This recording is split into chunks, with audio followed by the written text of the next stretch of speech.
गणमन अधिनायक जय हे भारत भाग्य विधाता। पंजाब सिंधु गुजरात मराठा द्राविड उत्कल बंग। विंध्य हिमाचल यमुना गंगा उच्छल जलधि तरंग।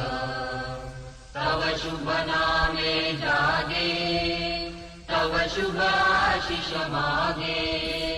गाहे तव जय गाथा जनगण मंगलदायक जय हे भारत भाग्य विधाता।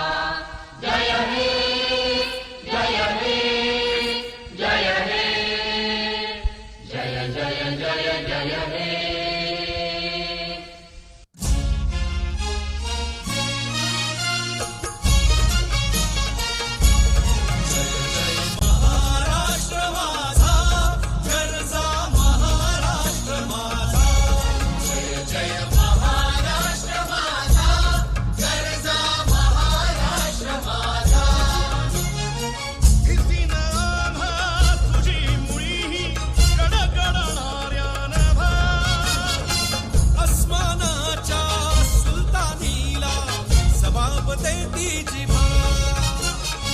सह्याद्रीचा सिंह गर्जत शिवशंभू राजा। दरी दरीतून नाद गुंजला महाराष्ट्र माझा। जय महाराष्ट्र माझा गर्जा महाराष्ट्र माझा। काळ्या छातीवरी कोरली अभिमानाची लेणी।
सभापति महोदय, अध्यक्ष महाराज आणि सन्माननीय सदस्य हो, राज्य विधानमंडळाच्या 2026 या वर्षातील पहिल्या अधिवेशनामध्ये आपणा सर्वांचे स्वागत करताना मला अतिशय आनंद होत आहे।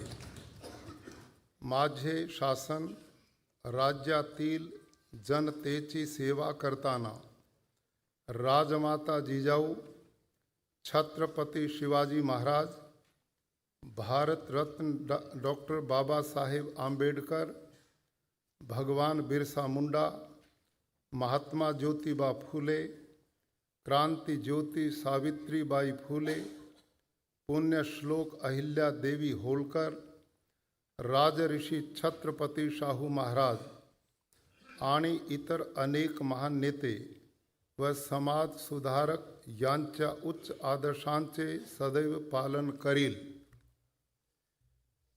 मेरी सरकार महाराष्ट्र कर्नाटक सीमा विवाद को सुलझाने के लिए वचनबद्ध है।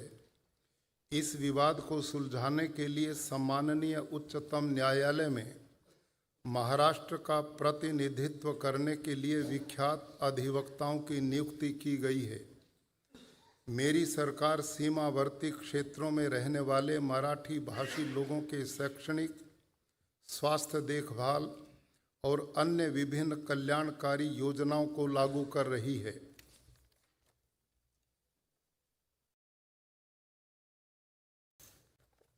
महाराष्ट्र यह प्रत्यक्ष विदेशी निवेश करने के लिए पसंदीदा राज्य है और देश का एक अग्रणी औद्योगिक राज्य होने से महाराष्ट्र देश के कुल सकल घरेलू उत्पाद में 13.5% से अधिक योगदान है।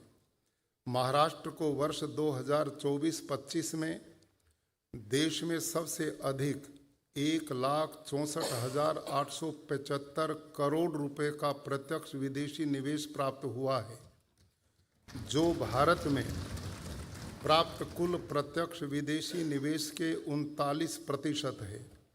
महाराष्ट्र को 2025-26 के वित्तीय वर्ष के प्रथम छमाही में 91,337 करोड़ रुपए का प्रत्यक्ष विदेशी निवेश प्राप्त हुआ है। मेरी सरकार ने जनवरी 2026 में स्विट्जरलैंड के दावोस में हुए विश्व आर्थिक परिषद में 18 देशों की विभिन्न कंपनियों से लगभग 30 लाख करोड़ रुपयों के निवेश सहमति करार किए हैं। इससे 40 लाख रोजगार निर्माण होने में मदद मिलेगी। विकसित महाराष्ट्र 2047 के लिए एक व्यापक और नीतिगत कार्य योजना तैयार की है और राज्य की अर्थव्यवस्था को 2047 तक $5 ट्रिलियन तक बढ़ावा देने के लिए विजन मैनेजमेंट यूनिट स्थापित किया है। मेरी सरकार ने वर्ष 2026 से 2030 तक की अवधि के लिए महाराष्ट्र उद्योग निवेश एवं सेवा नीति 2025 की घोषणा की है।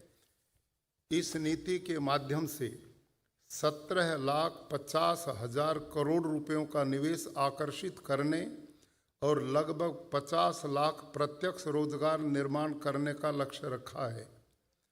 इस प्रकार राज्य में विभिन्न उद्योगों को बढ़ावा देने और रोजगार निर्माण के लिए बांस उद्योग नीति 2025, रत्न और आभूषण नीति 2025, animation, visual effects, gaming, comics और एक्सटेंडेड रियल्टी नीति 2025 और वैश्विक सामर्थ्यता केंद्र नीति 2025 की घोषणा की है।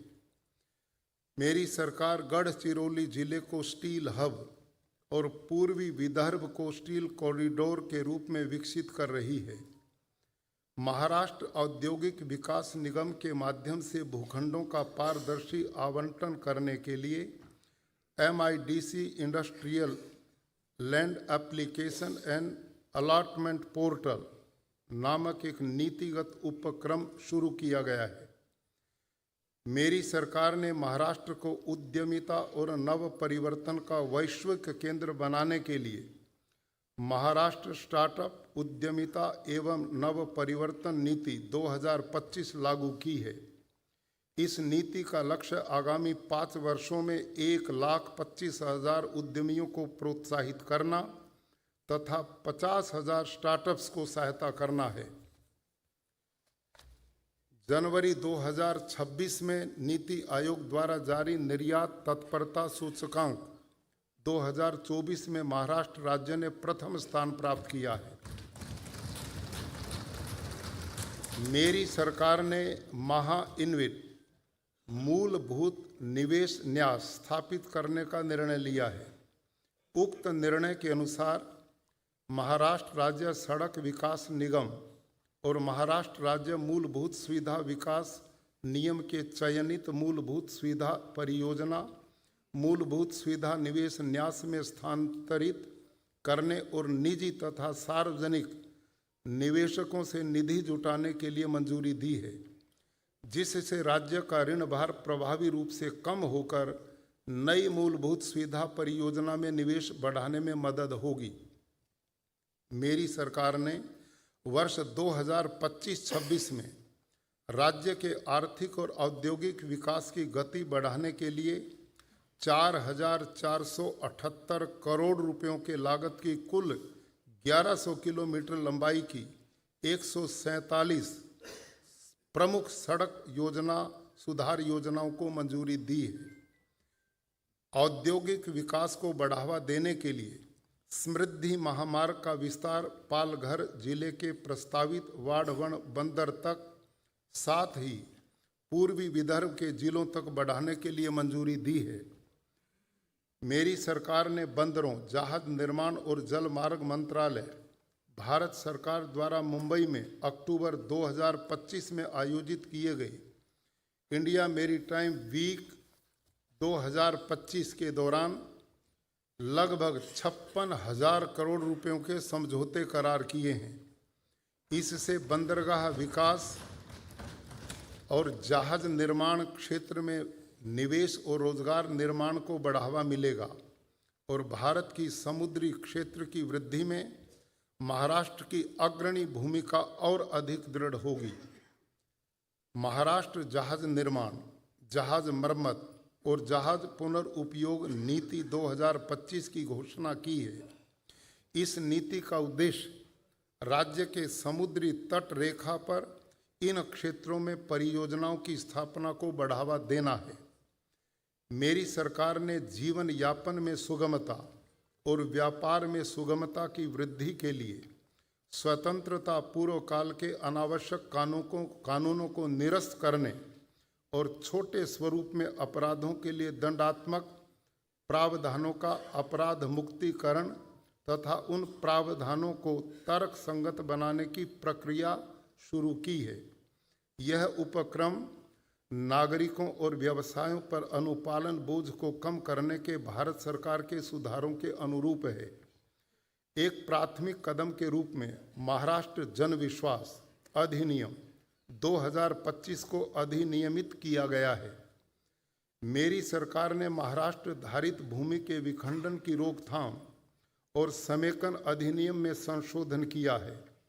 इस अधिनियम के उपबंधों से असंगत 15 नवंबर 1965 से 15 अक्टूबर 2024 के बीच किए गए वास्तविक गैर कृषि प्रयोजनों के लिए उपयोग में लाई गई भूमि का हस्तांतरण तथा विभाजन किसी भी अधिमूल्य की वसूली के बिना नियमित होगा।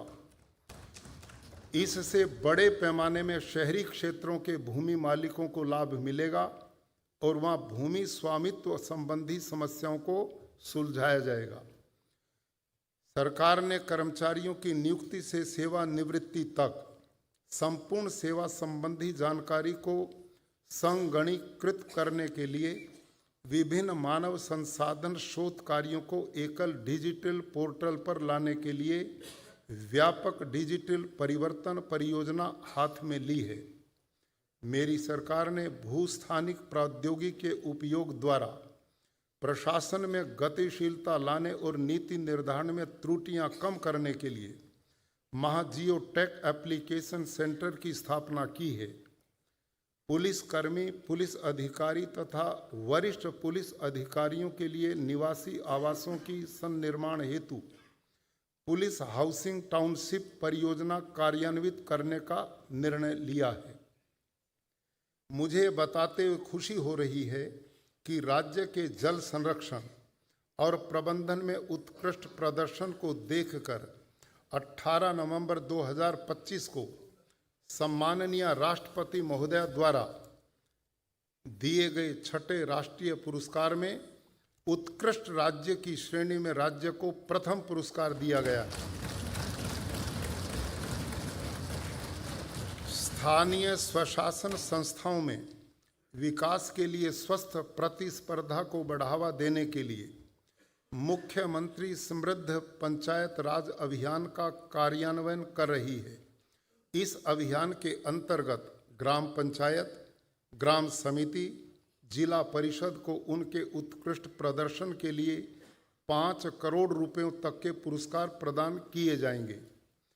मेरी सरकार ने कृत्रिम बुद्धिमत्ता और आधुनिक प्रौद्योगिकी के प्रभावी उपयोग के माध्यम से कृषि को अधिक उत्पादक और टिकाऊ बनाने के लिए जून 2025 से महाराष्ट्र कृषि कृत्रिम बुद्धिमत्ता नीति 2025-19 को कार्यान्वित करने का निर्णय लिया है।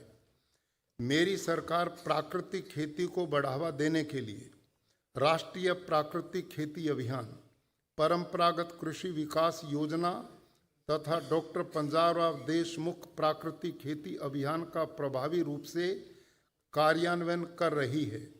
इन योजनाओं के माध्यम से 7,786 किसान समूहों द्वारा 3,22,000 हेक्टेयर में प्राकृतिक खेती की जा रही है। मेरी सरकार ने खेत सड़क के सन्निर्माण के लिए मुख्यमंत्री बळीराजा शेत रस्ते योजना कार्यान्वित करने का निर्णय लिया है।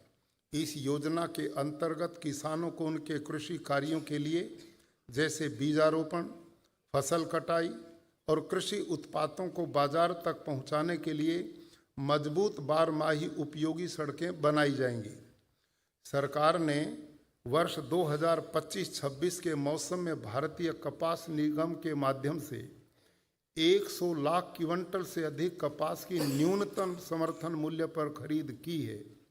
मेरी सरकार ने 2,39,000 लाभार्थी किसानों से 60 लाख क्विंटल से अधिक सोयाबीन की खरीद की है।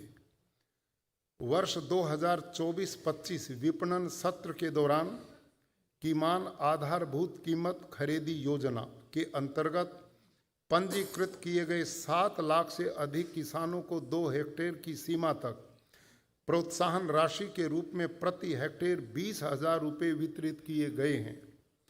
ई राष्ट्रीय कृषि बाजार के अंतर्गत अंतर बाजार और अंतर राज्य व्यापार शुरू करने के लिए एकल एकीकृत लाइसेंस के प्रावधान के लिए और राष्ट्रीय दर्जा के बाजार की स्थापना के लिए महाराष्ट्र की कृषि उपज विपणन अधिनियम 1963 में आवश्यक संशोधन किए गए हैं।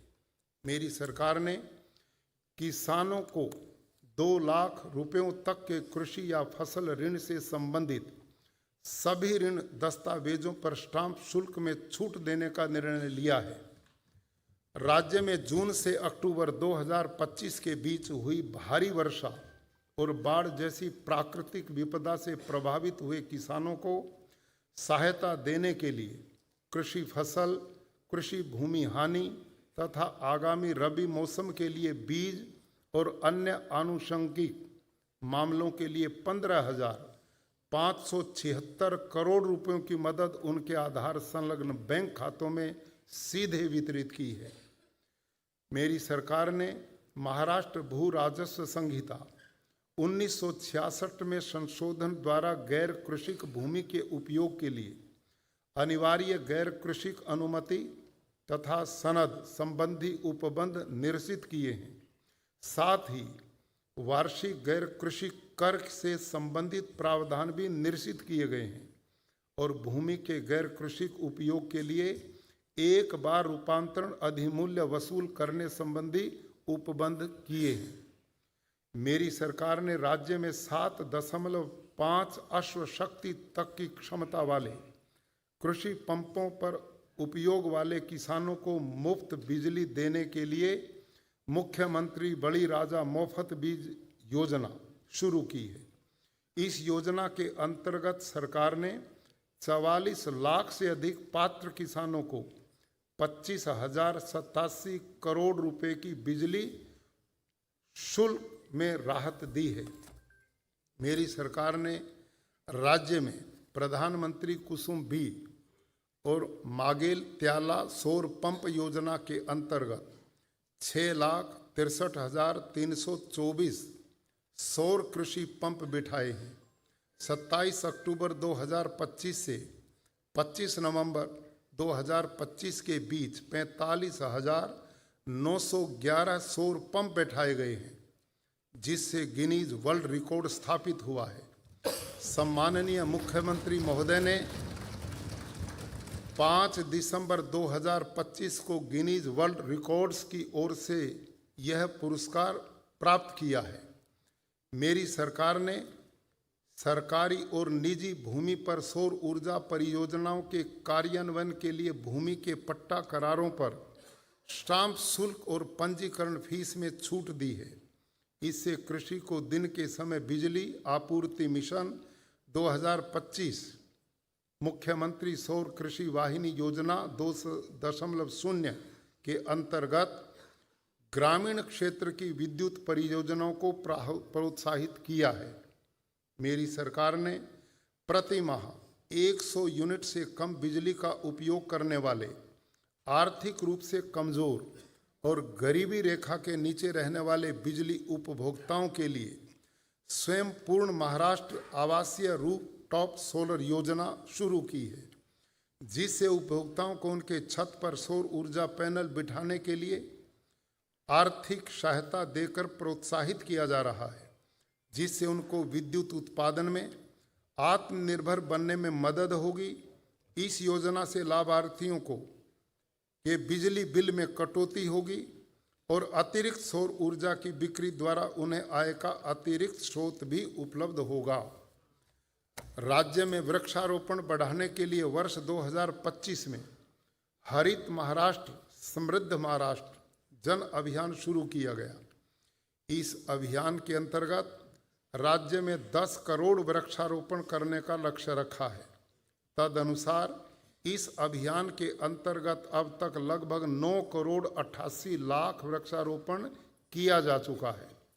सरकार ने उमेद मिशन के अंतर्गत राज्य में 6,60,000 महिला स्वयं सहायता समूहों की सहायता की है तथा 64 लाख से अधिक परिवारों को 44,251 करोड़ रुपए का बैंक ऋण उपलब्ध करवाया है, जिससे 26,19,000 लखपति दीदियां हुई हैं। स्वयं सहायता समूह के उत्पादों के लिए सुनिश्चित बाजार उपलब्ध करने हेतु सभी जिलों में उमेद मॉल स्थापित किए जाएंगे। प्रथम चरण में 13 जिलों के लिए उमेद मॉल्स को मंजूरी दी गई है। मेरी सरकार ने आदिवासी महिलाओं को सशक्त करने के लिए रानी दुर्गावती महिला सक्षमीकरण योजना शुरू करने का निर्णय लिया है। इस योजना से आदिवासी महिलाओं को सरकार की विभिन्न योजनाओं में आवश्यक लाभार्थी हिस्सा अदा करने में मदद होगी। मेरी सरकार ने भगवान बिरसा मुंडा की 125वीं जयंती के उपलक्ष्य में 50वीं जयंती के उपलक्ष्य में जनजातीय गौरव दिन मनाने हेतु संपूर्ण राज्य में विभिन्न कार्यक्रमों का आयोजन किया था।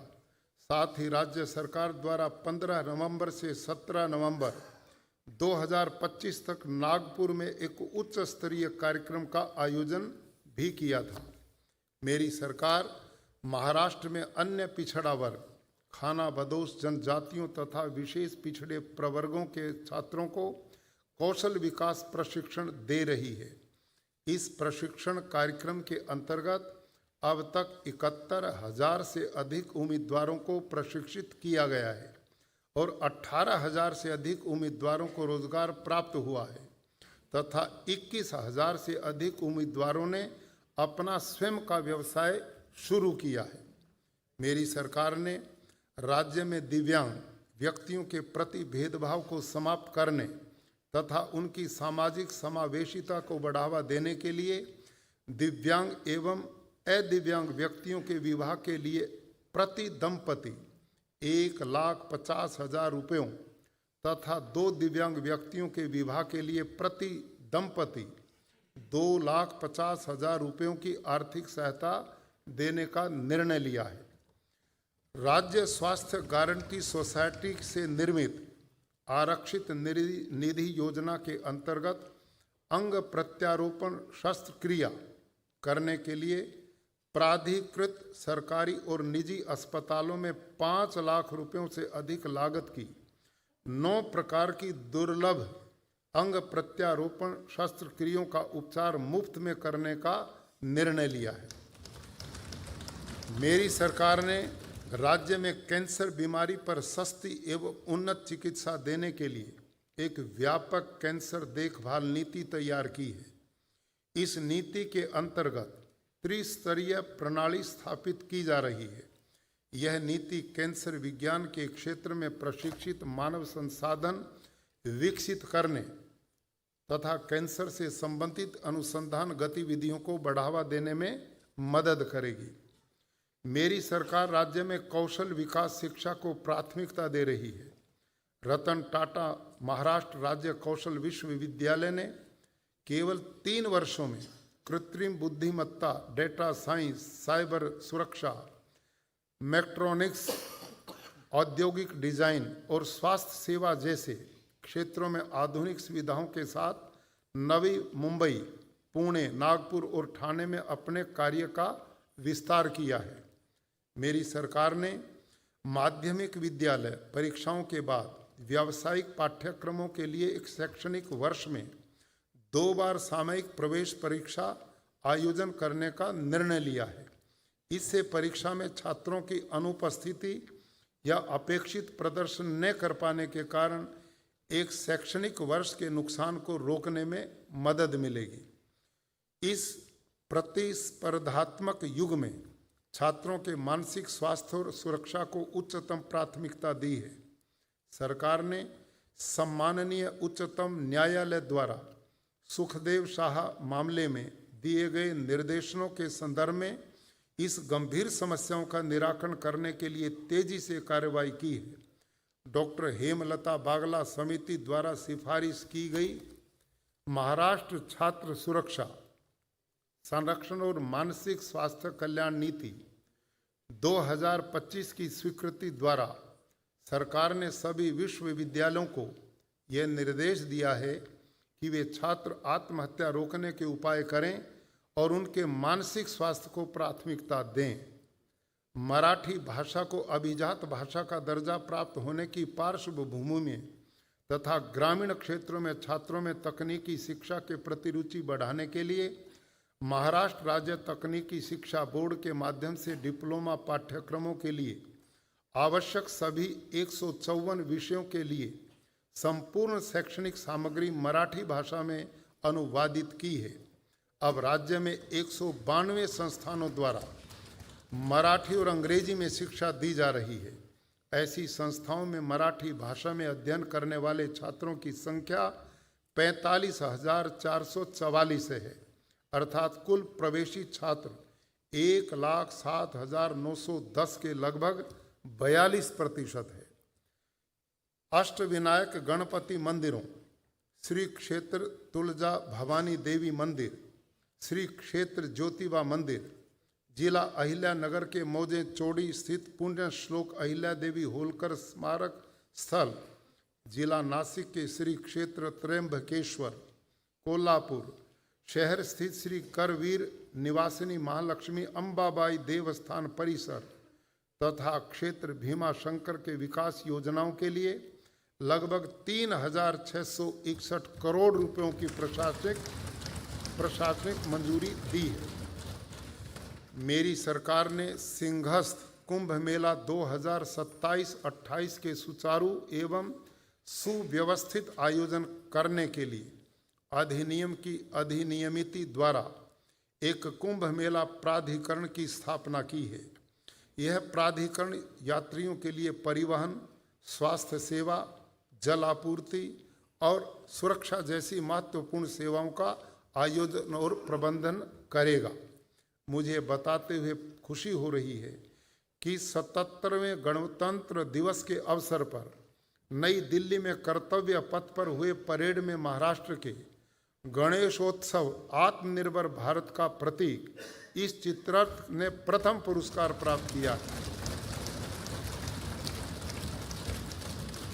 मुझे आपको ये बताते हुए भी प्रसन्नता है कि छत्रपति शिवाजी महाराज के युग के मराठा लश्कर की वास्तुकला की उत्कृष्टता को मान्यता देते हुए महाराष्ट्र राज्य के राजगढ़, रायगढ़, प्रतापगढ़, सालेर, लोहगढ़, शिवनेरी, पन्हाला, खांदेरी, सुवर्णदुर्ग, सिंधुदुर्ग और विजयदुर्ग तथा तमिलनाडु का जिंजी किला ऐसे कुल 12 किलों को यूनेस्को के वैश्विक विरासत सूची में शामिल किया गया है। मेरी सरकार ने राज्य में किला पर्यटन को बढ़ावा देने के लिए राज्य के 75 स्थानों पर आधुनिक सुविधाओं से सुसज्जित नमो पर्यटन सूचना एवं सुविधा केंद्र स्थापित करने का निर्णय लिया है। पुण्य श्लोक अहिल्या देवी होलकर की 300वीं जयंती के उपलक्ष्य में उनके जीवन पर आधारित मराठी तथा अन्य भाषाओं में एक फीचर फिल्म निर्माण का निर्णय लिया है। मेरी सरकार ने वर्ष 2025 में श्री गुरु तेग बहादुर साहिब जी के 350वें शहादत दिवस की स्मृति में नागपुर और नांदेड़ में विभिन्न कार्यक्रमों का आयोजन किया है। इन उपक्रमों का उद्देश्य उनके गौरवशाली इतिहास को सभी तक पहुंचाना तथा उनके उपदेशों और सर्वोच्च बलिदान को सम्मान देना है।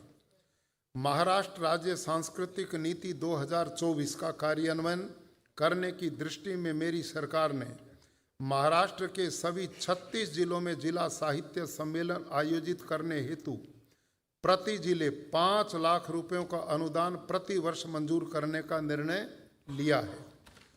मेरी सरकार विद्यालय, महाविद्यालय, विश्वविद्यालय स्तर पर क्रीड़ा क्षेत्र को बढ़ावा देने के लिए वचनबद्ध है। मेरी सरकार ने शतरंज की विश्व चैंपियन एवं ग्रैंड मास्टर कुमारी दिव्या देशमुख, साथ ही भारतीय महिला क्रिकेट टीम की खिलाड़ियां कुमारी स्मृति मंधाना, जेमिमा रॉड्रिक्स और राधा यादव को और मुख्य कोच अमोल मजूमदार को ऐतिहासिक विश्व कप जीत के लिए नकद राशि देकर सम्मानित किया गया है। मेरी सरकार ने पहला T20 दृष्टिहीन महिला विश्व कप जीतने की ऐतिहासिक उपलब्धि पर भारतीय दृष्टिहीन महिला क्रिकेट टीम तथा उसमें से महाराष्ट्र की हिंगोली जिले की खिलाड़ी कुमारी गंगा कदम को सम्मानित किया है। मेरी सरकार समाज के सभी वर्गों को साथ लेकर एक समावेशी, प्रगतिशील एवं विकसित महाराष्ट्र के निर्माण के लिए कार्य कर रही है। सम्माननीय सदस्यों, इस सत्र में नए वित्तीय वर्ष के लिए बजट प्रस्तावों, विनियोग विधेयक और अन्य विधि विधान आपके विचारार्थ रखे जाएंगे। मुझे विश्वास है कि महाराष्ट्र को अधिक समृद्धि की ओर ले जाने के लिए सभी माननीय सदस्य कामकाज में भाग लेंगे और इन प्रस्तावों पर अपने उचित विचार विमर्शों को प्रदर्शित करेंगे। मैं फिर से एक बार आप सभी को मेरी हार्दिक शुभकामनाएं देता हूं। जय हिंद, जय महाराष्ट्र, जय भारत।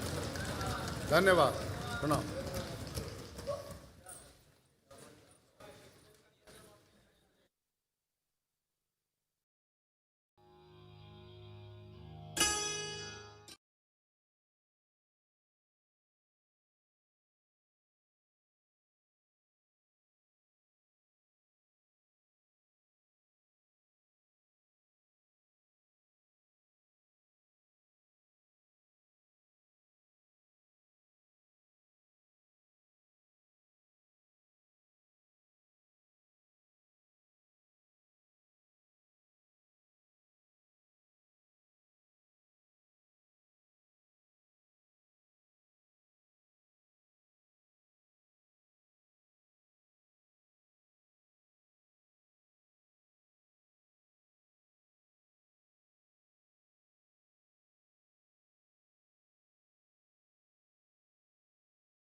माननीय अध्यक्ष महोदय,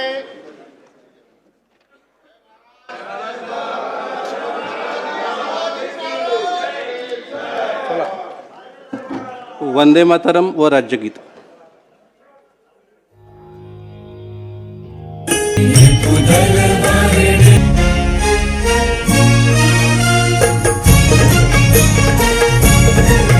जय महाराष्ट्र माझा, गरजा महाराष्ट्र माझा. जय महाराष्ट्र माझा, गरजा महाराष्ट्र माझा. भीतीन आम्हा तुझी मुळी कडकडणाऱ्या नभा, अस्मानाच्या सुलतानीला जबाब देती जिभा. सह्याद्रीचा सिंह गर्जतो शिवशंभू राजा. दरी दरीतून नाद गुंजला महाराष्ट्र माझा. जय महाराष्ट्र माझा, गरजा महाराष्ट्र माझा. काळ्या छातीवरी कोरली अभिमानाची लेणी. ओलादी मनगटे खेळती खेळ जीव घेणी. दारिद्र्याच्या उन्हात शिजला, विठ्ठलाच्या घामाने भिजला, देश गौरवासाठी झिजला. दिल्लीचेही रक्त लागली तो महाराष्ट्र माझा. जय महाराष्ट्र माझा, गरजा महाराष्ट्र माझा. जय जय महाराष्ट्र माझा.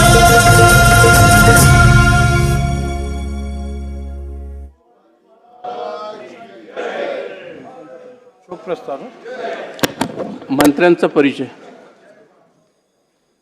महोदय, मी आपणास व आपल्या मार्फत या सभागृहाला खालील मंत्र्यांचा परिचय करून देत आहे.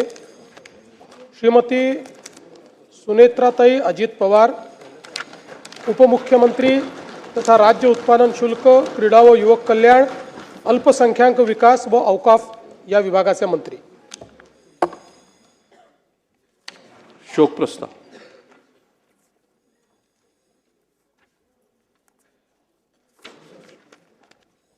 माननीय अध्यक्ष महोदय, खरं म्हणजे आज बोलणं कुठून सुरू करावं असा एक प्रश्न माझ्या मनात निर्माण झाला आहे. एक प्रचंड वादळ मनामध्ये तयार झालेलं आहे. कारण आज सभागृहामध्ये ज्या शोक प्रस्तावासाठी आपण सर्व लोक एकत्रित आहोत, कधीच कल्पना केली नव्हती की अशा प्रकारचा शोक प्रस्ताव हा आपल्याला या ठिकाणी त्याच्यावर व्यक्त व्हावं लागेल. खरं म्हणजे सहज बाजूला नजर गेली तर नेहमीच खुर्चीत दादा असायचे आणि सभागृहामध्ये तर सुरुवातीपासनं तर रात्री उशिरापर्यंत कितीही काळ सभागृह चाललं तरी आपल्या जागी बसलेले दादा हे आपल्याला या ठिकाणी पाहायला मिळायचे. आज दुर्दैवाने ते आपल्यामध्ये नाहीत, याची निश्चितपणे खंत आहे. खरं तर यावर्षी दादांनी 12वा अर्थसंकल्प मांडला असता, पुढच्या वर्षी 13वा अर्थसंकल्प मांडून बॅरिस्टर शेषरावजी वानखेडे यांचा जो विक्रम आहे त्याची बरोबरी केली असती आणि कदाचित पुढच्या काळामध्ये महाराष्ट्राच्या इतिहासात सर्वाधिक अर्थसंकल्प मांडणारे अर्थमंत्री म्हणून दादांचं या ठिकाणी कार्य राहिलं असतं. पण अचानकपणे दादा आपल्यातनं निघून गेले आणि यावेळी हा अर्थसंकल्प मांडण्याची जबाबदारी या ठिकाणी माझ्यावर आली. खरं म्हणजे अर्थसंकल्पाच्या संदर्भात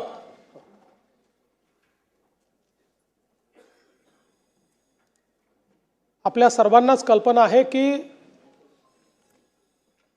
कठोर निर्णय घ्यायचे असतील तर ते घ्यायला कधीही मागे पुढे न पाहणारे अजितदादा होते. पण त्याचवेळी वित्त विभागाने लाडकी बहीण योजनेचा भार हा अर्थसंकल्पावर फार मोठ्या प्रमाणात पडेल आणि म्हणून याचा पुनर्विचार करावा असं सुचवल्यानंतर देखील त्या ठिकाणी ठामपणे निर्णय घेऊन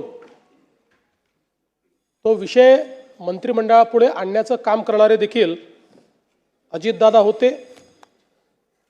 आणि आपल्या सगळ्यांना आठवतं की लाडकी बहीण योजनेनंतर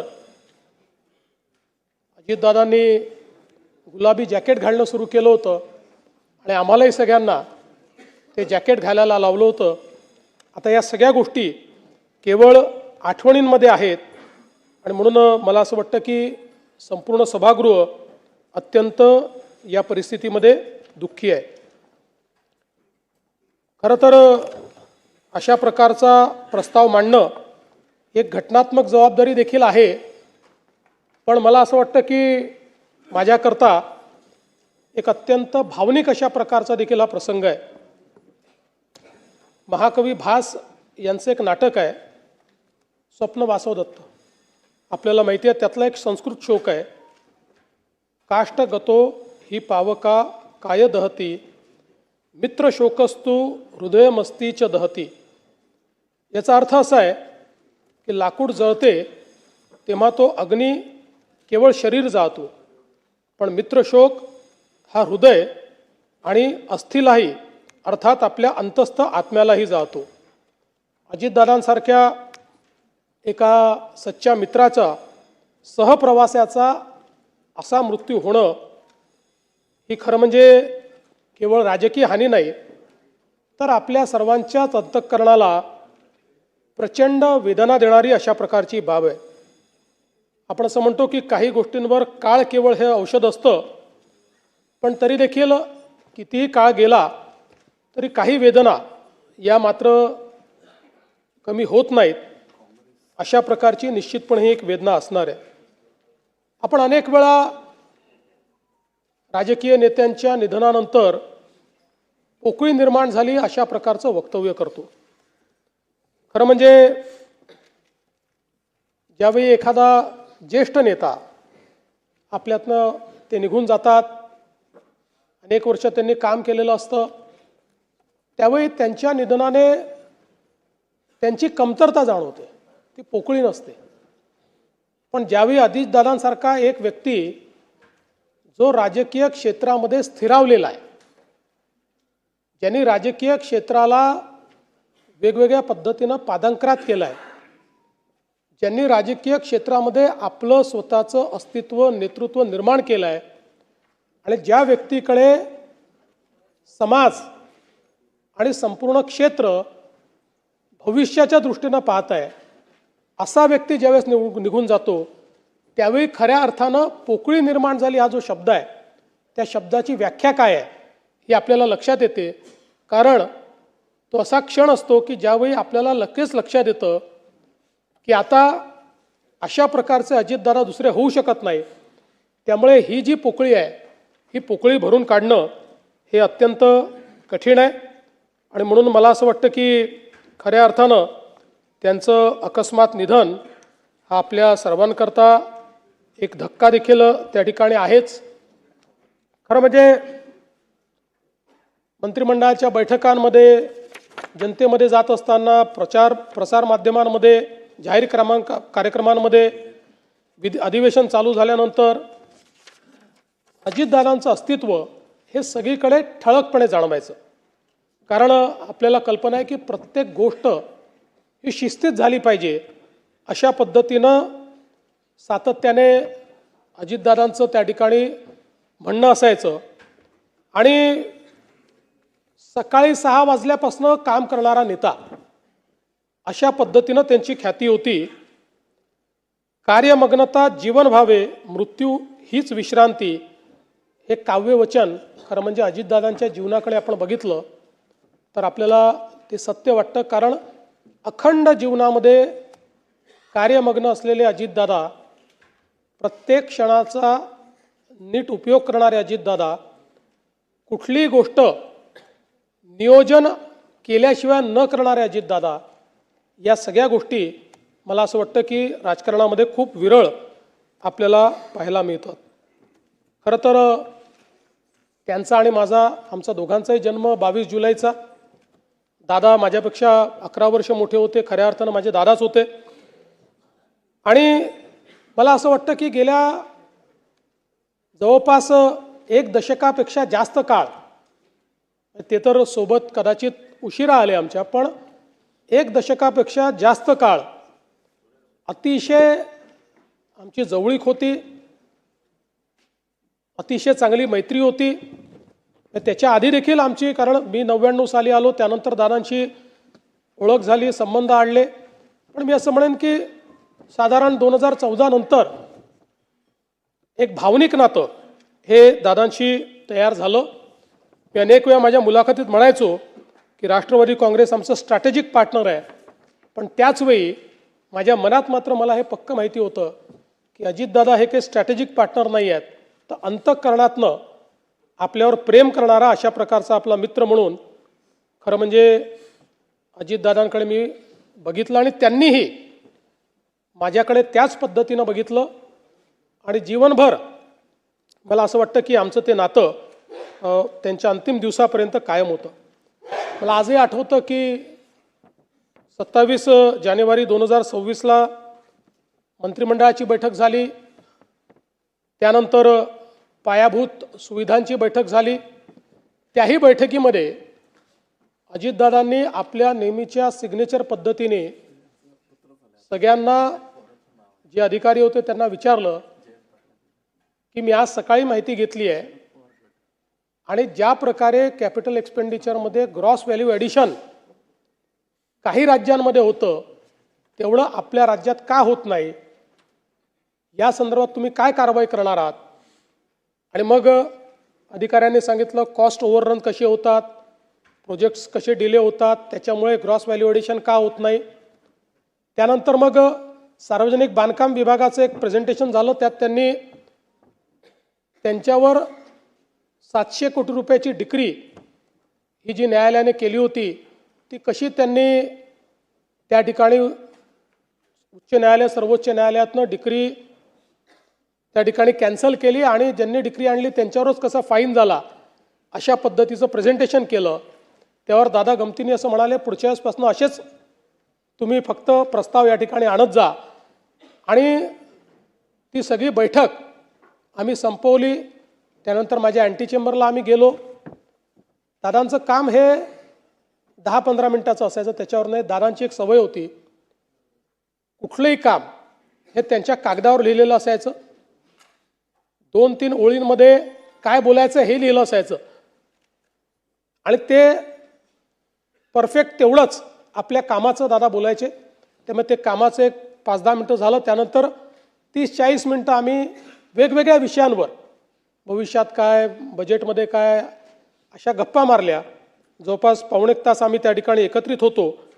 आणि त्यानंतर दादा त्या ठिकाणून गेले. त्यावेळेस खरं म्हणजे ही पुसटशी ही कल्पना नव्हती की कदाचित तीच आपली शेवटची भेट ही दादांशी ठरेल. आणि दुर्दैवाने तसंच झालेलं आपल्याला पाहायला मिळालं. ही अपघाताची बातमी ज्यावेळेस आली त्यावेळेस पहिल्यांदा मनाने असं म्हटलं की ठीक आहे, अपघात झाला असेल, पण अपेक्षा करूया काही झालं नसेल. पण लगेच दुसरी बातमी आली की विमानाची परिस्थिती बघता त्याच्यामध्ये कोणीही त्या ठिकाणी जिवंत असेल असं वाटत नाही. आणि त्यातनं मग पुढच्या गोष्टी आपल्या सर्वांना माहितीच आहेत. खरं म्हणजे अजितदादा हे केवळ एक व्यक्तिमत्व नव्हतं, तर ते एका पिढीचा आत्मविश्वास होते. शेतकऱ्यांचा एक कळवळा असलेले, शेतीबद्दल इत्थंभूत माहिती असलेले, शेती, ॲनिमल हजबंड्री या सगळ्या विषयांची पूर्ण जाण असलेले आणि एक प्रकारे मातीतनं तयार झालेलं नेतृत्व असं अजितदादांचं नेतृत्व होतं. त्यांच्या जीवनामध्ये अनेक संघर्ष आले, कुठल्याही संघर्षाला त्यांनी पाठ दाखवली नाही. सातत्याने त्या संघर्षाला सामोरं ते गेले. कधी कोणापुढे झुकले नाहीत. पण ज्यावेळी दादांना मनातनं असं वाटलं की काहीतरी चूक आहे किंवा समाजाला ते चूक वाटत आहे, त्यावेळी जाहीर माफी मागायलाही त्यांनी मागे पुढे पाहिलं नाही. अशा परिस्थितीमध्ये दादा कुठलाही इगो न ठेवता जाहीरपणे माफी मागून पुढच्या कामाला त्या ठिकाणी लागायचे, हे देखील आपण बघितलेलं आहे. त्यामुळे एक प्रकारे अनेकांचा आधारबळ असलेले, अनेकांना धीर देणारे, अनेकांच्या निर्णयाची ताकद असलेले दादा हे आज नसल्यामुळे निश्चितच खूप मोठ्या प्रमाणात अनेक लोकांच्या समोर अनेक प्रश्न त्यातनं निर्माण झाले. खरं म्हणजे अजितदादांबद्दल सगळे नेहमीच सांगतात की शब्दाला जागणारा अशा प्रकारचा नेता होता. त्याचा अनुभव 2019 साली आम्ही घेतला. 2019ला ज्यावेळी आमचं ठरलं की सरकार तयार करायचं, त्यानंतर काही कारणाने तो निर्णय त्यावेळी त्यांच्याकडे वरिष्ठांनी बदलवला. पण दादांनी त्यावेळेस भूमिका घेतली की नाही, मी शब्द दिलेला आहे, मी शब्द मोडणार नाही.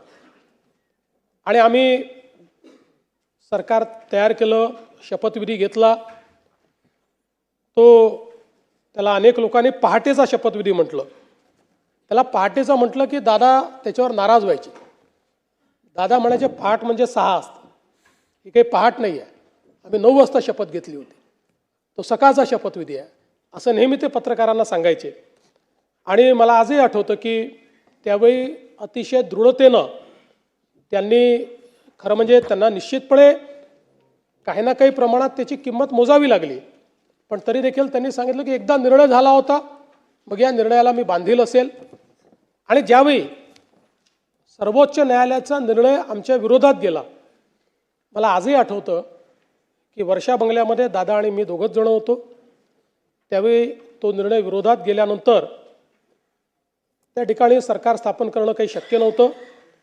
दादांनी विचारलं काय केलं पाहिजे. मी म्हटलं दादा आता याच्यामध्ये उगीच तुम्ही स्वतःचा बळी द्यावा अशी आमची पण अपेक्षा नाही. ठीक आहे, आता जे काही असेल तुम्ही तुमचा निर्णय घ्या.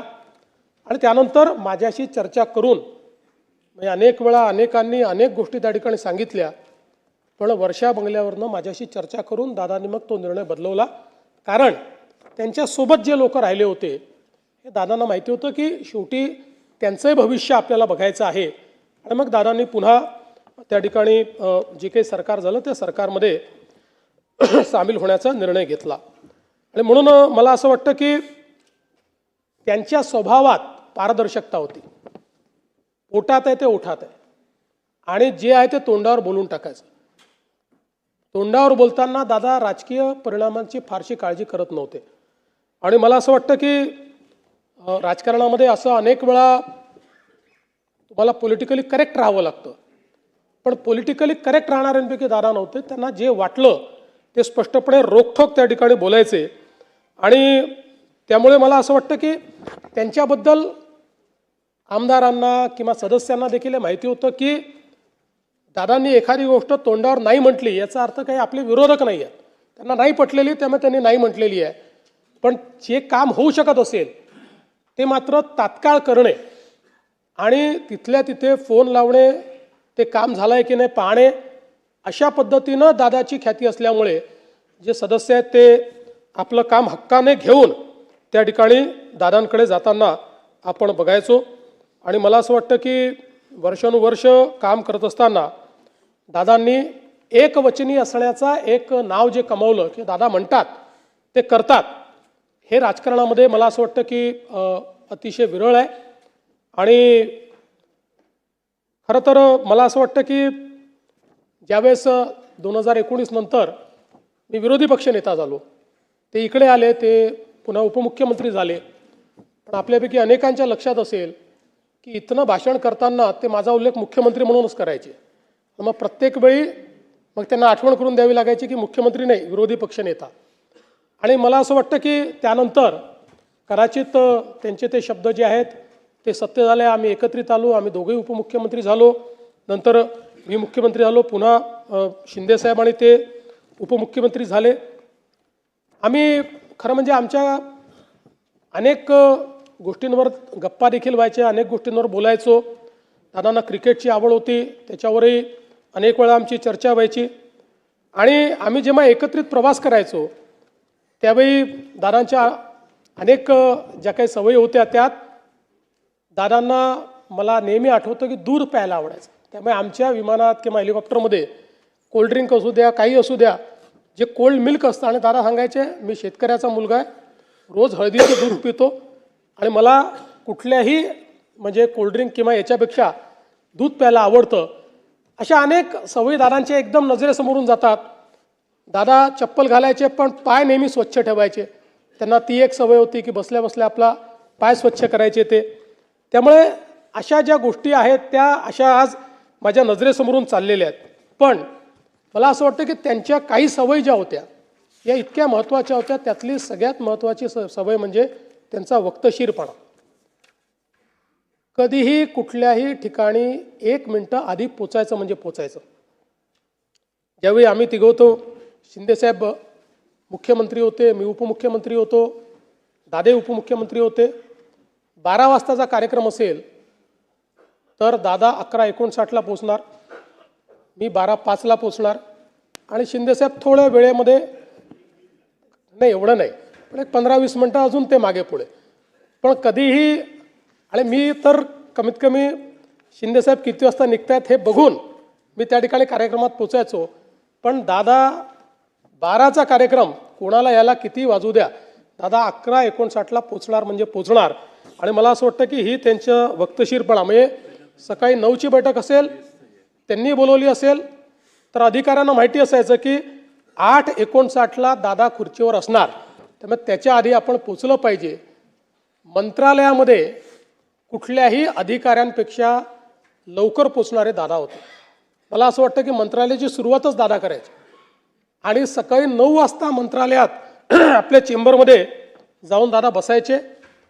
तिथे मिटिंगा घ्यायचे, त्यांचं कामकाज करायचे. आणि म्हणून कधीही कामकाज अडलेलं आहे, फाईल थांबलेली आहे, दादा उपलब्ध नाही म्हणून निर्णय होत नाही असं कधी झालं नाही. एखादा निर्णय जर त्यांना पटला नाही तर मात्र त्या ठिकाणी ते स्पष्टपणे सांगायचे, फाईल थांबवायचे, चर्चा करायचे.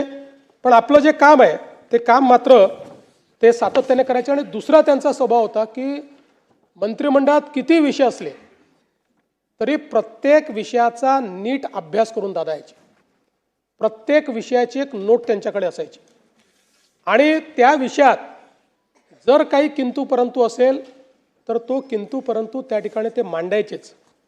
आणि अनेक वेळा अगदी साधे विषय जे असायचे की ज्याच्यावर चर्चेची गरज नाही, सचिव उभा राहिल्याबरोबर दादा म्हणायचे ठीक आहे मान्य आहे, आणि दादांनी मान्य आहे म्हटल्यानंतर तो विषय सगळ्यांना मान्यच असायचा.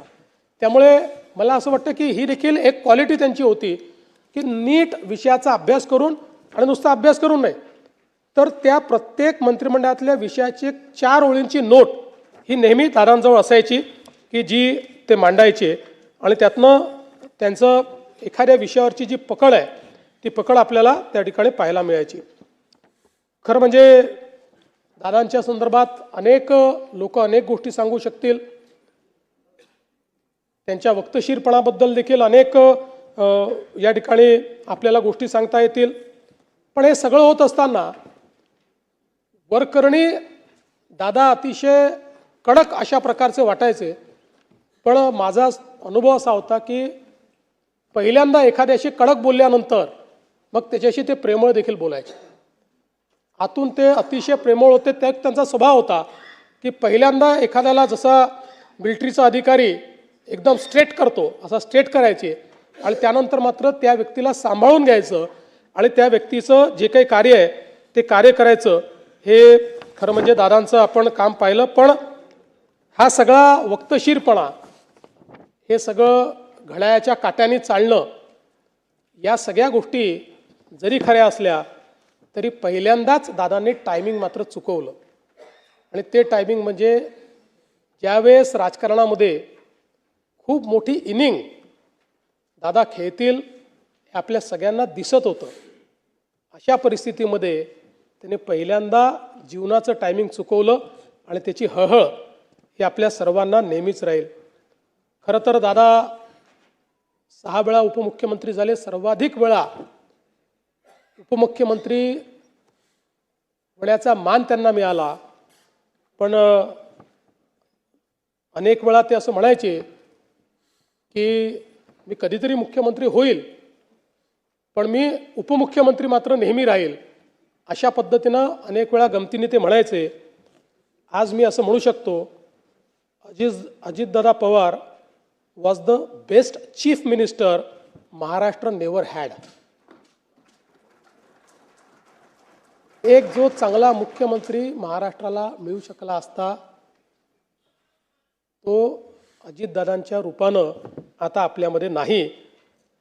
आणि मला विश्वास आहे की शेवटी कधीतरी त्यांचं स्वप्न देखील नियतीने पूर्ण केलं असतं.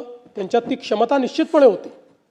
शेवटी राजकारणामध्ये वेगवेगळ्या प्रकारचे गणितं असतात, पण क्षमतेचा जर विचार केला तर मुख्यमंत्री पदाकरता पूर्णपणे क्षमता असलेलं नेतृत्व हे अजितदादांचं होतं.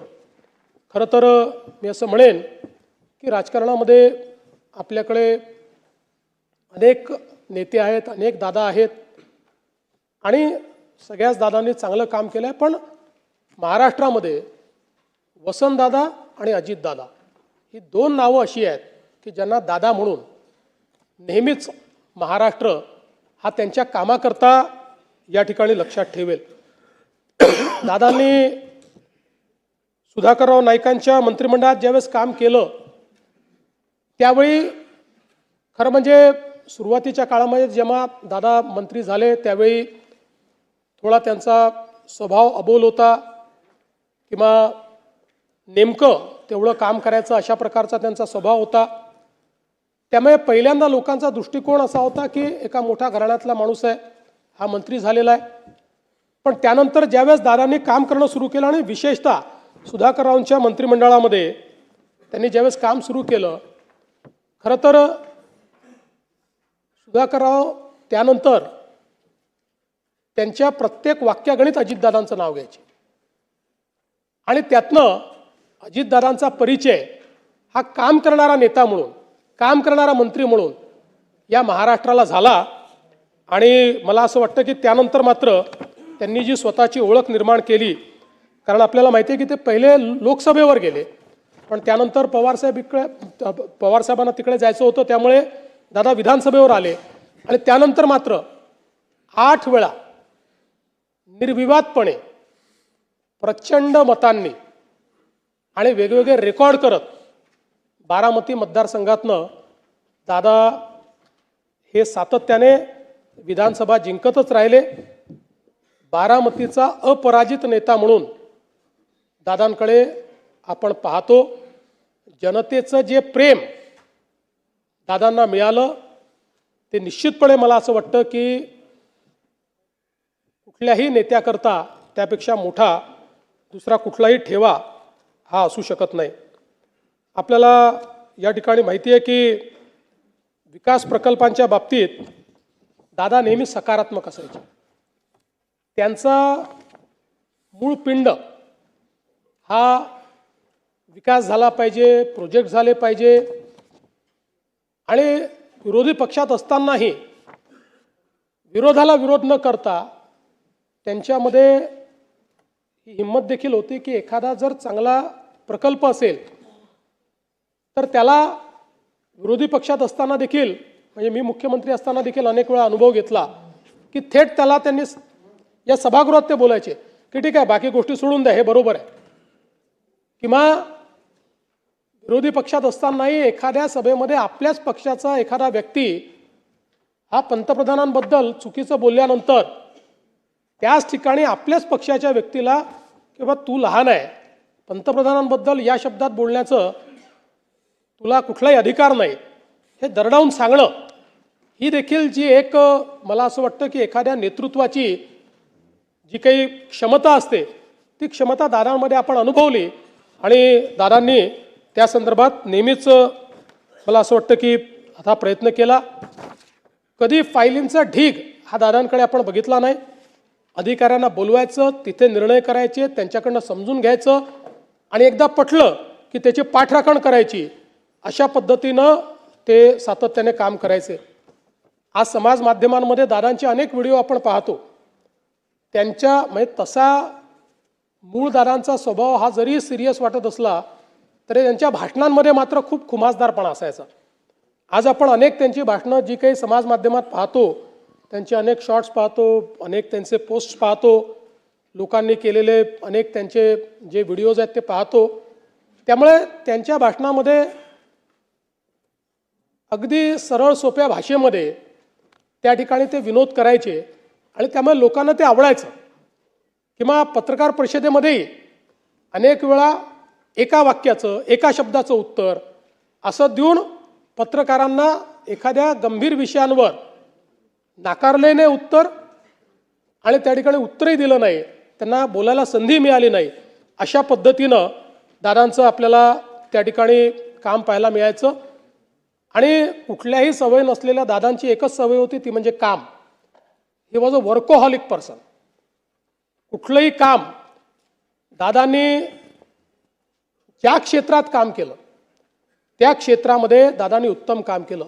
माननीय पवार साहेबांनी देखील लोक माझे सांगती या पुस्तकामध्ये दादांचं वर्णन करताना लिहिलं आहे, अजितच्या कामांचा झपाटा, सहकाऱ्यांना विश्वास देण्याची त्याची पद्धत आणि कितीही काम करण्याची त्याची तयारी, यामुळे त्याच्या नेतृत्वाबद्दल विधिमंडळ सदस्यांच्या मनात सन्मानाचे स्थान आहे.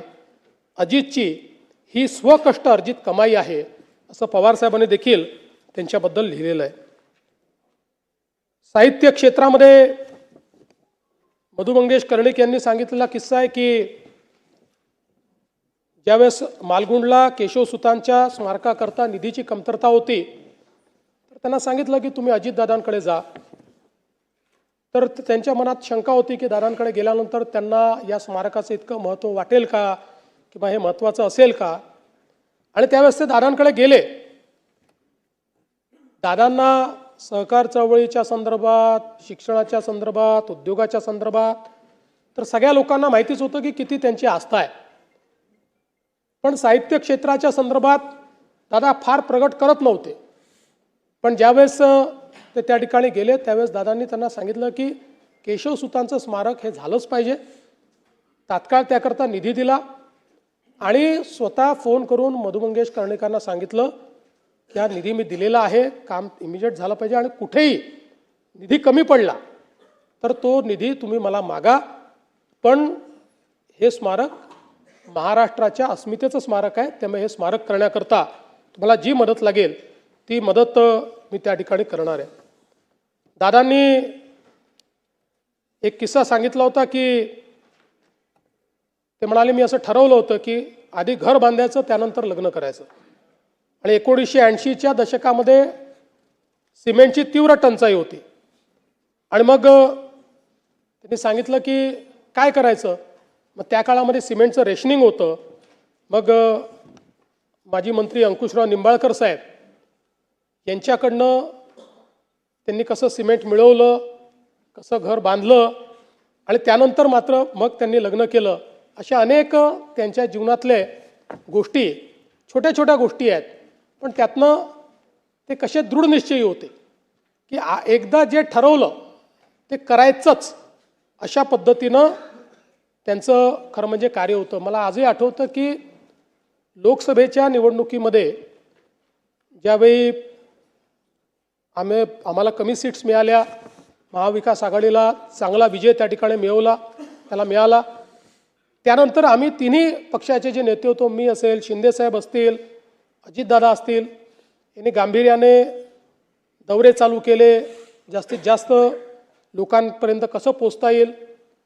शिंदेसाहेब आणि मी तर दौरे करत होतो, पण मी असं म्हणेन की त्या काळामध्ये सर्वात जास्त फिरलेले अजितदादा होते. लोकसभेच्या निवडणुकीनंतर अजितदादांनी घर जे सोडलं ते रोज एकही दिवस असा नाही की ते कुठल्या जिल्ह्यात नाही, सातत्याने एकेका जिल्ह्यात जाऊन त्या ठिकाणी त्यांचे आमदार असतील, त्यांचे सदस्य असतील, कोणी माजी आमदार असतील, यांच्या सभा करायच्या, त्यांचे कार्यक्रम करायचे. त्यातनं त्यांनी पक्षाला एक कॉन्फिडन्स हे देण्याचं काम त्या ठिकाणी केलं.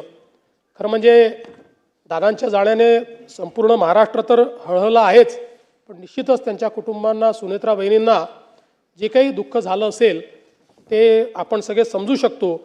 पण या बिकट परिस्थितीतही वहिनींनी अतिशय धीरोदत्तपणे या ठिकाणी त्यांचं कार्य पुढे नेण्याकरता कठोर निर्णय घेतला आणि अत्यंत संयमी आणि घरंदाज पद्धतीनं आज ज्या पद्धतीनं त्यांनी हे सगळं जे काही कार्य आहे ते हातामध्ये घेतलं आहे, ते कार्य त्या पेलतायत. निश्चितपणे आपण सगळे लोक आणि आपल्या सद्भावना या त्यांच्या पाठीशी आहेतच.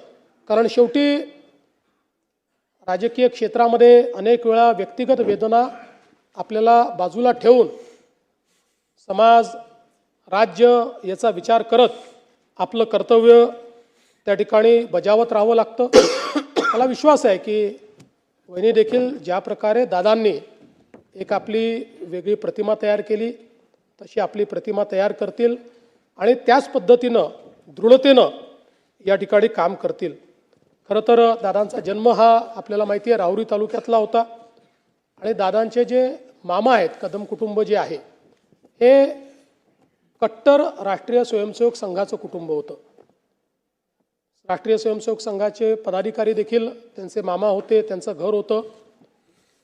दादांचं बालपण बऱ्यापैकी मामांच्या घराकडे गेलं असल्यामुळे त्यांच्या त्या कार्याची जाणीव देखील होती.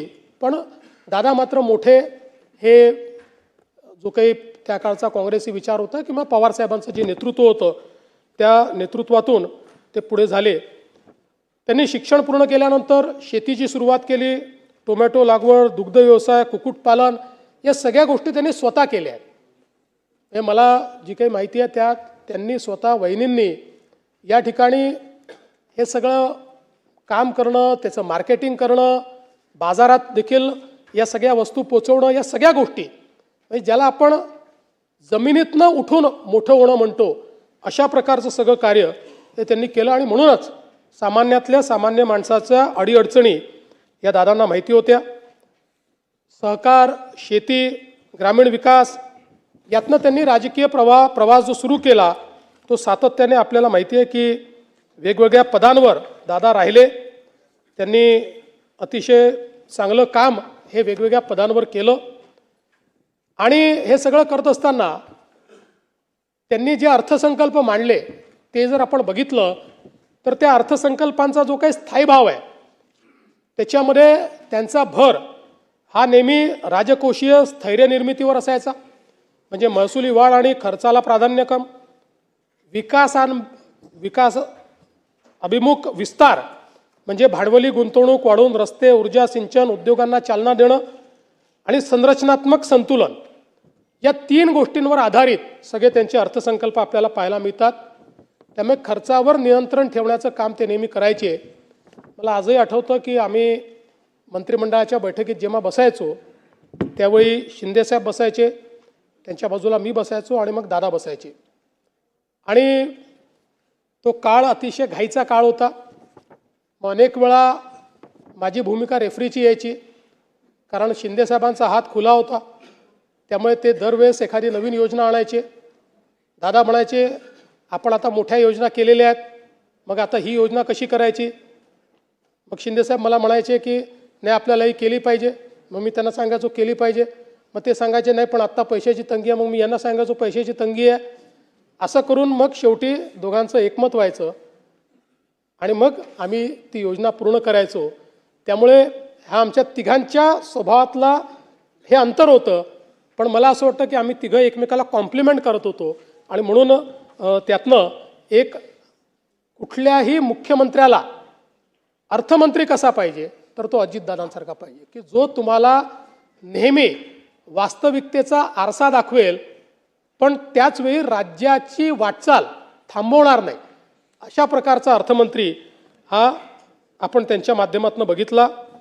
आपल्याला कल्पना आहे की विकासाच्या संदर्भात विशेषतः एकदा मला विचारलं की समजा दादा त्या ठिकाणी जर मंत्री झाले नसते तर काय झाले असते. मी बोलताना म्हटलं त्यांच्यात शिस्त तर पोलीससारखी आहे, कदाचित पोलीसमध्ये घेतले असते. हाडाचे शेतकरी आहेत तेव्हा कदाचित शेतकरी झाले असते. पण नंतर मग माझ्या डोक्यात विचार आला की कामाच्या संदर्भात अगदी छोट्यातल्या छोट्या बारीक बारीक गोष्टींमध्ये जाणं, सरकारी काम उत्तम गुणवत्तेचं झालं पाहिजे हा त्यांचा आग्रह. सकाळी 6 वाजता साईटवर जाणार, सगळ्या अधिकाऱ्यांना बोलवणार आणि त्यातल्या छोट्या छोट्या गोष्टी शोधून काढणार. हे असं काय, हे तसं काय, हे काय वापरलं आहे, याची किंमत किती आहे. आणि म्हणून जी जी बांधकामं दादांच्या देखरेखीखाली झाली, आपण जर बघितली तर एक सरकारी बांधकामाचा खाक्या असतो, त्या खाक्यातली ती बांधकामं वाटत नाही. ती बांधकामं ही एखाद्या खाजगी बांधकामाला लाजवतील अशा प्रकारची बांधकामं आहेत.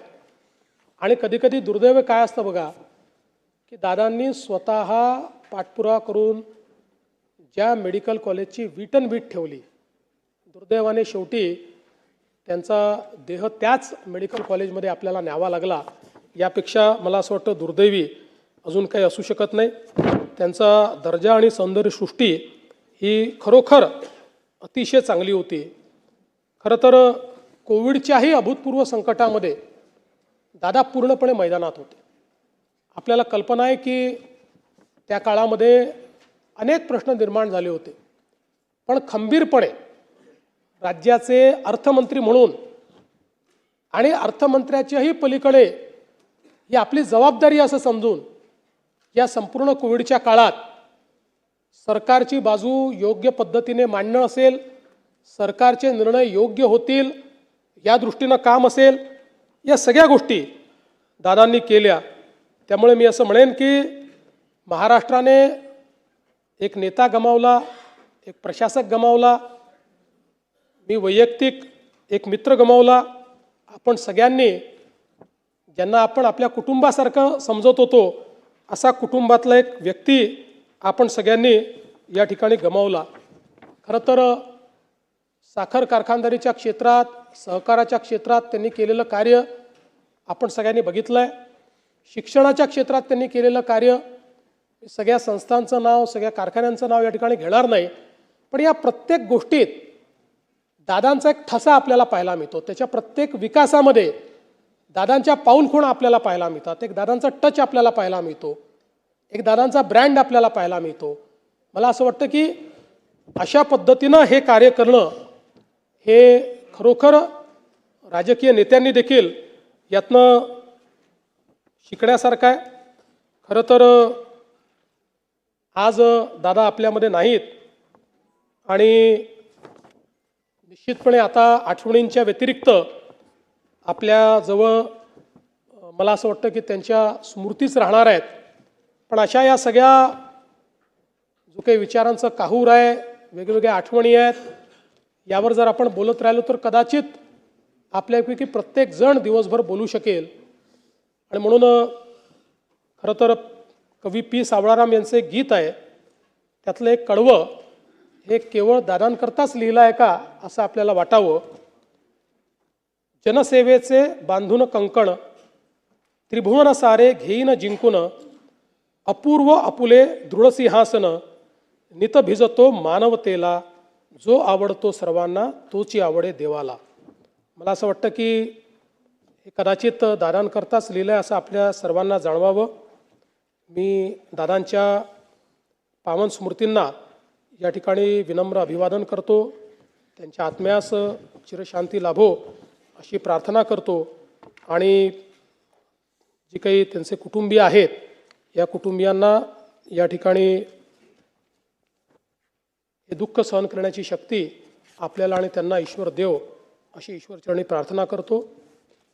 आज राज्याचे माजी मंत्री स्वरूपसिंग हिर्या नाईक यांचं देखील शोकप्रस्ताव आहे. खरं म्हणजे आपल्या सर्वांना माहिती आहे की अनेक वर्ष मंत्री म्हणून काम केलेले, आदिवासी समाजामध्ये एक उत्तम नेतृत्व असलेले कैलासवासी स्वरूपसिंग हिर्या नाईक यांचा जन्म 10 सप्टेंबर 1938 रोजी नंदुरबार जिल्ह्यातील नवापूर तालुक्यातील नवागाव येथे झालं होतं. त्यांचं शिक्षण SSC पर्यंत झालं होतं.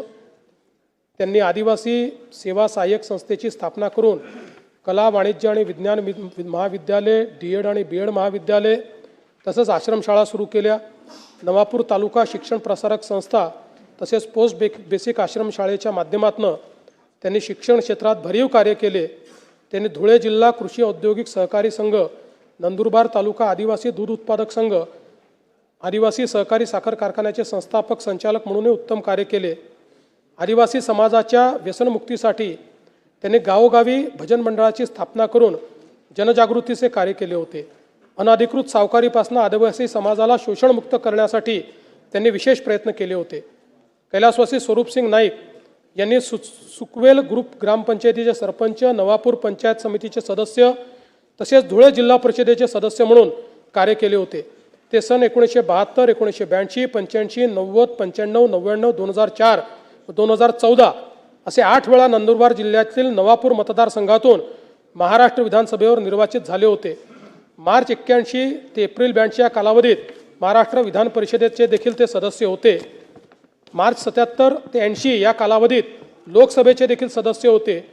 सन 80 ते 2009 या कालावधीत समाज कल्याण, सार्वजनिक बांधकाम, आदिवासी कल्याण, वने, अन्न व नागरी पुरवठा, परिवहन, राज्य उत्पादन शुल्क, पर्यावरण, बंदरे, महसूल व भूकंप, पुनर्वसन, विमुक्त भटक्या जमाती, इतर मागासवर्गीय अशा अनेक खात्यांचे मंत्री म्हणून त्यांनी उत्तम कार्य केले होते.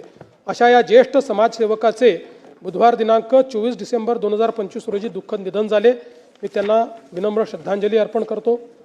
डॉक्टर शालिनीताई वसंतराव पाटील, माजी विधानसभा सदस्य व माजी मंत्री, यांचा जन्म 8 ऑगस्ट 1933 रोजी सातारा जिल्ह्यातील कोरेगाव तालुक्यातील कुमठे येथे झाला.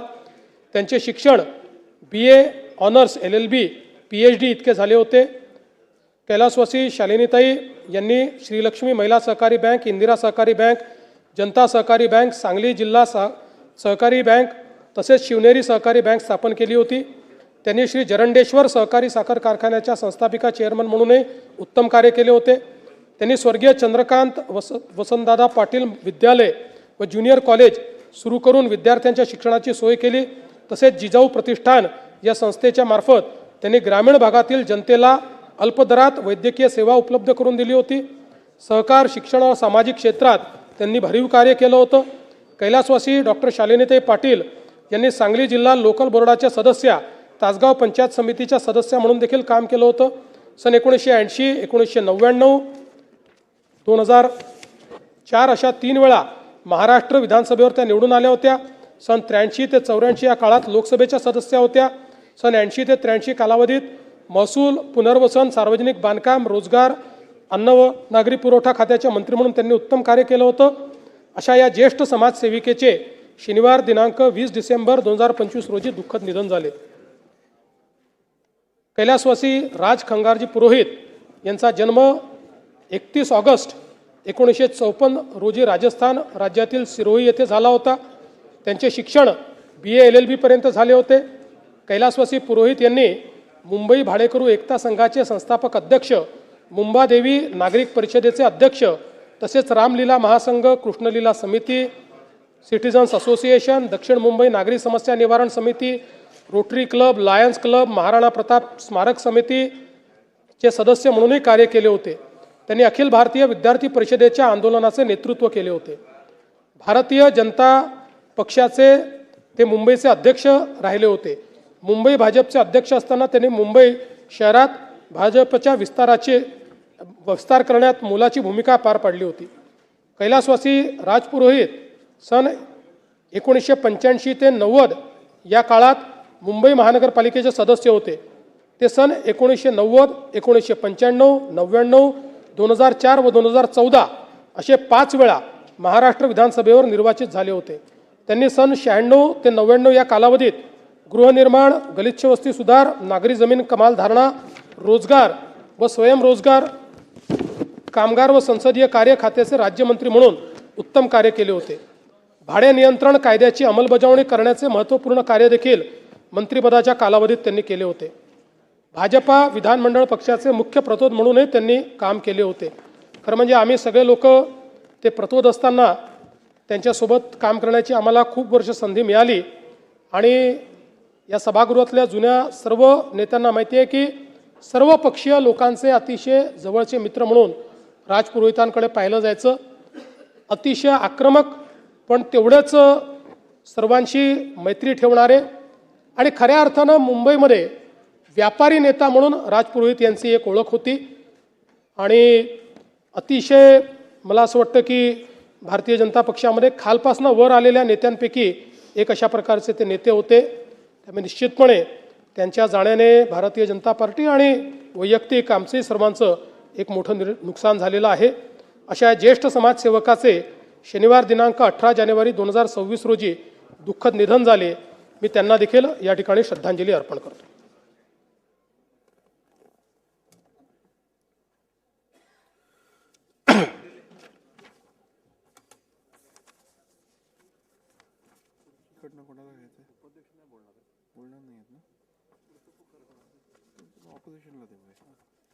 बोलणार आहात ना?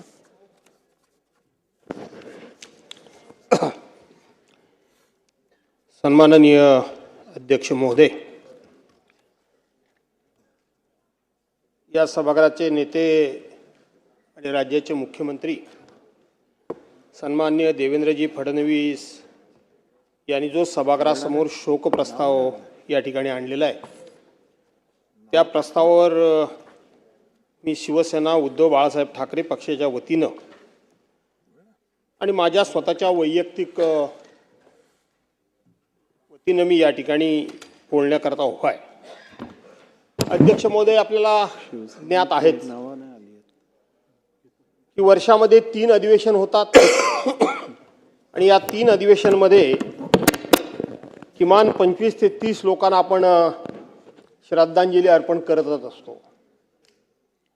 आपण त्यांचा शोक प्रस्ताव सभागृहासमोर आपण चेअरवरून मांडता आणि आपण सगळे मिळून त्या शोक प्रस्तावामध्ये सहभागी होत असतो, सामील होत असतो. परंतु आजचा जो शोक प्रस्ताव आहे, हा शोक प्रस्ताव या सगळ्या प्रस्तावांपेक्षा वेगळा आहे. माननीय मुख्यमंत्री महोदयांनी या राज्याचे उपमुख्यमंत्री कैलासवासी अजितदादांबद्दल या सभागृहामध्ये अजितदादांचे सर्व पैलू, अजितदादांचं संपूर्णपणे आयुष्य, त्यांची जडणघडण, त्यांची स्वभाव वैशिष्ट्य ही सगळी सभागृहासमोर माननीय मुख्यमंत्री महोदयांनी या ठिकाणी ठेवलेली आहेत. खरं तर अजितदादांबरोबर बरेच वर्ष मी देखील काम केलेलं आहे. 1995 साली ज्या वेळेला आम्ही सभागृहामध्ये आलो, त्यावेळेला सभागृहामध्ये आम्ही सत्ताधारी पक्षाचे सदस्य म्हणून पलीकडच्या बाजूला बसत होतो आणि विरोधी पक्षाचे सदस्य म्हणून इतर सदस्यांबरोबर माननीय अजितदादा इकडे बसत असत. 95 ते 99 या कालावधीमध्ये मी कधीही सभागृहामध्ये अजितदादांना बोलताना कधी ऐकलेलं नव्हतं. एक अतिशय बुजऱ्या स्वभावाचा तरुण, अतिशय दिसायला उमदा, देखणा, अंगकाठी सडपातळ, सफेद पॅन्ट, सफेद फुल हाताचं शर्ट आणि कुणालाही त्यांनी थोडं स्मितहास्य करावं असं वाटावं आणि ते स्मितहास्य झेलण्याकरता म्हणून सगळेच जसे आसुसले असायचे तशाच पद्धतीनं माझ्यासारखा देखील आमदार पलीकडे जरी बसला असला तरी सुद्धा त्या अजितदादाच्या स्मितहास्याकरता आम्ही सगळे त्यांच्याशी जवळीक साधण्याचा प्रयत्न करत असू. परंतु सुरुवातीपासूनच म्हणते बुजरा स्वभाव असल्यामुळे ते सगळ्यांपासून थोडे अलिप्त राहायचे हे मी बघितलं. परंतु खऱ्या अर्थानं दादा या महाराष्ट्राला अनुभवायला कधी मिळाले तर 1999 साली ज्या वेळेला पुन्हा काँग्रेस राष्ट्रवादी काँग्रेसचं सरकार आलं आणि त्या सरकारमध्ये अजितदादा मंत्री झाले आणि खऱ्या अर्थानं दादांच्या नासानासामध्ये ग्रामीण भागाबद्दल किती कणव आहे, किती कळवळ आहे, सर्वसामान्य माणसाला न्याय देण्याकरता म्हणून मी सत्तास्थानी बसलोय हे त्यांच्या कृतीतून दिसत होतं, केवळ बोलण्यातून दिसत नव्हतं. या सभागृहामध्ये मी अनेक वेळा बघितले. नंतर त्यांच्यावर जे आरोप झाले त्या आरोपानं कधी ते व्यथित झाले नाही, कधी खचले नाहीत, कधी त्याच्याबद्दल त्यांनी भाष्य केलं नाही. त्यांच्याबद्दल, त्या आरोपांबद्दल कधी आपण जाऊन भाष्य करायचा प्रयत्न केला तर ते दुर्लक्ष करायचे आणि कामाकडे लक्ष द्यायचे.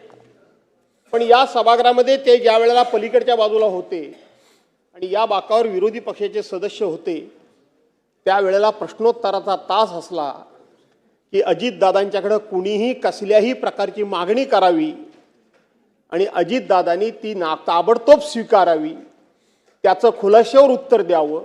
ते करणं शक्य असेल तर ते कसं शक्य आहे, ते करणं शक्य नसेल तर ते का शक्य नाही, इतकं सडेतोड आणि ठोस उत्तर देणारा नेता आज राज्यकर्ता म्हणून किंवा आपण राजकारणामध्ये दिसणं कठीण आहे.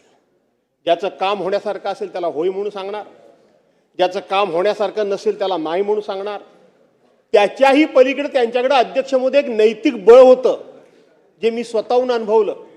नैतिक बळ असं होतं की एखादं काम होणार असेल, परंतु ते काम झाल्यामुळं आपल्या पक्षाच्या कार्यकर्त्यावर, पदाधिकाऱ्यावर जर काही त्याचा राजकीय परिणाम होणार असेल तर त्याला स्पष्टपणे सांगण्याचं नैतिक बळ अजितदादाकडे होतं की हे काम जरूर होऊ शकलं असतं, जरूर मी केलं असतं, पण हे तुझं काम केल्यामुळं माझ्या पक्षाच्या कार्यकर्त्यावर कसा परिणाम होणार आहे, त्याच्यावर कसा अन्याय होणार आहे, त्याला कसा त्रास होणार आहे, त्यामुळं मी तुझं काम करणार नाही, हे सांगण्याचं धाडस हे अजितदादांच्याकडे होतं.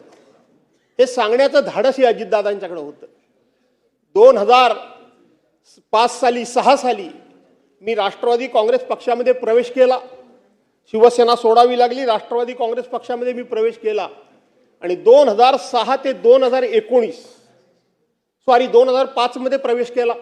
2004 मी शिवसेना सोडली, 2005 मध्ये मी प्रवेश केला आणि 2005 ते 2019 अध्यक्ष महोदय मी अजितदादांच्या बरोबर काम केलं.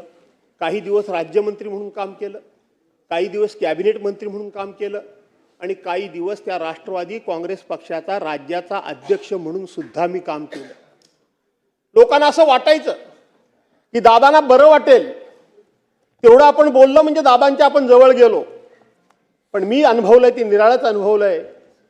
बरं वाटेल हे बोलणारे बरेच लोक असतात, पण खरं बोलण्याचं धाडस हे दाखवलं जर आपण तर त्याचं सुद्धा तोंडावर नाही, बोलण्यातून नाही, पण अजितदादांच्याकडे ते सुद्धा एक कौशल्य होतं, ते सुद्धा एक उदार भाव होता की हा खरं बोललाय. भले ते माझ्या विरोधात आहे, तो खरं बोललाय तर ते खरं स्वीकारण्याचं सुद्धा दायित्व आणि तो मनाचा मोठेपणा माननीय अजितदादांच्याकडे मी स्वतःहून अनुभवलाय, मी स्वतःहून पाहिलाय. माझ्यापेक्षा ते वयानं 2 वर्षांनी लहान होते, 2 वर्षांनी लहान, मी त्यांच्यापेक्षा 2 वर्षांनं मोठा आहे, 2-2.25 वर्षांनं मी मोठा आहे वयानं. पण अध्यक्ष झाल्यानंतर अध्यक्षाचा मान सन्मान कसा राखावा, मी कोणतरी एका मोठ्या घराण्यातला नेता आहे, मी राज्याचा उपमुख्यमंत्री आहे, मी मंत्री आहे आणि हा अध्यक्ष आम्ही केला म्हणून झाला, हा भावनी ही वागणूक त्यांच्या स्वभावात नव्हती. अध्यक्ष म्हणून त्याचा योग्य तो मान सन्मान राखणं हे सुद्धा त्यांच्याकडे एक संस्कार होते, संस्कार होते. एक सुसंस्कृत नेता म्हणून तोंडानं वाटताना असं वाटत असेल की फटकन बोलायचा. मी तर त्यांना आमच्या कोकणातला फणसाची उपमा द्यायचो, त्यांना तर खरं फणस खूपच आवडायचं कोकणात गेल्यानंतर. वरून माणूस हा काटेरी जरी वाटला तरी आतून अत्यंत रसाळ होता, मधाळ होता, गोड होता. अशा प्रकारचे हे दादा होते. गेलेल्या माणसाबद्दल आपण अनेक वेळा चांगलंच बोलायचं असतं, पण खरोखरच दादा चांगले होते म्हणूनच चांगलं आपण सगळे बोलणारच आहोत, याबद्दल काही शंका बाळगण्याचं कारण नाही. अध्यक्ष महोदय, परवांच्या दिवशी दादा गेले. सकाळी खरं सांगायला गेलं तर ज्या वेळेला मी दिवसभर कधीही टीव्ही लावत नाही, काही दुनिया इकडची तिकडे झाली तरी मी टीव्ही लावत नाही. मी संध्याकाळीच फक्त 1 तासभर बातम्या ऐकतो आणि विषय सोडून टाकतो. सकाळी मात्र जेवढी वर्तमानपत्र वाचता येतील तेवढी मात्र वाचून काढायची. पण हल्ली वर्तमानपत्र सुद्धा 8 वाजल्याशिवाय येत नाहीत, त्यामुळे ती सुद्धा वाचणं हल्ली कमी झालंय. पण माझा मुलगा विक्रांत धावत आला, त्यांनी बघितलं, पप्पा टीव्ही लावा. बोलो काय झालं? माझ्या अंगावर काटा आला. दादांच्या विमानाचा ॲक्सिडेंट झाला. अरे बोलो काय बोलतोयस काय, कुठे झाला? नाही म्हणाला, फार काहीतरी गंभीर घडलंय, तुम्ही ताबडतोब टीव्ही लावा. मी टीव्ही लावला. त्याच वेळेला बातमी सुरू झाली होती की विमानातली साहीच्या साही माणसं या ठिकाणी दगावल्याची शक्यता आहे, अत्यवस्था आहेत, वाचल्याची शक्यता कमी. पुन्हा ती 10 मिनिटाकरता बातमी बदलली, पुन्हा ती बातमी कन्फर्म झाली आणि दाखवायला लागली. मी ताबडतोब त्या दिवशी अध्यक्ष महोदय बारामतीमध्ये पोहोचलो. त्या दिवशी मी बारामती होतो, दुसऱ्या दिवशी बारामतीमध्ये मी होतो. संपूर्ण कुटुंबीय पवार कुटुंबियांना या ठिकाणी मी त्यावेळेला भेटलो. अध्यक्ष महोदय, खरं तर माझा हा भाषणाचा शेवटचा मुद्दा होता, परंतु हातामध्ये कागद घेऊन बोलणं माझी अडचण होते, म्हणून तो ओघाने मी आला म्हणून सांगतो की आज मुख्यमंत्री महोदय, मी आज तुमची मुलाखत वाचली, रोज वाचतोय. CBI मार्फत चौकशी करा, CID मार्फत चौकशी करा, DCGA मार्फत चौकशी करा, काय कशी चौकशी करा ती करा, पण महाराष्ट्राच्या मनामध्ये संशय आहे. महाराष्ट्राच्या सर्वसामान्य माणसाच्या जनतेला दादांचा अपघात झाला हे मन मानायला तयार नाही, तुमचंही मानायला तयार नाही आणि माझंही मानायला तयार नाही. कुठेतरी घातपात झालाय असंच वाटतं. काय झालं काय नाही झालं हे चौकशी अंती बाहेर येईल.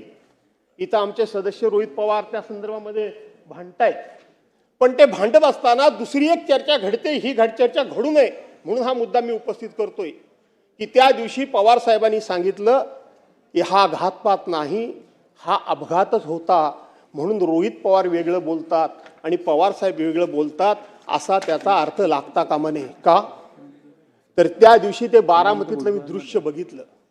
अख्खा महाराष्ट्र बारामतीकडे त्या ठिकाणी लोटला होता. माणसं ओळखणारी अनेक असतात आणि ते प्रत्येकाच्या मनामध्ये एक संपूर्णपणे चीड होती. कुठेतरी काहीतरी वाईट घडलंय, कुठेतरी ही दुर्घटना घडली की घडवली गेली आहे अशा पद्धतीचा संशय प्रत्येकाच्या मनामध्ये होता. पवार साहेबांसारखा एक अनुभवी माणूस की कोणत्या वेळेला कोणतं स्टेटमेंट करायचं हे त्यांना माहीत होतं. तो स्टेटमेंट करतानाची पवार साहेबांची तुम्ही ती छबी समोर आणा. पवार साहेबांनी हातामध्ये कागद घेतला होता, मान खाली होती आणि एकच वाक्य फक्त ते बोलले की हा घातपात नाही, हा अपघात आहे. का बोलले, कशा करता बोलले? एक जर बारामतीमध्ये दादा जर ठिणगी पडली असती, एक ठिणगी पडली असती तर अख्खा महाराष्ट्र त्या ठिणगीनं होरपळून निघाला असता, होरपळून निघाला असता. पुऱ्या महाराष्ट्रामध्ये हे लोण पोचलं असतं आणि सरकारनं कितीही ताकद लावली आणि कुणीही लावली तरी त्याला कंट्रोल करणं हे कोणालाही शक्य झालं नसतं.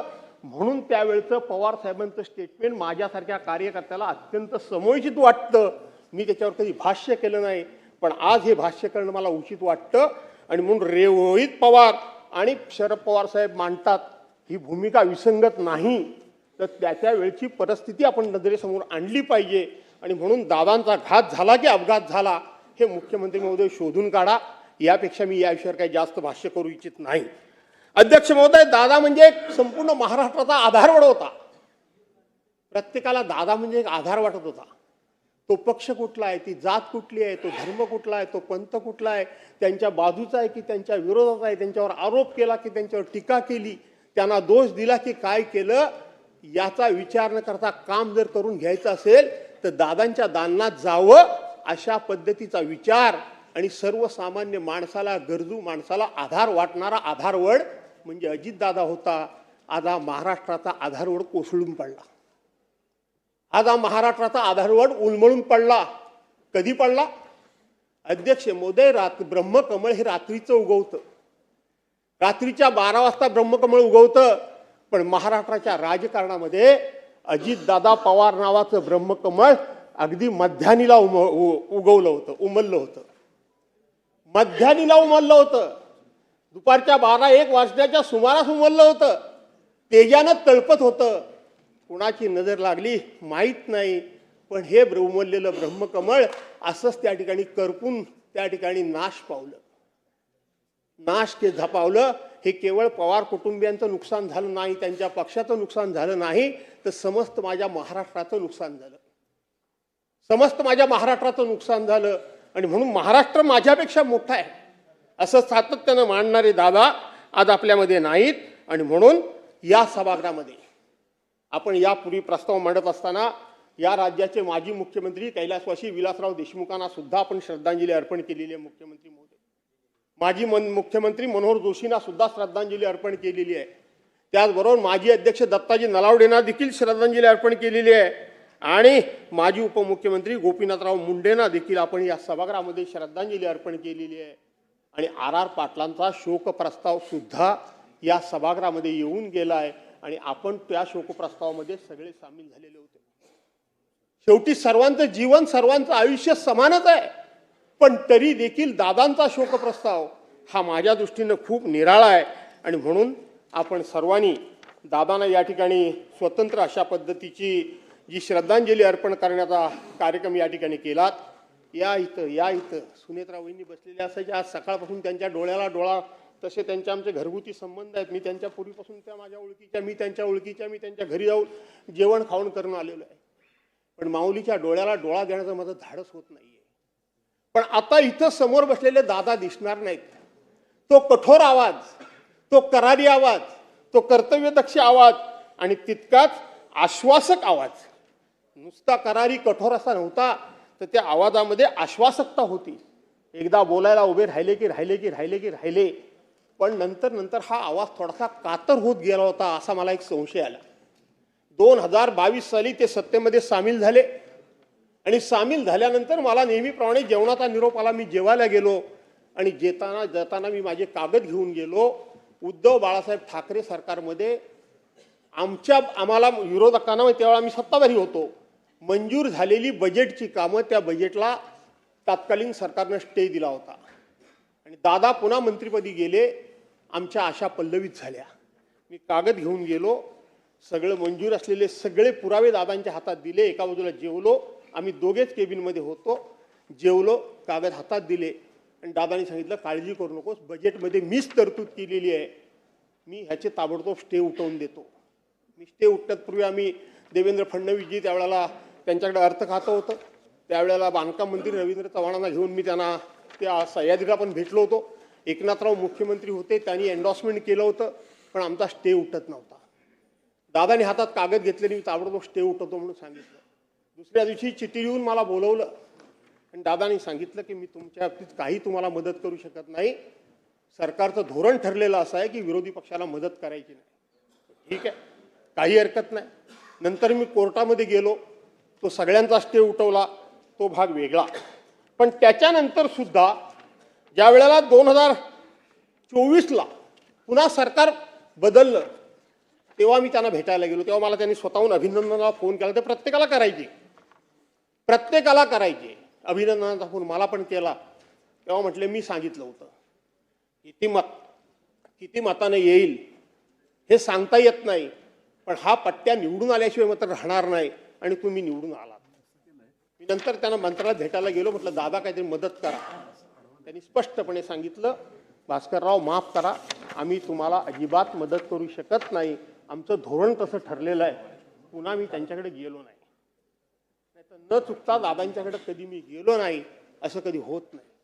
सभागृहात गेल्याच अधिवेशनमध्ये इथंच मुद्दा म्हणून मी त्यांच्यावर शिवपुतळ्यावरून आरोप केले, जोरदारपणे आरोप केले. का तर रागाच्या भरात येऊन त्यांनी एखादं काम तुमचं करून टाकतो म्हणून म्हणावं. त्यांची नाडी मला माहित होती, पण काही उपयोग झाला नाही. उलट ते आले उत्तरला द्यायला आणि माझ्यावर एकदम चिडले. त्यांना तो अधिकार होता, पण चिडत असताना मी फक्त डोळ्यात डोळे बघितले. माणूस किती हुशार होता, माणसाला माणूस डोळ्यामध्ये किती वाचत होता. त्यांच्या एका क्षणात लक्षात आलं की ह्यांनी आपल्यावर आरोप केलेले नाहीत, तर हे काम व्हावं म्हणून हा राजकीय खेळ यांनी खेळलेला आहे.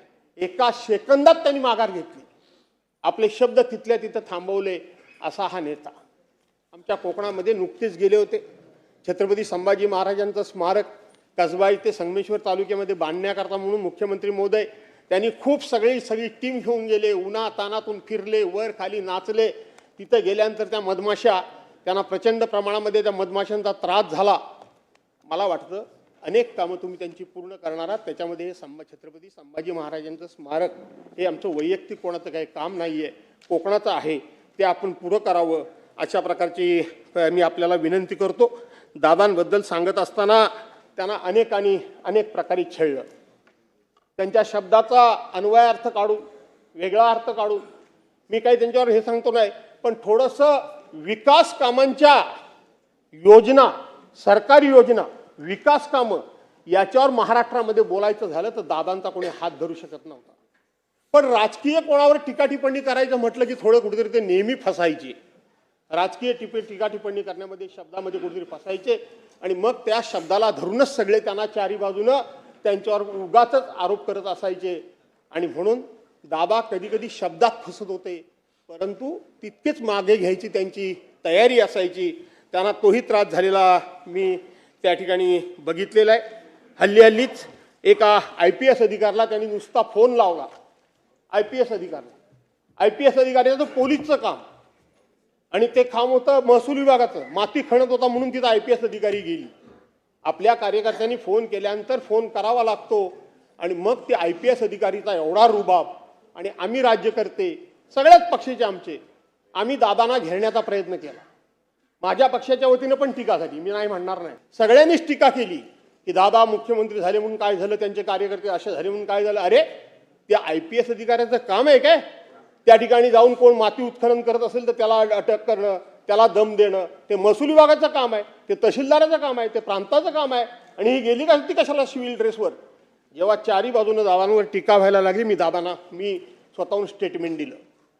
कोण IPS अधिकारी, काय समजते उपमुख्यमंत्र्यांबद्दल एवढं बोलते ती, तिला कोणी अधिकार दिला, कोणी असले म्हणून काय झालं, ती तिच्या खात्याच्या बाहेर जाऊच कशी शकते, वगैरे वगैरे माझ्या पद्धतीनं मी स्टेटमेंट दिलं. बावनकुळे साहेब, दादांचा मला रात्री फोन आला 11:30-12 वाजता की भास्करराव तुमचं मी स्टेटमेंट बघितलं पण आता हा विषय वाढवू नका, मी ते थांबवायचं ठरवलं. मला कळत नव्हतं की दादांना नेमकं काय खूपच होतं, काय सलत होतं. हा माणूस इतका कसा काय हळवा व्हायला लागला की हे वाढवू नका, हे करू नका, ते करू नका, ते करू नका, असे दादा कसे काय होऊ शकतात, अशा प्रकारचा विचार हा माझ्या मनामध्ये सुद्धा आला. आणि म्हणून बांधवांनो भगिनींनो, किती बोलाल तेवढं भरपूरच आहे. एक किस्सा माझ्या आयुष्यातला सांगावा की न सांगावा असा सारखा मनामध्ये आहे, पण मला वाटतं तो सांगावा. चुकला तर तो माझा काढून टाका रेकॉर्डमधून. 2006 साली पक्षानं मला, राष्ट्रवादी काँग्रेस पक्षानं मला विधान परिषदेची उमेदवारी दिली आणि दादानी मला देवगिरीला मुख्यमंत्री महोदय भेटायला बोलवलं. मला वेळ झाला, दादा वरती निघून गेले होते, वरती रूममध्ये. त्यांनी फोन लावला ऑपरेटरने, तुम्हाला किती वाजता बोलावला होता, तुम्हाला माहीत आहे त्यांची बोलण्याची पद्धत. म्हटलं दादा उशीर झाला. बरोबर ठीक आहे, ती तुम्हाला काय वस्तू ठेवली ती घेऊन जा. त्यांनी मला वस्तू जी ठेवली होती राधाकृष्ण विखे पाटील साहेब, ते माझ्या निवडणुकीकरता 25 लाखाची मदत मला ठेवली होती. मी 1974 सालापासून व्यवसायात आहे, इतके वेळा आमदार झालो, पण 25 लाख रुपये आयुष्यात एकत्र कधीच बघितले नव्हते. एकत्र 25 लाख माझ्या आयुष्यामध्ये मी पहिल्यांदा त्या दिवशी बघितले. आणि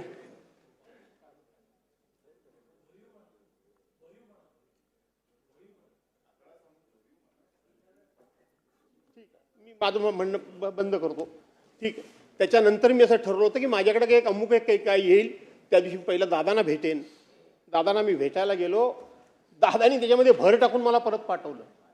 घेणं सोडाच, पण त्याच्यामध्ये भर टाकून मला सन्मानानं परत पाठवलं. असा हा नेता, आज हा नेता आपल्या सर्वांच्या मधून निघून गेला. शेवटी जो आवडे सर्वांना तोची आवडे देवाला, असं जे म्हणतात त्याच पद्धतीनं हे सगळं घडलेलं दिसतंय. आणि म्हणून जास्त वेळ न बोलता मी एवढंच सांगेन, शेवटी दादा जरी आपल्यातून गेले असले तरी स्पष्टता व सत्य का आधार चला गया, स्पष्टता व सत्य का आधार चला गया, स्नेह प्रेम प्यार का मीनार चला गया, स्नेह प्यार का प्रेम और प्यार का मीनार चला गया, हमारे दिल से दूर तो वह जा न पाएगा, हमारे दिल से दूर तो वह ना जा पाएगा, वो छोड़कर ये संसार भले ही चला गया. त्याने हा संसार सोडून गेले असले, हे जग सोडून गेले असले तरी तुमच्या हृदयातून ते जाऊ शकणार नाहीत, जाणार नाहीत. अशा दादांना मी माझ्या कुटुंबातर्फे उद्धव बाळासाहेब ठाकरे पक्षाच्या वतीनं या ठिकाणी भावपूर्ण श्रद्धांजली अर्पण करतो. दादांच्या वयोवृद्ध मातोश्री घरामध्ये आहेत, पवार साहेबांसारखा वयोवृद्ध नेता काका त्यांच्या घरीमध्ये आहेत, सुनेत्रा वहिनी पवार आहेत, यश आहे, पार्थ आहे. या सर्वांना हे दुःख सहन करण्याची आई जगदंबेनं ताकद देवो, अशा प्रकारची प्रार्थना करतो. त्याचबरोबर स्वरूपसिंग हिर्या नाईक यांच्या हे इथं असताना मी आमदार होतो, त्यांच्याबरोबर अनेक वेळा आमचे संबंध आलेले होते. शालीनताई वसंतराव पाटील ह्या सुद्धा सभागृहामध्ये आम्ही आमदार असताना होतो. आमचे मित्र राजपुरोहित हे सुद्धा आमच्याबरोबर आम्ही एकत्र काम केलेलं आहे. राज्यमंत्री गंगाधर पटणे ह्यांनी सुद्धा आम्ही एकत्र काम केलेलं आहे. निळकंठ चिंतामण फालक हेच तेवढे फक्त आम्हाला परिचित नाही, विश्वास रामचंद्र नांदेकर यांनी आम्ही सुद्धा एकत्र काम केलेलं आहे. रूपलेखा खंडेराव ढोरे ह्या 1995 ते 99 युतीच्या आमदार म्हणून आम्ही एकत्र काम केलेलं आहे. या सगळ्यांच्या दुःखद निधनाबद्दल मी या ठिकाणी शोक व्यक्त करतो, त्यांनाही श्रद्धांजली अर्पण करतो आणि या ठिकाणी थांबतो. भुजबळ साहेबांची प्रकृती अस्वस्थ असल्यामुळे ते डिस्चार्ज घेऊन फक्त या शोकात भाग घेण्यासाठी आले. अध्यक्ष महोदय, अधिक नाही बोलणार मी. खरं म्हणजे मी 1985 पासून या विधानमंडळात आहे आणि अनेक आमच्या मित्रांना, नेत्यांना शोकप्रस्तावाद्वारे श्रद्धांजली अर्पण करण्याचा प्रसंग जो आहे माझ्यावर आलेला आहे. मी पाहिलेला आहे, बोललेलो आहे. मगाशी सुद्धा अनेक आपण नावं घेतली, विलासरावांपासून तर R. R. पाटील, मुंडे साहेब वगैरे सगळ्यांचे. परंतु अजितदादांच्या संदर्भातला शोकप्रस्ताव त्याला पाठिंबा द्यायची वेळ येईल असं स्वप्नात सुद्धा वाटलं नाही. अजूनही वाटतं की दादा इथेच, दादांचा कुठेतरी वावर आहे, कुठेतरी ऑफिसमध्ये बसले असेल, चर्चा सुरू असेल, कुठेतरी काम करत असतील. परंतु दुर्दैवानं जे आहे, खरं म्हणजे दुर्दैव हा शब्द जो आहे हा अजितदादांना अशा अर्थाने लागू होतो की लहानपणी त्यांचे वडिलांचं सुद्धा छत्र त्यांचं हरपलं. लहानपणापासूनच दादा अडचणीला तोंड देत मोठे झाले, हे तर खरं आहे की पवार साहेबांच्या देखरेखीखाली त्यांनी सामाजिक आणि राजकीय सेवेचे धडेसुद्धा घेतले, सहकारातले धडे घेतले आणि त्या सगळ्यांमध्ये त्याने प्रावीण्य मिळवलं. मगाशी आपण सांगितलं दादांच्या जाण्याची बातमी, माझं सुद्धा तसंच झालं होतं. वर्तमानपत्र वाचत होतं, अचानक समीर आला आणि मग टी व्ही लावलं. म्हटलं काय झालं? ते दादांच्या विमानाला अपघात झाला. म्हटलं मग दादा कुठे आहेत? त्यामुळे इस्पितळात नेले त्यांना. बरोबर, ठीक आहे, गाडी काढा, चला निघूया आपण. आणि तो परत 2 मिनिटांनी आला आणि सांगितलं की दादा नाहीत. अजूनही विश्वास बसत नाही. खरं तर दादा आमच्यात नाही हा अजूनही विश्वास बसत नाही.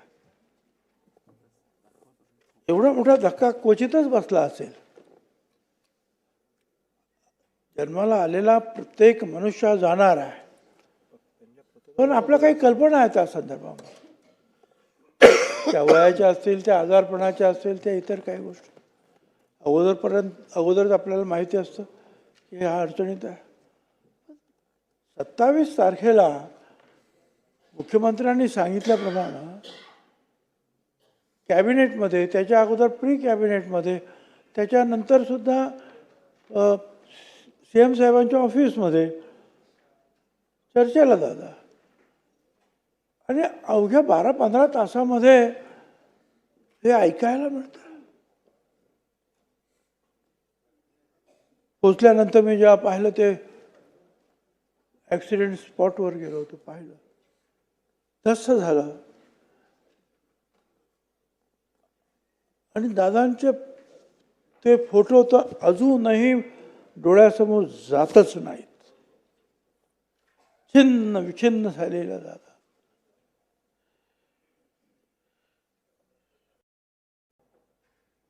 आणि म्हणूनच मी म्हटलं की जायचं प्रत्येकाची एक वेळ आहेच, पण अशा पद्धतीनं दादा जावा.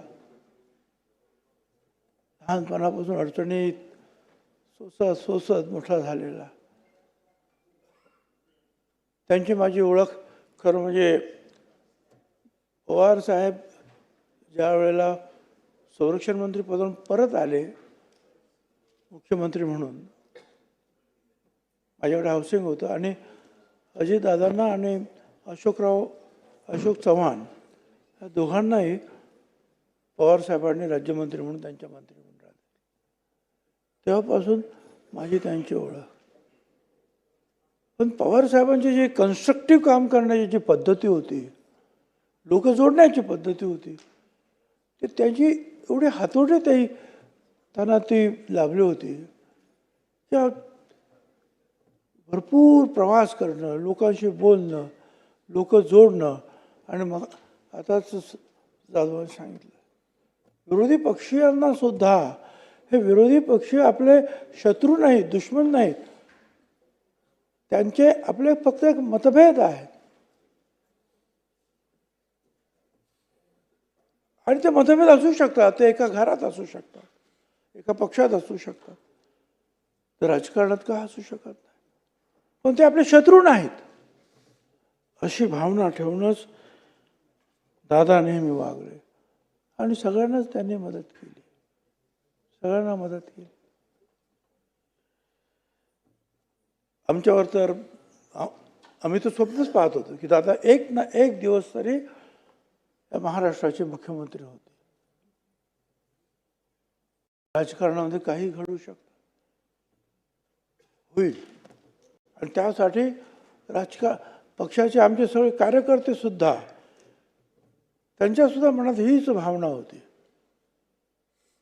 पण अचानक दादा डाव मोडून गेला, सगळं सोडून गेला.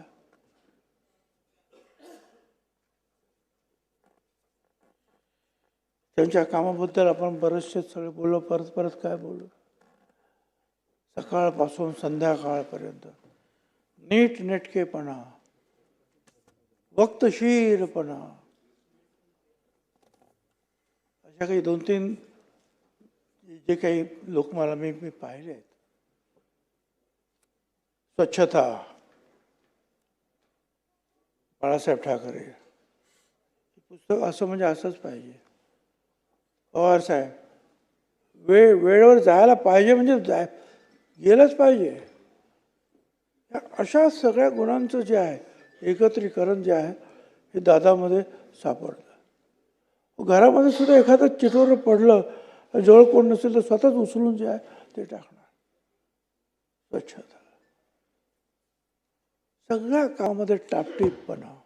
राजकारणामध्ये बोलत असताना बोलण्याच्या ओघामध्ये काही शब्द जातात, पण दादा त्यांचा मनाचा मोठेपणा असा होता की ते त्याबद्दल क्षमासुद्धा मागायचे, चूक कबूल करायचे की नाही माझं चुकलं आहे, ह्याच्यावर रेटून देत नव्हते ते.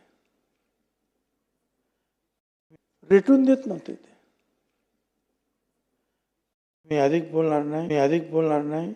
अनेकांना बोलायचं आहे आणि त्यांच्या मुख्यमंत्र्यांनी तर जवळपास सगळंच त्यांच्या कामाचं वर्णन केलेलं आहे. पण एक आधारवड असतो, त्या आधारवडाखाली अनेक लोक उभे राहतात, सावली घेतात, करतो आपण. पण तो आधारवड किती मोठा आहे कळत नाही. त्यावेळेला आपल्या लक्षात येतं, अरे ह्याच्या फांद्या किती, ह्याच्या मुळं किती मोठा होता हा आधारवड. दादांच्या बाबतीत अशीच भावना आज आमच्या सगळ्यांच्याच मनामध्ये आहे. फार मोठा आधारवड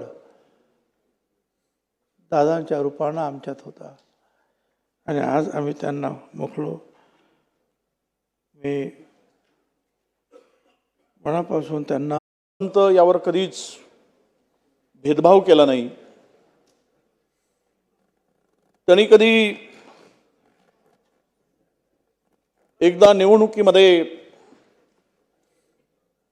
स्पष्टपणे जो काय असतो अध्यक्ष महोदय गेले.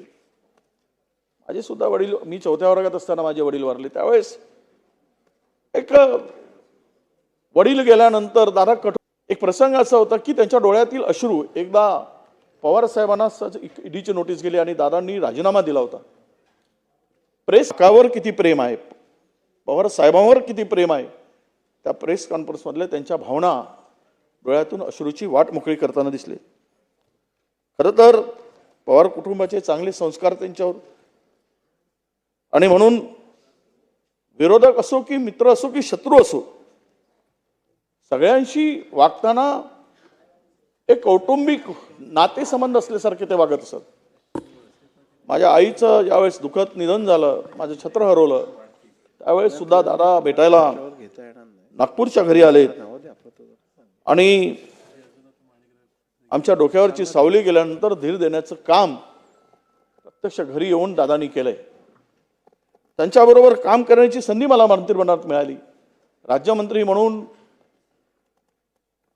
7, 8, 8, 9 मध्ये 2 वर्ष मी त्यांच्याबरोबर काम केलंय. त्यावेळेस अनेक गोष्टी आम्हाला शिकता आल्यात. त्यामध्ये विरोधात असताना ज्यावेळेस अनेक विषयावर आम्ही त्यांच्यावर आरोप केले, त्यावेळेस सुद्धा दादा कधी आमच्यावर चिडले नाहीत. सहज अगदी चेहऱ्यावरचा राग 2-4 मिनिटामध्ये तो नाहीसा होणारे दादा आम्ही पाहिले. राग दिसायचा, कधी भीती वाटायची की दरवाज्यात जाताना, दरवाजा अर्धा उघडताना दादांच्या दरवाज्यात गेल्यानंतर दादा आपण विरोधात बोललो काय म्हणतील. दरवाजातून डोकावून बघताना कार्यालयामध्ये आवाज देऊन बोलवून बसवून काम करणारे दादा या महाराष्ट्रातील सर्व राजकीय क्षेत्रात काम करणाऱ्या लोकांनी अनुभवले आहेत. अध्यक्ष महोदय, दादा विरोधी पक्षनेते होते. त्यांनी महायुती सरकारमध्ये जाण्याचा ज्यावेळेस निर्णय घेतला आणि मला ती संधी विरोधी पक्षनेते पदावर काम करण्याची अध्यक्ष महोदय मला मिळाली. सभागृहात बसी मारणारे पण ग्रामीण भागातील एखादी समस्या जर सांगितली किंवा मुद्दा मांडला, अध्यक्ष महोदय तो दादांनी कधीच नाही म्हटलं नाही आणि ते लिहून घेऊन मदत करण्याचं काम नेहमी दादांनी केलेलं आहे. त्यांच्यावर आम्ही टीका नेहमी करत असो, केलीच, पण त्यावेळेस टीकेतून मात्र कधी त्यांनी भाषणातूनही आम्हाला रागवल्याचं मी बघितलं नाही. त्या पलीकडे जाऊन एखादा त्यांच्या कुठल्या विषयावर जर आम्ही आरोप केला, कुठल्या चर्चा केली किंवा टीका केली, पण दादांनी फोन करून कधी यावर तुम्ही का बोललात किंवा हा विषय कधी सोडा असं कधीही त्यांनी अध्यक्ष महोदय बोललं नाही. विरोधक आहे, टीका करणे हा त्यांचा अधिकार आहे, याची जाणीव दादांना होती आणि ती नेहमीच दादांनी ठेवलेली आहे. म्हणून विरोधक असल्यावरही ती टीका राजकीय आहे, ती वैयक्तिक नाही असं दादा नेहमी खिलाडू वृत्तीनं सांगत असायचे. दादांची कारकीर्द जी सुरू झाली ती अत्यंत म्हणजे साखर कारखान्यापासून सुरू झालेली कारकीर्द आणि त्यांचा प्रवास राज्याच्या उपमुख्यमंत्री महाराष्ट्रातल्या बजेटचा मास्टर म्हणून दादा त्यावेळेस अर्थमंत्री म्हणून महाराष्ट्राला ओळखी झाले, महाराष्ट्रामध्ये ओळख निर्माण करून गेली. कारण कोरोनाचा काळ होता, त्यावेळेस राज्याचं उत्पन्न अत्यंत घटलेलं होतं, परंतु दादांनी अर्थमंत्री म्हणून जी आर्थिक शिस्त लावली ती खरं म्हणजे वाखाणण्याजोगी होती की आमचे निधीवरून पहाटे 5 वाजता कामाला सुरुवात करणारे दादा कमी पडले नाहीत. एक असा द्रष्टा नेता, जो लोकनेता म्हणून महाराष्ट्राने दादांचं काम आणि कार्य बघितलं. अध्यक्ष महोदय, सलग 7 वेळा आमदार म्हणून 6 वेळा राज्याचं उपमुख्यमंत्री पद भूषवलं. हा व्यक्ती बहुजनांचा नेता आमच्यासारख्या मंत्र्याला जर वेळ दिली की 3 वाजता तुमची बैठक येतं, आम्हाला 2:45 जाऊन बसावं लागायचं.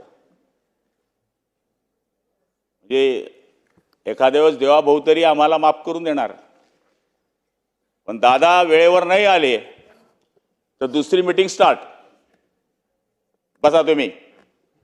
त्यांची बोलण्याची सिस्टीम मला आठवतं की ज्यावेळेस वंदनीय शिवसेना प्रमुखांचं दुःखद निधन झालं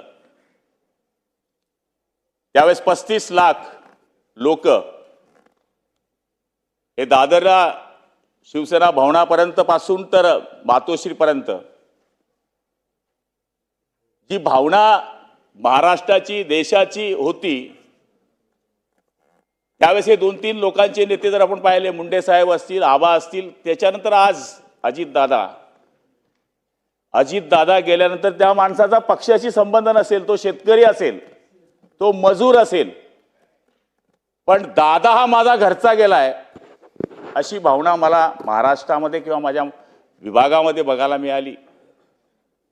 गावागावाचे सरपंच, गावागावाचे लोक कोणकोणत्या विचाराचे याचा विचार केला नाही, पण दादा हा शेतकऱ्यांचा माणूस गेला, शेतीतला, मातीतला, बांधावरचा माणूस गेला, ही भावना जनतेमध्ये होती. खुनशी राजकारण हे नेहमी खेळलं जातं असं म्हणतात आणि आम्ही बघतोय. एखाद्याला संपवायचं तर संपवायचं, अशा पद्धतीचं राजकारण आपण बघतो ग्राम पातळीवर, जिल्हा पातळीवर, राज्य पातळीवर, केंद्र पातळीवर. पण दादांचं काम असं होतं, रागवलं म्हणजे आपल्याला वाटलं की हे काम होणार नाही, पण नंतर थोड्या वेळाने माहीत पडायचं की आपलं काम झालंय. असे 2-3 प्रसंगी माझ्या आयुष्यातले पाहिले. आम्हाला आठवतं की डार्क झोन करता दादा आपणच गेलो. डार्क झोनमध्ये काही गाव होते, काही थोडे पैसे आम्हाला लागणार होते, आम्ही दोघं गेलो, दोघं मंत्री होतो. नाही म्हटलं भेटणार नाही तुम्हाला पैसे, काय संबंध आहे तुम्हाला पैसे द्यायचा, आपल्याला त्यांचा नाही. दुसऱ्या दिवशी आम्हाला निरोप पाठवला दोघांना. काय होतं ते त्यांना आम्ही समजून सांगितलं की एवढे एवढे गावांचा विषय आहे, एवढे 47 कोटी रुपये लागणार आहे, दिले तर बरं होईल. लगेच काम केलं. त्यांचं रागवणं म्हणजे काम करणं असं आमच्या मनात तरी वाटायचं. पाण्याचा विषय आला, आता पाण्याच्या वेळेस आता पैसे मिळत नव्हते. मी माननीय मुख्यमंत्री महोदयांना विनंती केली की आम्हाला आता जे बजेटची तरतूद आहे त्याच्यामधून काहीचे पैसे मिळाले तर आम्ही पैसे देऊ शकू. मुख्यमंत्री महोदय म्हणले मी दादांना सांगतो. दादा हो नाही म्हणणार, पण मग आम्हाला एरंडोली करायची लागली तर मग देवा भाऊ किंवा शिंदे साहेब यांच्या थ्रू आम्हाला त्यांच्याकडे जावं लागायचं, पण काम व्हायचं. मला तरी असं वाटतं की नवीन आमदारांना खरी शिस्त लावणारे आमदार, मंत्री महोदय किंवा आमदार, दादानी जर आम्हाला जी कंपल्सरी सेटिंग दिलेली असती, दादा जर बसलेले असले आणि आपण जर गायब असलो तर निरोप आला समजावं. मला तरी असं वाटतं की या सभागृहाचा हेडमास्टर गेला, त्यांनी सगळ्या विद्यार्थ्यांवर लक्ष ठेवावं. जसे हेडमास्टरचं काम असते तसे आमचे दादा हे सगळ्यांवर लक्ष ठेवायचे. कोण काय बोलतोय त्याच्यावर लक्ष ठेवायचे. त्याचं काम करायचं असलं तर त्यांची एक पद्धत असायची, एक छोटासा कागद त्याच्यावर टाईप करून दिलं. कोणत्याही मंत्र्याकडे कोणताही काम असलं की आपल्याकडे चिठ्ठी आली समजावी. जे छोट्या छोट्या माणसापर्यंत काम करायचे. माझे भाऊ वारले त्यावेळेस ते माझ्या घरी आले होते आणि मी एकदम गल्लीत राहतो, म्हणजे गावात अगदी अडचणीच्या ठिकाणी मी आजही राहतो. मग ते म्हणले तू इथे कसा राहतो. त्यांनी विचारलं माझ्या भावाला तू काय करतो, म्हणलं शेती करतो. मुलाला विचारलं, म्हणले काय करतो, म्हणले झेडपी म्हणून त्यांनी डोक्याला हात लावला, म्हणजे हा धंदा कुठून पकडला. म्हणजे सांगायचा अर्थ असा आहे की दादा हा माणूस, हा कुटुंबातला एक माणूस गेला असं आम्हाला वाटतं. प्रत्येकाला जायचं आहे. जीवनाचं सगळ्यात शेवटचं सत्य हे मृत्यूलोक आहे. हा कोणाला सुटणार नाही आहे, ना राजाला ना रंकला सुटणार आहे. आपल्याला जायचंच आहे, पण असा दादा होणे नाही. गल्लीतले दादा हे नावाला असतात, पण अधिकाऱ्यांवर दबंगगिरी करून माजलेल्या अधिकाऱ्याला थंड बोल कसं करायचं हे करण्याची जी ताकद होती खऱ्या त्या दादात होती. कारण की ते वागायचेच तसं शिस्तपद्धतीने वागायचे. 6 वाजता पुण्यातल्या अधिकारी झोपूच शकत नाही, ताकद नाही ती झोपायची. मी एक वेळेस 15 कोटी रुपयाची मुख्यमंत्री महोदयांना मी विनंती केली होती की आपल्याला पाणी चाचणी करता आम्हाला प्रयोगशाळा पाहिजे. त्यांनी मंजूर करून दिली. योगायोगाने ती पुण्यात होणार होती. मी टाईम घ्यायला गेलो तर दादा मला पुण्यामध्ये असं असं मंजूर झालं तर तुम्ही पुण्याला येतं तर आम्हाला पालकमंत्री तर तारीख द्या. देतो. कधी दे म्हणतं शनिवारी द्या, वेळ द्या. घे म्हणे सकाळी 6:30ची. तर दादा सकाळी 6:30 मारे म्हणे 7ची घे. तर दादा मी 12 वाजता पोचेल. बघ म्हणे गुलाब माझ्याकडे 7:30 ते 8चा टाईम शिल्लक आहे, 7:30ची घे. तर लोक येतील का, तू टाईम तर घे. मी 7 वाजेपासून हजर होतो. मला माहिती आहे हा म्हणून टाईमावर येणार. 900 लोक होते सुधीर भाऊ कार्यक्रमाला. 900. 7 वा 7:30ला आले. सांगितलं तुझा प्रधान सचिव सत्कार करेल, तुझा राज्यमंत्रीचा सत्कार होईल, तुझा होईल, माझा होईल, तू 5 मिनिटं बोल, तुझा प्रधान सचिव 5 मिनिटं बोलेल, मी 10 मिनिटं बोलेल, मी गाडीत बसेल, मी जाईल. जाताना पोटाला असा थपका मारला, म्हणला याला म्हणता अजित पवार. वेळेवर आलो, वेळेवर चाललो. मला नाही वाटत की असे लोक आहेत की जे वेळेवर येत होतात. आम्हाला देवाभाऊंची अडचण नसते, शिंदे साहेबांची तर बिलकुल नसते. या आमचा कार्यक्रम थोडा लेट बी झाला तर आम्हाला वाटते काय अडचण नाही, आमचे शिंदे साहेब येणार. देवाभाऊंची अर्धा तास जास्तीत जास्त लिमिट असती. दादांचं तसं नव्हतं, वेळेवर. आम्ही एक वेळेस दादा, आम्ही 4-5 मंत्री होतो. दादा तुम्ही कसं आहे हो तुमचं दिनचर्या? तर म्हणले गुलाम, मी रात्री झोपताना सकाळी कोणते कपडे घालायचे ते मी ठेवून देतो, कोणती चप्पल आहे ती बाजूला ठेवून देतो. जेवण केलं, मी झोपलो, सकाळी 5:30ला उठलो, 6 वाजता आपलं दरबार सुरू होते म्हणले. मला तरी असं वाटतं की त्या दरबारमध्ये लाईनीने जसं लोक पंढरीला जातात, गणपती बाप्पाकडे जातात, तसा माझा दीन दलित पडित शोषित त्यांच्या विठ्ठलाला गमवलं हो त्यांनी. बारामतीमध्ये मंदिरात जशी लाईन असते तशी लाईन आम्ही पाहिलेली. मी 1-2च वेळेस गेलो आहे. पण मला तरी असं वाटतं की शरद पवार साहेबांकडनं जे गुण त्यांनी घेतले, वेळेवर चालणे, लोकांची कामं करणे, छोट्या छोट्या माणसाला ओळखणे. आजही पवार साहेब ज्यावेळेस आले होते, मुक्ताईनगरमधला एक त्यांचा कार्यकर्ता नावानिशी खाली बसलेला, त्याला उठून वरती स्टेजवर बोलवलं. पवार साहेबांचे बरेच गुण, असं म्हणतात की बापाचा गुण मुलात येत नाही, पण तो दादांमध्ये 100% होता. अचानक जाणं हेच भयानक आपल्या महाराष्ट्राचं मोठं नुकसान आहे. असं म्हणतात की लाख मरो पण लाखोचा पोशिंदा ना मरो. आज आपल्या राजकारणातला दीनदलित गरीब लोकांचा पोशिंदा काम करणारा नेता आपल्यातून गेलेला आहे. पंजाबराव कृषी योजनेच्या बाबतीमधला विषय निघाला, त्यावेळेस ते म्हणले की नाही करू शकत आम्ही. कसं काय देणार? म्हणजे 1 लाख ते 3 लाख पर्यंत व्याज माफ असं आपण म्हणायचो. ते म्हणलं नाही करू शकत. त्यांना आम्ही सांगितलं तुमच्या बँकेने तर कधीच सुरू केलं आहे म्हणलं. हे त्यांचे हे लक्षात आणून दिल्यानंतर मग ती योजना आपल्या महाराष्ट्रामध्ये लागू झाली. म्हणजे शेतकऱ्याच्या बाबतीत खडानखडा माहीत होतं. आमच्याकडे नियोजन बैठकीला आलं, मी पालकमंत्री असताना, आता सध्याही मी पालकमंत्रीच आहे. आल्यावर त्यांनी काय करावं, उंची किती आहे स्लॅबची, ही वायर काय लटकली कलेक्टर, या पंख्याचं काय झालं रे कलेक्टर. म्हणजे आल्याबरोबर पाहिलं, म्हणजे पुढच्या वेळेस जर मी नियोजन बैठकीला आलो हे जर दिसलं तर विचार कर. लगेच मला सांगितलं याला काय DPTC पैसे द्यायचे देऊन टाक पटकशी, आणि हे असं दिसायला नको मला इथं. आणि चांगलं काम केलं होतं तर चांगल्या कामाचीही प्रशंसा केली. आज मला तरी असं वाटतं की आज आमच्यातून असे नेते जाणे म्हणजे महाराष्ट्राची फार मोठी ही हानी आहे. ते वाण, मटेरियल, बियाणं, नॅनो युरिया आला तर नॅनो युरिया का जात नाही, का खपत नाही? नॅनो युरिया जर आणला तर आपल्याला कमी पैशामध्ये शेतकऱ्यांचा फायदा होईल. जे बारक्या बारक्या गोष्टी, सोयाबीनचे 70% उगवणी क्षमता असते, आपण घरगुती प्रयोग का जास्त वाढवत नाही? जे शेतीच्या गोष्टी, ऊस कारखान्यामधला असलेला माणूस, सोयाबीनच्या गोष्टीवर सुद्धा त्या माणसाचा एक बारीक अभ्यास होता. आणि मला तरी असं वाटतं की आपण शेतीचा विषय कुठलाही सांगितला, आमचा निम्म ताकवी प्रकल्प हा युतीच्या काळामध्ये सुरू झाला, पण आता त्या प्रकल्पाकरता 3-4 वेळेस ते तिथे आले. गिरीश भाऊंचे प्रयत्न, देवाभाऊंचे प्रयत्न, आमच्या सगळ्या आमदारांचा, मंत्री महोदयांचा पाठपुरावा, आणि आज तो प्रकल्प उभा राहण्यामध्ये सुद्धा त्यांचं मोठं मार्गदर्शन आमच्या जळगाव जिल्ह्याला मिळालं.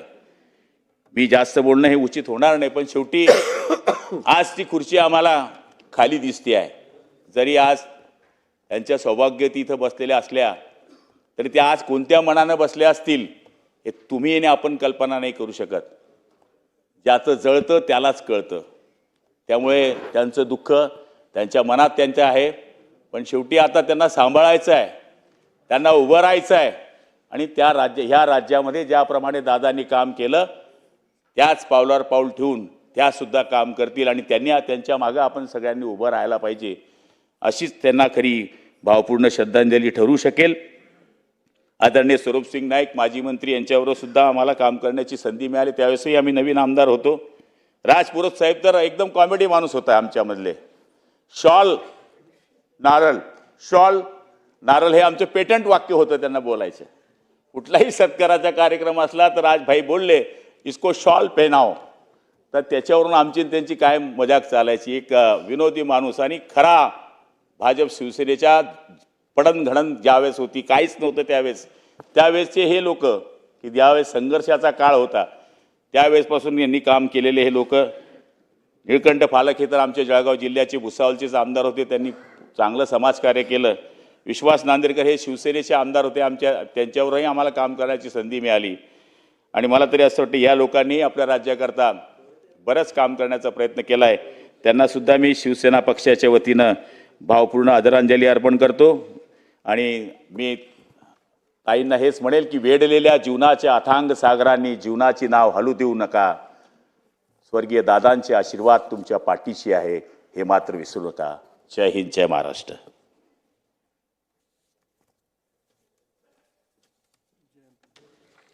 पाटील साहेब.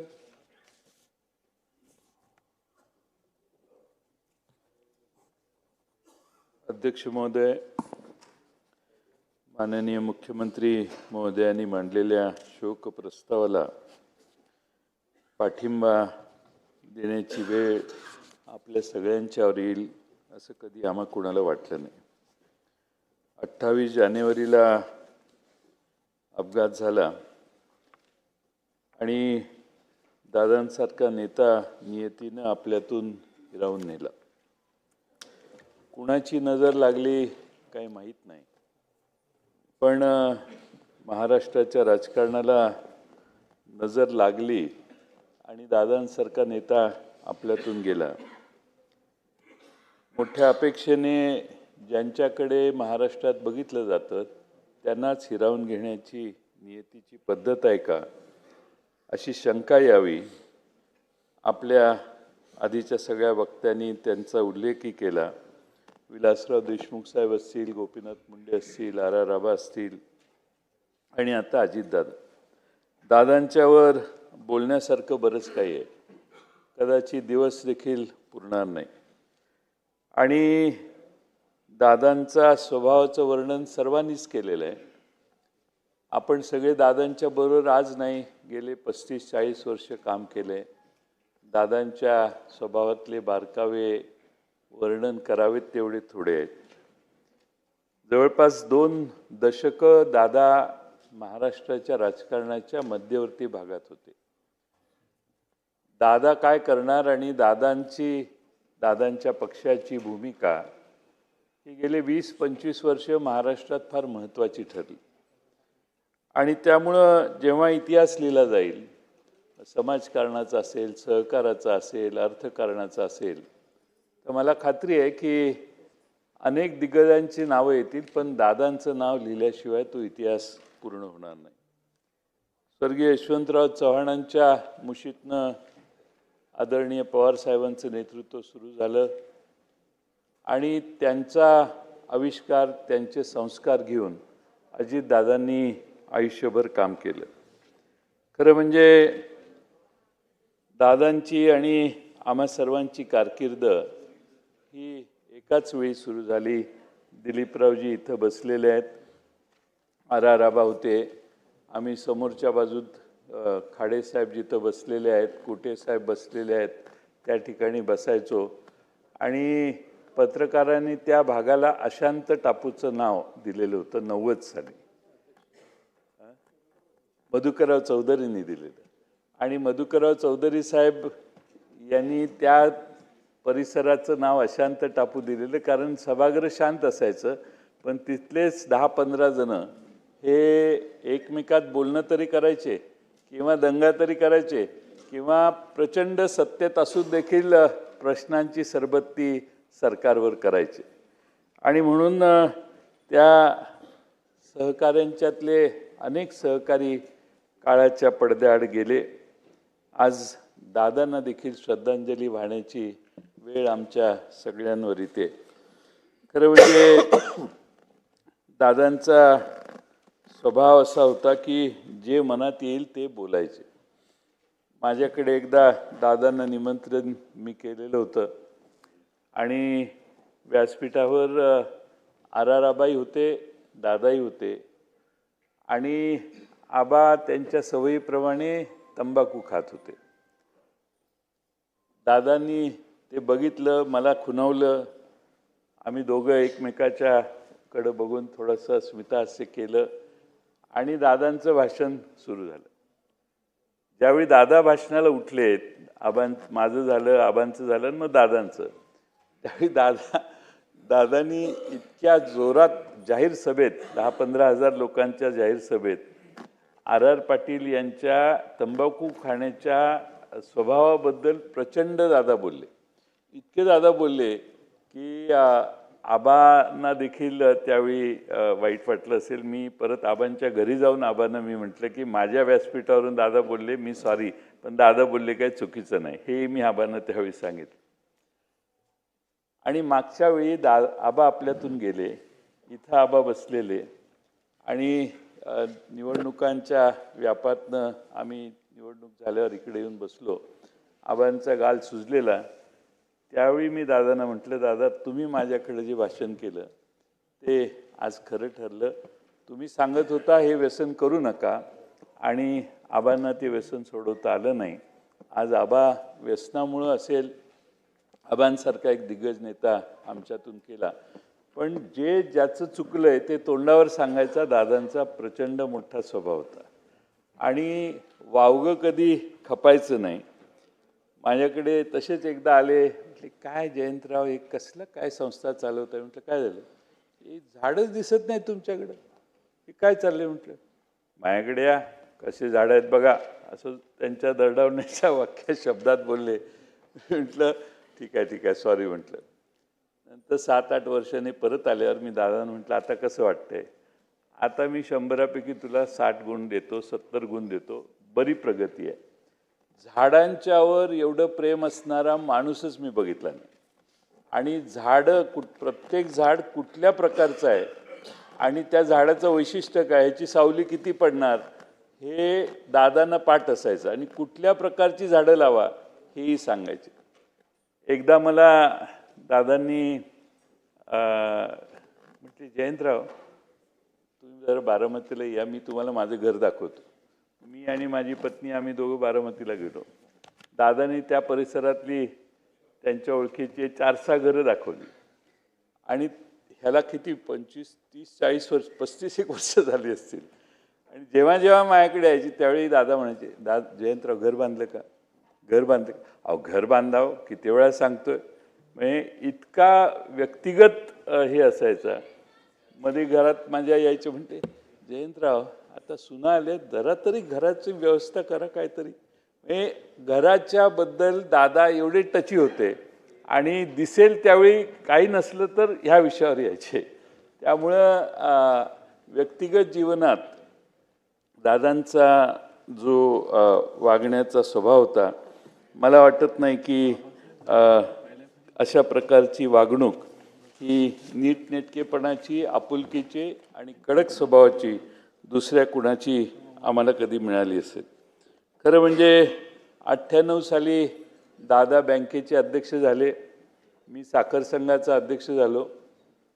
महाराष्ट्रात आम्ही दोघांनी दौरा काढायचं ठरवलं. मग विदर्भापासून सगळ्या कारखान्यांना, विदर्भ, मराठवाडा, खानदेश सगळ्या कारखान्यांना भेटी द्यायचा कार्यक्रम केला. काही कारखाने बँकेचे अध्यक्ष येणार आहेत, बँकेचे पैसे मिळाले पाहिजेत म्हणून कारखाना ऊस नसला तरी चालू ठेवायचे. एका कारखान्यावर आम्ही गेलो, त्या कारखान्यावर जाताना ऊस नव्हता. तर संस्था चालक म्हटले, दादा ह्या बाजूने ऊस येत नाही, तिकडच्या बाजूने ऊस येतो. बरं म्हणतो. मग आम्ही गेलो. त्याने काय कारखान्यात आम्हाला जाऊन दिलं नाही, कारण धुराडं चालू होतं. पण बाहेरच स्टेज घातलं, मोठा सत्कार केला. वेळ कमी होता. दादा म्हटले आता जातो आम्ही. त्यालाही ते सोयीचं होतं. ठीक आहे दादा चला म्हटले. गाडीत बसल्या दादांना मी पुढे म्हटलं, दादा आता तिकडं आलो, आता इकडं निघालो, इकडं पण ऊस नाही, तिकडं पण ऊस नाही. आता दादांनी लावला त्याला फोन. हे म्हटले काय सांगतो, म्हटले इकडेही ऊस नाही, तिकडेही ऊस नाही, तू काय आम्हाला मूर्ख बनवतो का? एवढे दादा फोनवर त्या कारखान्याच्या अध्यक्षाला बोलले.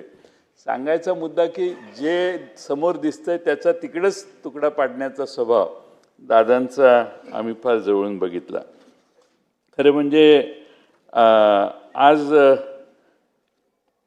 परिस्थिती बदललेली आहे. पण बदललेल्या प्रत्येक राजकीय लोकांना असं वाटायचं की दादा फार तापट आहेत आणि चिडतात, पण दादा फार धोरणी होते. दादांची राजकीय समज प्रचंड जास्त होती आणि पुढं काय होऊ शकतं, काय करणार आहे आणि आपली ताकद किती याचा दादाने एवढा कदाचित कुणाला अंदाज नव्हता. त्यामुळे दादांचं सेल्फ असेसमेंट देखील स्ट्रॉंग होतं. आणि मी पक्षाचा अध्यक्ष झाल्यावर 2019ला आमच्या कार्यालयात काही फारशी गर्दी नसायची. म्हणजे आले धनंजय मुंडे आले, दिलीप तायराव आले, संजय आले, असे कोण कोण आले तरच आमच्याकडं जरा 10-15 जण आले, कारण ते ओटीचा टाईम होता 18-19चा काळ. आम्ही एक सर्वे केला आणि दादांना मी म्हटलं, दादा ही सर्वेप्रमाणे, हो सर्वेप्रमाणेच. आम्ही दोघं एकत्रित बसून जे सर्वेने आले त्यांनाच तिकीटं दिली. 2 बदलायची होती. एक आपले बनसोडे, आपले विधानसभेचे उपाध्यक्ष अण्णा बनसोडेंचं, ते हायवेला तिकडं टोल नाक्यावरच त्यांना घेराव केला. दादांनी मला तिकडं फोन केला, जयंतराव मी ते काल हे नाव सांगितलेलं ते आता बदललं तर चालेल का? म्हटलं चालेल. एबी फॉर्म तुमच्या आधी पोचलेत म्हटलं पुण्यात, त्यातलं कुठलंही द्या म्हटलं, काय हरकत नाही. ठीक आहे म्हटले. मग आणखीन थोड्या वेळाने दुसरा फोन आला, कुठंतरी मराठवाड्यात बदलायचं आहे, बदललं तर चालेल का? सांगायचा मुद्दा मगाशी भास्करांनी सांगितलं, पक्षाच्या अध्यक्षाला सांगून त्याला पाहिजे ते त्यांच्या कानावर घालून निर्णय घेण्याची एक प्रचंड मोठी स्वभावाचं वैशिष्ट्य दादांचं आम्ही बघितलं. आणि मला आठवतं एकदा संघर्ष यात्रा काढली, काँग्रेस पक्ष 17 जणं निलंबित केली, भास्करांना निलंबित केलं, आमचं संग्राम जगतापही त्यात आहे, असे 16-17 जणं निलंबित त्यावेळी झाली. मग संघर्ष यात्रा निघाली. संघर्ष यात्राचं राधाकृष्ण विखे विरोधी पक्ष नेते, सगळी बसची व्यवस्था राधाकृष्ण विखे पाटलांची, जेवणाची सगळी व्यवस्था राधाकृष्ण विखे पाटील, आम्ही फक्त बसमधले प्रवासी असायचो. दादा म्हणायचे, हे राधाकृष्ण विखेलाच आपल्याकडे एकदा खेचला पाहिजे जयंत, हे किती चांगली व्यवस्था करतो बघा, खेचला पाहिजे म्हणजे आपल्याकडे आणला पाहिजे. म्हणजे जे ताकद ज्याची आहे, काम ज्याचं आहे, त्याचं रिकग्निशन करण्याचा त्यांचा एक वेगळा स्वभाव होता. आणि सगळ्या महाराष्ट्रात म्हणजे सगळ्या जिल्ह्यात आम्ही त्यावेळी प्रवास केला. आणि दादांचं त्या काळातलं वैशिष्ट्य असं की मगाशी सांगितलं असं, वेळेवर सगळ्यांच्या आधी बसमध्ये जाऊन बसणार, सगळ्यांच्या आधी रेडी होणार. त्यामुळं वेळेचं भान त्यांच्यासारखं कधी नसायचं.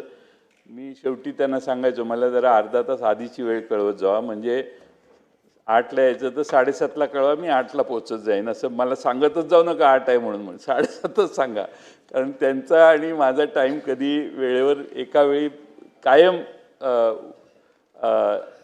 वेळेवर प्रचंड जायचे ते.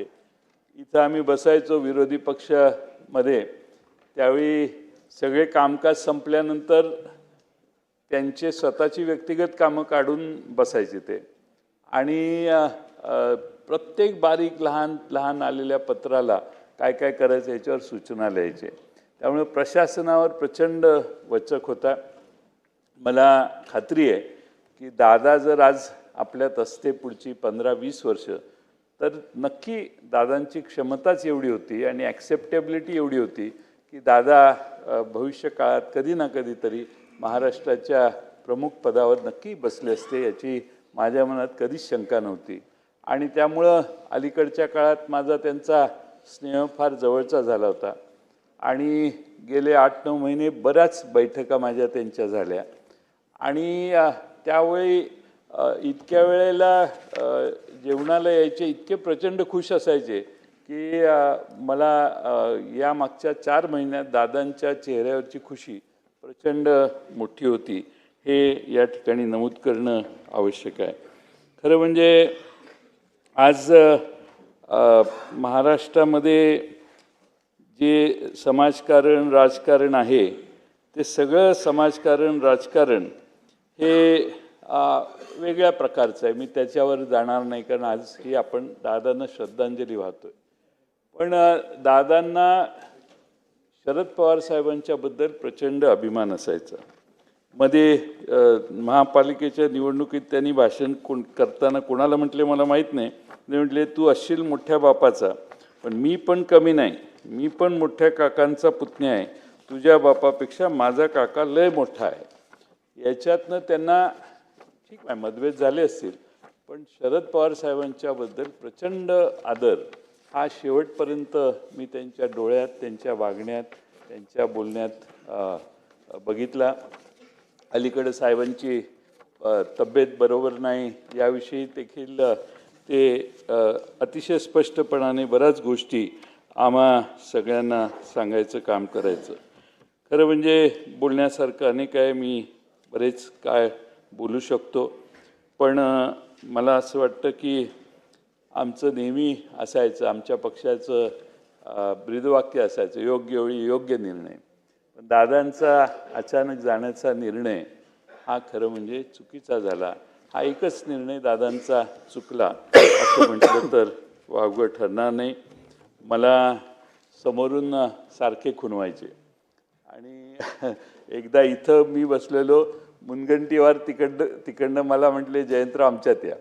त्यावेळी दादा उठले एवढे तडकाफडकी आणि दादानी मुनगंटीवार साहेबांना फारच मुनगंटीवार साहेबांच्या बोलण्याला आक्षेप घेतला. मग दादा तिकडे गेले आणि वहिनी बसल्या तिथं दादा बसायचे. तिथं बसल्यावर दादांनी तिकडनं भाषणात मला सांगितलं आमचं तुमच्यावर फार बारकाईनं लक्ष आहे, आणि मग बाकीचे काही राजकीय भाष्य केलं त्यांनी. त्यामुळे सारखे म्हणजे राजकीय म्हणजे जागरूकता त्यांची, सभागृहात काही झालं कुठंही तर चटकन त्याला म्हणजे रावळ काय बोलले तर रावळ्यांच्या मतदारसंघातली माहिती देखील त्यांना परफेक्ट असायची.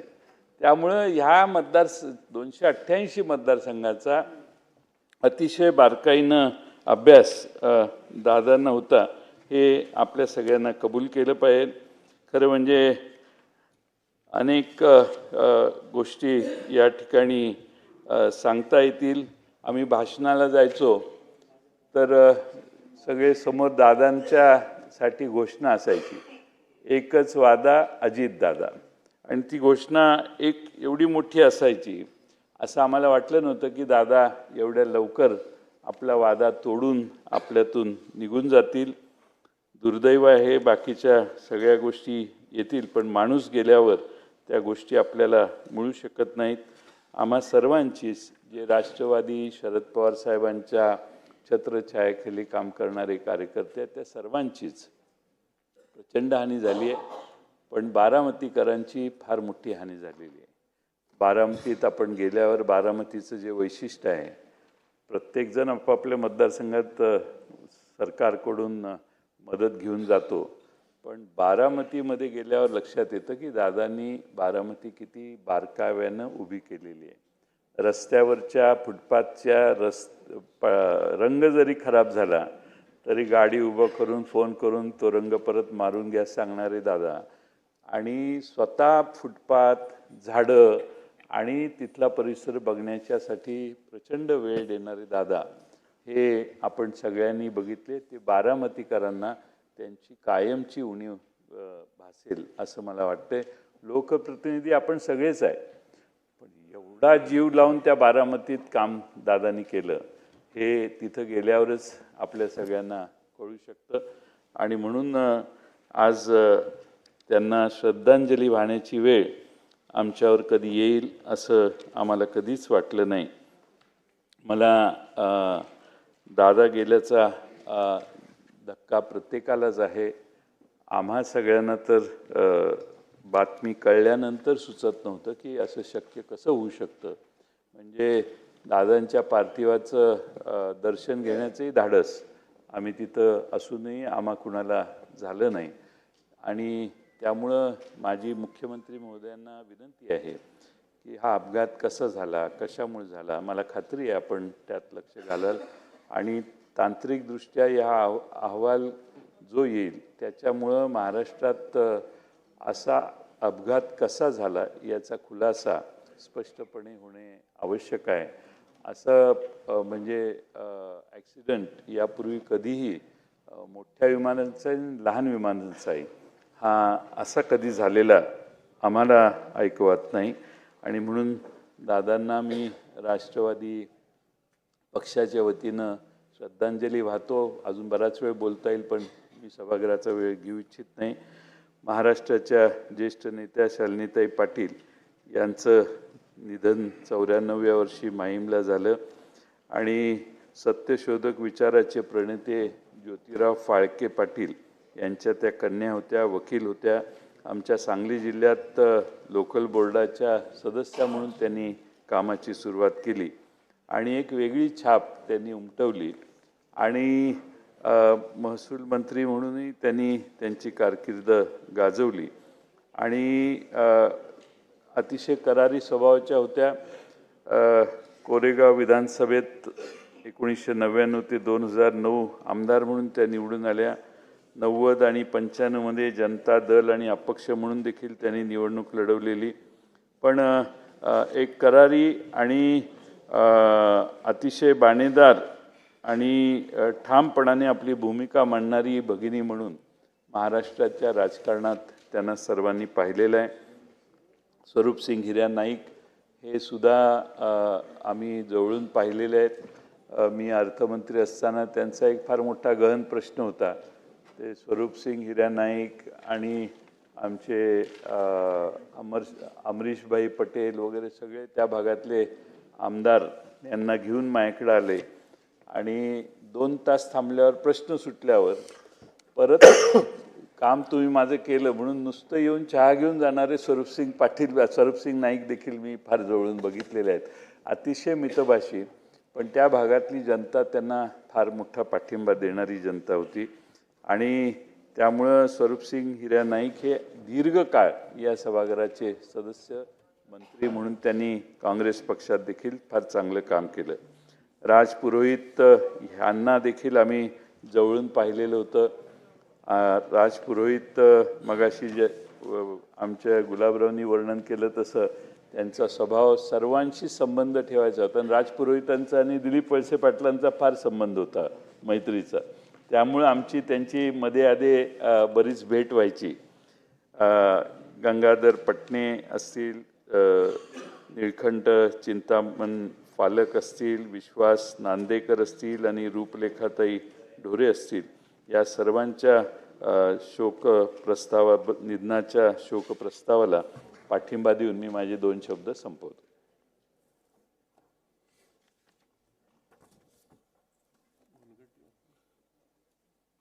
नंतर आपला नंबर आहे बोलायचं. ठीक त्यांच्यानंतर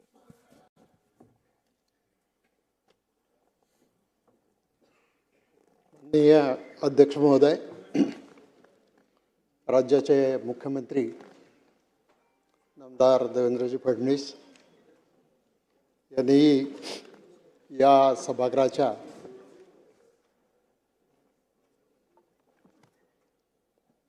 सदस्य आपले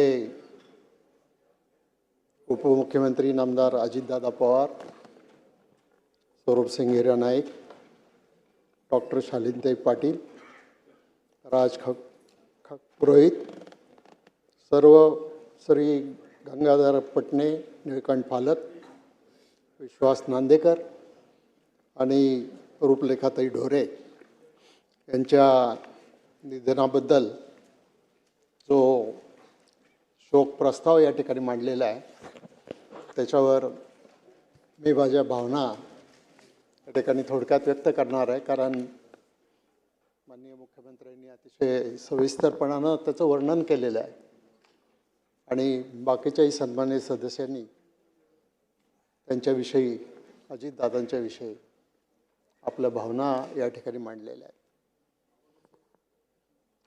खरं तर दादांची किंवा दादांच्या कुटुंबाची ओळख करून द्यायचं काही कारण नाही. बऱ्याच वेळेला राजकारणामध्ये घराणेशाहीचा आरोप केला जातो, परंतु दादांच्या आधी माननीय शरद पवार साहेब आणि त्याच्या आधी त्यांच्या मातोश्री, पवारसाहेबांच्या मातोश्री शारदाबाई पवार ह्या पुणे जिल्हा लोकल बोर्डाच्या सदस्य होत्या, काही काळ पदाधिकारी सुद्धा होत्या.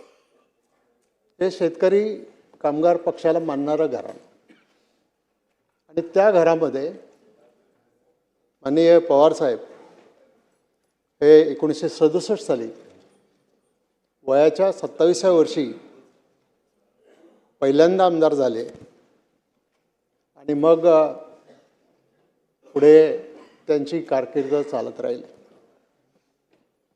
आता पवारसाहेबांच्या मार्गदर्शनाखाली राजकारणाचा आणि समाजकारणाचा हा वारसा त्यांनी पुढे चालवला. पदवी घेतल्यानंतर बारामतीलाच राहून अजितदादा हे त्याचा उल्लेख झाला या ठिकाणी शेती आणि शेतीशी निगडीत अनेक व्यवसायाशी त्यांचा संबंध राहिला. पवारसाहेब 1990 साली महाराष्ट्राचे मुख्यमंत्री झाले. त्याच्या आधी होते अनेक वेळा होते. त्यावेळेला माननीय अजितदादा हे दिल्लीच्या लोकसभेमध्ये निवडून गेले होते. राजीवजींच्या जाण्यानंतर पवारसाहेबांना नरसिंहरावजींच्या सरकारमध्ये डिफेन्स मिनिस्टर म्हणून त्या ठिकाणी जावं लागल्याच्या नंतर अजितदादांनी लोकसभेची सीट तिथं खाली करून दिली आणि अजितदादा विधानसभेमध्ये आले. पवारसाहेब ज्या वेळेला दिल्लीला गेले त्यावेळेला माननीय सुधाकरराव नाईकांच्या नेतृत्वाखाली महाराष्ट्रामध्ये त्यांना मुख्यमंत्रीपद दिल्यानंतर त्या मंत्रिमंडळामध्ये माननीय अजितदादांचा राज्यमंत्री म्हणून त्या ठिकाणी समावेश झाला आणि 1991 सालापासून त्यांनी या सभागृहामध्ये प्रवेश केला. त्याच्या आधी बारामतीतल्या अनेक सहकारी संस्थांच्या बरोबर, बारामतीतल्या अनेक सहकाऱ्यांच्या बरोबर त्यांनी आपल्या राजकारणाची सुरुवात केली होती. 1991 साली अजितदादा आणि मी आम्ही दोघेही जिल्हा बँकेमध्ये संचालक म्हणून त्या ठिकाणी निवडून गेलो. तेव्हापासून आत्तापर्यंत विधानसभेत सुद्धा जयंतराव, मी, RR पाटील, आम्ही सगळे अजितदादा एकत्र आलो. आम्हाला एकत्रपणानं काम करायची संधी मिळाली. अनेक वेळा ते मुख्यमंत्री झाले. राज्याचे अनेक अर्थसंकल्प त्यांनी मांडले. अनेक सहकारी संस्था किंवा अनेक ट्रस्ट, विद्याप्रतिष्ठान बारामती, रयत शिक्षण संस्था, पुणे जिल्हा शिक्षण मंडळ आणि अनेक संस्थांशी त्यांचा संबंध राहिला. या महाराष्ट्राचं राजकारण जसं सरकारच्या माध्यमातून चालतं तसं महाराष्ट्रामध्ये सहकारी संस्थांच्या माध्यमातून, विविध संस्थांच्या माध्यमातून एक नवीन दिशा ही राज्याला देण्याचं काम सातत्यानं त्या ठिकाणी राहिलेलं आहे. दादांनी राज्य बँकेचे अध्यक्ष म्हणूनही काम केलं, अनेक संस्थांमध्ये काम केलं, अनेक क्रीडा संघटनांशी त्यांचा संबंध त्या ठिकाणी आला. त्यांनी महाराष्ट्र ऑलिम्पिक असोसिएशनचे अध्यक्ष म्हणून काम केलं, कबड्डीचे अध्यक्ष म्हणून काम केलं, खो खोचे अध्यक्ष म्हणून काम केलं. साहित्य, कला या सगळ्या क्षेत्रामध्ये कर्तृत्वानं दादांच्याबद्दल आदरानं नाव घेतलं जातं. सगळ्या सन्मानित सदस्यांनी त्याचा उल्लेख या ठिकाणी केला.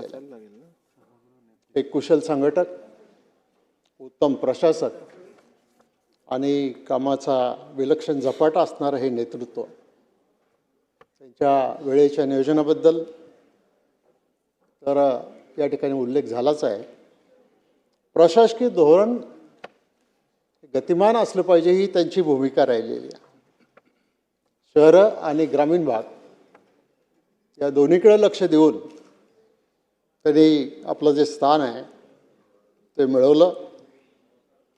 धडाडीचा निर्णय क्षमता, चौफेर विकास आणि अचाट कार्यक्षमता म्हणजे काय याचं उत्तम उदाहरण म्हणजे बारामती आणि राज्यामध्ये त्यांच्या माध्यमातून म्हणजे पिंपरी चिंचवडचा सुद्धा उल्लेख करायला पाहिजे.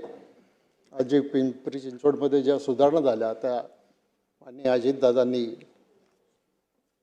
त्या ठिकाणी नेतृत्व करायला सुरुवात केल्यानंतर शाहू फुले आंबेडकर, यशवंतरावजी चव्हाण यांच्या विचारधारेशी कायम त्या ठिकाणी जोडलेले राहिले. विनोद बुद्धीबद्दल कोपरखळी त्यांची देण्याची पद्धत, शब्दाची किंमत आणि नाती जपणारा नेता आणि राज्याच्या राजकारणातील एक प्रभावी नेतृत्व असा आणि सामान्य माणसाचा, बळीराजाचा आधार म्हणून माननीय अजितदादांनी काम केलं. त्यांच्याबरोबर मंत्रिमंडळात 99 साली आम्हाला सगळ्यांनाच संधी मिळाली. त्याच्यानंतर सलग वेगवेगळ्या पदावर त्यांनी काम केलं. आम्हालाही संधी त्या ठिकाणी मिळाली आणि आज त्यांच्या जाण्यामुळं पवार कुटुंबाचं तर नुकसान झालंच आहे. कारण पवार कुटुंबाचा इतिहास मी एवढ्यासाठी सांगितला, या कुटुंबाने या महाराष्ट्रासाठी जे काम केलेलं आहे ते फक्त सत्ता संपादन आणि सत्ता एवढ्यापुरतं नाही, तर या कोपऱ्यापासून तर त्या कोपऱ्यापर्यंत माणसं उभी करण्याचं, संस्था उभी करण्याचं, त्यांना मदत करण्याचं हे काम केलेलं आहे. त्यांच्या जाण्यामुळं राजकारणामध्ये मोठी पोकळी निर्माण झालेली आहे. हा आघात हा फक्त कुटुंबापुरता नाही, हा महाराष्ट्रावर झालेला आघात आहे. सामान्य माणसाची शक्ती कमी झाल्यासारखं त्या ठिकाणी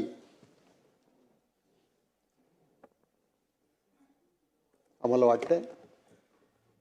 आदरणीय वहिनी, आपण दादांचं हे राहिलेलं कार्य पूर्ण करण्याच्यासाठी आपण विश्वासानं त्या पदावर विराजमान झालेला आहात. माझी खात्री आहे की या प्रवासामध्ये आणि दादांच्या स्वप्नामधला महाराष्ट्र घडवण्यासाठी आम्ही सर्वजण खंबीरपणे आपल्या पाठीमागे आहोत.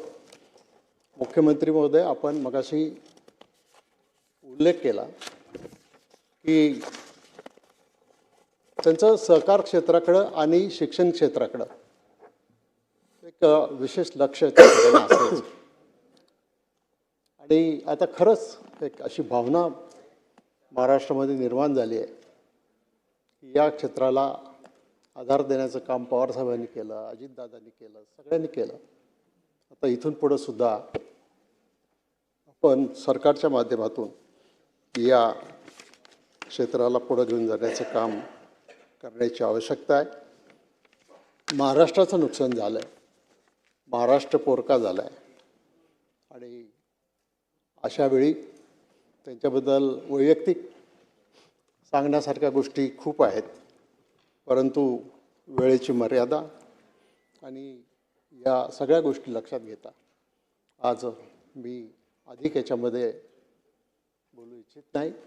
परंतु आज दादांचं जाणं हे कधीही महाराष्ट्राचं हे नुकसान भरून काढू शकत नाही. सामान्य माणूस ज्या पद्धतीनं त्यांच्यापर्यंत पोचू शकत होता ते शक्यच होणार नाही. अशा प्रकारे निश्चित प्रकारे एक सामान्य माणसाला आधार द्यायचं काम आपल्याला सगळ्यांना करावं लागेल. आज जे बाकीचे शोकप्रस्ताव आहेत सगळ्यांच्या बरोबर जवळजवळ माझ्यासारख्याला काम करता आलं. या सभागृहामध्ये 90 साली आल्याच्या नंतर आजपर्यंत दादा, आम्ही, जयंतराव सगळे आता 8 वेळा आम्ही या सभागृहामध्ये आलो. आणि मग शालिनीताई पाटील असतील, राज पुरोहित तर माझे मित्र होते, कारण मुंबईच्या गव्हर्नमेंट लॉ कॉलेजमध्ये आम्ही एकत्र शिकलेलो होतो. आणि तेव्हापासूनची मैत्री मग राजकारणामध्ये आल्यानंतर राज पुरोहित आणि सगळेच आम्ही. पटणे साहेबांनी ग्रंथालयाच्या विकासासाठी, राज्यातल्या ग्रंथालयांना न्याय मिळाला पाहिजे याच्यासाठी सातत्यानं त्यांची भूमिका त्या ठिकाणी राहिली.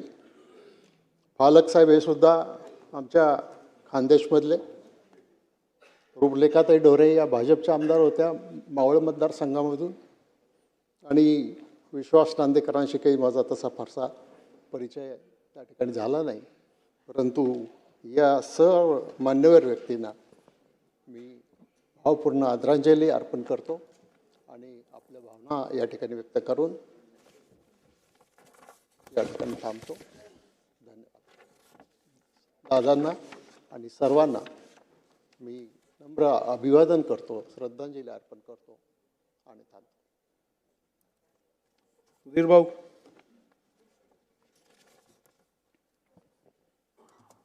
अध्यक्ष महाराज, राज्याचे आदरणीय मुख्यमंत्री यांच्या शोक प्रस्तावाला पाठिंबा देण्यासाठी व त्यावर श्रद्धांजली आदरांजली व्यक्त करत माझं मत व्यक्त करण्यासाठी अध्यक्ष महाराज मी उभा आहे.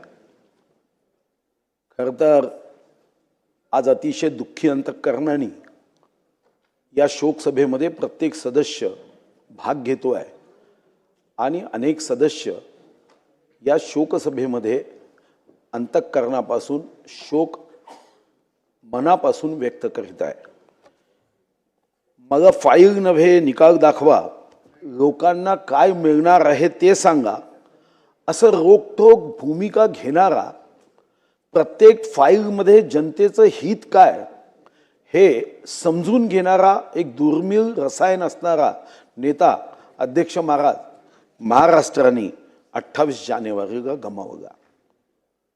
अध्यक्ष महाराज, जेव्हा एखादा भूकंप येतो त्या भूकंपातून जीवितहानी होते, वित्तहानी होते, पण अजितदादाच्या जाण्याने महाराष्ट्राची विकासाची एक मोठी हानी प्रत्येकजण अध्यक्ष महाराज अनुभवतो आहे. कसा क्षण असतो अध्यक्ष महाराज, ज्या स्वर्गीय अजितदादांच्या बाबतीमध्ये आपण शोक प्रस्ताव मांडला त्याच क्षणी माननीय मुख्यमंत्र्यांनी पहिला प्रस्ताव त्यांच्या अर्धांगिनी श्रीमती सुनेत्राताई पवार यांच्या उपमुख्यमंत्री पदाचा परिचय करून दिला. एक दोन असे एकमेकाच्या विरोधात असणारे, एक आनंदाचा भाव, दुसरा दुःखाचा भाव. अध्यक्ष महाराज, खरंच या सभागृहाच्या भिंतीला बोलता आले असते तर आज या भिंती सुद्धा बोलक्या झाल्या असता. असं कर्तृत्व 1991 पासून या सभागृहाने स्वर्गीय अजितदादाच्या रूपाने हे आपण बघितलं आहे. महाराष्ट्राला आपल्या विकासाच्या शब्दांनी आणि धीरे धीरे सेन्स ऑफ ह्युमर, हजर जबाबी उत्तर देत हसवणारा नेता 28 जानेवारीला रडवत गेला, हे मात्र महाराष्ट्राने अनुभव आहे. अनंतरावाच्या पोटी जन्म घेतला आणि अनंतात विलीन झाले. देवगिरीमध्ये अनेक वर्ष राहिले आणि आता देवगिरीच्या प्रवासाकडे निघाले.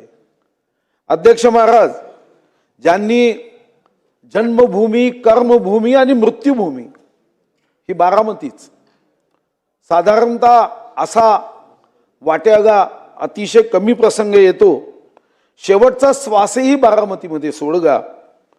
हे खरं आहे की मरे एक त्याचा दुजा शोक वाहे, अकस्मात तोही पुढे जात आहे.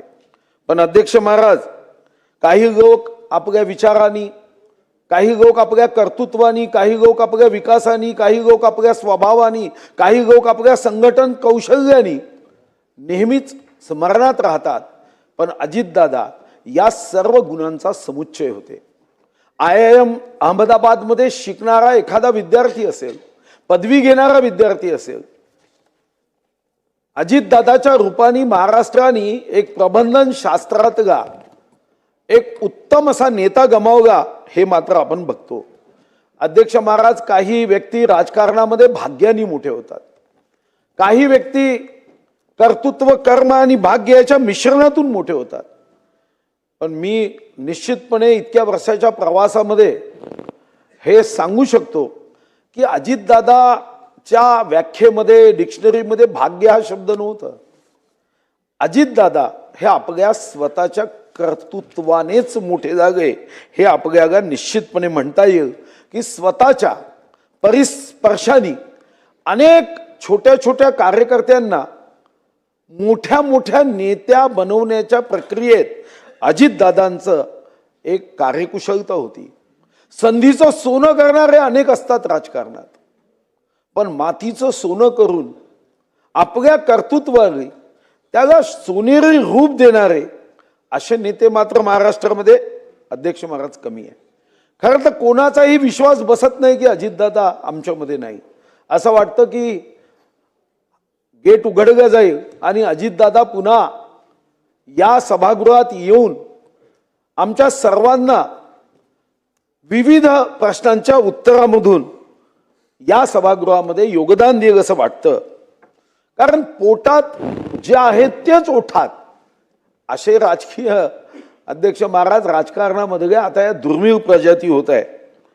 पण अध्यक्ष महाराज मरावे परी कीर्ती रूपे उरावे ही मन अजितदादांसाठीच केली असावी असं कर्तृत्व त्यांनी बघितलं, त्यांनी इथं निर्माण केलं आणि आम्ही तुम्ही बघितलं.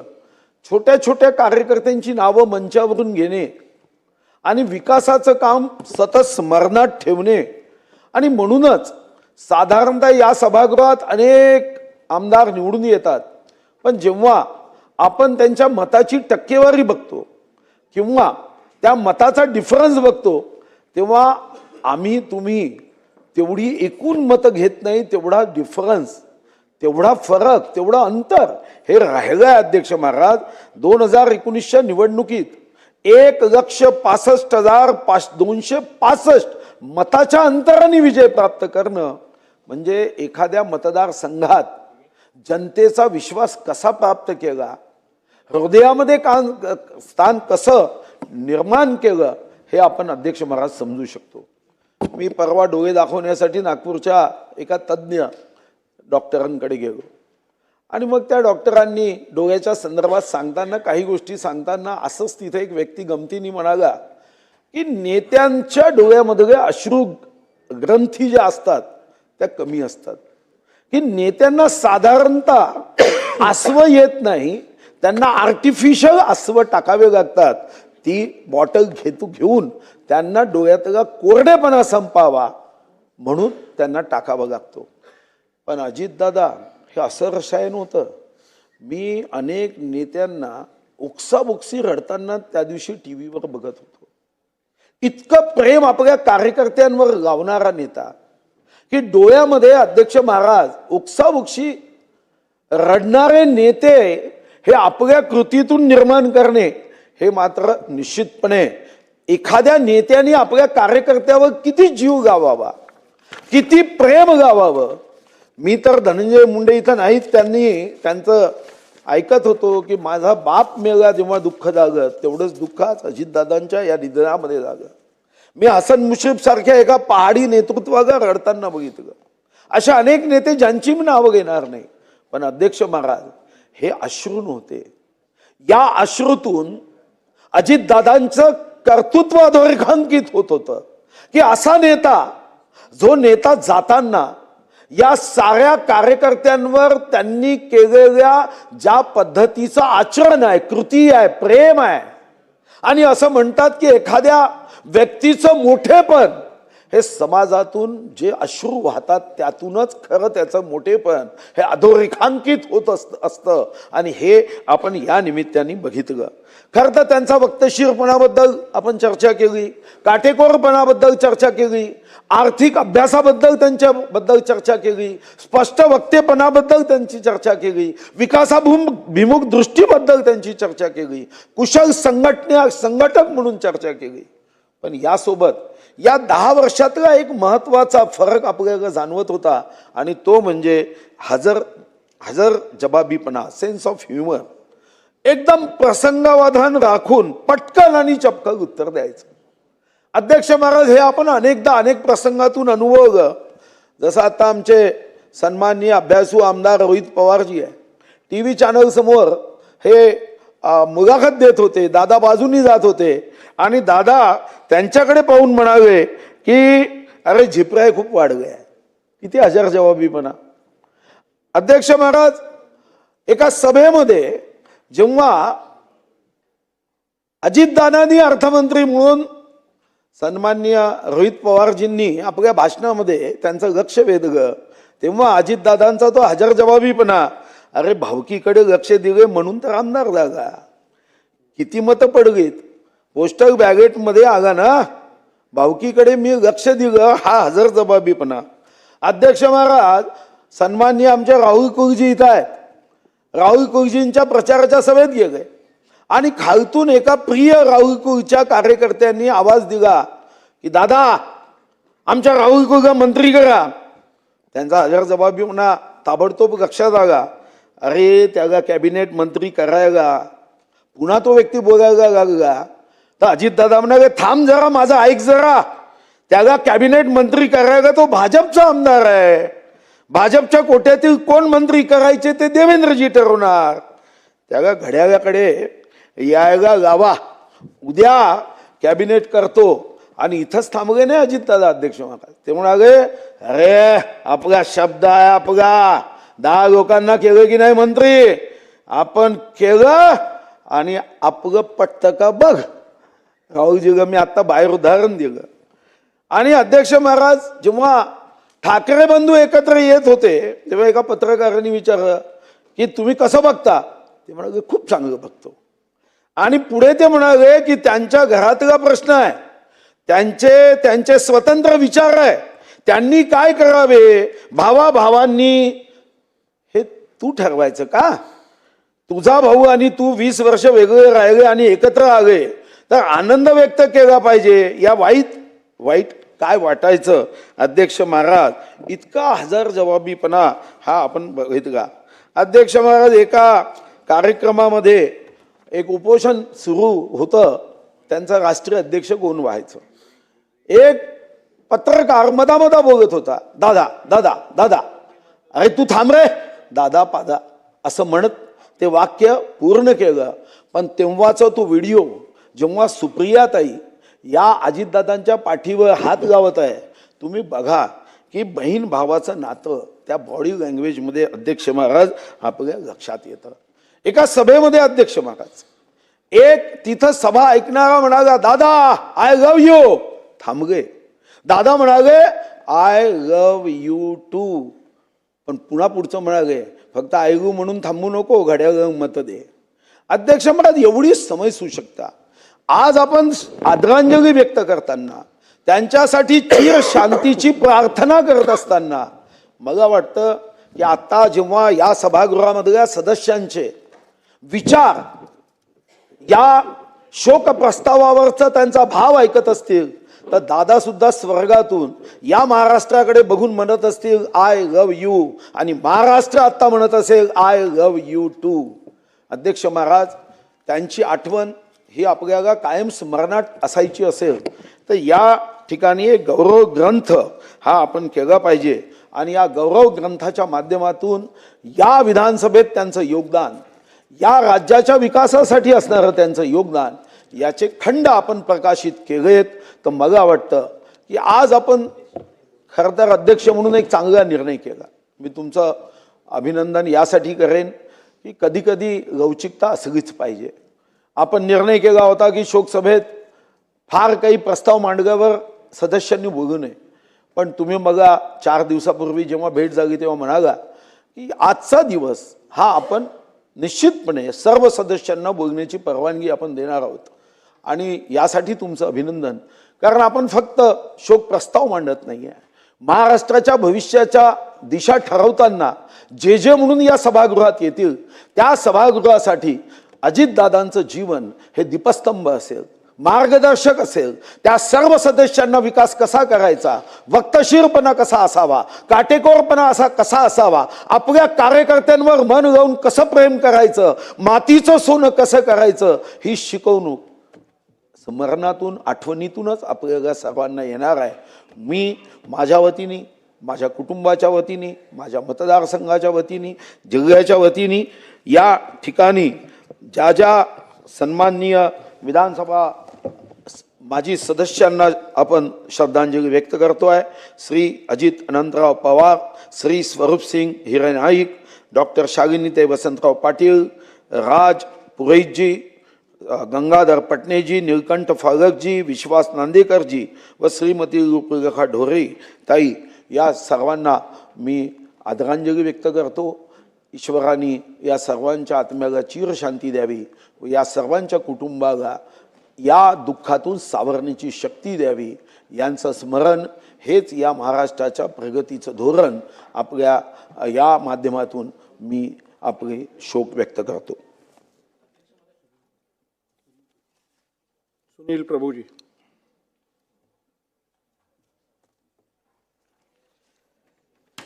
अध्यक्ष महोदय, माननीय मुख्यमंत्र्यांनी जो शोक प्रस्ताव या ठिकाणी मांडला, त्या शोक प्रस्तावामध्ये या राज्याचे उपमुख्यमंत्री अजितदादा पवार यांना या शोक प्रस्तावाला पाठिंबा मला द्यावा लागेल यावरती कधी माझा विश्वासच बसत नाही. अध्यक्ष महोदय, 28 जानेवारी हा या महाराष्ट्राच्या इतिहासातील अत्यंत दुर्दैवी दिवस. महाराष्ट्राला ज्या एका नेत्याची, सर्वसामान्य माणसाचं हित जपणाऱ्याची, कष्टकऱ्यांना न्याय देणाऱ्या आणि शेतकऱ्यांना न्याय देणाऱ्या ज्या नेत्याची गरज होती, त्याच नेत्यांना, अजितदादांना नियतीने आणि काळाने हिरावून नेलं. अध्यक्ष महोदय, मला आजही आठवतं की 28 तारीखला बीडच्या आमच्या एका कार्यकर्त्याचा मला फोन आला आणि फोनवरून त्याने मला ती घटना सांगितली. माझा विश्वास बसत नव्हता आणि त्यानंतर वृत्तवाहिनीवरती या सगळ्या घटनेचा उल्लेख झाला. अध्यक्ष महोदय, अजितदादांच्या गुणवैशिष्ट्याचे अनेक पैलू आज सभागृहामध्ये अनेक सदस्यांनी या ठिकाणी सांगितले. मला आठवतं की उद्धव ठाकरे साहेब जेव्हा मुख्यमंत्री होते तेव्हा दादा उपमुख्यमंत्री होते.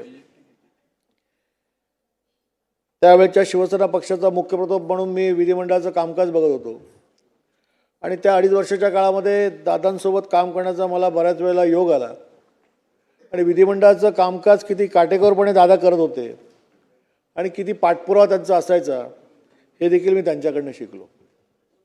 आणि त्यानंतर अनेक वेळा जेव्हा म्हणून दादांना भेटलो त्यावेळेला जे काम असेल त्याच्यावरती हरजबीपणाने उत्तर द्यायचं, होत असेल तर हो म्हणायचं, नाही तर स्पष्ट होणार नाही असं सांगायचं, हा त्यांचा स्वभाव होता.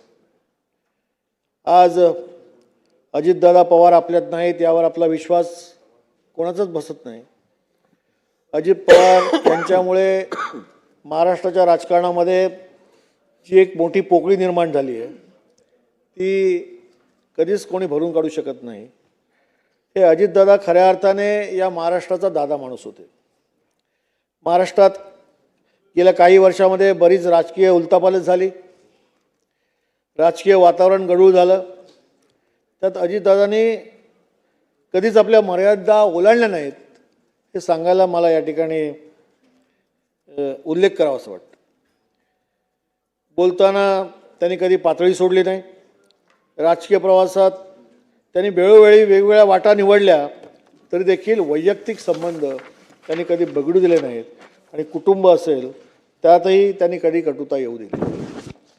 अध्यक्ष महोदय, मला आठवतं आहे की दादा अर्थमंत्री होते आणि बारामतीवरती त्यांचं एवढं प्रेम होतं की बारामतीतील प्रत्येक विकासाचं काम ते स्वतः जाणीवपूर्वक लक्ष देऊन करायचे.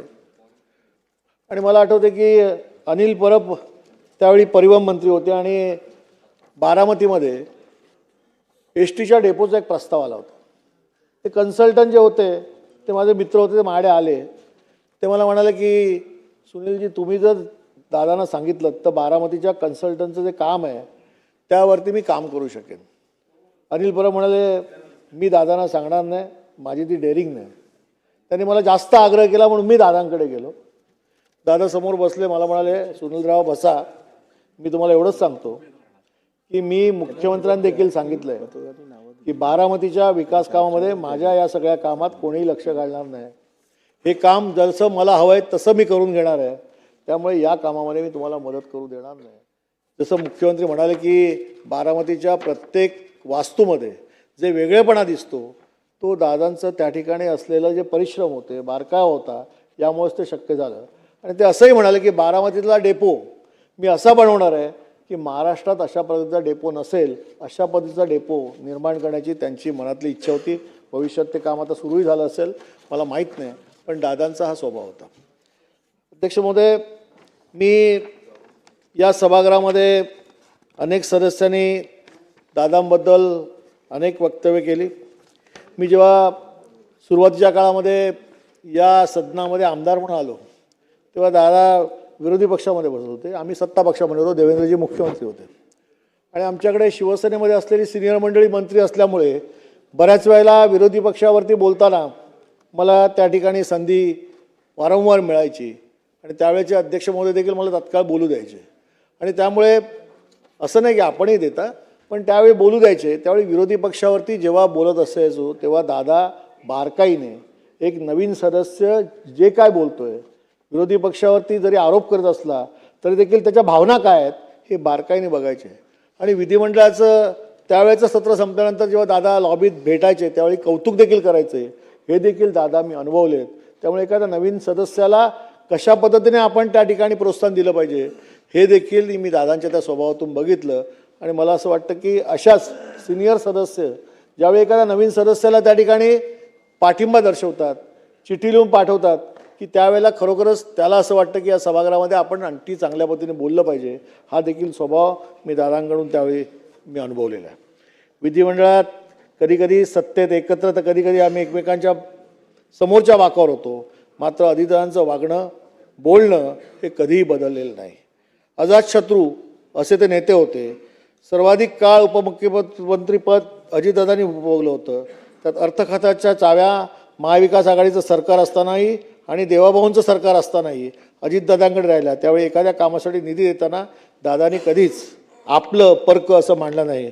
दादा म्हणजे कामाचे माणूस असंच त्यांचं एक ख्याती होती. आणि मला आठवतं की दादांकडे कामासाठी किंवा बैठकीसाठी वेळ मागितली तर त्यांचं एकच असायचं की सकाळी 7:30ला ये, 7:30ला ये. आणि 7:30ला जेव्हा आपण जायचो आपल्या अगोदर दादा त्यांच्या कार्यालयामध्ये हजर असायचे. मग ते मंत्रालय असेल किंवा त्यांचं ते घर असेल, अशा ठिकाणी दादांचं काम करण्याची पद्धत होती.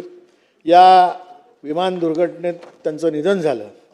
या अपघातात महाराष्ट्राचं खूप मोठं नुकसान झालं. हा महाराष्ट्रातील खूप मोठा अपघात आहे. हा अपघात कसा घडला, नेमकं काय झालं याचा तपास संबंधित यंत्रणा करतील. परंतु लोकांच्या प्रेमातून उभं राहिलेलं नेतृत्व हे या विमान अपघातामध्ये ज्यांचं आपण काळाने त्यांना हिरावून नेलं. मला या ठिकाणी श्रद्धांजली वाहताना माननीय मुख्यमंत्र्यांमध्ये आपल्याला एवढंच या ठिकाणी सांगायचं आहे की उभ्या महाराष्ट्राला या त्यांच्या निधनाबद्दल जसं दुःख आहे तसं वेगवेगळ्या शंका देखील आहेत. आणि त्यामुळे या विमान अपघाताची कसून चौकशी व्हावी आणि सत्य जनतेसमोर यावं एवढीच मागणी या ठिकाणी करतो. अजितदादांच्या आत्म्यास शांती मिळो त्यांना अशी ईश्वरचरणी प्रार्थना करतो. आणि त्याचबरोबर या शोक प्रस्तावामध्ये सन्माननीय स्वरूपसिंग नाईक, शालिनताई पाटील, राज पुरोहित माझे खूप जुने मित्र होते. भारतीय जनता पक्षामध्ये काम करत असताना सुरुवातीच्या काळामध्ये जेव्हा आम्ही या सदनामध्ये आलो तेव्हा ते प्रतोप म्हणून काम करायचे. मुंबई महानगरपालिकेमध्ये काम करत असताना देखील भारतीय जनता पक्षाचे नेते असताना त्यांच्यासोबत अनेक वेळा आमचे संबंध असायचे. त्यामुळे एक जवळची मैत्री होती. आणि मला आठवतं की माननीय देवेंद्र फडणवीस साहेब आपण मुख्यमंत्री असताना प्रतोदाला आपण दर्जा दिला होता. आणि तो दर्जा देत असताना त्यावेळेला कॅबिनेटचा दर्जा हा प्रतोदाला दिला गेला. प्रतोदाला सुरुवातीला त्या काळात घरं दिली गेली आणि नागपूर अधिवेशनामध्ये आपण त्यांना बंगला पण दिला होता. त्यांच्यासोबत मी देखील होतो. आणि राज पुरोहित एवढे उत्सुक होते की त्यांनी आदल्या दिवशी जाऊन तो बंगला ताब्यात घेतला. मी त्यांना मुंबईहून फोन केला की म्हणे की अरे देवेंद्र जी ने बंगला दिया नाग भवन में, मैं तो वहाँ रहने वाला हूँ. मी दुसऱ्या दिवशी सकाळी विमानाने नागपूरला पोहोचलो आणि मी राज पुरोहितना फोन केला की बाबा तू प्रतोष झाल्यानंतर तुला बंगला मिळाला, तो बंगला कसा आहे? अरे बोला कुछ बात मत करो, उस बंगले में मैं गया था लेकिन 2 सांप निकले। तो बोला आप कहाँ हो?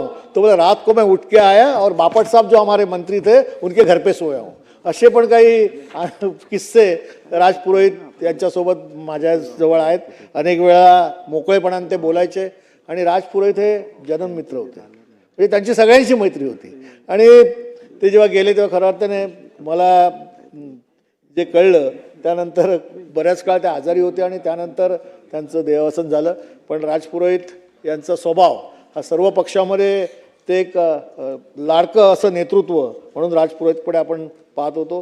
गंगाधर पटणे, चिंतामण पालक, रामचंद्र नांदेकर, रूपलेखा खंडेराव ढोरे या सगळ्या सदस्यांना मी या ठिकाणी श्रद्धांजली अर्पण करतो। आणि माननीय या सभागृहाचे नेते देवेंद्र फडणवीस यांनी जो शोक प्रस्ताव या ठिकाणी मांडला त्याला मी पाठिंबा देतो। धन्यवाद। मुश्रीफ साहेब. अध्यक्ष महोदय, सन्माननीय मुख्यमंत्री महोदयांनी आज जो राज्याचे उपमुख्यमंत्री अजितदादा पवार आणि अनेक दिवंगत नेते आहेत त्यांचा शोकप्रस्ताव मांडलेला आहे, त्यांना पाठिंबा देण्यासाठी मी उभा आहे। वास्तविक मुख्यमंत्री महोदय आणि सगळ्याच वक्त्यांनी आमचे नेते अजितदादांच्या सगळ्या जीवनचरित्रावर फार मोठा प्रकाश टाकलेला आहे। आणि मी जर स्वतः आणि त्यांचे संबंध बोलायला होते मला बोलताच येणार नाही, म्हणून त्यांची पहिली वैशिष्ट्ये मी थोडी सांगून मग मी त्यांच्या आणि माझ्या व्यक्तिगत जीवनावर येणार आहे। आता याचा उल्लेख मुख्यमंत्री महोदयांनी केला की सकाळी बरोबर 10 वाजता ते कोणत्याही परिस्थितीत सभागृहात येणार, सभागृहात आल्यावर ते अध्यक्षाची भेट घेणार आणि बरोबर 11च्या ठोक्याला ते येऊन बसणार। दुपारी जेवणासाठीच तेवढे जाणार। सातत्याने सगळ्या सभागृहात आमदारांच्याकडे लक्ष ठेवणार। मंत्र्यांचा जर लिंक करायचं असेल तर कुणाचा नंबर आहे, कुणाची आज काही चर्चा आहे, असं सातत्याने आणि त्याला सांगणार तुझा आत्ता आहे, तुझा आत्ता आहे। आणि अतिशय हजरजबाबीपणा आणि म्हणजे मला गुलाबराव पाटील मला की एक हेडमास्टर म्हणूनच ते या सभागृहात काम करत होते। अतिशय वक्तशीरपणा, कुठलीही मिटिंग लावली, देवगिरीवर लावो, मंत्रालयात लावा, कधी लावो, अर्धा तास त्यांचा फोन कार्यालयात घनघणणार, वेळेवर सगळ्यांना उपस्थित राहावं लागणार। अतिशय शिस्तीचा, कडक शिस्तीचा असा नेता आमचा आला। त्यांना अतिशय टापटीप आवडायची, स्वतः ते व्यवस्थित राहायचे, दुसऱ्याची सुद्धा टापटीप नसेल तर तोंडावर ते सांगायचे, जे पोटात असेल तेच तोंडावर येणार, रोखठोक। मला खरोखर आश्चर्य वाटतंय की इतका रोखठोक आणि जे सत्य असेल तो बोलणारा आणि पूर्णपणानं 8 वेळेला आपल्या बारामती मतदारसंघामध्ये 1,00,000-1.5 लाखाच्या वर निवडून येणारा असा व्यक्ती असू शकतो। आपल्याला माहिती आहे की निवडणुका जिंकण्यासाठी कसं गोड बोलतो, काय काय करतो, पण तो अजितदादा तसं नव्हतं। जे योग्य काम असेल ते चटकन होणार। अधिकारावर प्रचंड वचक, प्रशासनावर प्रचंड वचक आणि जर त्याचं काम जर योग्य असेल तर गट, पार्टी, पक्ष, जात काही बघायचं नाही, ते काम लवकर ताबडतोब कसं होईल यासाठी सातत्यानं ते प्रयत्न करायचे। ते आणि मी जिल्हा मध्यवर्ती बँकेमध्ये एका वेळेला ते पुणे जिल्हा मध्यवर्ती बँकेत आले, मी कोल्हापूर जिल्हा मध्यवर्ती बँकेत आलो आणि तेव्हापासून माझे त्यांचे संबंध आले। साखर कारखानदारी आणि बँक यामध्ये त्यांची काही मतं होती आणि विशेषतः अलीकडच्या काळामध्ये साखर कारखानदारी कशी तोट्यात आहे, दरवर्षी FRP कशी वाढते, कोजनचे दर कसे कमी येत आहेत, इथेनॉलला कसं सरकार आता त्या इलेक्ट्रिक वाहनामुळं किंवा ह्याच्यामुळं ते इथेनॉल घेत नाही, याचे अनेक प्रश्न ते सातत्यानं मला सांगायचे। आणि म्हणून एकदा ते अमित शहा साहेबांना भेटून आले, नरेंद्र मोदी साहेबांना पंतप्रधानांना भेटले, साखरेची MSP वाढत नाही, इथेनॉल घेतलं जात नाही, ह्याच्यात सातत्यानं त्यांचे प्रश्न असायचे। आता बँकिंग रेग्युलेटरी ॲक्टमध्ये 10 वर्ष बँकेच्या संचालकाला राहता येता नाही, तर ते म्हणाले होते की जिल्हा परिषद निवडून झाल्या की आपण अमित भाईला भेटून येऊन की आपण सांगू की जिल्हा मध्यवर्ती बँका किंवा कोणत्याही बँका एखादा संचालक चुकीचं करत असेल तर कायद्यानं कारवाई करा, परंतु एकेकाकडं लोक आहेत म्हणून लोक टीव्ही ठेवतात, हा सुद्धा प्रश्न त्याच्यासमोर मांडला पाहिजे. ही भूमिका ते सातत्याने मांडायचे. कोल्हापूरवर त्यांचं फार मोठं प्रेम होतं. बारामतीचं साहजिकच होतं. कुठलीही चांगली गोष्ट ती बारामतीत आलीच पाहिजे आणि चांगली केली पाहिजे. त्याचा उल्लेख प्रभूसाहेबांनी केला. सातत्याने ते जागरूक राहायचे. आणि बारामती शहर जर तुम्ही बघितलं असाल, ज्या दिवशी 28 तारखेला सकाळी एका मला मित्राचा फोन आला की कळालं काय, मी म्हटलं काय झालं, तर दादांचा, आम्ही जिल्हा परिषद निवडणुकीच्या घाईत होतो की अपघात झाला विमानाचा आणि तुम्ही ताबडतोब टी व्ही लावा. मी टी व्ही लावला आणि अनेक वक्त्यांनी सांगितल्याप्रमाणे पहिल्यांदा जखमी अवस्थेत, नंतर जी दुःखद वाईट आम्हाला आयुष्यात कधी वाटलं नव्हतं की स्वप्नात वाटलं नव्हतं की आमच्या नेत्याची अशी बातमी आम्हाला समजेल आणि अशा अवस्थेत ते समजेल. ते काळानंतर आम्ही ताबडतोबीनं बारामती गाठली आणि 2 दिवस बारामतीत आम्ही कधी झोपलो नाही. आणि संपूर्ण महाराष्ट्र मला वाटतं 2 दिवस टी व्ही समोर बसून होता आणि माझ्या नेत्याला घेत होता की इतके जवळचे संबंध माझे. 1999 साली मी निवडून आलो. 2 महिन्यात मला त्यांनी मंत्री केलं. 2-3 महिन्यात. त्या 2 मंत्री होते जिल्ह्याच्या आमच्या, बाबासाहेब कुपेकर आणि दिग्विजय खानविलकर. मला 3रा मंत्री केला. 9 वेळा मंत्रिपदाची शपथ घेतली. दादा म्हणायचे की माझी शपथ झाली की साहेब तुमची शपथ होणारच. 9 वेळा, 6 वेळा मी निवडून आलो. 1999 साली पर्यंतपासून 9 वेळा मी मंत्री झालो. यावेळा ते मला सोडून गेले. मी त्यांच्या मुठ्यात मला शांती अर्पण करतो. आणि त्याला दिष्ट लागली. ते अतिशय कपडे बिपडे अशी व्यवस्थित वापरायचे. तुम्हाला माहिती असेल की विधानसभेमध्ये नागपूरला अधिवेशन असलं की जोधपुरी कोट वेगवेगळे रोज घालायचे. इथं हिवाळी अधिवेशन असलं की रोज जॅकेट नवीन आणि उन्हाळ्याच्या वेळेला फक्त पांढरा झब्बा, असे 3 विधानसभेचे त्यांचे ड्रेस असायचे. रोज ते कपडे बदलून व्यवस्थित यायचे. टापटीप असायची, गॉगल घालायचे. 26 जानेवारीचा फोटो बघा अध्यक्ष महोदय, झेंडावंदन झालेलं होतं प्रजासत्ताक दिनाचं आणि त्यांनी शॅल्यूट मारलेला आहे. आणि ते केस त्यांना कमी आली की एक दिवस एक आमदारांनी त्यांनी हेअर ट्रान्सप्लांट केलं होतं. त्याला म्हटले त्याला बोलव. त्यांनी बोलवलं आणि सांगितलं कुठे केलं, ते म्हटलं मी दुबईला केलं. म्हटलं दादा तुम्ही काय करत नाही, केस असले तरी मी देखला आहे का नाही. आणि खरोखर ते बघा 26 जानेवारीचा फोटो मला वाटते ती परमेश्वर दिसत लागली. मी त्यांच्या आत्म्याला शांती करावी.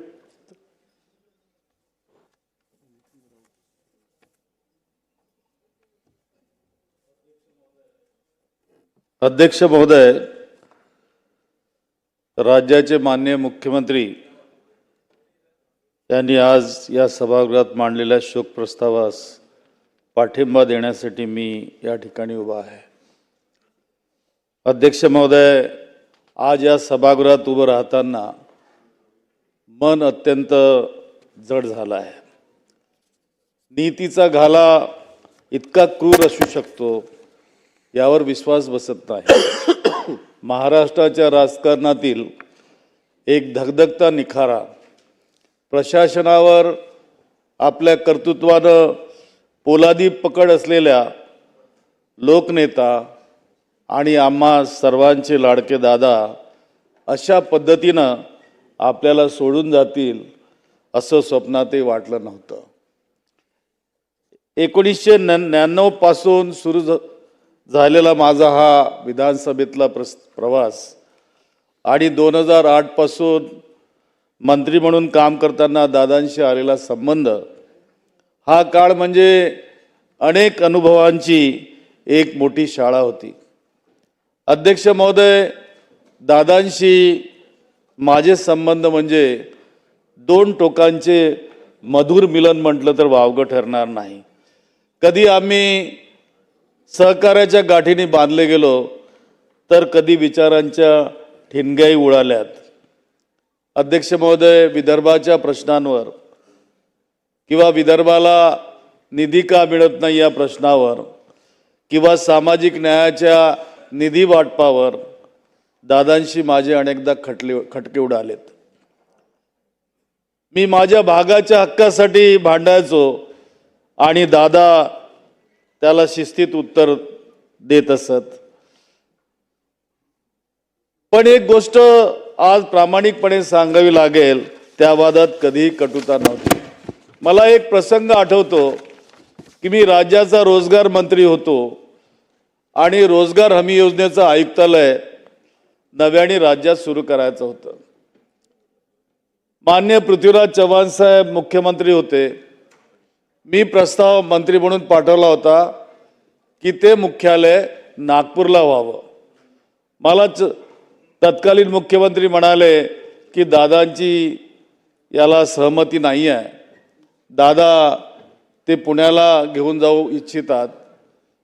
त्यांनी मला फाईल परत केली आणि आपण आता दादांशीच बोलावं असं त्यांनी सांगितलं. मी ती फाईल घेऊन दादांकडे गेलो.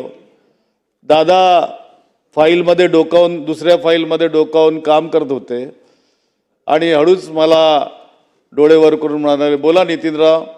म्हटलं दादा माझ्यासमोर एक प्रश्न निर्माण झालेला आहे. म्हणे काय? म्हटलं आपण उपमुख्यमंत्री राज्याचे आहात की आपण उपमुख्यमंत्री पुण्याचे आहात, हा प्रश्न माझ्यासमोर निर्माण झाला. ते म्हटलं काय घडलं? म्हटलं रोजगार हमीचं आयुक्तालय मी नागपूरला व्हावं असता प्रस्ताव पाठवला होता, आपण सही केली नाही दादा, ते पुण्याला न्यायचं असं म्हणालात. कुठे आहे म्हणे फाईल? म्हटलं ही आहे फाईल. आणि तात्काळ त्यांनी सही केली आणि ते आयुक्तालय आज नागपुरामध्ये झालेलं आहे.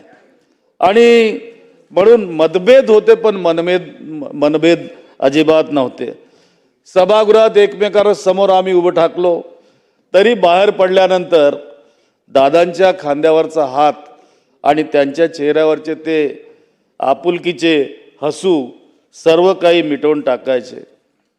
दिलेला शब्द पाळणे ही दादांची ओळख होती. राजकारणात अनेक जण बोलतात पण दादा जे बोलायचे ते करून दाखवायचे. मग त्यासाठी कितीही मोठी किंमत मोजावी लागली तरी ते मागे कधी हटत नव्हते. त्यांच्या स्वभावातील हा स्पष्ट वक्तेपणा आणि तत्परता आजच्या काळातही दुर्मिळ आहे. अध्यक्ष महोदय, माझ्या वैयक्तिक आयुष्यात दादांचं स्थान एका लहान भावासारखं होतं.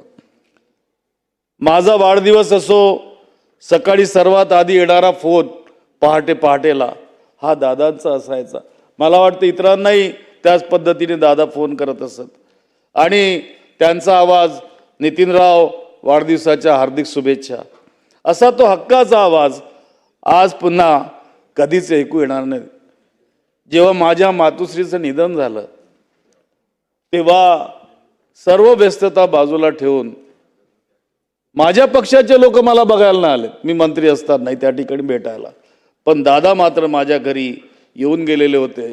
राजकीय धावपळीती कौटुंबिक ओलावा जपणारा असा नेता आज आपण गमावला. ते खऱ्या अर्थानं महाराष्ट्राच्या राजकारणातील दादा होते. प्रशासकीय शिस्त आणि जनसेवेचा ध्यास यांचा ते संगम होते. शेतकऱ्यांच्या प्रश्नांवर त्यांची तळमळ ही एखाद्या पालकासारखी असायची. जणू शेतकऱ्यांच्या शिवारात कोसळणारा तो आश्वासक पाऊस होते. त्यांची एक वैशिष्ट्य असंही होतं की एखाद्या विकासाच्या कोणत्याही कामामध्ये जेव्हा ते काम त्यांच्या समोर गेलं तर त्यांची भूमिका नेहमीच सकारात्मक असायची. माझ्या मतदारसंघामध्ये मला doctor Babasaheb Ambedkar post graduate institute सुरू करायची होती आणि त्याच संबंधीची बैठक त्यांनी लावली आणि त्या बैठकीमध्ये त्यांनी विचारलं काय काय करणार आहात, तर मग त्या ठिकाणी सगळं मांडलं आणि ते मला म्हणाले की एवढी मोठी इन्स्टिट्यूट आपण त्या ठिकाणी करतो आहोत. नितीनराव त्या ठिकाणी नर्सिंगचं कॉलेज आणि पॅरामेडिकलचं सुद्धा त्या ठिकाणी केलं पाहिजे, तो सुद्धा प्रस्ताव त्या ठिकाणी आणा. आणि तो प्रस्ताव त्यांनी मागितला होता, परंतु दुर्दैवानं तो प्रस्ताव कॅबिनेटमध्ये आला नाही. आज ते हॉस्पिटलचं बांधकाम या ठिकाणी माननीय मुख्यमंत्री आणि बावनकुळे साहेबांच्या मदतीने त्या ठिकाणी सुरू झालेलं आहे काम. आणि तो दादांचा जो तो प्रस्ताव होता तो निश्चितच ही सरकारसुद्धा मान्य केल्याशिवाय राहणार नाही. अध्यक्ष महोदय, आज ते आपल्यात नाही, ती पोकळी कधी भरून निघू शकत नाही. अध्यक्ष महोदय, महाराष्ट्राच्या मातीशी नाळ जोडलेला एक उत्तुंग पर्वत आज कोसळला आहे, पण त्यांच्या स्मृती, त्यांनी दिलेला शब्द आणि त्यांनी केलेली विकास कामे या सभागृहात आणि महाराष्ट्राच्या कानाकोपऱ्यात सदैव जिवंत राहतील. अध्यक्ष महोदय, आज या सभागृहात शोक व्यक्त करताना एका बाजूला मन विषण्ण आहे, तर दुसऱ्या बाजूला एक आशेचा किरणही दिसत आहे. नीतीने दादांना आपल्यातून हिरावून नेले असले तरी त्यांच्या जनसेवेचा वारसा आणि त्यांनी पाहिलेली विकासाची स्वप्ने अपूर्ण राहणार नाहीत याची ग्वाही आज हे सभागृह या ठिकाणी देत आहे. अध्यक्ष महोदय, आपल्यासमोर राज्याच्या उपमुख्यमंत्री म्हणून त्यांच्या सुविद्य पत्नी आमच्या वहिनीसाहेब या ठिकाणी उपस्थित आहेत. दादांच्या खांद्याला खांदा लावून त्यांनी अनेक वर्ष सामाजिक संघर्षात साथ दिली आणि आज त्याच ठामपणे दादांच्या वारसा जपण्यासाठी आणि त्यांचे अपूर्ण राहिलेले कार्य पूर्ण करण्यासाठी खंबीरपणे आज या ठिकाणी उभे आहेत. ज्याप्रमाणे दादांनी राज्याला शिस्त विकासाची नवी दिशा दिली, तसाच कणखरपणा आणि तळमळ त्यांच्यामध्येही आम्हाला दिसते. दादांची अनुपस्थिती आम्हा सर्वांना सतावत आहे, पण त्यांच्या पत्नीच्या रूपानं महाराष्ट्राच्या विकासाचं चाक तितक्याच वेगाने फिरेल हा विश्वास आज या सभागृहाला या ठिकाणी देऊ इच्छितो. अध्यक्ष महोदय, मी या ठिकाणी सांगेल की दादांना या ठिकाणी शेवट करतोय मी. आज दादांना या ठिकाणी मी आदरांजली वाहत असताना एवढं या ठिकाणी सांगेन की मैत्रीतले मतभेद एका बाजूला, पण दादांच्या निधनाने झालेली ही वैयक्तिक हानी मी कधी विसरू शकणार नाही. माझ्या आईच्या निधनाच्या वेळी दादा धावून आले होते. माझा वाढदिवसाचा पहिला फोन करणारे ते. त्यामुळं त्यांच्याबद्दल बोलताना मी एवढंच सांगेन, वरतून कठोर परी अंतरी मायेचा ओलावा होता, शिस्तीचा तो कडा आणि स्नेहाचा गोडवा होता. आज सुन्न झाले सभागृह, रिते झाले ते आसन, असा पुन्हा न होणे दादा, ज्याने गाजवले शासन. या शब्दामध्ये मी आज त्यांना आदरांजली वाहतो. अध्यक्ष महोदय, धन्यवाद. श्री रोहित पवार.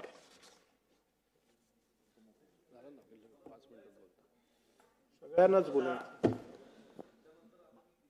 अध्यक्ष महोदय, माझे अजित काका, महाराष्ट्राचे अजित दादा, विकासाचा वादा अजित दादा, आजचा हा प्रसंग माझ्यासाठी व सर्वांनाच प्रचंड भावनिक आहे. पवार साहेबांच्या बरोबर ज्यांच्याकडे बघून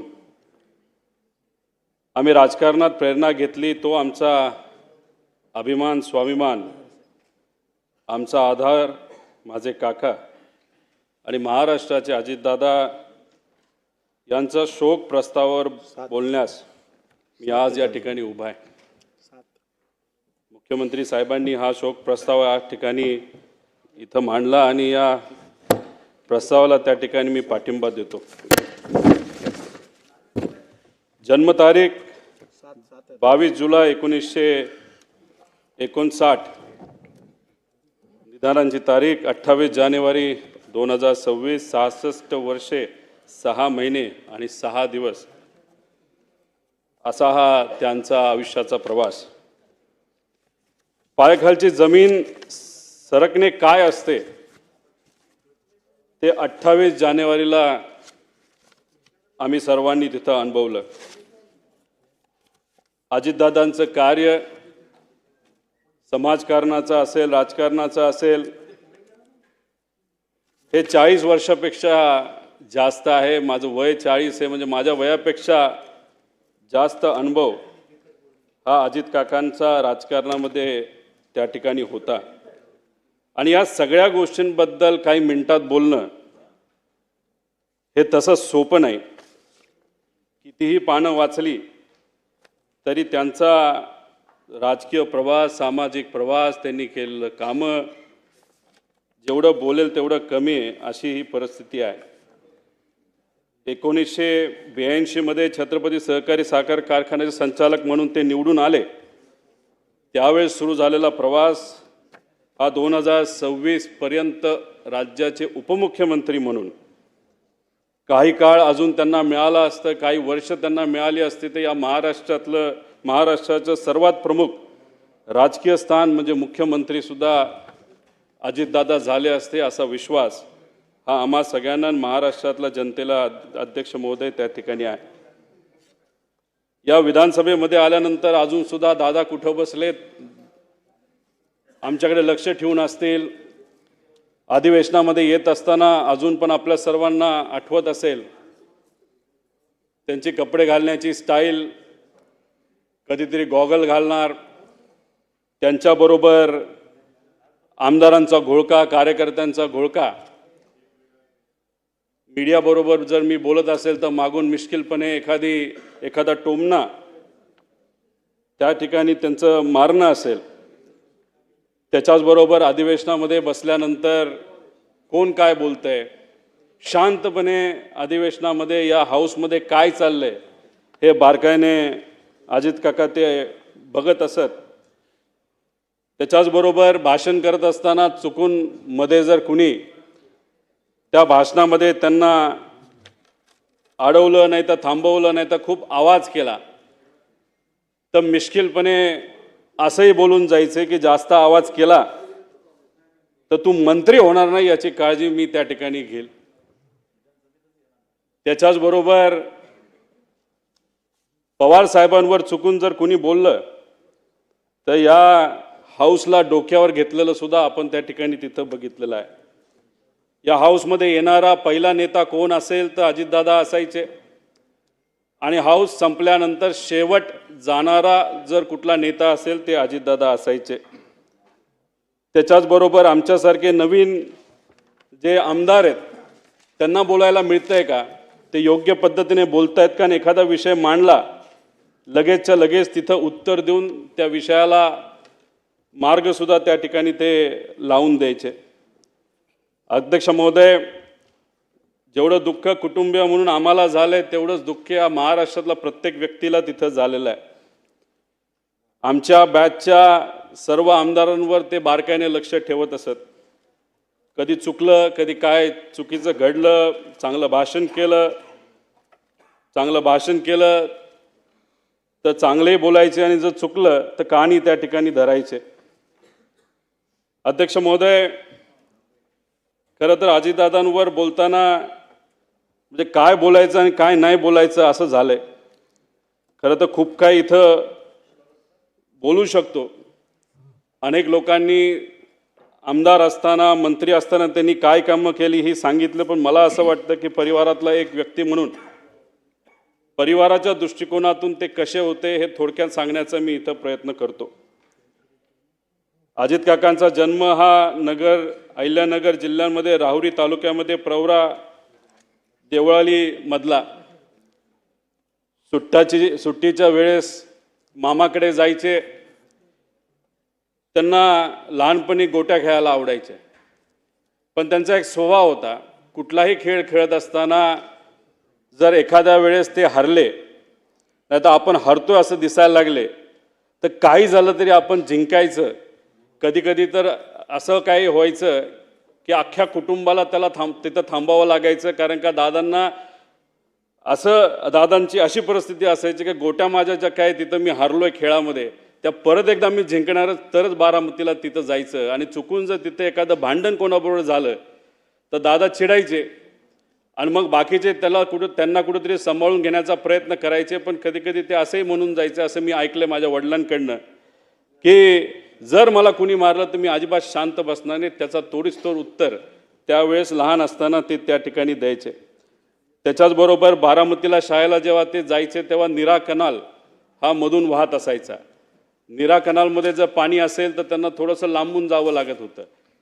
बघा ना, योगायोग लहानपणी जेव्हा त्यांना लांबून जावं लागत होतं तेव्हा ते सारखे चिडायचे की पाणी कोण सोडतंय, पाणी सोडलं तर मला लांबून जावं लागतंय. पण नंतर 15 वर्ष नीरा कनाल ज्या मंत्रालयाचा भाग आहे त्या मंत्रालयाचं मंत्रिपद हे दादांनी त्या ठिकाणी खूप सक्षमपणे बघितलं, आपण सगळ्यांनी बघितलं. माझ्या वडिलांचे आणि त्यांचे फार चांगले संबंध होते. दोघं एकत्र बऱ्याच वेळा तिथं थांबायचे, राहायचे. त्या दोघांना कृषी क्षेत्र खूप आवडायचं. एकदा त्यांना चांगली जर्सी गाई घ्यायची होती.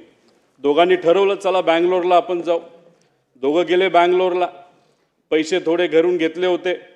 तिथं गेल्यानंतर तिथं गाया सगळ्या तिथं निवडल्या. आता कसं जायचं तर बजाजचा एक मोठा टेम्पो असायचा जो काय ट्रॅक्टर नाही तर गाड्या घेऊन यायचा, त्याच्यामध्ये तो बुक केला, त्याच्यामध्ये गाई ठेवल्या.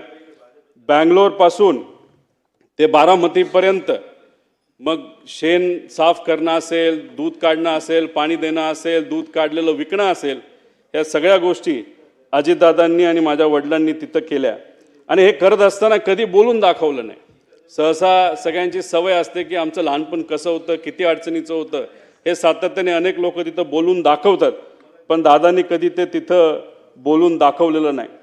त्याच्याचबरोबर असेही काही अनुभव मी ऐकलेले आहेत की जेव्हा लहानपणी ते श्रीनिवास काका असतील असं चालत मातीच्या रस्त्याने जायचे आणि जात असताना जेव्हा रस्त्यावर एखादा दगड असेल, काटा असेल तर काही असेल तर ते साईडला सारून ठेवायचे. की त्यांचं म्हणणं असायचं की ठीक आहे आपण आता चालतोय, आपल्याला दगड दिसतो तर तो बाजूला करूया, म्हणजे मागून येणारी एखादी गाडी असेल, बैलगाडी असेल, त्याला कुठं त्या ठिकाणी त्रास होऊ नये.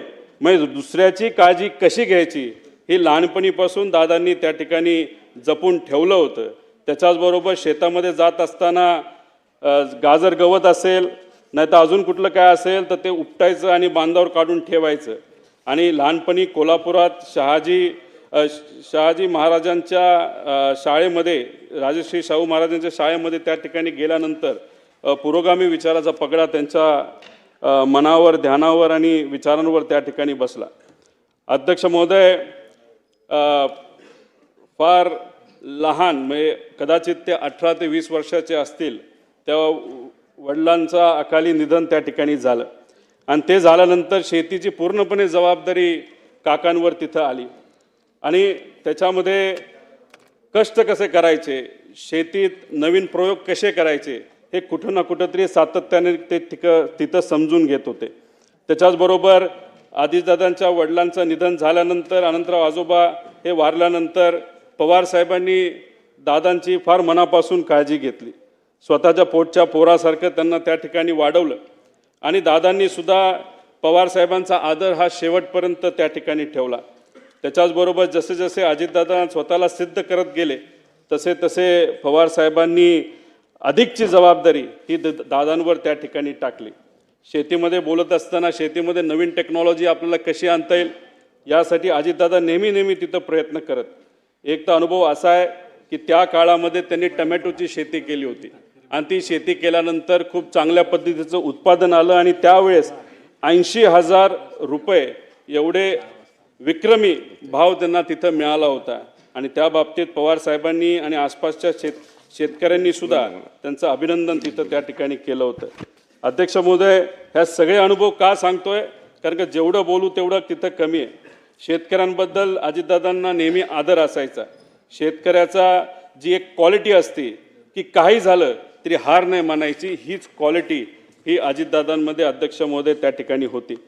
अध्यक्ष महोदय, राजकारणामध्ये आल्यानंतर त्यांनी खूप मोठ्या प्रमाणात कामं केलेली आपल्या सगळ्यांना तिथं माहिती आहे. पण राजकारणात येत असताना त्यांचं वय किती होतं तर फक्त 23 वर्षाचं होतं. 1982 त्यांनी श्री छत्रपती सहकारी साखर कारखान्या निवडणुकीमध्ये तिथं डायरेक्टर झाले. तिथून त्यांची तिथं सुरुवात झाली. त्याच्यानंतर जिल्हा सहकारी बँक, शिक्षण संस्था, दूध संस्था, क्रीडा संस्था, खासदार, आमदार, मंत्री, कॅबिनेट मंत्री, विरोधी पक्ष नेते अशा पद्धतीने विविध पदं भूषवली. पण त्या पदं भूषवत असताना खूप मनापासून त्या पदासाठी न्याय देण्याचा प्रामाणिकपणे त्यांनी त्या ठिकाणी प्रयत्न केला. कुठेही असं केलं नाही की मला हे पद मिळालं त्या पदाचा वापर फक्त मला झाला पाहिजे. सकाळपासून संध्याकाळपर्यंत लोकांच्या हितासाठी त्यांनी त्या ठिकाणी काम केलं. आणि हे काम करत असताना त्या विभागाचे जे कुठले अधिकारी असतील त्या अधिकाऱ्यांना सुद्धा विश्वासात घेतलं. एखादा चांगला अधिकारी एखादी चांगली गोष्ट सांगत असेल आणि आपण मंत्री आहोत म्हणून त्याचा आवाज बंद करायचा नाही तर त्याला कमी लेखायचं, हे कधी दादांनी तिथं केलेलं नाही. आणि त्यामुळेच अधिकाऱ्यांमध्ये सुद्धा दादांबद्दल फार चांगली भावना ही शेवटपर्यंत त्या ठिकाणी राहिली. अध्यक्ष महोदय, त्या दादांकडे जर आपण पदं बघितली तर अनेक मोठी पदं आहेत. त्या पदामध्ये म्हणजे फारच, पण बऱ्याच लोकांनी त्या विषयावर बोलल्यामुळे मी काही जास्त त्याच्यात बोलत नाही. फक्त एकच सांगतो, अजितदादांबद्दल बोलत असताना बऱ्याच लोकांना काही गैरसमजसुद्धा होते. दादांचा स्वभाव खूप कडक आहे असं लोक म्हणायचे, पण मगाशी जसं उदाहरण दिलं, दादा एका फणसासारखे होते, बाहेरून एकदम कडक पण आतून एकदम गोड, तसा त्यांचा तिथं स्वभाव असायचा. पण काही स्वार्थी व्यक्तिगत विषय घेऊन, बेकायदेशीर विषय घेऊन येणाऱ्या लोकांबद्दल मात्र ते चीड करायचे. पण एखादा सामान्य व्यक्ती त्यांच्याकडे आला तर लगेचच्या लगेच तिथं काम आपल्याला कसं करून घेता येईल याचं प्राधान्य ते नेहमी त्या ठिकाणी देत असायचं. त्याच्याचबरोबर असे काही जण म्हणायचे की त्यांना राजकारण सोडून दुसऱ्या कशातच रस नाही, पण एखादे चांगले चित्र असेल, चांगली कलाकृती असेल तर नक्कीच त्याला त्या ठिकाणी ते वेळ द्यायचे. चांगली गाणी, जुनी गाणी ही गायला ऐकायला त्यांना त्या ठिकाणी आवडायचं. त्याच्याचबरोबर त्यांना पिक्चर बघायला सुद्धा आवडायचं. पण बहुतांश पिक्चर त्यांचे ते आवडकीचे जे होते ते सर्व जुने पिक्चर होते. खरं तर मी मध्ये त्यांना विनंती केली होती की KGF पिक्चर हे तुम्ही बघा, रॉकी भाय, कारण की एका प्रचारामध्ये मी कुठेतरी बोलून गेलो, आजचे रॉकी भाई कोण आहेत राजकारणात, ते तर दादा आहेत. तर दादा म्हणले, हा कसला पिक्चर तू काढला? म्हटलं, दादा जेव्हा प्रचार होईल, आपण पिंपरी चिंचवडमध्ये सत्तेत येऊ, त्यानंतर आपण दोघं एकत्रित बसून तो पिक्चर बघू. पण ते स्वप्न माझं जे कुठलं छोटं असेल ते त्या ठिकाणी काही पूर्ण होऊ शकत नाही. अध्यक्ष महोदय, खरं तर अजितदादांची दुसरी बाजू, जेव्हा केव्हा एखादा कार्यकर्ता अडचणीत येतो तेव्हा ते मनापासून त्या कार्यकर्त्याला मदत करत असेल. आपण एखाद्या पदावर असलो काय नसलो काय, लोक जेव्हा अडचणीत असायची त्या लोकांना सुद्धा तिथं मदत ते सातत्याने त्या ठिकाणी करत होते. 2005 साली मांढरादेवी दुर्घटनेतील चेंगराचेंगरीत सुमारे 300 जणांचा मृत्यू झाला. अजितदादा लगेचच्या लगेच तिथं गेले. जी काय मदत आपल्याला शासनाकडनं, प्रशासनाकडनं आणि व्यक्तिगत करता येईल ती मदत तिथे असणाऱ्या लोकांना व त्यांच्या नातेवाईकांना तिथं केली. अध्यक्ष महोदय, पक्ष संघटना बांधणीमध्ये सुद्धा त्यांचं खूप मनापासूनचं लक्ष तिथं असायचं. कार्यकर्त्याला काय लागतं, कसं लागतं, त्यांना मदत कशी आपल्याला करता येईल.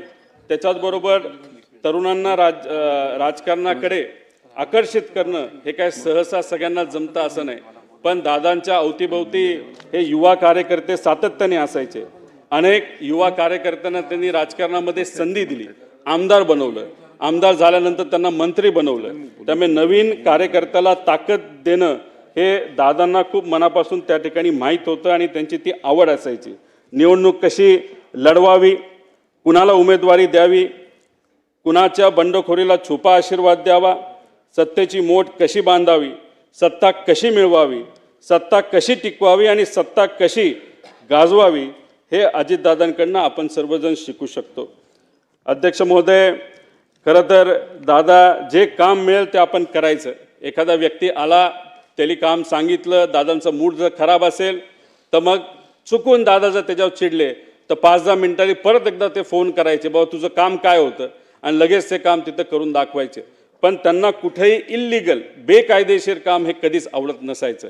त्याच्याचबरोबर संघटनेसाठी सुद्धा त्यांनी खूप मनापासून वेळ दिला. जेव्हा ते मुंबईत असायचे, गुरुवारी सकाळी 9 ते 12 वाजेपर्यंत मुंबईतल्या राष्ट्रवादी काँग्रेसच्या कार्यालयामध्ये ते बसून असायचे. त्यानंतर शनिवार आणि रविवार हा बारामती आणि पुण्यासाठी असायचा. मुंबईत जेव्हा अजित काका तिथं बसलेले असायचे, चुकून एखादा बारामतीचा कार्यकर्ता जर मुंबईत आला तर प्रेमाने त्याला सांगायचे, जेव्हा मी बारामतीत असेल तेव्हा तू तिथे ये, आता इथं येऊ नको, महत्त्वाचं काम असेल तर मी इथं करतो, थोड्या दिवस तू थांबायला काय तुला काय हरकत नाही. त्यामुळे वेळेचं योग्य असं नियोजन, समजा एखादी बैठकीची वेळ त्यांनी दिली असेल सकाळी 7ची तर 7ला बैठक चालू व्हायची, 7 ते 10 मिनिटाचा वेळ असेल तर 10ला ती संपायची म्हणजे संपायची. तिथं जाऊन उगाच दुसऱ्या गोष्टी बोलून चालत नसायचं. काम काय, अधिकाऱ्याला विचारायचं, हो होऊ शकतं का, होऊ शकत असेल तर कसं होणार, करायचं असेल तर कसं होणार, किती दिवसात होणार. म्हणजे एवढ्या कमी वेळात, म्हणजे आपण मंत्र्यांकडे जर आज बघितलं आणि त्यांच्या कार्यपद्धतीकडे बघितलं तर दादा एकुलता एक कदाचित मंत्री असा असेल की त्यांनी दिवसा 30 ते 40 बैठका घेतल्या असेल, वेळेत त्या तिथं संपवल्या असतील. आणि दादाने एक वेगळा पायंडा या राजकारणामध्ये काढला होता. सहसा आपण जर बघितलं तर बरेच नेते हे तोंडावर आपल्याला गोड बोलतात पण नंतर ते काम कधी होत नसतं. पण दादाने एक नवीन पायंडा सुरू केला होता या महाराष्ट्राच्या राजकारणामध्ये. होणार असेल तर लगेच सांगायचं करतो, फोन लावणार आणि होणार नसेल तर होणार नाही. त्यामुळे लोकांचा वेळसुद्धा अध्यक्ष महोदय त्या ठिकाणी वाचायचा. त्याच्याचबरोबर मंत्री म्हणून जे सिंचन क्षेत्रातलं काम त्यांनी खूप मोठ्या प्रमाणात केलं. पाटबंधारे मंत्री असताना सुद्धा त्यांनी खूप मोठ्या प्रमाणात कामं केली. विदर्भासाठी, मराठवाड्यासाठी, पश्चिम महाराष्ट्र, कोकण, उत्तर महाराष्ट्र यासाठी त्यांनी तिथं काम केलं. पाणी पुरवठा मंत्री असताना सुद्धा त्यांनी खूप मोठ्या प्रमाणात कामं केली. अर्थमंत्री म्हणून तर एकदम शिस्तीचे मंत्री आणि अर्थमंत्री म्हणून त्यांची तिथं ओळख आहे. 11 वेळा त्यांनी बजेट तिथं सादर केलं आणि ते करत असताना काटकसरीने आपल्याला राज्याची तिजोरी ही कशा पद्धतीने त्या ठिकाणी त्याचं नियोजन करता येईल हे दादांनी आपल्या सर्वांना दाखवून दिलं. कोरोना काळामध्ये आर्थिक अडचण असताना सुद्धा योग्य असं नियोजन करून या महाराष्ट्राचं जे आर्थिक घडी आहे ती त्या ठिकाणी बसवलेली आपण सर्वांनी तिथं बघितली. जिल्हा नियोजन समितीला भरघोस निधी दिला. आमदार निधीमध्ये मोठ्या प्रमाणात वाढ केली आणि ह्या सर्व गोष्टींमुळे या महाराष्ट्राच्या विकासासाठी खूप मोठ्या प्रमाणात मदत त्या ठिकाणी झाली. त्याच्याचबरोबर ऊर्जा मंत्री असताना सुद्धा त्यांनी अशी कधी परिस्थिती आणली नाही की आपल्याला ट्रान्सफॉर्मर पाहिजे, आपल्याला त्या ठिकाणी DP पाहिजे आणि DP तो MSEBकडे नाही आहे. तिथं एवढं पैशाचं नियोजन चांगल्या पद्धतीने केल्यामुळे कोणालाही कुठल्याही शेतकऱ्याला त्या ठिकाणी अडचण झाली नाही. त्याच्याचबरोबर महावितरण, महापरेशन आणि महाजेनको या तिन्ही कंपन्या आर्थिक दृष्टिकोनातून सबलीकरणाकडे दादांनी त्या ठिकाणी नेला. क्रीडा क्षेत्रात तर त्यांचं काम मोठंच आहे. पण मला फक्त एक गोष्ट या ठिकाणी सांगायची की दादांबरोबर असताना जेव्हा दादांवर बिनाबुडाचे त्या ठिकाणी काही गोष्टी बोलल्या जायचे तेव्हा दादांना खूप मोठ्या प्रमाणात वाईट वाटायचं. जनतेच्या विकासाचं राजकारण करत असताना दादांवर नको ते आरोप झाले. ज्या दादांनी आयुष्यभर स्वच्छतेचा अग्र धरला त्यांच्या अंगावर आरोपाचे डाग उडवले गेले. त्यावेळी दादा किती अस्वस्थ व्हायचे हे आम्हा सगळ्यांना त्या ठिकाणी माहिती. विशेष म्हणजे यातील एकही आरोप या मंडळींना सिद्ध करता आला नाही. उलट ज्यांनी त्यांच्यावर आरोप केले त्यांनीच नंतरच्या काळामध्ये त्यांची प्रशंसा केलेली आपण सर्वांनी बघितली. मी खरं तर विनंती करतो की आज दादा आपल्यामध्ये नाही आहेत. जे आरोप झाले ते कधी सिद्ध झाले नाही. ते आरोपच होते, नाही तर राजकीय कदाचित भाषणं असू शकतात. आणि मग अशा पद्धतीने जर आरोप त्यावेळेस केले असतील तर आज दादा जर आपल्यात नसतील तर ते आरोप आणि ते डाग आज जर आपल्याला पुसता आले तर त्यासाठी प्रयत्न झाले पाहिजे. त्याच्याचबरोबर देवेंद्र फडणवीस साहेब हे दादांचे जिवलग मित्र म्हणून ओळखले जातात. त्यांना मी विनंती करतो की हे जे खोटे सगळे आरोप आहेत एका गठोड्यात तिथं भरून या समुद्रामध्ये जर टाकून दिले तर मग मला असं वाटतं की त्यांना ती आदरांजली, खऱ्या अर्थाने आदरांजली असं आपल्याला कुठेतरी म्हणावं लागेल. अध्यक्ष महोदय, बाकी संस्थेमध्ये पण त्यांचं कार्य खूप मोठं होतं. काकांनी PDCC बँक असो, विद्या प्रतिष्ठान असो, VSI, TDA अशा इतर संस्थांमध्ये सुद्धा खूप चांगल्या पद्धतीने काम केलं. PDCC बँकेचं नाव हे अख्ख्या भारतामध्ये फार आदराने कोऑपरेटिव्ह सेक्टरमध्ये तिथं घेतलं जातं. अजितदादा आणि बारामतीचं नातं फारच वेगळं आहे. दादा बारामतीवर खूप मनापासून प्रेम करायचे आणि बारामतीकर दादांवर खूप मनापासून प्रेम करायचे. तिथं गेल्यानंतर कुठलाही विषय असेल तर दादा लगेचच्या लगेच तिथं लोकांचा सोडवायचे. झाडाकडे जेवढं लक्ष असायचं तेव्हा झाडाच्या फांद्यांकडे सुद्धा लक्ष असायचं. एखाद्या गावामध्ये काय कुठली अडचण आहे, कोणाची अडचण आहे, कशा पद्धतीने आपल्याला काम करता येईल, ॲडमिशनचा विषय आहे का, MIDCचा विषय आहे का, नोकरीचा विषय आहे का, लाईटचा विषय आहे का. एवढा मोठा नेता असताना, या राज्याचा उपमुख्यमंत्री असताना सुद्धा एखाद्या व्यक्तीला, बारामतीच्या एखाद्या व्यक्तीला एखादा विषय सांगितला, एखादी अडचण सांगितली तरी लगेचच्या लगेच ती आपल्याला कशी सोडून देता येईल याचा प्रयत्न हा अजितदादाने तिथं केला. बारामती पॅटर्न काय असतं हे पवार साहेबांच्या विजनली अजितदादांनी त्या ठिकाणी सगळ्यांना दाखवून दिलं. विरोधक सुद्धा बोलत असताना भाषणात सांगतात की आम्ही या भागामध्ये बारामती करून दाखवतो. असा एक पॅटर्न हा अजितदादांनी अख्ख्या महाराष्ट्राला सोडा अख्ख्या देशाला तिथं त्या ठिकाणी करून दाखवला. तसंच काहीतरी पिंपरी चिंचवडमध्ये सुद्धा विकासाच्या माध्यमातून तिथं चांगल्या गोष्टी केलेल्या आपण सर्वांनी तिथं बघितल्या. अध्यक्ष महोदय, किती कमिटेड होते दादा काका हे मी तुम्हाला एका उदाहरणाच्या माध्यमातून तुम्हाला सांगतो. पुणे जिल्हाधिकारी कार्यालयाचं उद्घाटन 2014 मध्ये झालं.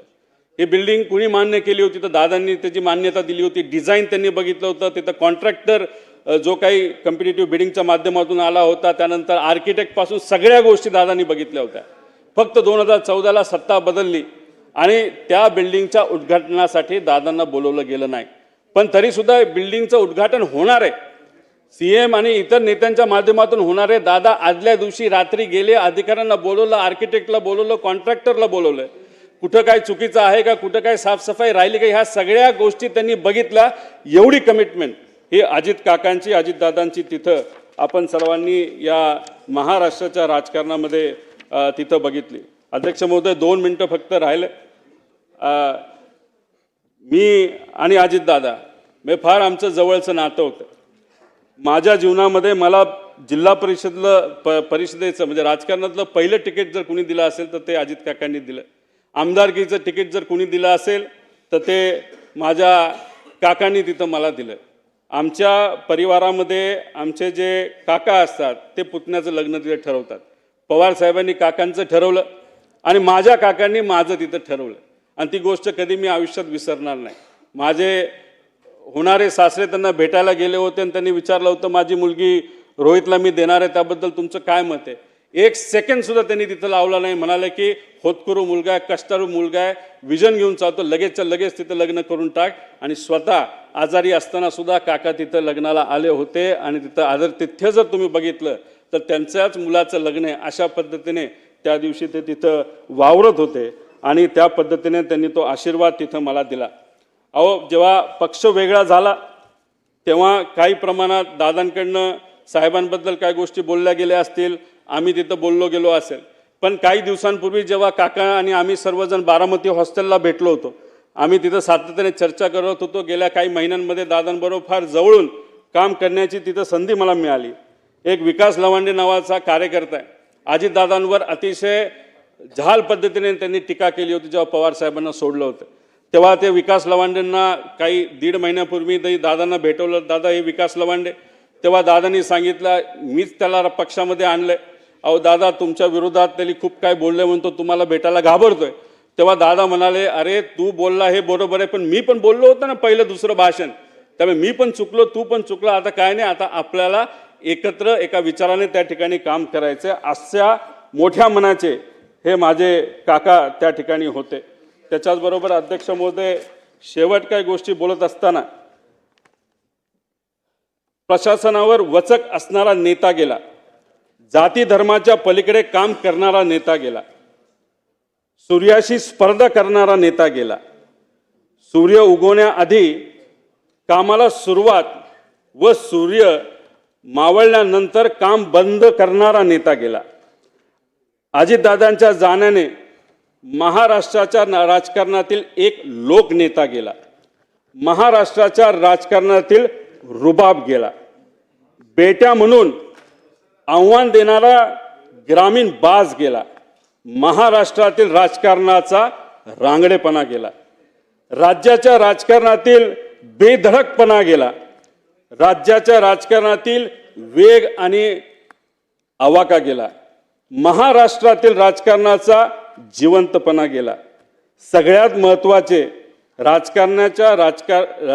राज्याच्या राजकारणातील मिश्किलपणा गेला.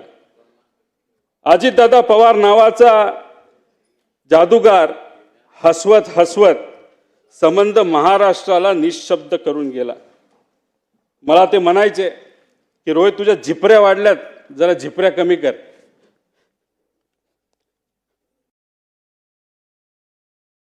त्या दिवशी एक आदरांजली म्हणून तिथं मी माझे केस कापले. ते मला म्हणायचे, तू जरा शारीरिक वजन वाढले, तू जरा शारीरिक वजन कमी कर, पण राजकीय वजन वाढव. मी नुसतं म्हणायचो हो करतो, पण मी त्यांना शब्द देतो की माझी हेअरस्टाईल मी अशीच ठेवेल, शारीरिक वजन कमी करेल, राजकीय वाढवेल. पण एक गोष्ट मात्र खरी, ते मला म्हणायचे वरचं बटन वरपर्यंत लावत जा, पण काकांना एक सांगायचे, 40-50 वर्षानंतर मी जेव्हा तुम्हाला भेटेल तोपर्यंत मी बटन असंच उघडं ठेवणार. त्यावेळेस मात्र तुम्हाला भेटल्यानंतर हे बटन मी त्या ठिकाणी लावेल, कारण शेवटी हे बटन असं ठेवल्यानंतर तुमची आठवण त्या ठिकाणी मला नक्कीच त्या ठिकाणी येईल. पण एक गोष्ट अजून आहे, 40-50 वर्षांनी जेव्हा अजित काकांची माझी भेट होईल तेव्हा हा माझा लढा जो मी आत्ता त्या ठिकाणी लढत आहे आणि अख्खा महाराष्ट्र त्या ठिकाणी लढत आहे, तेव्हा अजित काकांसमोर ताट मानेले मी तिथं उभा राहील. आणि नक्कीच माझे काका माझ्या पाठीवर हात ठेवून म्हणतील, लढलास बरं का. आणि या गोष्टी ऐकण्यासाठीच हा जो छोटासा लढा पण महत्त्वाचा लढा त्या ठिकाणी मी व सर्वांनी तिथं हातात घेतलाय, तो पूर्ण केल्याशिवाय राहणार नाही. आणि दादांच्या अपघातात जो कोणी जबाबदार असेल, जो कोणी दोषी असेल, त्याला तुरुंगात टाकल्याशिवाय आणि शिक्षा दिल्याशिवाय आम्ही तर त्या ठिकाणी शांत बसणार नाही. तो कितीही मोठा असला आणि कुणी काय असलं तरी आम्ही घाबरणार नाही. त्याच्याच बरोबर मला काकींना या ठिकाणी सांगायचं, काकी तुमच्या राजकीय पुढच्या प्रवासामध्ये या छोट्या कार्यकर्त्यांचं तुमच्या या पुतण्याचं जिथं कुठं तुम्हाला मदत लागेल ती मदत करण्यासाठी मी सदैव त्या ठिकाणी तयार असेल. एवढंच या ठिकाणी सांगतो, जेवढं बोलेल तेवढं कमी आहे. पण आमच्या या काकांच्या विचारावर, काकांच्या स्टाईलनी मी नक्कीच येणाऱ्या काळामध्ये लोकांच्या हितासाठी, महाराष्ट्राच्या हितासाठी त्या ठिकाणी काम करत राहील. धन्यवाद. रामकृष्ण. श्रीमती आदिती ठाकरे. अध्यक्ष महोदय, मी आपल्या अनुमतीने आज राज्याचे मुख्यमंत्री देवेंद्र फडणवीस साहेबांनी, आमचे नेते आदरणीय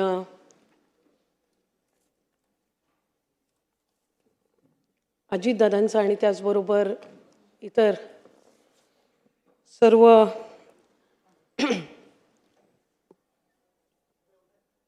विधानसभा, विधान परिषद, विधिमंडळाच्या माजी सदस्यांचा शोक प्रस्ताव जो मांडला त्याला पाठिंबा देण्यासाठी उभी आहे.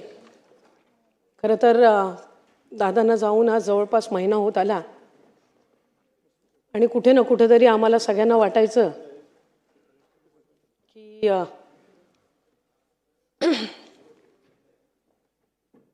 त्या आमच्यामध्ये असतील, पण तो भ्रम आज या सभागृहाचं कामकाज सुरू झाल्यानंतर तुटला. कारण या सभागृहावर त्यांचं प्रचंड प्रेम. आज या सभागृहामध्ये ज्या वेळेला त्या खुर्चीवर त्यांना बघितलं नाही, त्यावेळेला ही वस्तुस्थिती मान्य करून आपल्याला आपल्या या नेत्याच्या शिवाय आयुष्य जगावं लागेल हे दुर्दैवाने आज बोलावं लागतंय. अनेकांनी माझ्या आधी दादांबद्दल भावना व्यक्त केल्या. 35-40 वर्ष त्यांनी सगळ्यांनी दादांसोबत काम केलं. मी 12 वर्षाची होती ज्यावेळेला मी दादांना पहिल्यांदा भेटली. 99 साली राष्ट्रवादी काँग्रेस पक्षाची स्थापना झाली. माझे वडील त्यावेळेला तटकरे साहेब आमदार होते. मनोऱ्याच्या, ज्याला आपण नवीन आमदार निवास म्हणून बोलायचो, तिथल्या 13व्या मजल्यावर त्यांची खोली. श्रद्धेय पवार साहेबांनी राष्ट्रवादी काँग्रेस पक्षाची स्थापना करायची ज्या वेळेला ठरवलं, त्यावेळेला अनेक इथं असणारे असतील, आज या सभागृहात नसणारे सुद्धा अनेक नेते हे आदरणीय पवार साहेबांसोबत राष्ट्रवादी काँग्रेस पक्षामध्ये जाण्याचा निर्णय घेतला. त्यात भुजबळ साहेब असतील, आदरणीय मुश्रीफ साहेब असतील, आदरणीय दिलीप वळसे पाटील साहेब असतील, आदरणीय जयंत पाटील साहेब असतील, अशा अनेक मंडळींनी त्यावेळेला सहभागी झाले. त्याच्यामध्ये आदरणीय माझे वडील तटकरे साहेबसुद्धा. आणि ज्या वेळेला तो निर्णय घेत असताना 13व्या मजल्यावर त्यांच्या आमदार निवासमध्ये पहिली अजितदादांची भेट झाली. त्यानंतर राष्ट्रवादी काँग्रेस पक्षाच्या प्रवाहामध्ये सामील होत असताना अनेकदा कार्यक्रमांच्या निमित्ताने कधी रायगडमध्ये आले, कधी कोकणात आले. ह्या कार्यक्रमाच्या निमित्ताने आदरणीय पवारसाहेबांचा, आदरणीय दादांचा जवळून सहवास, त्यांना पाहण्याची संधी मला मिळाली. आणि लहानपणापासूनच त्यांचा प्रभाव हा राहत आला. त्यावेळेला खरं तर दादांच्या जवळ जाण्यासाठी बोलण्यासाठी भीती वाटायची, कारण एक धाक एक दरारा त्यांचा. 2012 साली ज्या वेळेला राष्ट्रवादी युवती काँग्रेस संघटनेची स्थापना आदरणीय दादांच्या आणि सुप्रियाताईंच्या मार्गदर्शनाखाली झाली, ज्याचा उल्लेख अनेकांनी माझ्या आधी या ठिकाणी केला की वेळेचं किती महत्त्व त्यांच्या आयुष्यामध्ये होतं. त्यांचा जनता दरबार सकाळी 6:45 वाजता सुरू व्हायचा. सकाळी 6:30 वाजता ते पक्षाच्या कार्यालयामध्ये यायचे. मला राष्ट्रवादी युवती काँग्रेस पक्षाचं संघटनेचं पद ज्या वेळेला मिळालं, त्या पदाचं नियुक्तीपत्र हे अध्यक्ष महोदय सकाळी 7:10 त्यांच्या हस्ते मी स्वीकारला. त्या दिवसापासून त्यांच्यासोबत काम करण्याची संधी मिळाली. 2019 या सभागृहामध्ये आली. मी 2019 ज्या वेळेला या सभागृहात आली, त्यावेळेला वडिलांनी खासदारकीची निवडणूक लढवली होती, त्यामुळे ते खासदार झाले होते. या सभागृहात कामकाज कसं करावं हे मी दादांकडून शिकले. बजेट पुरवणी मागण्या याच्यावर आपण कसं बोलावं, बाप क्रमांक पान क्रमांकाचा उल्लेख आधी करायचा, ह्या सगळ्या बारीक सारीक गोष्टी ह्या त्यांनी आम्हाला शिकवल्या. त्यावेळेला आम्ही सगळे तरुण आमदार पहिल्यांदा निवडून आलो होतो. नागपूरचं अधिवेशन होतं. आम्हाला सगळ्यांना ते लॉबीमध्ये घेऊन बसले. मला वाटते विश्वजित दादा या ठिकाणी आहेत, धीरजजी आज या सभागृहाचे सदस्य नाहीत, पण त्यावेळेला ते होते. अनेक नाव घेण्यासारखे अनेक मंडळी आहेत. आम्ही सगळेच जण, सुनील शेळके असतील, सुनील अण्णा असेल, चेतनदादा असतील, अनिल भाईदासजी असतील, पाटीलजी असतील, असे अनेक आम्ही सगळी मंडळी होतो आणि आम्हाला सगळ्यांना ते घेऊन बसले. मला आठवते रात्री 11-12 वाजता त्यावेळेला आम्हाला बोलायची संधी मिळायची, कारण पहिल्या टर्मचे आमदार म्हणून शेवट. रात्री 11:30 -11:15 वाजेपर्यंत आम्हाला जिथपर्यंत आमच्यापैकी शेवटच्या माणसाचं बोलणं होत नाही सदस्याचं, तिथपर्यंत ते थांबून राहायचे. जाता येतं विचारायचे त्यांना, दादा तुम्ही अजून गेली नाही? नाही, माझी मुलं अजून बोलत आहेत. माझ्या मुलांचं अजून बोलून झालं नाही सभागृहामध्ये.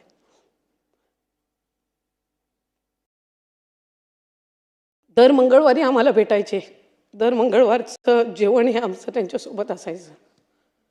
आणि इतका दांडगा संपर्क, इतकं मार्गदर्शन, इतक्या बारीक सारीक गोष्टीवर त्यांचं लक्ष असायचं. आणि आज ती व्यक्ती आमच्यामध्ये नाही. खरं तर व्यक्ती गमावल्याचं दुःख हे मोठं असतं, पण त्याच्यापेक्षा अधिक दुःख हे असतं की ती व्यक्ती आपल्याला परत कधीच पाहायला मिळणार नाही, त्याचा आवाज आपल्याला कधी ऐकायला येणार नाही. ही भावना ही मनाला दुःख आणि वेदना देणारी असते. आमच्यासाठी आमचा आधारस्तंभ हरपला, कारण त्यांच्या नेतृत्वाखाली आम्ही काम करत होतो. त्यांची कार्यपद्धती, त्यांची कामाची पद्धत, त्यांचं सगळं कामकाजाची पद्धत ही एक कार्यकर्ता म्हणून कशी आपल्याला आत्मसात करता येईल हा सातत्याने प्रयत्न असायचा. आणि ज्या वेळेला त्यांचं दुःखद निधन झालं, त्यावेळेला सगळेच त्यांच्या कामाचं कौतुक करत होते. एक कार्यकर्ता म्हणून वाटायचं की हयातीत जे आम्हाला ऐकायचं होतं त्यांच्याबद्दल, की त्यांनी काय केलं या राज्यासाठी, काय केलं या महाराष्ट्रासाठी, ते दुर्दैवाने ते नसताना इतकं ऐकायला मिळतंय की ती कणभर जरी प्रशंसा त्या माणसाच्या हयात असताना झाली असती तर कदाचित आणखीन एक काम करण्याची एक प्रेरणा, प्रोत्साहन त्या निमित्ताने त्यांना मिळालं असतं. कारण ह्या राज्याची सेवा करणं ही त्यांची इच्छापेक्षा त्यांची सवय जास्ती झालेली होती. आणि त्या सवयीनुसार ते पहाटेपासून काम करायचे. आम्हाला सगळ्यांना सुद्धा सांगायचे की मंत्रालयामध्ये 3 दिवस हे तुम्ही दिलेच पाहिजेत. सोमवारी आम्ही मंत्रालयामध्ये यायचो, मंगळवारचा अख्खा दिवस त्यांच्यासोबत जायचा, बुधवारचा अख्खा दिवस त्यांच्यासोबत जायचा. आणि त्यांच्याशिवाय कधी काम करावं लागेल अशी भावना सुद्धा दुरान्वे सुद्धा मनाला स्पर्श करून कधी गेली नाही. मला आठवतंय 28 जून 2024 रोजी त्यांनी बजेट मांडलं. मुख्यमंत्री लाडकी बहीण योजना त्यांनी त्या बजेटमध्ये जाहीर केली. त्या दिवशी जे जॅकेट त्यांनी घातलं होतं गुलाबी रंगाचं, खरं तो रंग काय फारसा असा त्यांचा काय आवडीचा किंवा अशातला काही भाग नाही, पण ते जे जॅकेट घातलं ते आमच्या आग्रा खातर नंतर 12 जॅकेट तशी शिवून घेतली आणि मग प्रत्येक सभेमध्ये त्या जॅकेटनी ते प्रचाराला यायचे. आपल्या प्रत्येकाचा एक नेता असतो. त्या नेत्याच्या नेतृत्वाखाली आपण काम करत असतो. तो नेता आपला अभिमान असतो. तो नेता आपला माज असतो. ते चांगल्या पद्धतीनं माज असतो. हा आमचा रुबाबदार नेता. चालत यायचे, तो रुबाबदारपणा बघून आम्हाला अभिमान वाटायचा. आणि आज जात असताना तो रुबाबदार नेता फक्त एकटा गेला नाही, कार्यकर्ता म्हणून आमचा रुबाब आणि माज पण जाताना सोबत घेऊन गेला.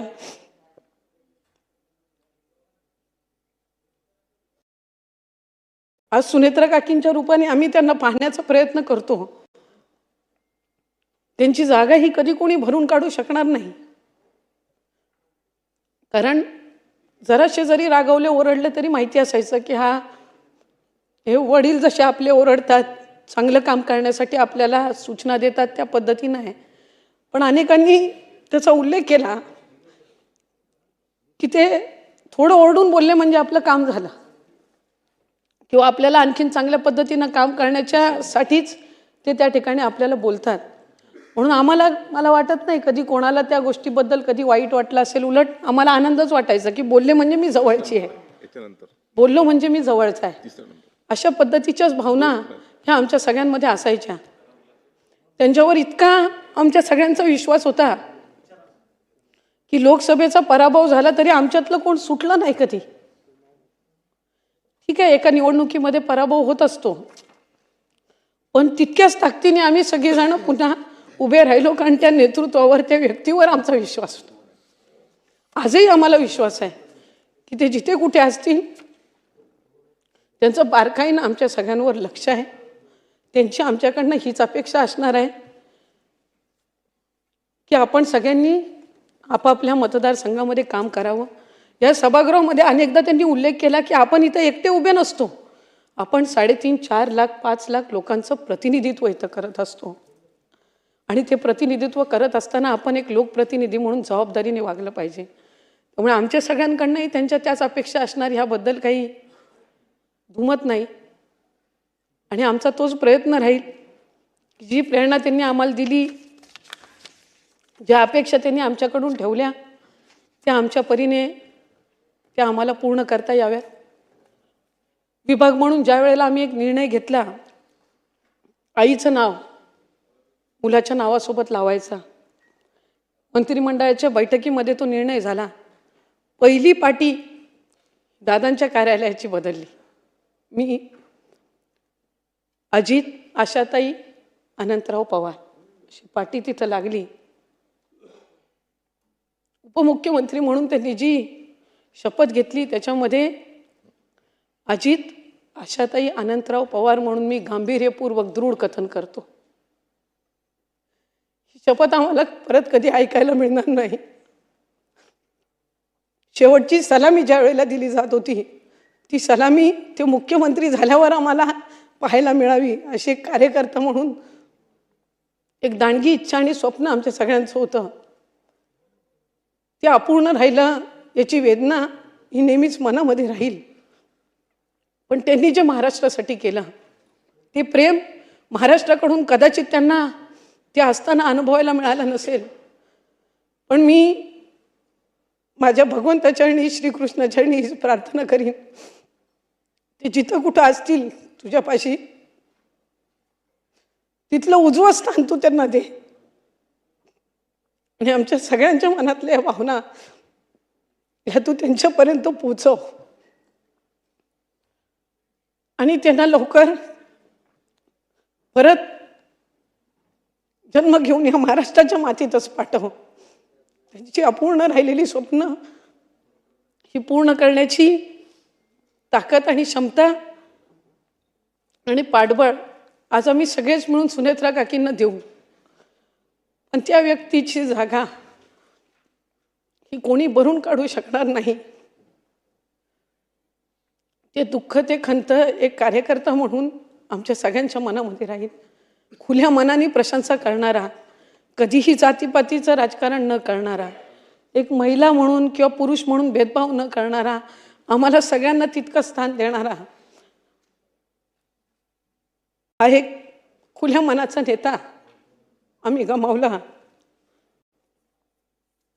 मी त्यांना श्रद्धांजली अर्पण करण्याची वेळ कधी आमच्या कोणावर येईल असं कधी वाटलं नव्हतं,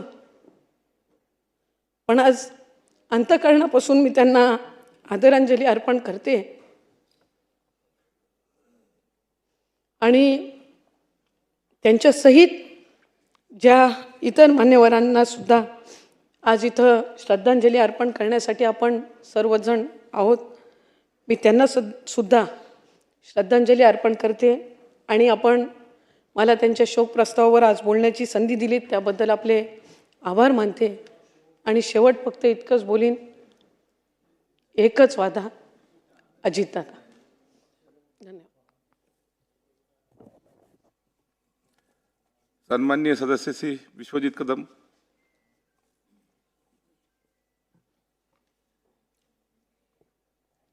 धन्यवाद अध्यक्ष महोदय. माननीय मुख्यमंत्री महोदयांनी जो शोक प्रस्ताव आज आपल्या विधिमंडळामध्ये मांडलेला आहे, त्या शोक प्रस्तावावर मी माझ्या भावना व्यक्त करण्याकरता इथं उभा आहे.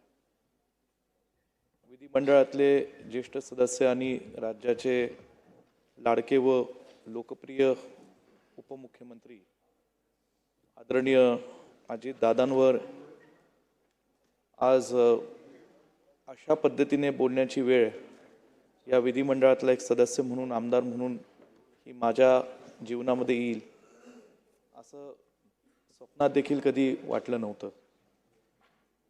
आदरणीय अजितदादांच्या सह विधिमंडळातले ज्येष्ठ सदस्य स्वर्गीय स्वरूपसिंग नाईक साहेब असतील, आदरणीय स्वर्गीय शालिनीताई पाटील असतील आणि त्याचबरोबर पुरोहित साहेब असतील, या सगळ्या ज्येष्ठ मंडळींना सुद्धा श्रद्धांजली वाहण्याकरता मी इथे 2 शब्द मांडणार आहे. आदरणीय अजितदादांच्या बाबतीत सभागृहातल्या अनेक नेत्यांनी आपल्या भावना व्यक्त केलेल्या आहेत आणि अशा सदस्यांनी भावना व्यक्त केलेल्या आहेत ज्यांनी या सभागृहामध्ये त्यांच्यासोबत आमदार किंवा मंत्रिमंडळातले त्यांचे एक सहकारी मंत्री म्हणून गेल्या 35 ते 40 वर्षातल्या त्यांच्या सार्वजनिक जीवनातल्या आणि या विधिमंडळातल्या कामकाजामध्ये त्यांच्यासोबत काम केलेलं आहे.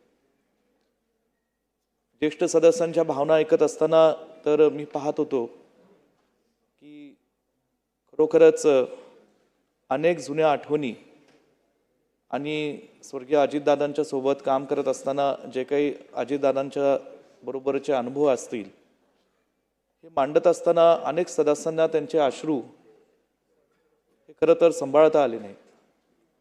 तर अनेकांच्या बोलण्यावरून ज्या पद्धतीने त्यांनी त्यांच्या भावना व्यक्त केल्या स्वर्गीय अजितदादांच्या बाबतीत, तर दुसऱ्यांना सुद्धा ते ऐकत असताना त्यांचे अश्रू हे सांभाळता आले नाही. आदरणीय अजितदादा हे 1990 सालापासून त्यांच्या सार्वजनिक जीवनात हे आणि राजकीय जीवनात सक्रिय झाले आणि महाराष्ट्राचे आणि देशाचे ज्येष्ठ नेते आदरणीय शरदचंद्रजी पवार साहेब यांच्या विचाराचा आणि कार्याचा वारसा हा राजकारणामध्ये अत्यंत तरुण वयामध्ये तो पुढे चालवण्याचा एक महत्त्वपूर्ण जबाबदारी ही अजितदादांकडे ही तरुण वयामध्ये आली. लोकसभेमध्ये फार कमी काळ त्यांनी काम केलं, परंतु विधानसभामध्ये काम करत असताना एक आमदार म्हणून आणि मंत्रिमंडळातले एक तरुण मंत्री म्हणून त्यांनी त्यांच्या व्यक्तिमत्वाचा आणि कर्तृत्वाचा ठसा हा 1980च्या दशकापासून किंवा 90च्या दशकापासून सातत्याने या महाराष्ट्राच्या राजकारणामध्ये आणि विधिमंडळाच्या कामकाजामध्ये उमटवण्याचा एक यशस्वी प्रयत्न केला. एवढं मोठं 90 आणि 2000च्या कालावधीमध्ये महाराष्ट्राच्या राजकारणात अनेक दिग्गज नेते सक्रिय होते, विविध पक्षातले नेते होते, अनेकांनी विधानसभामध्ये 30-30 वर्ष काम केलेली मंडळी होती, अनेक जण विधानसभा लोकसभेमध्ये काम करून त्या ठिकाणी मंत्रिमंडळात अजितदादांच्या सोबत होती. परंतु या सगळ्या मंडळींमध्ये अजितदादांनी त्यांच्या व्यक्तिमत्वाचा एक वेगळा ठसा उमटवण्याचं खूप चांगलं काम केलं. अनेकांना त्यांच्या स्वभावाबाबतीतल्या सुरुवातीच्या काळातले काही बरे वाईट अनुभव आले असतील, परंतु नेहमीच एक समाजकारणामध्ये राजकारणामध्ये लोकांमध्ये गैरसमज असतो की एखादा राजकीय नेता स्पष्ट बोलला तर तो स्पष्ट बोलला म्हणजे तो कदाचित उर्मट असतो किंवा त्याच्या मनात काहीतरी ते काम करण्याचा हेतू नसतो, असा एक चुकीचा मोठा गैरसमज हा कधी कधी लोकांमध्ये या ठिकाणी निर्माण होतो. परंतु दादांनी सुरुवातीपासून या ठिकाणी स्पष्ट बोलण्याचं जे काही त्यांच्या व्यक्तिमत्वातला एक स्वभाव होता हा कायम ठेवलेला होता. आणि त्यांच्या बाबतीतलं कारण त्यांचं स्पष्ट होतं की कुठल्याही माणसाला त्याचं काम एखादं होत असेल तर ते पटकन होतंय म्हणून झालं सांगितलं पाहिजे, ते होतंय म्हणून ते केलं पाहिजे. कुठल्याही सर्वसामान्य माणसाला कुठेही कुठल्याही प्रशासकीय कार्यालयात त्याचं काम व्यक्तिगत जीवनातलं किंवा इतर कुठल्या व्यावसायिक जीवनातलं करत असताना त्याला हेलपाटे पडू नये हा त्याच्या पाठीमागचा दादांचा एक स्वभाव होता. दादा स्पष्ट वक्ते होते, शब्द पाळणारे नेते होते आणि गेल्या काही वर्षांमध्ये तर दादांच्या स्वभावामध्ये आणि व्यक्तिमत्वामध्ये खूप काही चांगले बदल महाराष्ट्रातल्या लोकांना पाहायला मिळाले. आजही महाराष्ट्राच्या सोशल मीडियावर सध्या जे काही व्हॉट्सॲप किंवा इंस्टाग्राम चालू आहे त्याच्यावर दादांचे काही जुने भाषणांचे काही रील जेव्हा लोकांच्या डोळ्यासमोर येतात तर ते पाहताना एकीकडं म्हणजे दादांच्या मिश्किलपणाने ज्या पद्धतीने दादांनी त्या प्रसंगांमध्ये जे काही ते बोललेले आहेत त्यामध्ये हसू येतं, पण दुसऱ्या लगेच क्षणाला डोळ्यात पाणी पण येतं की हाच मिश्किलपणा, हेच दादांचं बोलणं म्हणजे सभागृहातलं असेल, सभागृहाच्या बाहेरचं जाहीर भाषणांमधले असेल, हे आता पुन्हा महाराष्ट्रातल्या लोकांना तरुण पिढीला ऐकायला मिळणार नाही. ह्याचं खंत आणि दुःख मनापासून आम्हाला सर्वांना वाटतं.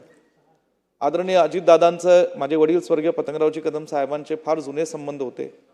कारण वास्तविक माझे वडील पतंगरावजी कदम साहेबांनी आणि अजितदादांचे चुलते आणि ज्येष्ठ नेते देशाचे आदरणीय शरदचंद्रजी पवार साहेबांनी यांनी 1970 आणि 68च्या दशकापासून एकत्र काम केलं होतं. आणि म्हणून अजितदादांना माझ्या वडिलांबाबतीतलं एक वेगळं आदर आणि सन्मान सातत्याने मनामध्ये होता. एक बहुजन समाजातला, मराठा समाजातला किंवा एक ग्रामीण भागातला, दुष्काळी तालुक्यातला एक व्यक्ती पुण्यात येऊन शिक्षण संस्था उभी करतो, हे दादा सातत्याने वारंवार बोलायचे. मला काही गोष्टी दादांच्या अनेकांनी त्यांचे व्यक्तिगत प्रसंग आणि अनुभव सांगितले, पण काही गोष्टींचा मला अध्यक्ष महोदय आवर्जून इथे उल्लेख करायचा आहे. 2018ला जेव्हा माझ्या वडिलांचं दुःखद निधन झालं तर दादांनी ह्याच सभागृहामध्ये त्यांचे असणारे जे काय माझे वडील पतंगरावजी कदम साहेबांच्या सोबत असणारे अनुभव आहेत हे अत्यंत भावनाहुश होऊन त्या ठिकाणी पोटतिडकीने इथे सभागृहात मांडलेले होते. तदनंतर सुद्धा ज्या वेळेस दादांची माझी भेट व्हायची त्या अनेक जुन्या आठवणी आणि किस्से हे माझ्या वडिलांच्या सोबतचे ते आवर्जून मला सांगायचे. पण एका गोष्टीचा मला आवर्जून उल्लेख करावासा वाटतो की ज्यावेळेस या ठिकाणी अजितदादा 2019च्या मंत्रिमंडळात पुन्हा महाराष्ट्राचे उपमुख्यमंत्री झालेले होते आणि त्यावेळेस नुकतंच सरकार बनलेलं होतं, आदरणीय उद्धव ठाकरे साहेब मुख्यमंत्री होते, त्यावेळी जेव्हा बजेट करायचं होतं कोरोनाच्या कालावधीच्या नंतर, त्यावेळेस मला त्यांनी एक दिवशी अचानक बोलून घेतलं आणि मला म्हणले, मला असं कळलं विश्वजित, तू पतंगरावजी कदम साहेबांचं स्मारक जिथे अंत्यविधी झाला तिथं उभं करतोयस आणि तुला जर वाटत असेल तर मी महाराष्ट्र सरकारच्या बजेटमध्ये एक महाराष्ट्रातली एक अशी ज्येष्ठ व्यक्तिमत्व म्हणून त्यांना मी बजेटमध्ये तरतूद करतो आणि 10 ते 15 कोटीची निधी मी तिथं उपलब्ध करून देतो. खरं मी कुठं मागणी केली नव्हती, मी दादांकडे कधी याचा उल्लेख सुद्धा केला नव्हता, पण मला बोलून घेऊन अशा गोष्टीचं म्हणजे त्यांनी उच्चार माझ्यासारख्या तरुण कार्यकर्त्याला करणं, जेव्हा माझे वडील हयात नसताना, हा जो काय दादांचा मनाचा मोठेपणा होता तो त्या क्षणाला मी पाहिला. मी दादांना म्हणलं, दादा शासनाकडनं अशा स्मारकांना जेव्हा निधी येतो तर त्याच्या अनेक अटी शर्ती असतात, त्यातल्या अनेक नियम असतात आणि म्हणून त्यात मला काही पडायचं नाही. मी लोकांच्या आशीर्वादाने एक आमच्या वडिलांच्या कर्तृत्वाला साजेल असं एक स्मारक नक्की उभं करेल ज्याचा तुम्हाला अभिमान वाटेल. आणि दादा म्हणाले, निश्चितपणे विश्वरी बरोबर आहे तुझं, अटी शर्ती आहेत आणि ते काय मग आपण करायला नको असं दादांनी मला सांगितलं. पण किमान विचारणं हे जे काय दादांचा मनाचा मोठेपणा होता तो खरंच म्हणजे आज मी या ठिकाणी आवर्जून सांगेल. सातत्याने सभागृहात असेल किंवा सभागृहाच्या पलीकडे असेल, मला तर इतर असंख्य महाराष्ट्रातले आमदार असतील, कार्यकर्ते असतील जे दादांकडे गेलेत कुठल्या तरी कामाच्या निमित्ताने आणि दादांचं कडून त्याच्यातलं स्पष्टपणे ते काम होणारे नाही होणारे किंवा ते झालंय असं कधी दादांकडनं कुठलंही काम पेंडिंग हा विषय राहिलेला नाही. आणि दादा नेहमीच त्या कामात, उलट आम्हा तरुणसारख्या, माझ्यासारख्या तरुण आमदारांच्या बाबतीत ते फार सकारात्मक त्यांची भूमिका असायची, प्रोत्साहनपर असायची, नेहमी आमच्या पाठीवर थाप मारायचे. आणि अशा पद्धतीने कुठलेही व्यक्तिगत किंवा सार्वजनिक मतदारसंघातलं काम असेल तर त्या बाबतीत कशी मदत करता येईल ह्या ठिकाणी दादांचं बारीक एक या ठिकाणी लक्ष असायचं. मी त्यांच्याबरोबर राज्यातला एक मंत्रिमंडळातला राज्यमंत्री म्हणून त्यांच्याबरोबर काम करण्याची मला संधी मिळाली. मला आठवणं, कोरोनाच्या कोविडच्या काळात दादांनी खूप मोठं काम केलं, कारण मंत्रालयामध्ये, प्रशासनामध्ये संपूर्ण यंत्रणा हलवण्याचं काम हे दादा त्यावेळेस अत्यंत दिवस रात्र करत होते. हे सगळ्या महाराष्ट्राने पाहिलं. सगळ्या विभागांची जबाबदारी ते हाताळून त्यांना, सगळ्या प्रशासकीय अधिकाऱ्यांना त्यांचा जो काही सार्वजनिक जीवनाचा अनुभव आहे त्या अनुभवातनं त्या ठिकाणी ते सूचना देत होते. हे करत असताना एक दिवशी संध्याकाळची एक बैठक अशीच होती आणि फार कमी लोक मंत्रालयात त्यांना परवानगी येण्याची होती आणि ती बैठक संपली. मला वाटतं कृषी खात्याचे दादा भुसे साहेब, ते माझे कॅबिनेट मंत्री होते, ते होते. ती बैठक झाली, ते निघून गेले आणि मी आणि दादा आम्ही बैठक संपून दोघं बाहेर पडलो. बाहेर पडत असतानाच पॅसेजमध्ये फक्त कागदाचा गोळा असा खाली पडलेला होता पॅसेजमध्ये आणि दादानी तो वाकून स्वतः तो कागदाचा गोळा उचलला आणि तो म्हणले, परत त्यांनी सूचना कोणाला दिली, बघा अशी घाण आणि अस्वच्छता या मंत्रालयात असता कामा नये. महाराष्ट्रातले लोक इथे येतात आणि महाराष्ट्रातले लोक येत असताना असं जर मंत्रालय जर अस्वच्छ असेल तर महाराष्ट्राच्या लोकांमध्ये काय प्रतिमा होईल. एवढं बारीक त्यांनी लगेच तिथं त्या ठिकाणी कमेंट केलेली होती. पण मला तो गोळा देताना तो नुसता गोळा दिला नाही. मला एक म्हणजे आश्चर्यचकित मी या गोष्टीचं झालो की गोळा देताना तो त्यांनी सरळ केला आणि त्याला तो दुमडला आणि तो दुमडून त्यांनी मला हातात दिला. म्हणले, विश्वजित कुठं ते जाताना या ठिकाणी हे कागद काय बघ आणि ते त्याचं विल्हेवाट लाव. म्हणजे नुसता गोळा माझ्या हातात ठेवला नाही. तर एवढ्या बारीक गोष्टी दादांच्याकडनं शिकण्यासारख्या होत्या आणि खरंच म्हणजे अनेक गोष्टी आहेत. मला आठवतं की आदितीताईंनी आता उल्लेख केला त्यांच्या भाषणात की आम्ही सगळे तरुण अनेक आमदार राज्यमंत्री झालेलो होतो. दत्ता मामा इथं राज्यमंत्री होते. एक दिवशी आम्ही सगळ्या राज्यमंत्र्यांनी एकत्रित येऊन ठरवलं की बाबा आपण अजितदादांकडे जाऊ, दादाच आपल्याला न्याय देतील, म्हणू की बाबा आम्हाला कॅबिनेट मंत्र्यांकडनं आम्हाला काहीतरी अधिकार मिळावे. आणि त्यावेळेस आम्ही सगळे गेलो आणि गेल्यानंतर खरं आता शेवटी दादांकडे बोलणार कोण अशी आमच्यावर वेळ आली, परिस्थिती आली. बंटी पाटील मला म्हणले, विश्वजित कदम तुम्ही जरा बोला, तुमच्यावर जरा दादांचं लाड आणि प्रेम आहे, तुम्ही जरा धाडसानी बोला. आणि मी दादांशी बोललो, म्हणलं दादा कॅबिनेट मंत्री फार काय आम्हाला अधिकार देत नाहीत, कसं तुम्ही यातनं मार्ग काढा, शिकणार कधी, आम्ही महाराष्ट्रात काम करणार कधी. आणि म्हणून या कोरोनाच्या कालावधीनंतर आम्हाला ही संधी द्यावी. दादा म्हणलं, अरे मी ठीक आहे प्रयत्न करतो, मी मुख्यमंत्र्यांशी बोलतो, आम्ही खरं मी ठाम तुमच्या पाठीशी आहे, तुम्ही शिकलं पाहिजे, तुम्ही काम केलं पाहिजे, या भूमिकेशी माझं ठाम मत आहे, दादा बोलले. आणि तेवढ्यात ते काय म्हणले, मी दादांना सर म्हणलं विनोदाने, दादा म्हणलं इथं कोण बसलेले कॅबिनेट मंत्री ह्यांनी त्यांच्या राज्यमंत्री त्यांच्या कॅबिनेट मंत्र्याला सांगितलं, कुणी भाऊ म्हणून उद्देशून केलं, कुणी काका म्हणून केलं, कुणी आजोबा म्हणून केलं. आणि दादा एवढ्या मुश्किलपणे म्हणले, विश्वजित असले म्हणले, विश्वजित हे नाती तूच काढू शकतो, भाऊ, काका, मामा आणि आजोबा. आणि म्हणले एवढी सगळी नाती झाली पण तरी आम्हाला कोण अधिकार देईना. हे म्हणल्यावर दादा एवढे हसले. पण सांगण्याचं म्हणजे त्यांच्यातला जो काही एक हे होता की प्रत्येक पिढीबरोबर ते त्यांना आपलं करायचं, तर कम्फर्ट द्यायचे. म्हणजे दादांचा जो काही प्रत्येकाला आल्यानंतर कम्फर्ट देण्याचा जो काही एक भाग गेल्या काही वर्षात अनेक आमदारांनी आणि कार्यकर्त्यांनी पाहिला, त्यातनं माणसं मन मोकळेपणाने बोलायचे. दादांनी सहकार क्षेत्र असेल, कृषी क्षेत्र असेल, यातल्या अनेक लोकांनी किस्से सांगितले की शेतीतलं तर ओढं त्यांना माहीत असायचं. आम्ही जेव्हा कृषी खात्यातला राज्यमंत्री म्हणून काम करायचो त्यावेळेस कृषी खात्यातल्या आमच्या सर्व अधिकाऱ्यांना आणि आमच्यासारख्यांना निम्म म्हणजे बैठक तर 70% दादा चालवायचे. अशा पद्धतीने त्यांचं बारीक ह्या ठिकाणी सूचना असायच्या. मग ते सहकार खातं असो, कारण सहकार क्षेत्रातनंच त्यांच्या राजकीय जीवनाची सुरुवात ही 1990च्या दशकामध्ये त्यांनी केली. आणि म्हणून ते PDCCला होते, तिथं संचालक होते, चेअरमन होते. म्हणून एखाद्या बँक असेल, आर्थिक संस्था असेल, या सगळ्या संस्थेत कारखानदारी असेल, मी साखर कारखाने चालवतो आणि दादांचा बारीक लक्ष असायचं HNTचा खर्च किती, या ठिकाणी उसाला दर तुम्ही किती देताय, कुणाचं कर्ज घेतलं, कुणाची मशिनरी घेतली, शेतकऱ्यांच्या बाबतीतलं तुम्ही कसं ह्या ठिकाणी हाताळताय. म्हणजे इतकं बारीक दादांचे विचारपूस प्रश्न असायचे. आणि त्या विचारपूस करण्यामध्ये दादांचा एवढा अभ्यास असायचा की दादांसमोर जाताना कुणाकडे असं धाडस नव्हतं की अपुरा अभ्यास करून जाणं किंवा काहीतरी चुकीचं माहिती देणं. हे काय दादांच्या आयुष्यातलं 30-35 वर्षातलं जे काही कामकाज होतं ते या ठिकाणी खरंच दादांकडनं खूप काही शिकण्यासारखं होतं. खरं दादांचं दुःखद निधन अशा आकस्मिक पद्धतीने होणं हे सगळ्या महाराष्ट्राला प्रचंड मोठा एक धक्का आहे. खरं दादांचं मंत्रालयातलं असणारं प्रशासनावर वचक, अभ्यास आणि सभागृहात सुद्धा मला फार ते मजेशीर कधी कधी बोलायचे, पण थोडीच माया पण त्यांची व्यक्तिगत जीवनात सातत्याने माझ्यावर असायची.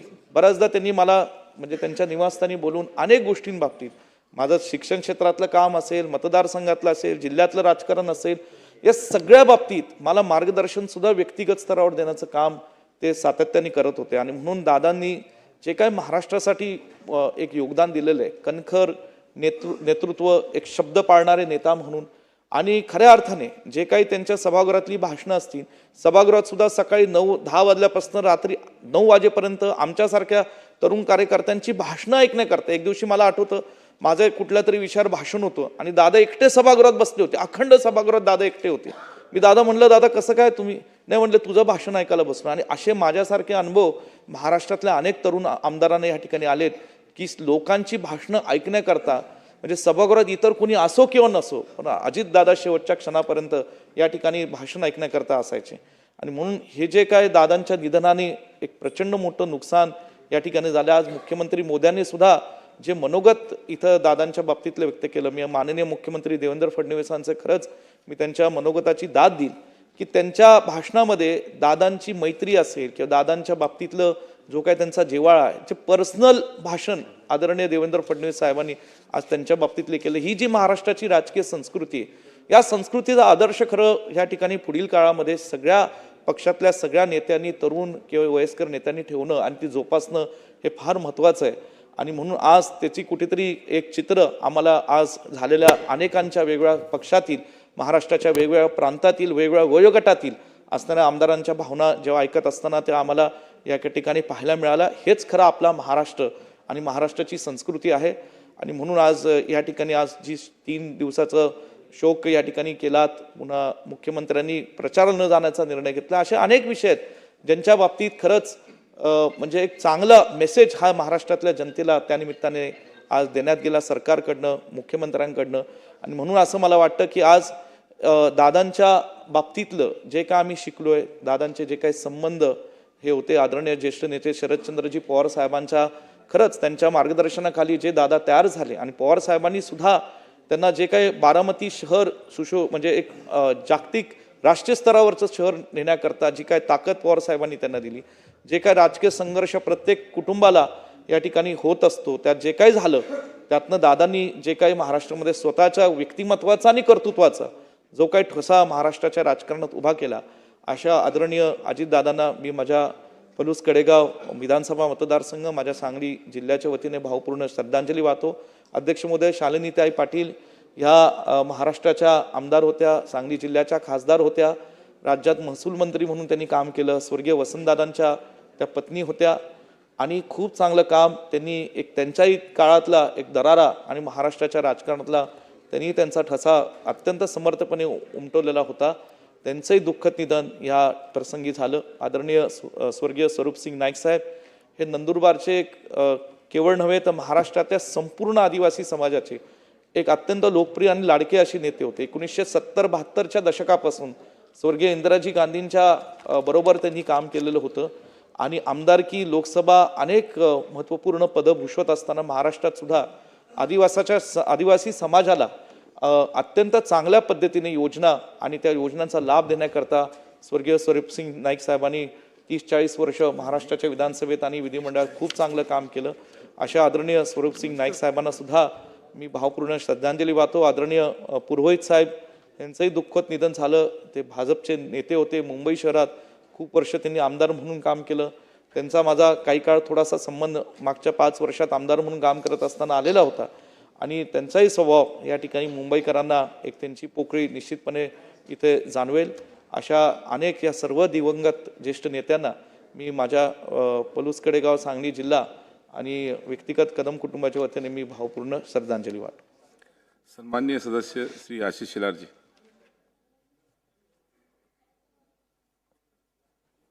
अध्यक्ष महोदय, सन्माननीय मुख्यमंत्री महोदयांनी जो शोक प्रस्ताव या ठिकाणी मांडला त्याला समर्थन द्यायला मी उभा आहे.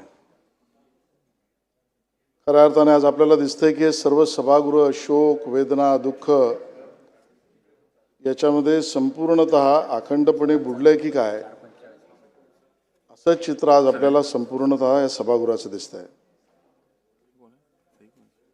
आपल्या सगळ्यांच्या भावना माननीय अजितदादा पवार यांच्या दुःखद निधनानंतर, अपघाती निधनानंतर एक मनाला चटका लावून आणि एका अर्थाने मानसिक धक्का देणारा झाला अशा पद्धतीचं चित्र संपूर्ण महाराष्ट्रात आहे. सुरुवातीलाच मी त्यांना विनम्र श्रद्धांजली अर्पण करतो, त्यांच्या पुण्यस्मृतीस अभिवादन सुद्धा करतो. या सभागृहामध्ये ज्यावेळेला आपण बसलो त्यावेळेला याची वारंवार आपल्या सगळ्यांना जाणीव होते की दादा आज सभागृहात नाहीत. त्यांची खुर्ची, त्यांची जागा इथे आहेत, पण ते आज आपल्याला दिसत नाहीत. या सभागृहामध्ये असंख्य चेहरे आहेत, पण त्यांच्या चेहऱ्याचं असलेलं मिश्किल हास्य असा चेहरा आपल्याला आता दिसणार नाहीये. या सभागृहाच्या भिंती या बोलक्या आहेत, पण त्यांच्या भाषणाने, हलक्या विनोदाने आनंदित झालेल्या भिंतींना आता तो आनंद मिळणार नाही. या सभागृहामध्ये बोलणारे आपण सगळेच जण विविध प्रश्नांवर आवाज उचलू, पण महाराष्ट्रातल्या सामान्य माणसाला त्याच्यासाठी असलेला आश्वासक आवाज आपल्याला ऐकायला येणार नाही.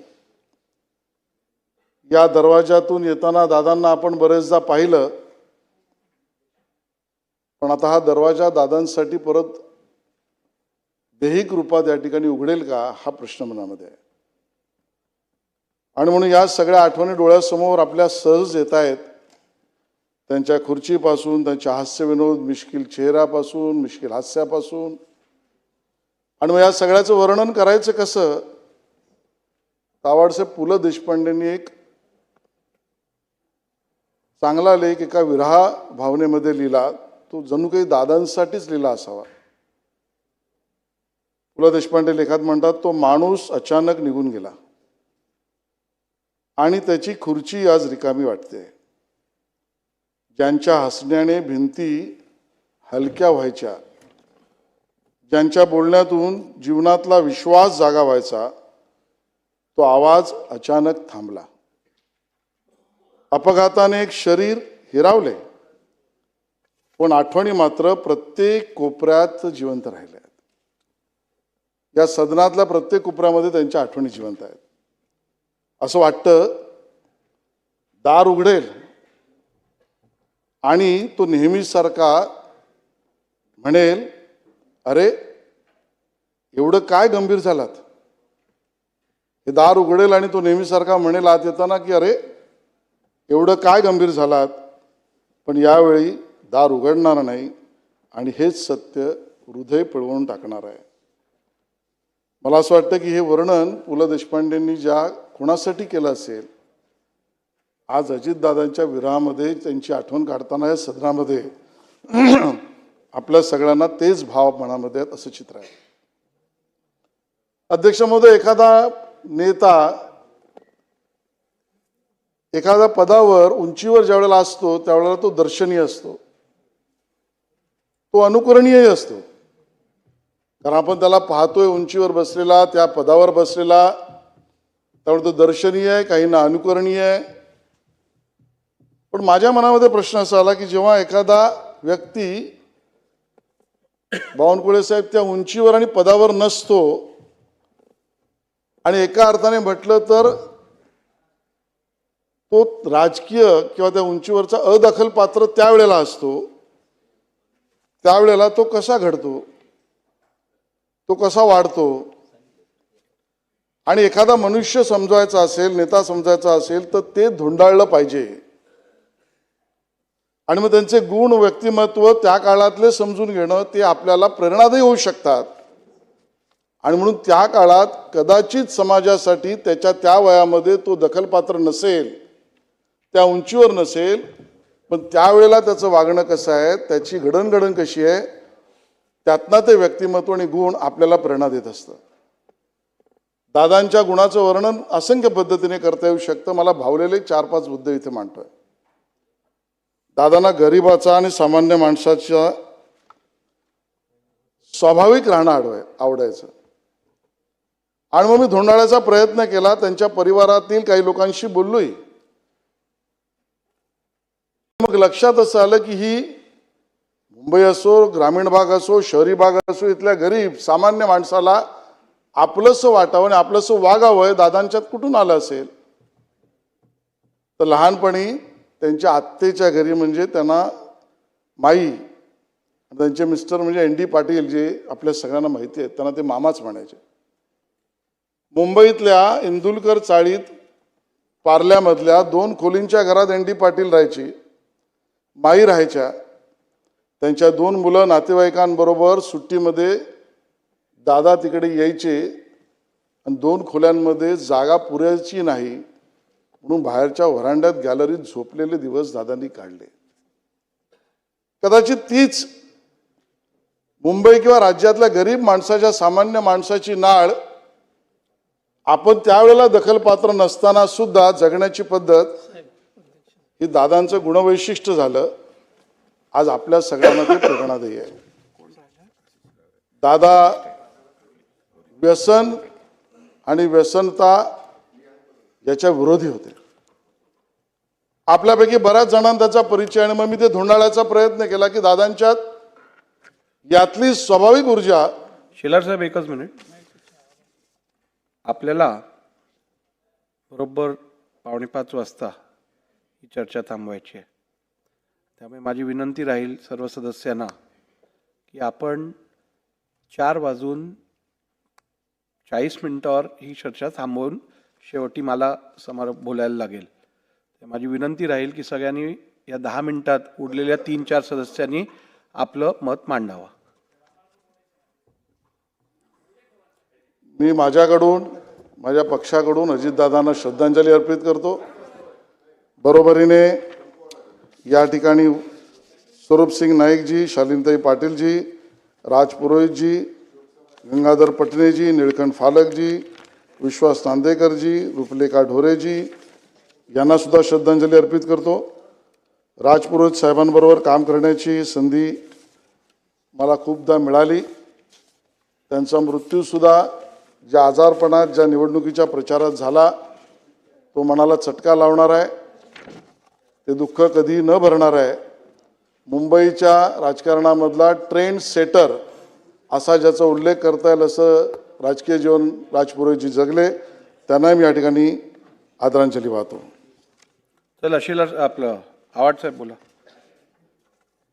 माननीय मुख्यमंत्री महोदयांनी मांडलेल्या शोक प्रस्तावावरती बोलण्यासाठी मी इथे उभा आहे. अध्यक्ष महोदय, खरं तर अजितदादा महाराष्ट्राच्या दृष्टीने किंवा सगळ्यांच्या दृष्टीने एक आगळं वेगळं व्यक्तिमत्व होतं. पण हा माणूस मनातनं अतिशय सेंटिमेंटल आणि इमोशनल होता.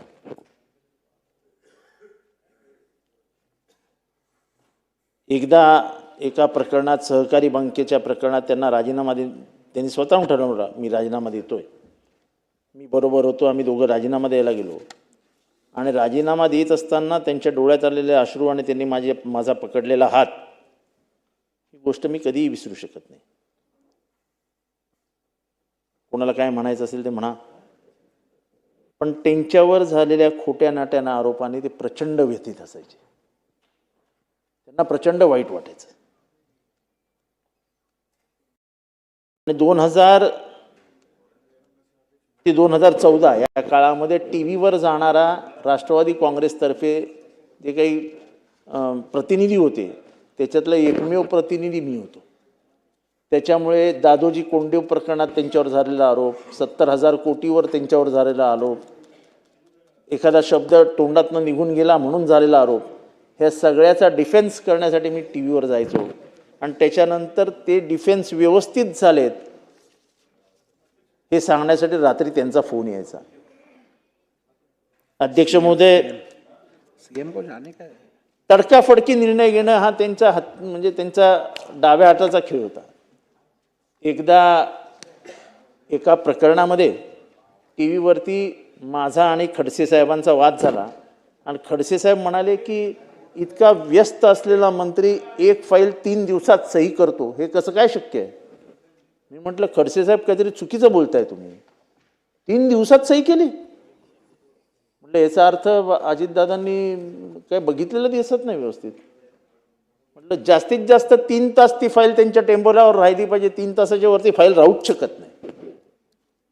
कुठलाही निर्णय घेताना ती पूर्ण फाईल वाचून, पण फाईलीचा ढिगारा अजितदादांकडे लागलाय असं कधी झालं नाही. मला माझी 2 बटणं उघडी असायची, त्याच्यामुळे मला खूप वेळा त्यांनी ठोकलं, अगदी जाहीररित्या ठोकलं, अरे वरची 2 बटणं उघडी कर. आणि मी त्याच्याच उत्तर द्यायचो की 2 बटणं काय बघता, आतमधलं हृदय बघा आणि हृदयात कोण आहेत ते बघा. हृदयात फक्त निष्ठा आहे. त्यामुळे अजितदादांचं आणि माझं स्पष्टपणाने सांगायचं झालं तर 2019 नंतर थोडंसं वितुष्ट आलं, पण ते वितुष्ट निष्ठेने आलं. माझं व्यक्तिगत त्यांच्या विरुद्ध काहीच नव्हतं. आणि म्हणून जेव्हा माझ्यावर एकदा आरोप झाला, एका बाईने आरोप केला आणि माझ्यावर 354चा गुन्हा दाखल झाला, तेव्हा सगळी कामं बाजूला ठेवून पहिल्यांदा माझ्या घरी येणारा माणूस अजित पवार. आणि तेव्हा ते आणि मी बाजूला बसलो आणि तेव्हा ते म्हणाले, जितेंद्र खरं आहे, एखादा खोटा आरोप झाला की त्रास आपल्याला होतो आणि आपल्या कुटुंबियांना होतो, बाकी त्यांना मजा असते. म्हणजे 354चा गुन्हा जगाच्या दृष्टीने खूप साधा आहे, पण त्याचा त्रास तुला काय होत असेल आणि तुझ्या पत्नीला काय होत असेल हे मी जाणतो. त्याच्यामुळे त्यांच्यातला जो मृदू स्वभाव होता हा मी स्वतः जवळनं अनुभवलाय. मी त्यांची जी सवय आहे ती कदाचित कोणी अनुभवली नसेल, पण पवार साहेबांशी बोलताना अध्यक्ष महोदय ते कधीच डोळ्यात डोळे नाही घालायचे. पवार साहेबांशी बोलताना ते एकीकडे बघायचे आणि पवार साहेब दुसरीकडे बघायचे. मला 2 मिनिटं अधिकचे लागतील. आणि त्याच्यामुळे अध्यक्ष महोदय म्हणून मी सांगत होतो की सिनियरिटीला तुम्ही स्कोप द्या. अध्यक्ष महोदय त्यांचे आणि साहेबांचं एक वेगळंच नातं होतं. ते नातं कदाचित महाराष्ट्राला कळणारही नाही, पण प्रचंड आत्मीयता आणि प्रचंड प्रेम असलेलं त्यांचं काकांबद्दलचा स्वभाव होता. आणि हे सगळं मी जवळनं अनुभवलंय, जवळनं बघितलेलं आहे. अध्यक्ष महोदय, मला जाताना फक्त एवढंच सांगायचं आहे. अध्यक्ष महोदय, मी आता 2 दिवसापूर्वी मला एक व्हिडिओ आला आणि त्याच्यात मकर संक्रांतीच्या निमित्ताने तिळगुळ देण्याची गोष्ट निघाली. आणि त्यांना एका जाहीर कार्यक्रमात झी टीव्हीचा कुठला तरी कार्यक्रम असतो, हवा योद्धा किंवा कुठला तरी कार्यक्रम होता, त्याच्यात विचारलं की दादा तिळगुळ द्यायचा आहे तर तो तिळगुळ तुम्ही कोणाला द्याल? तर त्यांनी मिश्किलपणाने उत्तर दिलं, माझं नाव नाही घेतलं, मला हे तिळगुळ ठाण्याला पाठवा. दादा आज तुम्ही नाही, खरं तर मनात कधीच असं नव्हतं की काही वाईट बोलावं, पण काही प्रसंग असे आले ज्याच्यात काही भूमिका तुम्ही घेतल्या, काही भूमिका मी घेतल्या, पण त्या कधीच व्यक्तिगत नव्हत्या. त्या एका विचारधारातनं आलेल्या होत्या, त्या एका भूमिकेतनं आलेल्या होत्या. तुमचं मन दुखवावं आणि तुमचं मन दुःखी झालं असेल तर तो काळ तसा होता, ती वेळ तशी होती. पण तुमच्या त्याच तिळगुळ ठाण्याला पाठवा हे जेव्हा मी ऐकलं, जर तुमच्या मनाला कुठली गोष्ट वाईट वाटली असेल तर दादा आज मरणानंतर तुम्ही मला माफ करू शकणार नाही, पण एक माणुसकीच्या नात्याने माझ्या मनातल्या भावना जाहीररित्या महाराष्ट्रासमोर व्यक्त करत असताना मी एवढंच म्हणेन, दादा माफ करा, चुकलं असेल. बोलण्याच्या नादात मीही काही वेगळं बोलून गेलो असेल, पण तुमचं हे म्हणणं की तिळगुळ ठाण्याला पाठवा, होय दादा, याच्यापुढे तुमच्याबद्दल वाईट बोलण्याचं काय कारणच नाही. का उभा महाराष्ट्र रडतोय, उभा महाराष्ट्राच्या डोळ्यात पाणी आहे. आज या संपूर्ण सभागृहातली झालेली भाषणं ऐकल्यानंतर तुमच्यातला मोठेपणा हा काय वेगळा सांगायला नको, पण महाराष्ट्राची मोठी हानी झाली ही शब्दातनं व्यक्त करू शकणार नाही. शब्दातनं व्यक्त होईल पण ती भरून निघणार नाही. महाराष्ट्राने एक विलासराव गमावले, महाराष्ट्रातने गोपीनाथराव गमावले, महाराष्ट्रातने आर.आर. आबा गमावले, आणि महाराष्ट्राने अजितदादा गमावले. महाराष्ट्राने मोठा नेता गमावला. ज्याला महाराष्ट्राच्या भविष्याची चिंता होती. महाराष्ट्राची झालेली हानी कधीही भरून निघणार नाही. अजितदादा म्हणजे तुमचं जे तिळगुळाचं ऐकल्यानंतर मला जास्त बोलावं असं वाटतं, पण माझ्याकडे वेळ कमी आहे. मला खूप अनुभव सांगायचे होते. धन्यवाद. पण हे भाषणाचा म्हणजे ठीक आहे, अजितदादाबद्दल जेवढं बोलावं तेवढं कमीच आहे. धन्यवाद.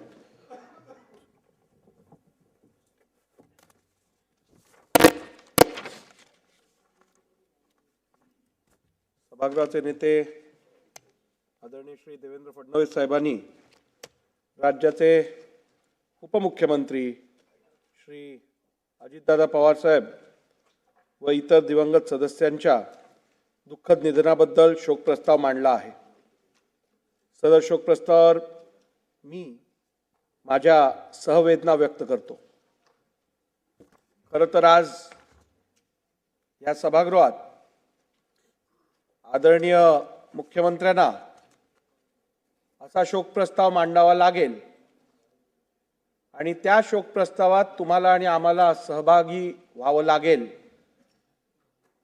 अशी कल्पना, असा विचार कोणाच्याही मनात कधीच आला नव्हता, येऊ शकला नव्हता.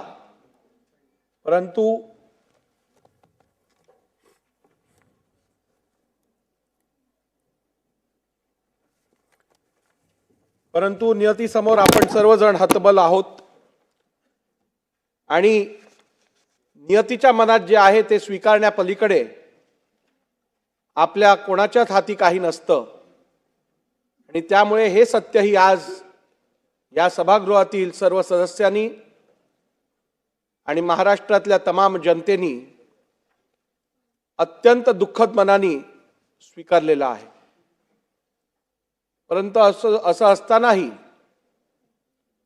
आदरणीय कैलासवासी अजितदादा यांच्या संदर्भात आज ज्या सदस्यांनी या चर्चेत सहभाग घेतला आणि अनेक सदस्य ज्यांना या चर्चेत सहभाग घ्यायचा होता, परंतु काही मर्यादांमुळे, वेळेच्या मर्यादेमुळे सगळ्यांनाच सहभाग घेता आला नाही. परंतु प्रत्येक सदस्याच्या मनात जी हळहळ आहे ती निश्चितपणे आपण सर्वांनीच ओळखलेली आहे आणि सगळ्यांच्याच भावना, सगळ्यांच्याच विचार या संदर्भात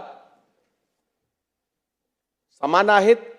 सगळ्यांना अत्यंत या विषयाचं दुःख झालेलं आहे. याबद्दल माझ्या मनात कुठची शंका नाही. सगळ्यांना बोलता आलं नाही त्याबद्दल मी स्वतः खेद व्यक्त करतो. परंतु काही लोक आपल्याला काही गोष्टी ओळखणं आवश्यक आहे. मनुष्य जेव्हा आपल्यामध्ये असतो तेव्हा बरेचशा वेळा आपल्याला त्याची ख्याती, त्याची महानता याबद्दल बोलणं शक्य नसतं किंवा आपल्याकडनं बोलणं राहून जातं.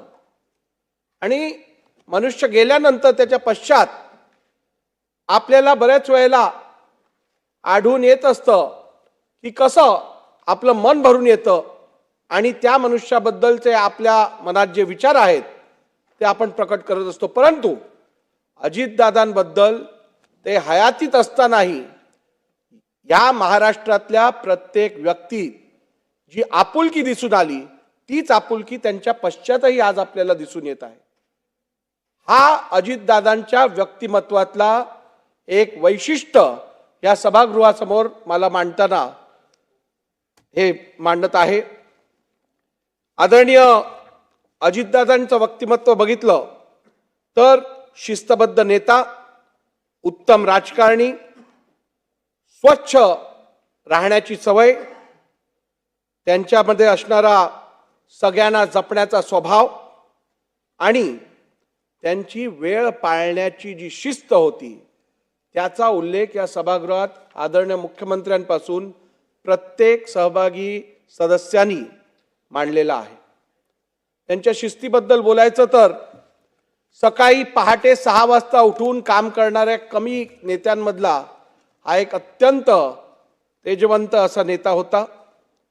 तसंच आपण जर बघितलं मला आठवत आहे सुरुवातीच्या काळी साधारण 2014मध्ये मी त्यांच्यासोबत जवळून काम केलेलं आहे. मुंबईत असताना त्यांनी मुंबईत राष्ट्रवादी काँग्रेस पक्षाच्या कार्यालयात जनता दरबार घ्यायचा निर्णय घेतलेला आणि मला वाटलं जनता दरबार मुंबईत घ्यायचा म्हणजे सकाळी 10 वाजता चालू करतील, परंतु सकाळी 7 वाजता राष्ट्रवादी काँग्रेस पक्षाच्या कार्यालयात जनता दरबार घेऊन त्यांनी वेळेबद्दलची त्यांची जी भूमिका आहे आणि काम करण्याची जी पद्धत आहे त्याची स्पष्ट ओळख आम्हाला अगोदरच दिलेली. त्याचप्रमाणे आपण जर बघितलं तर अजितदादा हे नेहमीच वेळेत यायचेही वेळेत जायचेही.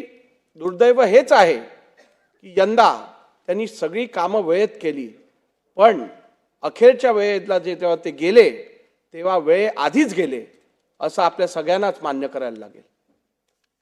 बांधवांनो, आज या सभागृहात आपण त्यांच्याविषयी आपले विचार मांडत असताना अनेक सदस्यांनी सांगितलं की अजितदादांचं व्यक्तिमत्व बघितलं तर ते जेवढे चांगले राजकारणी होते, जेवढे चांगले नेते होते, ज्या आपुलकीनी जनतेसोबत नेहमी ते राहिले, त्याचप्रमाणे वैयक्तिक जीवनातही त्यांनी ज्या सेक्टरमध्ये ज्या गोष्टींकडे लक्ष दिलं ते अत्यंत बारकाईनी आणि पूर्ण डेडिकेशननी त्या संदर्भात त्यांनी कार्य केलं.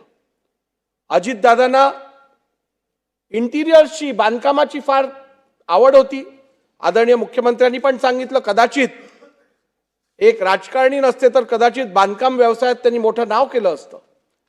मला तो दिवस आठवत आहे. मी नुकताच विधानसभेचा अध्यक्ष म्हणून निर्वाचित झालो होतो, निवड झालेली, आणि विधान भवनाच्या सुशोभीकरणाचं काम मी हाती घेतलेलं.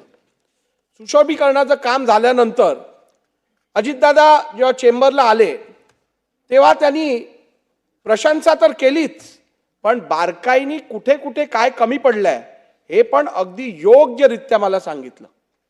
आणि तेवढं झाल्यानंतर परत सांगितलं तुम्ही केलेलं काम हे अत्यंत चांगलं आहे, त्यामुळे सह्याद्री विश्रामगृह जे आहे ते जरी विधिमंडळाच्या अखत्यारीत येत नसलं तरी तुम्ही त्या कामात लक्ष टाकून ते काम योग्यरित्या करून घ्या. यातून दिसून येतं की एखाद्या नेत्याचं मन किती मोठं आहे.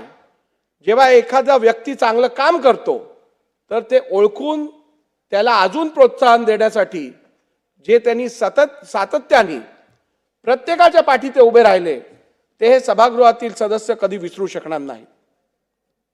त्याचप्रमाणे आपण जर बघितलं तर अजितदादांचं राहणं आणि दादांचं एकूण पर्सनॅलिटी ह्याच्यात स्वच्छता तर निश्चित होती, पण परफेक्शन ज्याला म्हणतात ते दादांमध्ये आपल्याला दिसून येत होतं.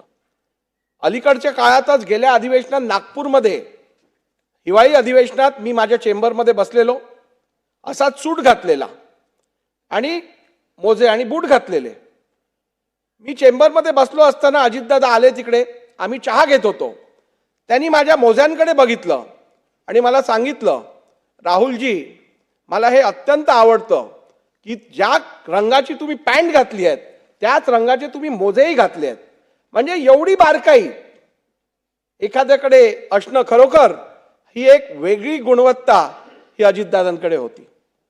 शिस्त. मी आपल्याला सांगू इच्छितो, मला माझ्या लेजिस्लेटिव्ह इनिंग्सची पहिली सुरुवात करून दिली ती आदरणीय अजितदादांनी, जेव्हा मला त्यांनी पहिली विधान परिषदेत काम करायची संधी दिली. आणि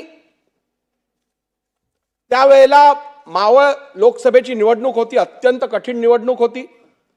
त्यांनी मला सांगितलं की तुम्ही या निवडणुकीत उभे राहात, तुम्ही यशस्वी व्हाल याची काय मला खात्री नाही आहे, परंतु तुम्ही जरी या निवडणुकीत यशस्वी झाला नाहीत तरी ही तुमच्या राजकीय कारकिर्दीची सुरुवात असेल.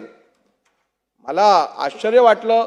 कठीण सीटवरती मला उभं राहायला सांगतायत, त्या सीटवरती निवडून येणं अत्यंत अवघड आहे, परंतु दादा मला सांगतात की ही तिकडनं तुमची राजकीय कारकिर्दीची सुरुवात होईल.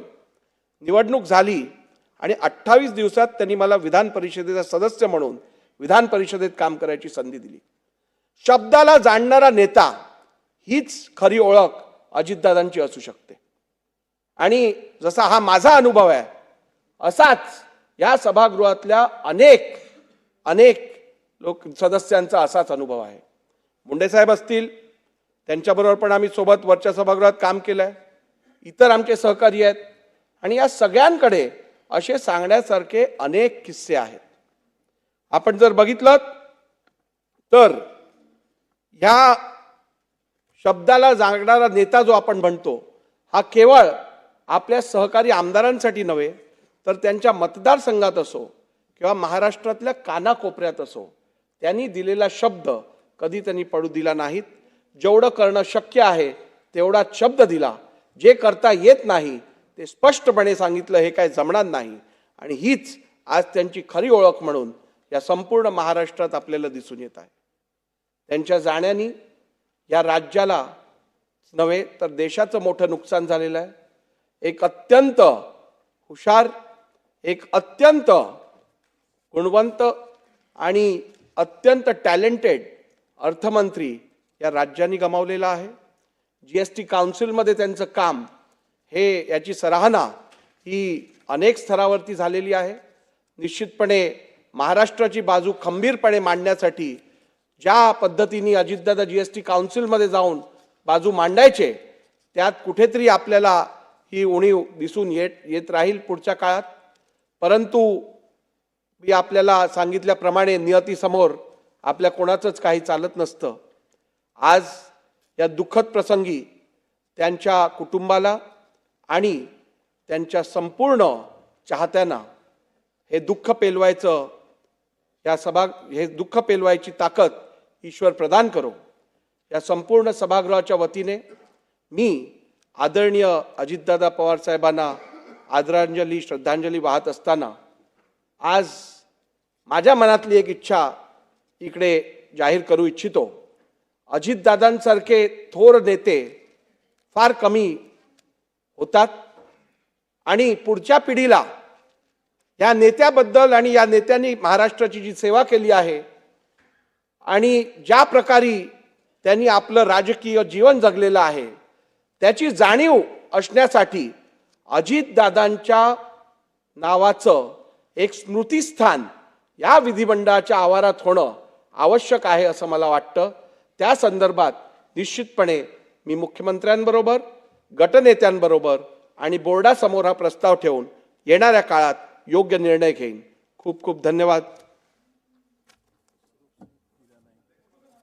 बाकीच्यांची घेतो.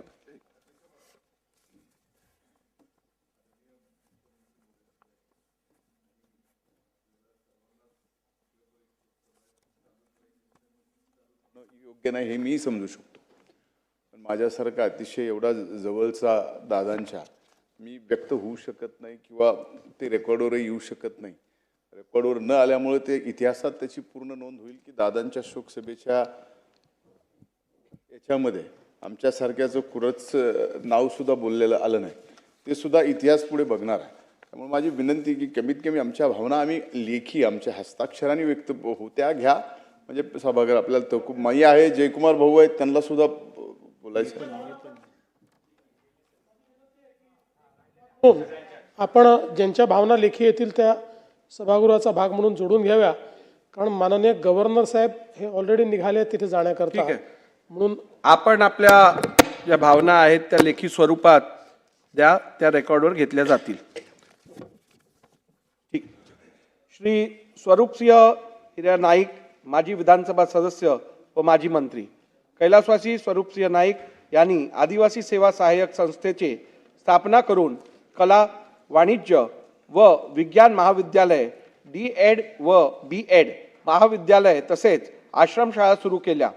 नवापूर तालुक्यात तालुका शिक्षण प्रसारक संस्था तसेच पोस्ट बेसिक आश्रमशाळेच्या माध्यमातून त्यांनी शिक्षण क्षेत्रात भरीव कार्य केले होते. त्यांनी धुळे जिल्हा कृषी औद्योगिक सहकारी संघ, नंदुरबार तालुका आदिवासी दूध उत्पादक सहकारी संघ, आदिवासी सहकारी साखर कारखान्याचे संस्थापक संचालक म्हणूनही उत्तम कार्य केले होते. आदिवासी समाजाच्या व्यसनमुक्तीसाठी त्यांनी गावोगावी भजनी मंडळाची स्थापना करून जनजागृतीचे कार्य केले होते. अनाधिकृत सावकारीपासून आदिवासी समाजाला शोषणमुक्त करण्यासाठी त्यांनी विशेष प्रयत्न केले होते. आदिवासी समाजाच्या उन्नतीसाठी त्यांनी विशेष योगदान केले होते. अशा ज्येष्ठ समाजसेवकाचे बुधवार दिनांक 24 डिसेंबर 2025 रोजी दुःखद निधन झाले. कैलासवासी डॉक्टर शालिनीताई पाटील यांनी श्रीलक्ष्मी महिला सहकारी बँक, इंदिरा सहकारी बँक, जनता सहकारी बँक, सांगली जिल्हा सहकारी कामगार बँक तसेच शिवनेरी सहकारी बँकेची स्थापना केली होती. त्यांनी श्री जरंडेश्वर सहकारी साखर कारखान्याच्या संस्थापिका चेअरमन म्हणूनही उत्तम कार्य केले होते. त्यांनी स्वर्गीय चंद्रकांत वसंतदादा पाटील विद्यालय व ज्युनियर कॉलेज सुरू करून विद्यार्थ्यांच्या शिक्षणाची सोय केली होती. तसेच जिजाऊ प्रतिष्ठान या संस्थेमार्फत त्यांनी ग्रामीण भागातील जनतेला अल्प दरात वैद्यकीय सेवा उपलब्ध करून दिली होती. सहकार, शिक्षण आणि सामाजिक क्षेत्रात त्यांनी भरीव कार्य केले होते. कैलासवासी डॉक्टर शालिनीताई पाटील यांनी सांगली जिल्हा लोकल बोर्डाच्या सदस्या, तासगाव पंचायत समितीच्या सदस्या म्हणूनही कार्य केले होते. त्या सन 1980, 1999, सन 2004 अशा 3 वेळा महाराष्ट्र विधानसभेवर निवडून आल्या होत्या. सन 1983 ते सन 1984 या काळात त्या लोकसभेच्या सदस्या होत्या. त्यांनी सन 1980 ते सन 1983 या कालावधीत महसूल, पुनर्वसन, सार्वजनिक बांधकाम, रोजगार, अन्न व नागरी पुरवठा खात्याच्या मंत्री म्हणून उत्तम कार्य केले होते. अशा या ज्येष्ठ नेत्या शनिवार दिनांक 20 डिसेंबर 2025 रोजी दुःखद निधन झाले. श्री राज खंगरजी पुरोहित, माजी विधानसभा सदस्य, माजी राज्यमंत्री. श्री राज पुरोहित हे मी ज्या मतदारसंघाचं प्रतिनिधित्व करत आहे त्या मतदारसंघाचंही त्यांनी प्रतिनिधित्व केलं. या मतदारसंघात मुंबईत त्यांची ओळख म्हणजे एक लढवय्या नेता, ज्यांनी नेहमीच भाडेकरूंची बाजू मांडली, त्यांच्या न्याय हक्कासाठी भांडले, त्यांच्या न्याय हक्कासाठी संघर्ष केला आणि तसंच संपूर्ण व्यापारी समाजाचं पण सातत्याने नेतृत्व केलं, अशी यांची सातत्याने ओळख होती. श्री राज पुरोहित यांनी मुंबई भाडेकरू एकता संघाचे संस्थापक अध्यक्ष, मुंबादेवी नागरिक परिषदेचे अध्यक्ष तसेच रामलीला महासंघ, कृष्णलीला समिती, सिटीजन्स असोसिएशन, दक्षिण मुंबई नागरी समस्या निवारण समिती, Rotary club, Lions club, Maharana Pratap स्मारक समितीचे सदस्य म्हणूनही कार्य केले होते. त्यांनी अखिल भारतीय विद्यार्थी परिषदेच्या आंदोलनाचे नेतृत्व केले होते. मुंबई प्रदेश भारतीय जनता पक्षाचे ते अध्यक्ष होते. मुंबई भाजपचे अध्यक्ष असताना त्यांनी मुंबई शहरात भाजपचा विस्तार करण्यात मोलाची भूमिका पार पाडली होती. कैलासवासी पुरोहित सन 1985 ते 1990, सन 1990 ते 1995, सन 1999 ते सन 2004 या व 2014 असे 5 वेळा महाराष्ट्र विधानसभेवर निर्वाचित झाले होते. त्यांनी सन 1996 ते सन 1999 या कालावधीत गृहनिर्माण, गलिच्छ वस्ती सुधार, नागरी जमीन कमाल धारणा, रोजगार व स्वयंरोजगार, कामगार व संसदीय कार्य खात्याचे राज्यमंत्री म्हणून उत्तम कार्य केले होते. भाडे नियंत्रण कायद्याची अंमलबजावणी करण्याचे महत्त्वपूर्ण कार्य त्यांच्या मंत्रिपदाच्या कालावधीत त्यांनी केले होते. अशा या ज्येष्ठ समाजसेवकाचे शनिवार दिनांक 28 जानेवारी 2026 रोजी दुःखद निधन झाले. कैलासवासी गंगाधर महालप्पा पटणे, माजी विधानसभा सदस्य. कैलासवासी पटणे यांनी आंतरभारतीय शिक्षण संस्था स्थापन करून माध्यमिक विद्यालये, विद्यार्थी वसतिगृह तसेच सार्वजनिक वाचनालय सुरू केले. गाव तिथे ग्रंथालय या चळवळीतून त्यांनी सार्वजनिक ग्रंथालयाच्या तसेच तेथील ग्रंथालयीन सेविकांच्या समस्या सोडवण्यासाठी अथक प्रयत्न केले. महाराष्ट्र राज्य ग्रंथालय संघाचे ते काही काळ अध्यक्ष होते. ते मराठवाडा विद्यापीठ विद्यार्थी संघटनेचे संस्थापक सदस्य होते. कामगार, शेतमजूर, दलित आणि भूमिहीनांच्या प्रश्नांसाठी त्यांनी अनेक आंदोलनात सक्रिय सहभाग घेतला होता व त्यात त्यांना कारावासही सोसावा लागला होता. त्यांनी बसवेश्वर विचार प्रसारक मंडळ, मराठी तमाशा परिषदेचे अध्यक्ष म्हणूनही कार्य केले होते. कैलासवासी पटणे यांनी गांधीनगर सहकारी गृहनिर्माण संस्थेचे संस्थापक अध्यक्ष, बिलोली सेवा सहकारी संस्थेचे chairman, Maharashtra state cooperative housing finance कॉर्पोरेशनचे संचालक, बिलोली तालुका खरेदी विक्री सहकारी संघाचे संचालक, कुंडलवाडी कृषी उत्पन्न बाजार समितीचे संचालक म्हणून कार्य केले होते. कैलासवासी पटणे यांनी 1974 ते 1986 मध्ये बिलोली नगर परिषदेचे नगराध्यक्ष म्हणून कार्य केले होते. ते 1978 ते 1980 या कालावधीत बिलोली मतदारसंघातून महाराष्ट्र विधानसभेवर निर्वाचित झाले होते. ते सन 1998 ते सन 2004 या कालावधीत महाराष्ट्र विधान परिषदेचे सदस्य होते. अशा या ज्येष्ठ समाजसेवकाचे रविवार दिनांक 11 जानेवारी 2026 रोजी दुःखद निधन झाले. श्री नीलकंठ चिंतामण फालक, माजी विधानसभा सदस्य. कैलासवासी फालक यांनी खडका सूतगिरणी मर्यादित, ताप्ती एज्युकेशन सोसायटी तसेच पीपल्स बँक भुसावळचे संचालक म्हणून उत्तम कार्य केले होते. आनंद एज्युकेशन संस्था, तपाई सहकारी गृहतारण संस्था, शिवशक्ती सहकारी मालट्रक वाहतूक संस्था, Nilkanth urban cooperative credit society तसेच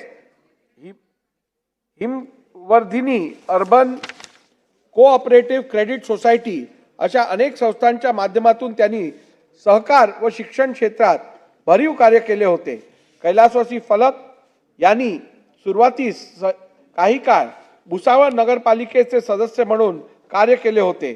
ते सन 1990 मध्ये जळगाव जिल्ह्यातील भुसावळ मतदारसंघातून महाराष्ट्र विधानसभेवर निर्वाचित झाले होते. अशा या समाजसेवकाचे शुक्रवार दिनांक 26 डिसेंबर 2025 रोजी दुःखद निधन झाले. श्री विश्वास रामचंद्र नांदेकर, माजी विधानसभा सदस्य. कैलासवासी विश्वास रामचंद्र नांदेकर यांनी वणी मतदारसंघाच्या सर्वांगीण विकासासाठी विशेष योगदान दिले होते. वणी तालुक्यातील अनेक सामाजिक, शैक्षणिक आणि सांस्कृतिक संस्थांची त्यांचा निकटचा संबंध होता. ते काही काळ यवतमाळ जिल्हा परिषदेचे सदस्य होते. सन 2004 मध्ये ते वणी मतदारसंघातून महाराष्ट्र विधानसभेवर निर्वाचित झाले होते. अशा या समाजसेवकाचे रविवार दिनांक 21 डिसेंबर 2025 रोजी दुःखद निधन झाले. श्रीमती रूपलेखा खंडेराव ढोरे, माजी विधानसभा सदस्य. कैलासवासी ढोरे या योजना महिला औद्योगिक प्रशिक्षण संस्थेच्या संस्थापिका होत्या. त्यांनी मुकबधीर वसतिगृहाच्या संचालिका म्हणून कार्य केले होते. मावळ तालुक्यातील ग्रामीण भागात अनेक महिला मंडळाच्या स्थापनेत त्यांनी पुढाकार घेतला होता. तालुक्यातील अनेक सहकारी पतसंस्थांशी त्यांनी निकटचा संबंध होता. कैलासवासी ढोरे मावळ पंचायत समितीच्या सदस्य व काही काळ उपसभापती होत्या. पुणे जिल्हा परिषदेच्या त्या सदस्या होत्या. जिल्हा परिषदेच्या अनेक समित्यांवर त्यांनी कार्य केले होते. त्या सन 1995 मध्ये मावळ मतदारसंघातून महाराष्ट्र विधानसभेवर निर्वाचित झाल्या होत्या. अशा या ज्येष्ठ समाजसेविकेचे बुधवार दिनांक 28 जानेवारी 2026 रोजी दुःखद निधन झाले आहे. सन्मान्य सदस्यांनी शब्द उभे राहून शोक प्रस्ताव संमत करावा अशी विनंती आहे.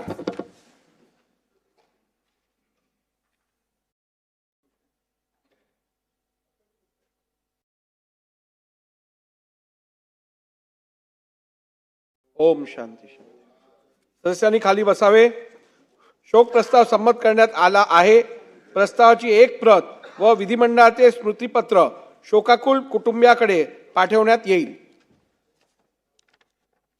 सभागृहाची बैठक आता स्थगित होत आहे. मंगळवार दिनांक 24 फेब्रुवारी 2026 रोजी सकाळी 11 वाजता सभागृहाची बैठक भरेल.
माननीय अध्यक्ष महोदय,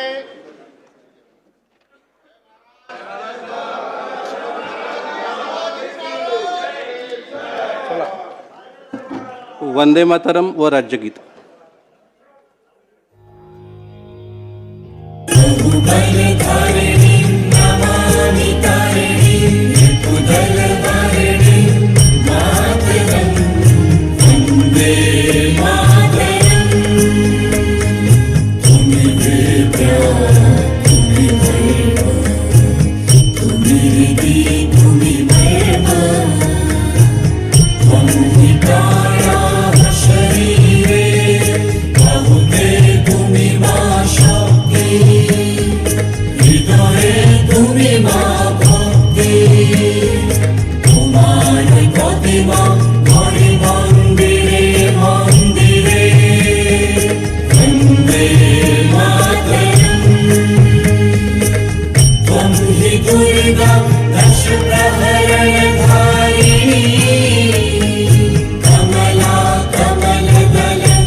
सह्याद्रीचा सिंह गर्जतो शिवशंभू राजा.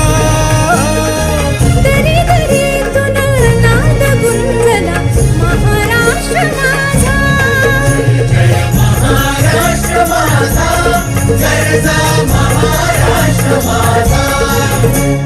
काळ्या छातीवरी कोरली अभिमानाची लेणी. ओलादी मनगटे खेळती खेळ जीव घेणी. दारिद्र्याच्या उन्हात शिजला विठ्ठलाच्या घामाने भिजला. देश गौरवासाठी झिजला. दिल्लीचेही रक्त लावली तो महाराष्ट्र माझा. जय महाराष्ट्र माझा, गरजा महाराष्ट्र माझा. जय जय महाराष्ट्र माझा.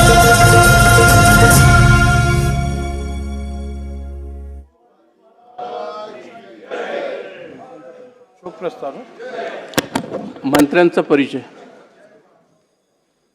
महोदय, मी आपणास व आपल्या मार्फत या सभागृहाला खालील मंत्र्यांचा परिचय करून देत आहे.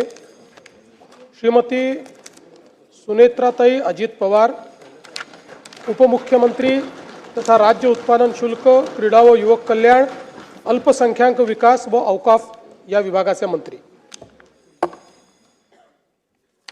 शोक प्रस्ताव.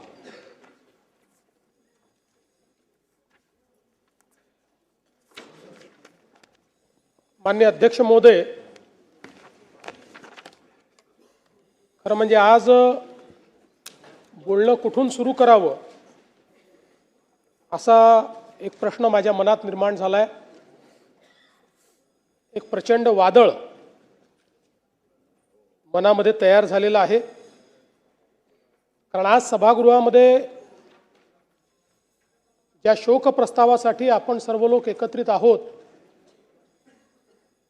कधीच कल्पना केली नव्हती की अशा प्रकारचा शोक प्रस्ताव हा आपल्याला या ठिकाणी त्याच्यावर व्यक्त व्हावं लागेल. खरं म्हणजे सहज बाजूला नजर गेली तर नेहमीच खुर्चीत दादा असायचे आणि सभागृहामध्ये तर सुरुवातीपासनं तर रात्री उशिरापर्यंत कितीही काळ सभागृह चाललं तरी आपल्या जागी बसलेले दादा हे आपल्याला या ठिकाणी पाहायला मिळायचे. आज दुर्दैवाने ते आपल्यामध्ये नाहीत, याची निश्चितपणे खंत आहे. खरं तर यावर्षी दादांनी 12वा अर्थसंकल्प मांडला असता, पुढच्या वर्षी 13वा अर्थसंकल्प मांडून बॅरिस्टर शेषरावजी वानखेडे यांचा जो विक्रम आहे त्याची बरोबरी केली असती आणि कदाचित पुढच्या काळामध्ये महाराष्ट्राच्या इतिहासात सर्वाधिक अर्थसंकल्प मांडणारे अर्थमंत्री म्हणून दादांचं या ठिकाणी कार्य राहिलं असतं. पण अचानकपणे दादा आपल्यातनं निघून गेले आणि यावेळी हा अर्थसंकल्प मांडण्याची जबाबदारी या ठिकाणी माझ्यावर आली. खरं म्हणजे अर्थसंकल्पाच्या संदर्भात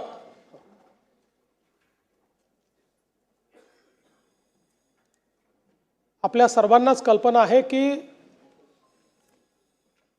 कठोर निर्णय घ्यायचे असतील तर ते घ्यायला कधीही मागे पुढे न पाहणारे अजितदादा होते.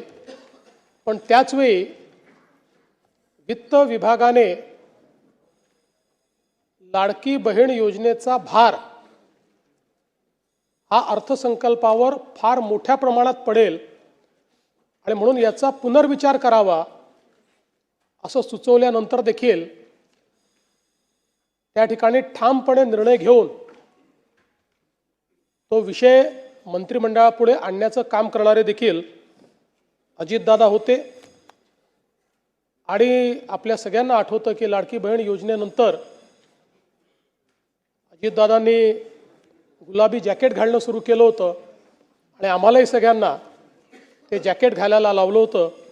आता या सगळ्या गोष्टी केवळ आठवणींमध्ये आहेत आणि म्हणून मला असं वाटतं की संपूर्ण सभागृह अत्यंत या परिस्थितीमध्ये दुःखी आहे.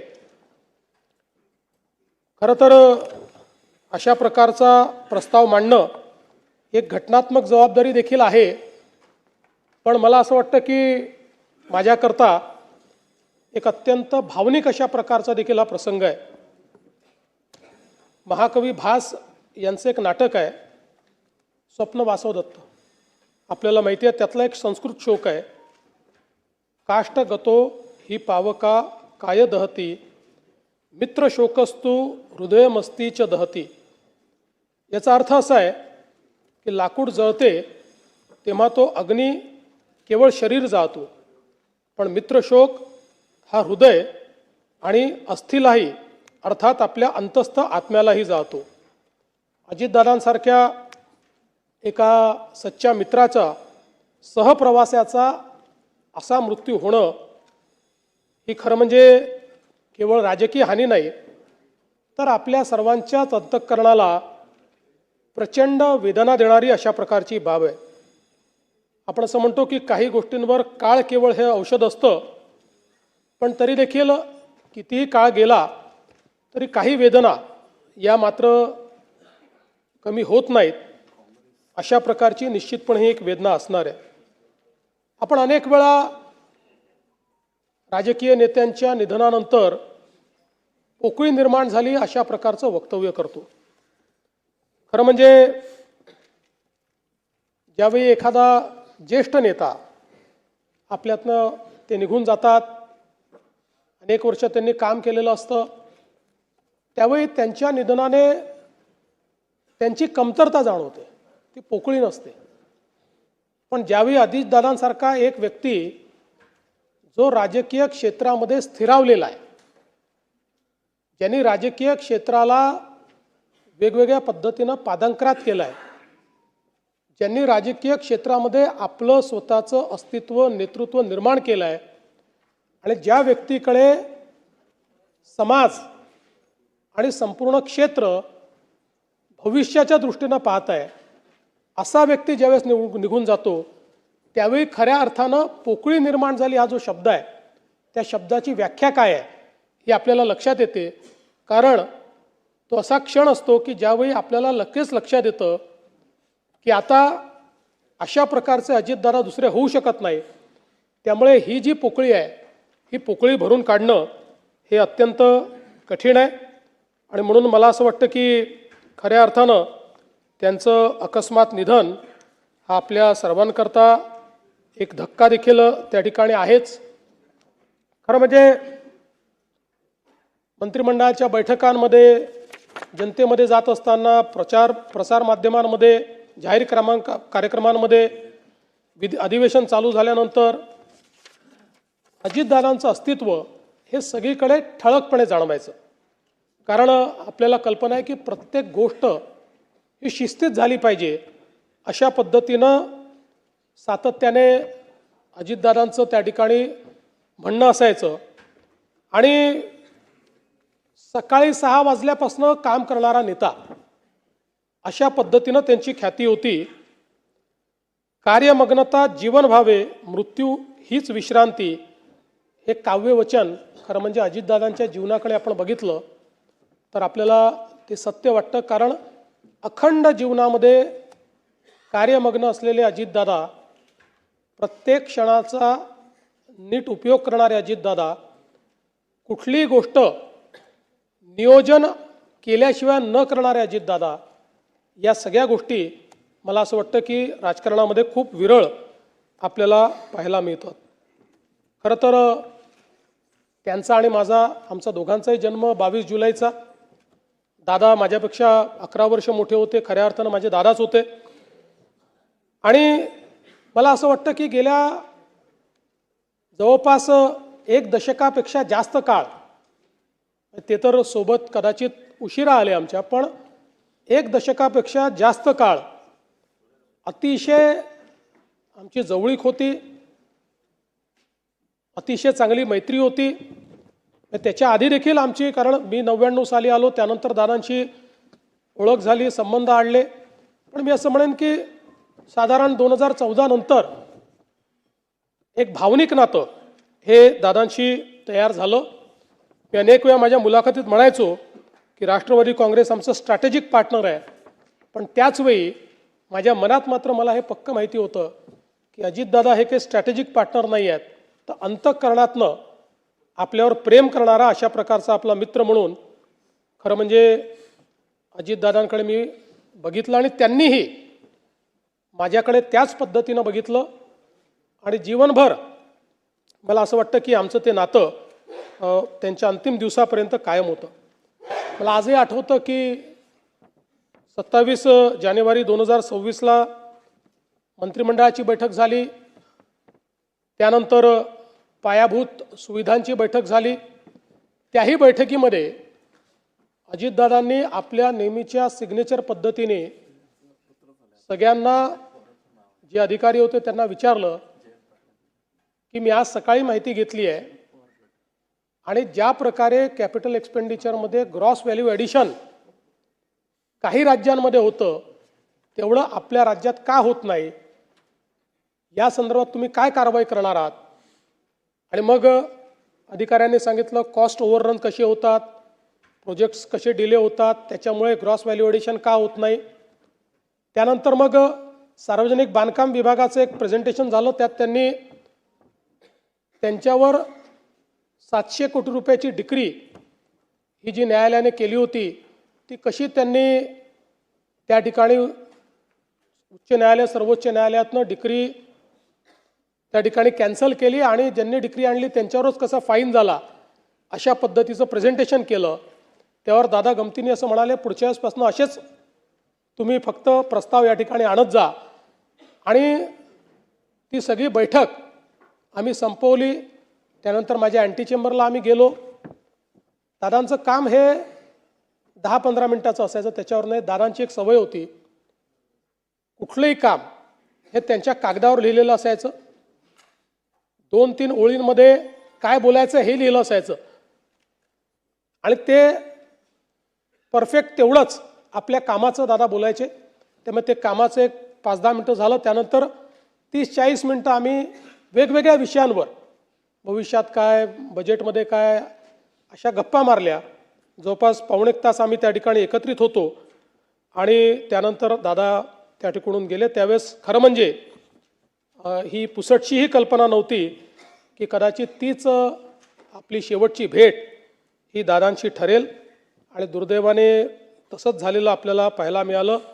ही अपघाताची बातमी ज्यावेळेस आली त्यावेळेस पहिल्यांदा मनाने असं म्हटलं की ठीक आहे, अपघात झाला असेल, पण अपेक्षा करूया काही झालं नसेल.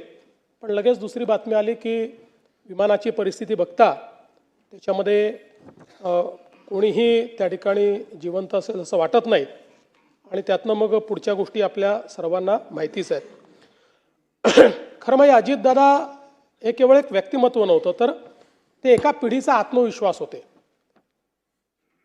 शेतकऱ्यांचा एक कळवळा असलेले, शेतीबद्दल इत्थंभूत माहिती असलेले, शेती, ॲनिमल हजबंड्री या सगळ्या विषयांची पूर्ण जाण असलेले आणि एक प्रकारे मातीतनं तयार झालेलं नेतृत्व असं अजितदादांचं नेतृत्व होतं.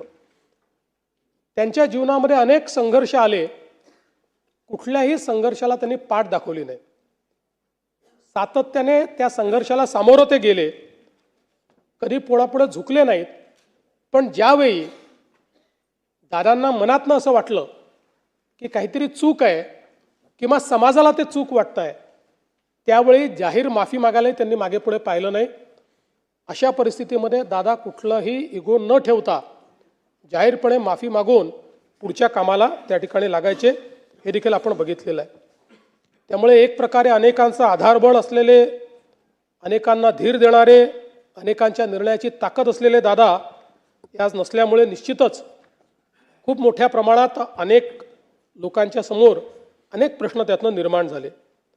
खरं म्हणजे अजितदादांबद्दल सगळे नेहमीच सांगतात की शब्दाला जागणारा अशा प्रकारचा नेता होता. त्याचा अनुभव 2019 साली आम्ही घेतला. 2019ला ज्यावेळी आमचं ठरलं की सरकार तयार करायचं, त्यानंतर काही कारणाने तो निर्णय त्यावेळी त्यांच्याकडे वरिष्ठांनी बदलवला. पण दादांनी त्यावेळेस भूमिका घेतली की नाही, मी शब्द दिलेला आहे, मी शब्द मोडणार नाही. आणि आम्ही सरकार तयार केलं, शपथविधी घेतला. त्याला अनेक लोकांनी पहाटेचा शपथविधी म्हटलं. त्याला पहाटेचा म्हटलं की दादा त्याच्यावर नाराज व्हायचे.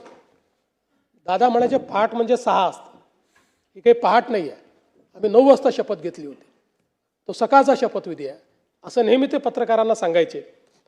आणि मला आजही आठवतं की त्यावेळी अतिशय दृढतेनं त्यांनी, खरं म्हणजे त्यांना निश्चितपणे काही ना काही प्रमाणात त्याची किंमत मोजावी लागली, पण तरी देखील त्यांनी सांगितलं की एकदा निर्णय झाला होता, मग या निर्णयाला मी बांधील असेल.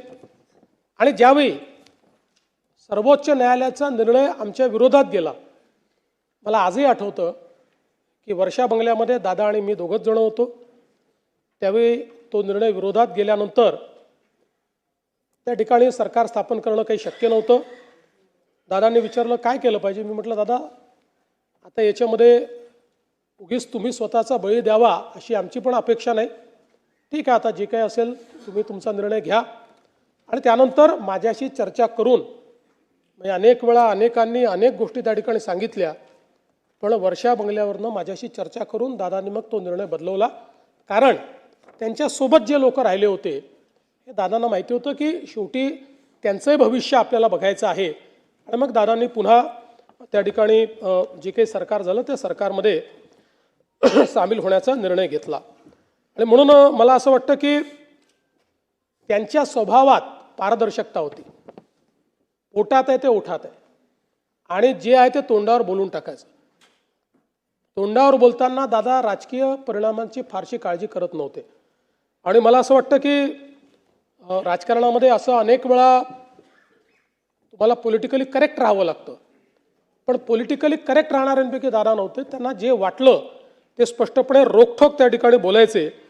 आणि त्यामुळे मला असं वाटतं की त्यांच्याबद्दल आमदारांना किंवा सदस्यांना देखील हे माहिती होतं की दादांनी एखादी गोष्ट तोंडावर नाही म्हटली याचा अर्थ काही आपले विरोधक नाही आहेत, त्यांना नाही पटलेली त्यामुळे त्यांनी नाही म्हटलेली आहे.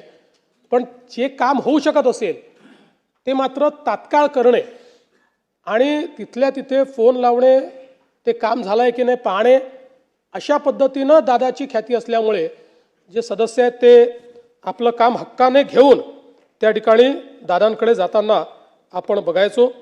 आणि मला असं वाटतं की वर्षानुवर्ष काम करत असताना दादांनी एकवचनी असण्याचा एक नाव जे कमावलं की दादा म्हणतात ते करतात, हे राजकारणामध्ये मला असं वाटतं की अतिशय विरळ आहे. आणि खरं तर मला असं वाटतं की ज्यावेळेस 2019 नंतर मी विरोधी पक्षनेता झालो, ते इकडे आले, ते पुन्हा उपमुख्यमंत्री झाले. पण आपल्यापैकी अनेकांच्या लक्षात असेल की इथनं भाषण करताना ते माझा उल्लेख मुख्यमंत्री म्हणूनच करायचे. मग प्रत्येक वेळी मग त्यांना आठवण करून द्यावी लागायची की मुख्यमंत्री नाही, विरोधी पक्षनेता. आणि मला असं वाटतं की त्यानंतर कदाचित त्यांचे ते शब्द जे आहेत ते सत्य झाले. आम्ही एकत्रित आलो, आम्ही दोघेही उपमुख्यमंत्री झालो, नंतर मी मुख्यमंत्री झालो, पुन्हा शिंदेसाहेब आणि ते उपमुख्यमंत्री झाले. आम्ही खरं म्हणजे आमच्या अनेक गोष्टींवर गप्पा देखील व्हायच्या, अनेक गोष्टींवर बोलायचो.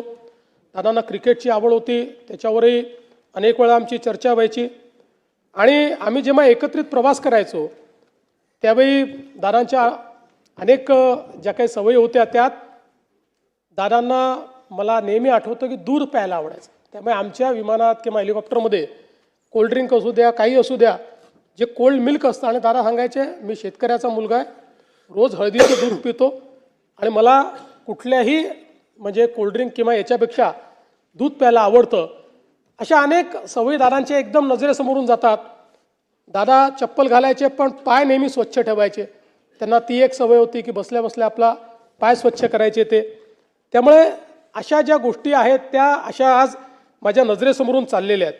पण मला असं वाटतं की त्यांच्या काही सवयी ज्या होत्या या इतक्या महत्त्वाच्या होत्या. त्यातली सगळ्यात महत्त्वाची सवय म्हणजे त्यांचा वक्तशीरपणा.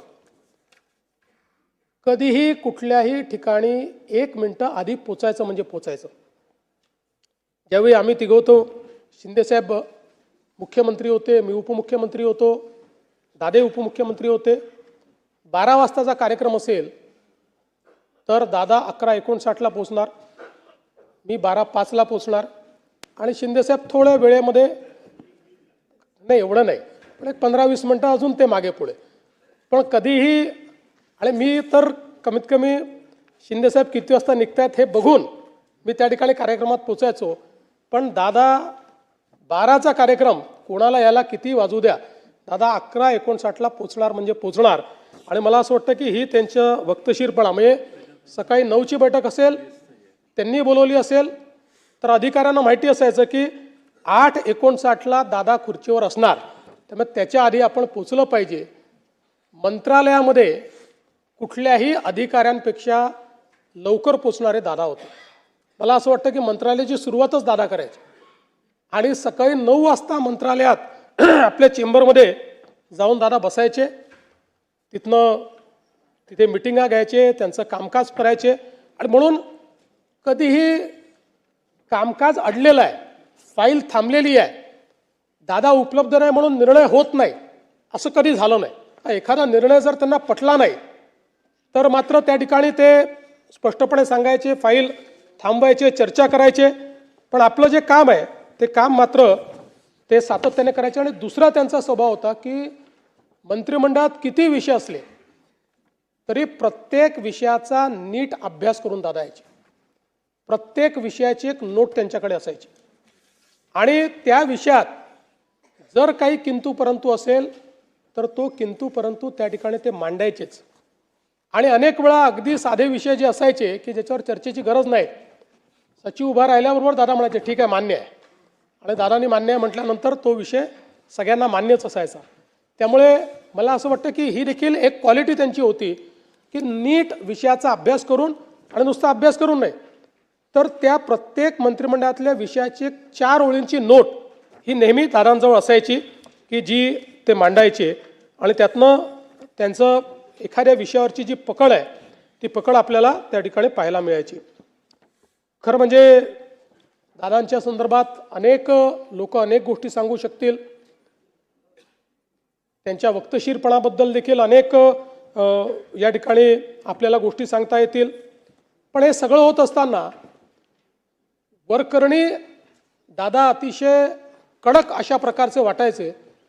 पण माझा अनुभव असा होता की पहिल्यांदा एखाद्याशी कडक बोलल्यानंतर मग त्याच्याशी ते प्रेमळ देखील बोलायचे. आतून ते अतिशय प्रेमळ होते. त्यांचा स्वभाव होता की पहिल्यांदा एखाद्याला जसा मिलिटरीचा अधिकारी एकदम स्ट्रेट करतो असा स्ट्रेट करायचे, आणि त्यानंतर मात्र त्या व्यक्तीला सांभाळून घ्यायचं आणि त्या व्यक्तीचं जे काही कार्य आहे ते कार्य करायचं. हे खरं म्हणजे दादांचं आपण काम पाहिलं. पण हा सगळा वक्तशीरपणा, हे सगळं घड्याळाच्या काट्याने चालणं, या सगळ्या गोष्टी जरी खऱ्या असल्या तरी पहिल्यांदाच दादांनी टायमिंग मात्र चुकवलं. आणि ते टायमिंग म्हणजे ज्यावेळेस राजकारणामध्ये खूप मोठी इनिंग दादा खेळतील हे आपल्या सगळ्यांना दिसत होतं. अशा परिस्थितीमध्ये त्याने पहिल्यांदा जीवनाचं टायमिंग चुकवलं आणि त्याची हळहळ ही आपल्या सर्वांना नेहमीच राहील. खरं तर दादा 6 वेळा उपमुख्यमंत्री झाले. सर्वाधिक वेळा उपमुख्यमंत्री होण्याचा मान त्यांना मिळाला. पण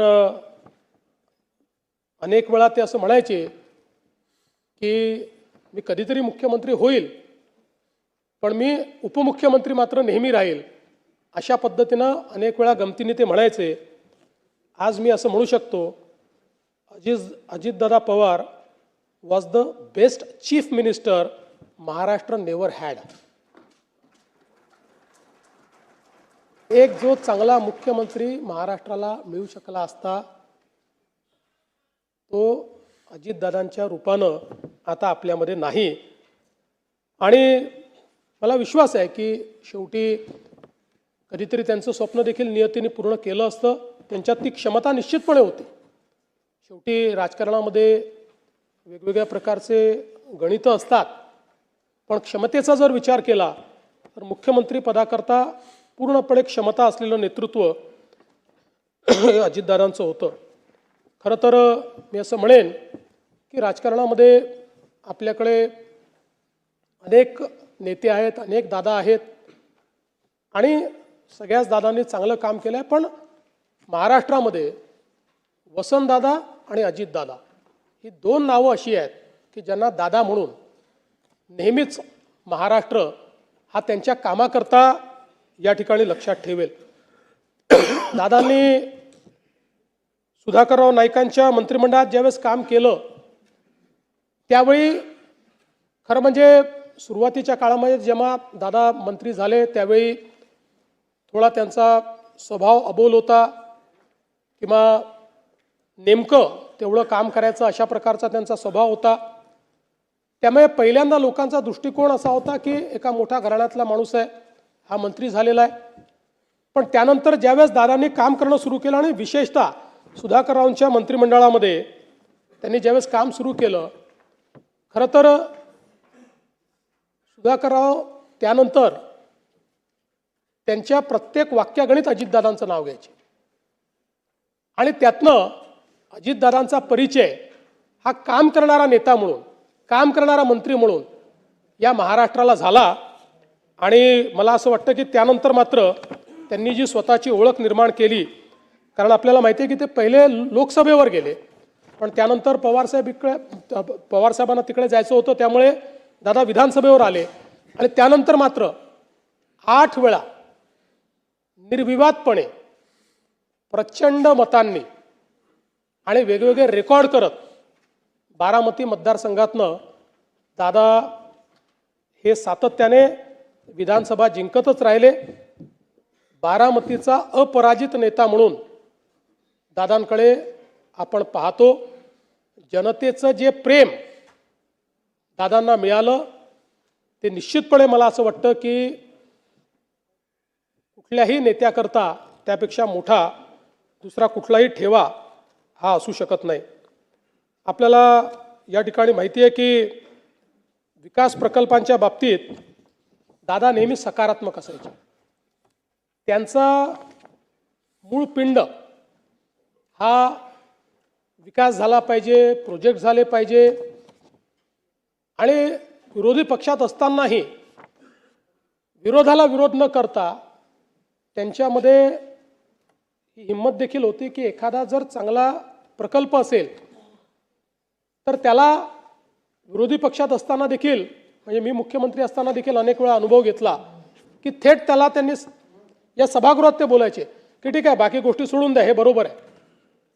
किंवा विरोधी पक्षात असतानाही एखाद्या सभेमध्ये आपल्याच पक्षाचा एखादा व्यक्ती हा पंतप्रधानांबद्दल चुकीचं बोलल्यानंतर त्याच ठिकाणी आपल्याच पक्षाच्या व्यक्तीला किंवा तू लहान आहे, पंतप्रधानांबद्दल या शब्दात बोलण्याचं तुला कुठलाही अधिकार नाही, हे दरडावून सांगणं ही देखील जी एक मला असं वाटतं की एखाद्या नेतृत्वाची जी काही क्षमता असते ती क्षमता दादांमध्ये आपण अनुभवली आणि दादांनी त्या संदर्भात नेहमीच मला असं वाटतं की आता प्रयत्न केला. कधी फायलींचा ढीग हा दादांकडे आपण बघितला नाही. अधिकाऱ्यांना बोलवायचं, तिथे निर्णय करायचे, त्यांच्याकडनं समजून घ्यायचं आणि एकदा पटलं की त्याची पाठराखण करायची, अशा पद्धतीनं ते सातत्याने काम करायचे. आज समाज माध्यमांमध्ये दादांचे अनेक व्हिडिओ आपण पाहतो. त्यांच्या म्हणजे तसा मूळ दादांचा स्वभाव हा जरी सिरियस वाटत असला तरी त्यांच्या भाषणांमध्ये मात्र खूप खुमासदारपणा असायचा. आज आपण अनेक त्यांची भाषणं जी काही समाज माध्यमात पाहतो, त्यांचे अनेक शॉर्ट्स पाहतो, अनेक त्यांचे पोस्ट पाहतो, लोकांनी केलेले अनेक त्यांचे जे व्हिडिओज आहेत ते पाहतो. त्यामुळे त्यांच्या भाषणामध्ये अगदी सरळ सोप्या भाषेमध्ये त्या ठिकाणी ते विनोद करायचे आणि त्यामुळे लोकांना ते आवडायचं. किंवा पत्रकार परिषदेमध्येही अनेक वेळा एका वाक्याचं एका शब्दाचं उत्तर असं देऊन पत्रकारांना एखाद्या गंभीर विषयांवर नाकारलेले उत्तर आणि त्या ठिकाणी उत्तरही दिलं नाही, त्यांना बोलायला संधी मिळाली नाही, अशा पद्धतीनं दादांचं आपल्याला त्या ठिकाणी काम पाहायला मिळायचं. आणि कुठल्याही सवय नसलेल्या दादांची एकच सवय होती, ती म्हणजे काम. He was a workaholic person. कुठलंही काम दादांनी ज्या क्षेत्रात काम केलं त्या क्षेत्रामध्ये दादांनी उत्तम काम केलं.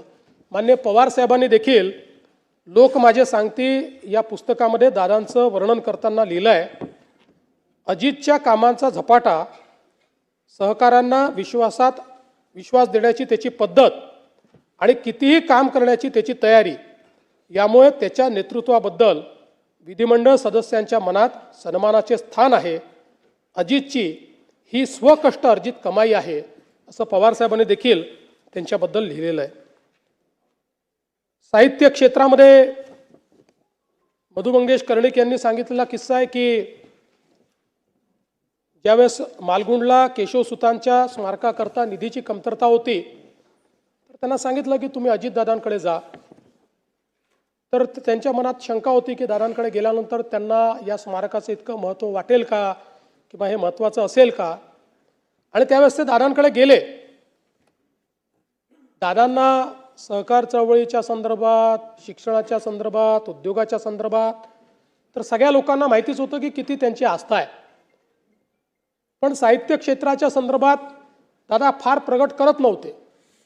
पण ज्यावेळेस ते त्या ठिकाणी गेले त्यावेळेस दादांनी त्यांना सांगितलं की केशवसुतांचं स्मारक हे झालंच पाहिजे. तात्काळ त्याकरता निधी दिला आणि स्वतः फोन करून मधु मंगेश कर्णिकांना सांगितलं की हा निधी मी दिलेला आहे, काम इमिजिएट झालं पाहिजे आणि कुठेही निधी कमी पडला तर तो निधी तुम्ही मला मागा, पण हे स्मारक महाराष्ट्राच्या अस्मितेचं स्मारक आहे, त्यामुळे हे स्मारक करण्याकरता तुम्हाला जी मदत लागेल ती मदत मी त्या ठिकाणी करणार आहे. दादांनी एक किस्सा सांगितला होता की ते म्हणाले मी असं ठरवलं होतं की आधी घर बांधायचं त्यानंतर लग्न करायचं. आणि 1980च्या दशकामध्ये सिमेंटची तीव्र टंचाई होती. आणि मग त्यांनी सांगितलं की काय करायचं. मग त्या काळामध्ये सिमेंटचं रेशनिंग होतं. मग माजी मंत्री अंकुशराव निंबाळकर साहेब यांच्याकडनं त्यांनी कसं सिमेंट मिळवलं, कसं घर बांधलं आणि त्यानंतर मात्र मग त्यांनी लग्न केलं. अशा अनेक त्यांच्या जीवनातले गोष्टी, छोट्या छोट्या गोष्टी आहेत, पण त्यातनं ते कसे दृढनिश्चयी होते की एकदा जे ठरवलं ते करायचंच, अशा पद्धतीनं त्यांचं खरं म्हणजे कार्य होतं. मला आजही आठवतं की लोकसभेच्या निवडणुकीमध्ये ज्यावेळी आम्हाला कमी सीट्स मिळाल्या, महाविकास आघाडीला चांगला विजय त्या ठिकाणी मिळाला. त्यानंतर आम्ही तिन्ही पक्षाचे जे नेते होतो, मी असेल, शिंदेसाहेब असतील, अजितदादा असतील, यांनी गांभीर्याने दौरे चालू केले, जास्तीत जास्त लोकांपर्यंत कसं पोचता येईल. शिंदेसाहेब आणि मी तर दौरे करत होतो, पण मी असं म्हणेन की त्या काळामध्ये सर्वात जास्त फिरलेले अजितदादा होते. लोकसभेच्या निवडणुकीनंतर अजितदादांनी घर जे सोडलं ते रोज एकही दिवस असा नाही की ते कुठल्या जिल्ह्यात नाही, सातत्याने एकेका जिल्ह्यात जाऊन त्या ठिकाणी त्यांचे आमदार असतील, त्यांचे सदस्य असतील, कोणी माजी आमदार असतील, यांच्या सभा करायच्या, त्यांचे कार्यक्रम करायचे. त्यातनं त्यांनी पक्षाला एक कॉन्फिडन्स हे देण्याचं काम त्या ठिकाणी केलं. खरं म्हणजे दादांच्या जाण्याने संपूर्ण महाराष्ट्र तर हळहळला आहेच, पण निश्चितच त्यांच्या कुटुंबांना, सुनेत्रा बहिणींना जे काही दुःख झालं असेल ते आपण सगळे समजू शकतो. पण या बिकट परिस्थितीतही वहिनींनी अतिशय धीरोदत्तपणे या ठिकाणी त्यांचं कार्य पुढे नेण्याकरता कठोर निर्णय घेतला आणि अत्यंत संयमी आणि घरंदाज पद्धतीनं आज ज्या पद्धतीनं त्यांनी हे सगळं जे काही कार्य आहे ते हातामध्ये घेतलं आहे, ते कार्य त्या पेलतायत. निश्चितपणे आपण सगळे लोक आणि आपल्या सद्भावना या त्यांच्या पाठीशी आहेतच.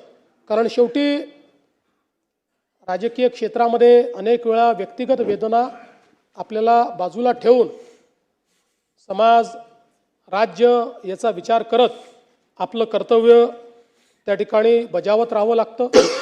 मला विश्वास आहे की वहिनी देखील ज्या प्रकारे दादांनी एक आपली वेगळी प्रतिमा तयार केली तशी आपली प्रतिमा तयार करतील आणि त्याच पद्धतीनं दृढतेनं या ठिकाणी काम करतील.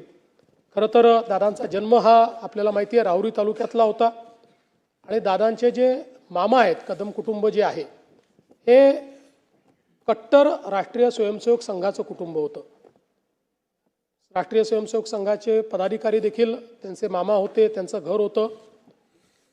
दादांचं बालपण बऱ्यापैकी मामांच्या घराकडे गेलं असल्यामुळे त्यांच्या त्या कार्याची जाणीव देखील होती. पण दादा मात्र मोठे हे जो काही त्या काळचा काँग्रेसी विचार होता किंवा पवारसाहेबांचं जे नेतृत्व होतं त्या नेतृत्वातून ते पुढे झाले. त्यांनी शिक्षण पूर्ण केल्यानंतर शेतीची सुरुवात केली. टोमॅटो लागवड, दुग्ध व्यवसाय, कुक्कुटपालन या सगळ्या गोष्टी त्यांनी स्वतः केल्या आहेत. हे मला जी काही माहिती आहे त्यात त्यांनी स्वतः वहिनींनी या ठिकाणी हे सगळं काम करणं, त्याचं मार्केटिंग करणं, बाजारात देखील या सगळ्या वस्तू पोचवणं, या सगळ्या गोष्टी म्हणजे ज्याला आपण जमिनीतनं उठून मोठं होणं म्हणतो अशा प्रकारचं सगळं कार्य हे त्यांनी केलं. आणि म्हणूनच सामान्यातल्या सामान्य माणसाच्या अडीअडचणी या दादांना माहिती होत्या. सहकार, शेती, ग्रामीण विकास यातनं त्यांनी राजकीय प्रवास जो सुरू केला तो सातत्याने आपल्याला माहिती आहे की वेगवेगळ्या पदांवर दादा राहिले.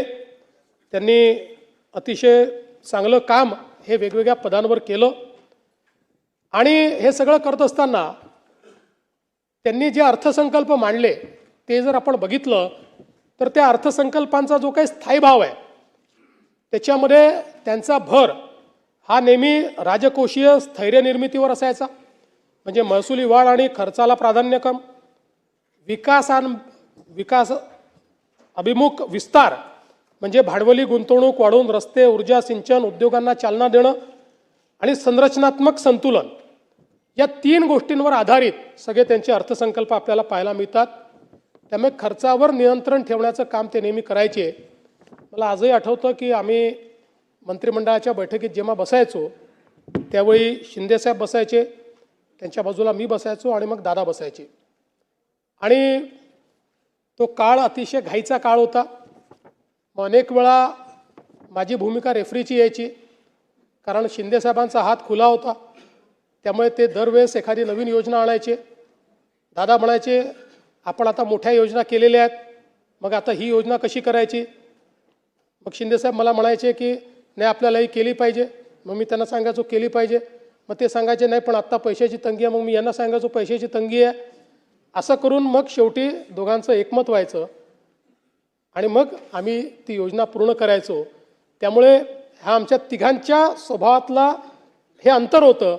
पण मला असं वाटतं की आम्ही तिघं एकमेकाला कॉम्प्लिमेंट करत होतो आणि म्हणून त्यातनं एक कुठल्याही मुख्यमंत्र्याला अर्थमंत्री कसा पाहिजे तर तो अजितदादांसारखा पाहिजे की जो तुम्हाला नेहमी वास्तविकतेचा आरसा दाखवेल पण त्याचवेळी राज्याची वाटचाल थांबवणार नाही. अशा प्रकारचा अर्थमंत्री हा आपण त्यांच्या माध्यमातून बघितला.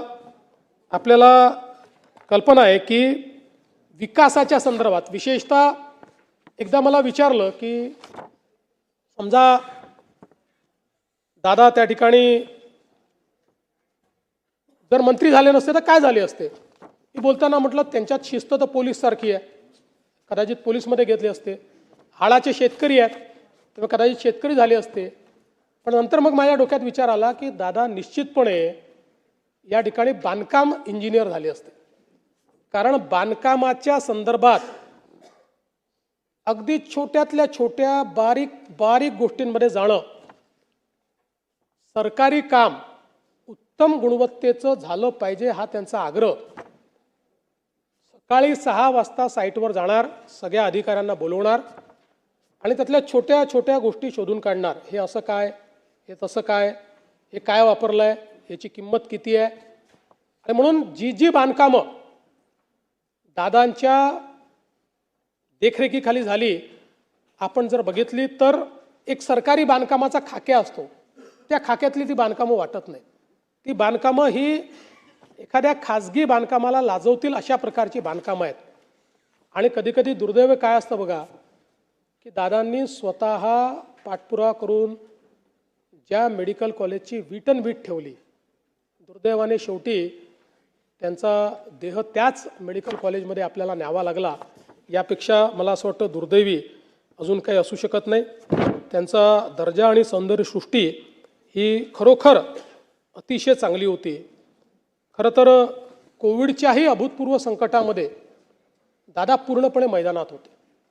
आपल्याला कल्पना आहे की त्या काळामध्ये अनेक प्रश्न निर्माण झाले होते, पण खंबीरपणे राज्याचे अर्थमंत्री म्हणून आणि अर्थमंत्र्याच्याही पलीकडे ही आपली जबाबदारी असं समजून या संपूर्ण कोविडच्या काळात सरकारची बाजू योग्य पद्धतीने मांडणं असेल, सरकारचे निर्णय योग्य होतील या दृष्टीनं काम असेल, या सगळ्या गोष्टी दादांनी केल्या. त्यामुळे मी असं म्हणेन की महाराष्ट्राने एक नेता गमावला, एक प्रशासक गमावला, मी वैयक्तिक एक मित्र गमावला. आपण सगळ्यांनी ज्यांना आपण आपल्या कुटुंबासारखं समजत होतो असा कुटुंबातला एक व्यक्ती आपण सगळ्यांनी या ठिकाणी गमावला. खरं तर साखर कारखानदारीच्या क्षेत्रात, सहकाराच्या क्षेत्रात त्यांनी केलेलं कार्य आपण सगळ्यांनी बघितलं आहे. शिक्षणाच्या क्षेत्रात त्यांनी केलेलं कार्य, सगळ्या संस्थांचं नाव, सगळ्या कारखान्यांचं नाव या ठिकाणी घेणार नाही, पण या प्रत्येक गोष्टीत दादांचा एक ठसा आपल्याला पाहायला मिळतो. त्याच्या प्रत्येक विकासामध्ये दादांच्या पाऊलखुणा आपल्याला पाहायला मिळतात. एक दादांचा टच आपल्याला पाहायला मिळतो, एक दादांचा ब्रँड आपल्याला पाहायला मिळतो. मला असं वाटतं की अशा पद्धतीनं हे कार्य करणं हे खरोखर राजकीय नेत्यांनी देखील यातनं शिकण्यासारखं आहे. खरं तर आज दादा आपल्यामध्ये नाहीत आणि निश्चितपणे आता आठवणींच्या व्यतिरिक्त आपल्याजवळ मला असं वाटतं की त्यांच्या स्मृतीच राहणार आहेत. पण अशा या सगळ्या जो काही विचारांचं काहूर आहे, वेगवेगळ्या आठवणी आहेत, यावर जर आपण बोलत राहिलो तर कदाचित आपल्यापैकी प्रत्येक जण दिवसभर बोलू शकेल. आणि म्हणून खरं तर कवी पी सावळाराम यांचं एक गीत आहे, त्यातलं एक कडवं हे केवळ दादांकरताच लिहिलं आहे का असं आपल्याला वाटावं. जनसेवेचे बांधून कंकण, त्रिभुवन सारे घेईन जिंकून, अपूर्व आपुले दृढसिंहासन, नित भिजतो मानवतेला, जो आवडतो सर्वांना तोची आवडे देवाला. मला असं वाटतं की हे कदाचित दादांकरताच लिहिलं आहे असं आपल्या सर्वांना जाणवावं. मी दादांच्या पावन स्मृतींना या ठिकाणी विनम्र अभिवादन करतो. त्यांच्या आत्म्यास चिरशांती लाभो अशी प्रार्थना करतो. आणि जी काही त्यांचे कुटुंबीय आहेत, या कुटुंबियांना या ठिकाणी हे दुःख सहन करण्याची शक्ती आपल्याला आणि त्यांना ईश्वर देव अशी ईश्वरचरणी प्रार्थना करतो. आज राज्याचे माजी मंत्री स्वरूपसिंग हिर्या नाईक यांचं देखील शोकप्रस्ताव आहे. खरं म्हणजे आपल्या सर्वांना माहिती आहे की अनेक वर्ष मंत्री म्हणून काम केलेले, आदिवासी समाजामध्ये एक उत्तम नेतृत्व असलेले कैलासवासी स्वरूपसिंग हिर्या नाईक यांचा जन्म 10 सप्टेंबर 1938 रोजी नंदुरबार जिल्ह्यातील नवापूर तालुक्यातील नवागाव येथे झालं होतं. त्यांचं शिक्षण SSC पर्यंत झालं होतं. त्यांनी आदिवासी सेवा सहाय्यक संस्थेची स्थापना करून कला, वाणिज्य आणि विज्ञान महाविद्यालय, D.Ed आणि B.Ed महाविद्यालय तसंच आश्रमशाळा सुरू केल्या. नवापूर तालुका शिक्षण प्रसारक संस्था तसेच पोस्ट बेसिक आश्रमशाळेच्या माध्यमातून त्यांनी शिक्षण क्षेत्रात भरीव कार्य केले. त्यांनी धुळे जिल्हा कृषी औद्योगिक सहकारी संघ, नंदुरबार तालुका आदिवासी दूध उत्पादक संघ, आदिवासी सहकारी साखर कारखान्याचे संस्थापक संचालक म्हणूनही उत्तम कार्य केले. आदिवासी समाजाच्या व्यसनमुक्तीसाठी त्यांनी गावोगावी भजन मंडळाची स्थापना करून जनजागृतीचे कार्य केले होते. अनधिकृत सावकारीपासून आदिवासी समाजाला शोषणमुक्त करण्यासाठी त्यांनी विशेष प्रयत्न केले होते. कैलासवासी स्वरूपसिंग नाईक यांनी सुकवेल ग्रुप ग्रामपंचायतीचे सरपंच, नवापूर पंचायत समितीचे सदस्य तसेच धुळे जिल्हा परिषदेचे सदस्य म्हणून कार्य केले होते. ते सन 1972, 1982, 85, 90, 95, 99, 2004 व 2014 असे 8 वेळा नंदुरबार जिल्ह्यातील नवापूर मतदारसंघातून महाराष्ट्र विधानसभेवर निर्वाचित झाले होते. मार्च 81 ते एप्रिल 82 या कालावधीत महाराष्ट्र विधान परिषदेचे देखील ते सदस्य होते. मार्च 77 ते 80 या कालावधीत लोकसभेचे देखील सदस्य होते. सन 80 ते 2009 या कालावधीत समाज कल्याण, सार्वजनिक बांधकाम, आदिवासी कल्याण, वने, अन्न व नागरी पुरवठा, परिवहन, राज्य उत्पादन शुल्क, पर्यावरण, बंदरे, महसूल व भूकंप, पुनर्वसन, विमुक्त भटक्या जमाती, इतर मागासवर्गीय अशा अनेक खात्यांचे मंत्री म्हणून त्यांनी उत्तम कार्य केले होते. अशा या ज्येष्ठ समाजसेवकाचे बुधवार दिनांक 24 डिसेंबर 2025 रोजी दुःखद निधन झाले. मी त्यांना विनम्र श्रद्धांजली अर्पण करतो. डॉक्टर शालिनीताई वसंतराव पाटील, माजी विधानसभा सदस्य व माजी मंत्री यांचा जन्म 8 ऑगस्ट 1933 रोजी सातारा जिल्ह्यातील कोरेगाव तालुक्यातील कुमठे येथे झाला. त्यांचे शिक्षण BA ऑनर्स, LLB, PhD इतके झाले होते. कैलासवासी शालिनीताई यांनी श्रीलक्ष्मी महिला सहकारी बँक, इंदिरा सहकारी बँक, जनता सहकारी बँक, सांगली जिल्हा सहकारी बँक तसेच शिवनेरी सहकारी बँक स्थापन केली होती. त्यांनी श्री जरंडेश्वर सहकारी साखर कारखान्याच्या संस्थापिका चेअरमन म्हणूनही उत्तम कार्य केले होते. त्यांनी स्वर्गीय चंद्रकांत वसंतदादा पाटील विद्यालय व ज्युनियर कॉलेज सुरू करून विद्यार्थ्यांच्या शिक्षणाची सोय केली. तसेच जिजाऊ प्रतिष्ठान या संस्थेच्या मार्फत त्यांनी ग्रामीण भागातील जनतेला अल्पदरात वैद्यकीय सेवा उपलब्ध करून दिली होती. सहकार, शिक्षण व सामाजिक क्षेत्रात त्यांनी भरीव कार्य केलं होतं. कैलासवासी डॉक्टर शालिनीताई पाटील यांनी सांगली जिल्हा लोकल बोर्डाच्या सदस्या, तासगाव पंचायत समितीच्या सदस्या म्हणून देखील काम केलं होतं. सन 1980, 1999, 2004 अशा 3 वेळा महाराष्ट्र विधानसभेवर त्या निवडून आल्या होत्या. सन 83 ते 84 या काळात लोकसभेच्या सदस्या होत्या. सन 80 ते 83 कालावधीत महसूल, पुनर्वसन, सार्वजनिक बांधकाम, रोजगार, अन्न व नागरी पुरवठा खात्याचे मंत्री म्हणून त्यांनी उत्तम कार्य केलं होतं. अशा या ज्येष्ठ समाजसेविकेचे शनिवार दिनांक 20 डिसेंबर 2025 रोजी दुःखद निधन झाले. कैलासवासी राज खंगारजी पुरोहित यांचा जन्म 31 ऑगस्ट 1954 रोजी राजस्थान राज्यातील सिरोही येथे झाला होता. त्यांचे शिक्षण BA LLB पर्यंत झाले होते. कैलासवासी पुरोहित यांनी मुंबई भाडेकरू एकता संघाचे संस्थापक अध्यक्ष, मुंबादेवी नागरिक परिषदेचे अध्यक्ष, तसेच रामलीला महासंघ, कृष्णलीला समिती, सिटीजन्स असोसिएशन, दक्षिण मुंबई नागरी समस्या निवारण समिती, Rotary club, Lions club, Maharana Pratap स्मारक समितीचे सदस्य म्हणूनही कार्य केले होते. त्यांनी अखिल भारतीय विद्यार्थी परिषदेच्या आंदोलनाचे नेतृत्व केले होते. भारतीय जनता पक्षाचे ते मुंबईचे अध्यक्ष राहिले होते. मुंबई भाजपचे अध्यक्ष असताना त्यांनी मुंबई शहरात भाजपच्या विस्तार करण्यात मोलाची भूमिका पार पाडली होती. कैलासवासी राजपुरोहित सन 1985 ते 90 या काळात मुंबई महानगरपालिकेचे सदस्य होते. ते सन 1990, 1995, 99, 2004 व 2014 असे 5 वेळा महाराष्ट्र विधानसभेवर निर्वाचित झाले होते. त्यांनी सन 96 ते 99 या कालावधीत गृहनिर्माण, गलिच्छ वस्ती सुधार, नागरी जमीन कमाल धारणा, रोजगार व स्वयंरोजगार, कामगार व संसदीय कार्य खात्याचे राज्यमंत्री म्हणून उत्तम कार्य केले होते. भाडे नियंत्रण कायद्याची अंमलबजावणी करण्याचे महत्त्वपूर्ण कार्य देखील मंत्रिपदाच्या कालावधीत त्यांनी केले होते. भाजपा विधानमंडळ पक्षाचे मुख्य प्रतोद म्हणूनही त्यांनी काम केले होते.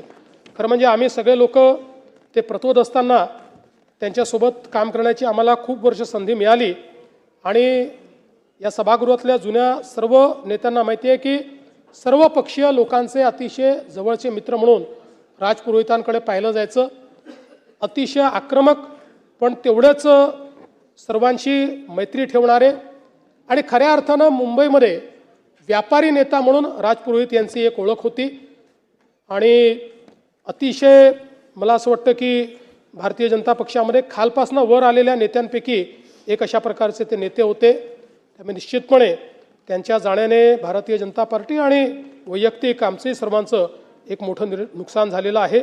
अशा ज्येष्ठ समाजसेवकाचे शनिवार दिनांक 18 जानेवारी 2026 रोजी दुःखद निधन झाले. मी त्यांना देखील या ठिकाणी श्रद्धांजली अर्पण करतो.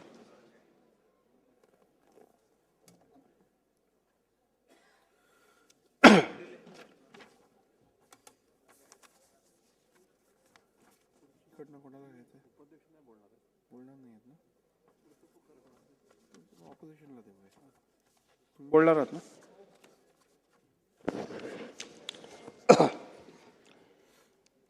सन्माननीय अध्यक्ष महोदय, या सभागृहाचे नेते आणि राज्याचे मुख्यमंत्री सन्माननीय देवेंद्रजी फडणवीस यांनी जो सभागृहासमोर शोक प्रस्ताव या ठिकाणी आणलेला आहे, त्या प्रस्तावावर मी शिवसेना उद्धव बाळासाहेब ठाकरे पक्षाच्या वतीनं आणि माझ्या स्वतःच्या वैयक्तिक वतीनं मी या ठिकाणी बोलण्याकरता उभा आहे. अध्यक्ष महोदय, आपल्याला ज्ञात आहेच की वर्षामध्ये 3 अधिवेशन होतात आणि या 3 अधिवेशनमध्ये किमान 25 ते 30 लोकांना आपण श्रद्धांजली अर्पण करतच असतो. आपण त्यांचा शोक प्रस्ताव सभागृहासमोर आपण चेअरवरून मांडता आणि आपण सगळे मिळून त्या शोक प्रस्तावामध्ये सहभागी होत असतो, सामील होत असतो. परंतु आजचा जो शोक प्रस्ताव आहे, हा शोक प्रस्ताव या सगळ्या प्रस्तावांपेक्षा वेगळा आहे. माननीय मुख्यमंत्री महोदयांनी या राज्याचे या राज्याचे उपमुख्यमंत्री कैलासवासी अजितदादांबद्दल या सभागृहामध्ये अजितदादांचे सर्व पैलू, अजितदादांचं संपूर्णपणे आयुष्य, त्यांची जडणघडण, त्यांची स्वभाव वैशिष्ट्य ही सगळी सभागृहासमोर माननीय मुख्यमंत्री महोदयांनी या ठिकाणी ठेवलेली आहेत. खरं तर अजितदादांबरोबर बरेच वर्ष मी देखील काम केलेलं आहे.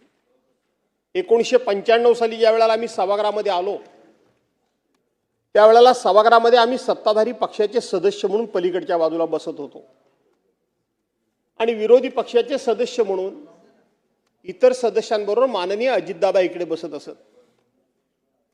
95 ते 99 या कालावधीमध्ये मी कधीही सभागृहामध्ये अजितदादांना बोलताना कधी ऐकलेलं नव्हतं.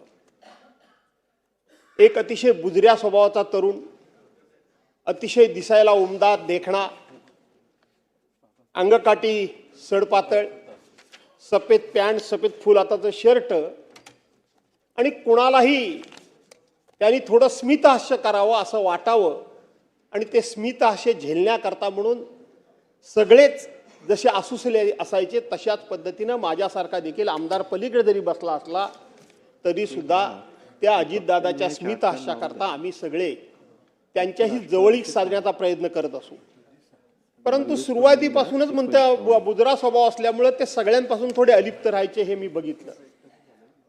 परंतु खऱ्या अर्थानं दादा या महाराष्ट्राला अनुभवायला कधी मिळाले तर 1999 साली ज्या वेळेला पुन्हा काँग्रेस राष्ट्रवादी काँग्रेसचं सरकार आलं आणि त्या सरकारमध्ये अजितदादा मंत्री झाले आणि खऱ्या अर्थानं दादांच्या नासानासामध्ये ग्रामीण भागाबद्दल किती कणव आहे, किती कळवळ आहे, सर्वसामान्य माणसाला न्याय देण्याकरता म्हणून मी सत्तास्थानी बसलोय हे त्यांच्या कृतीतून दिसत होतं, केवळ बोलण्यातून दिसत नव्हतं. या सभागृहामध्ये मी अनेक वेळा बघितले. नंतर त्यांच्यावर जे आरोप झाले त्या आरोपानं कधी ते व्यथित झाले नाही, कधी खचले नाहीत, कधी त्याच्याबद्दल त्यांनी भाष्य केलं नाही. त्यांच्याबद्दल, त्या आरोपांबद्दल कधी आपण जाऊन भाष्य करायचा प्रयत्न केला तर ते दुर्लक्ष करायचे आणि कामाकडे लक्ष द्यायचे. पण या सभागृहामध्ये ते ज्या वेळेला पलीकडच्या बाजूला होते आणि या बाकावर विरोधी पक्षाचे सदस्य होते त्यावेळेला प्रश्नोत्तराचा तास असला की अजितदादांच्याकडे कुणीही कसल्याही प्रकारची मागणी करावी आणि अजितदादांनी ती ताबडतोब स्वीकारावी, त्याचं खुलाशावर उत्तर द्यावं. ते करणं शक्य असेल तर ते कसं शक्य आहे, ते करणं शक्य नसेल तर ते का शक्य नाही, इतकं सडेतोड आणि ठोस उत्तर देणारा नेता आज राज्यकर्ता म्हणून किंवा आपण राजकारणामध्ये दिसणं कठीण आहे. ज्याचं काम होण्यासारखं असेल त्याला होय म्हणून सांगणार, ज्याचं काम होण्यासारखं नसेल त्याला नाही म्हणून सांगणार. त्याच्याही पलीकडे त्यांच्याकडे अध्यक्षमध्ये एक नैतिक बळ होतं जे मी स्वतःहून अनुभवलं. नैतिक बळ असं होतं की एखादं काम होणार असेल परंतु ते काम झाल्यामुळं आपल्या पक्षाच्या कार्यकर्त्यावर, पदाधिकाऱ्यावर जर काही त्याचा राजकीय परिणाम होणार असेल तर त्याला स्पष्टपणे सांगण्याचं नैतिक बळ अजितदादाकडे होतं की हे काम जरूर होऊ शकलं असतं, जरूर मी केलं असतं, पण हे तुझं काम केल्यामुळं माझ्या पक्षाच्या कार्यकर्त्यावर कसा परिणाम होणार आहे, त्याच्यावर कसा अन्याय होणार आहे, त्याला कसा त्रास होणार आहे, त्यामुळं मी तुझं काम करणार नाही हे सांगण्याचं धाडस हे अजितदादांच्याकडे होतं. हे सांगण्याचं धाडस हे अजितदादांच्याकडे होतं. 2005 साली 6 साली मी राष्ट्रवादी काँग्रेस पक्षामध्ये प्रवेश केला. शिवसेना सोडावी लागली, राष्ट्रवादी काँग्रेस पक्षामध्ये मी प्रवेश केला आणि 2006 ते 2005 मध्ये प्रवेश केला. 2004 मी शिवसेना सोडली, 2005 मध्ये मी प्रवेश केला आणि 2005 ते 2019 अध्यक्ष महोदय मी अजितदादांच्या बरोबर काम केलं.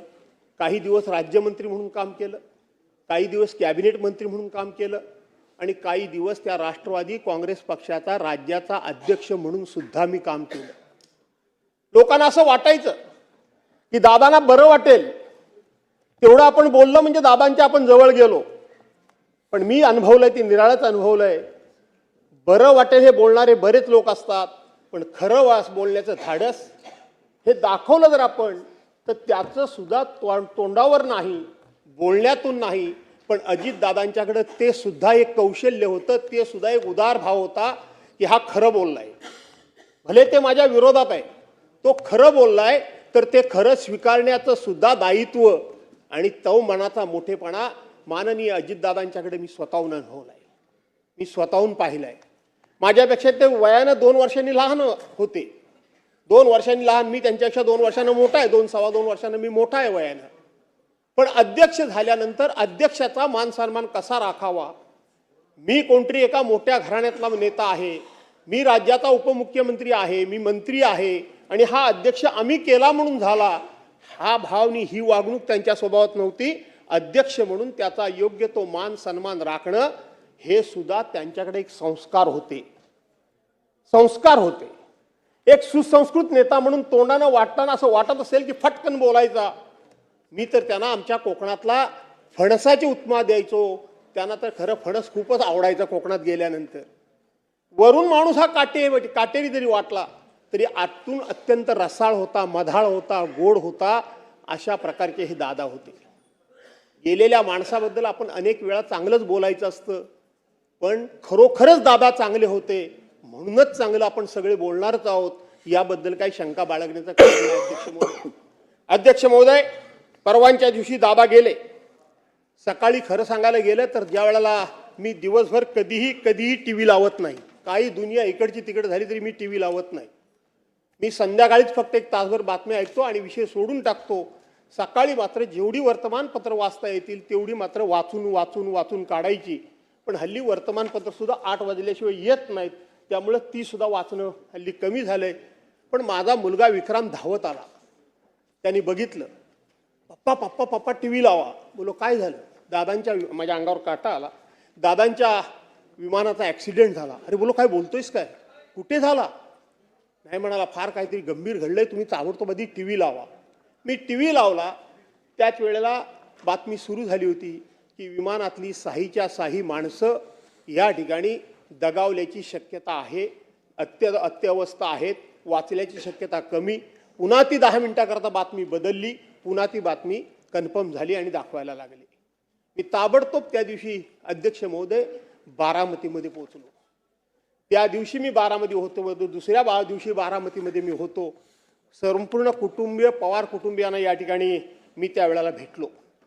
अध्यक्ष महोदय, खरं तर माझा हा भाषणाचा शेवटचा मुद्दा होता, परंतु हातामध्ये कागद घेऊन बोलणं माझी अडचण होते म्हणून तो ओघाने मी आला म्हणून सांगतो की आज मुख्यमंत्री महोदय, मी आज तुमची मुलाखत वाचली, रोज वाचतोय.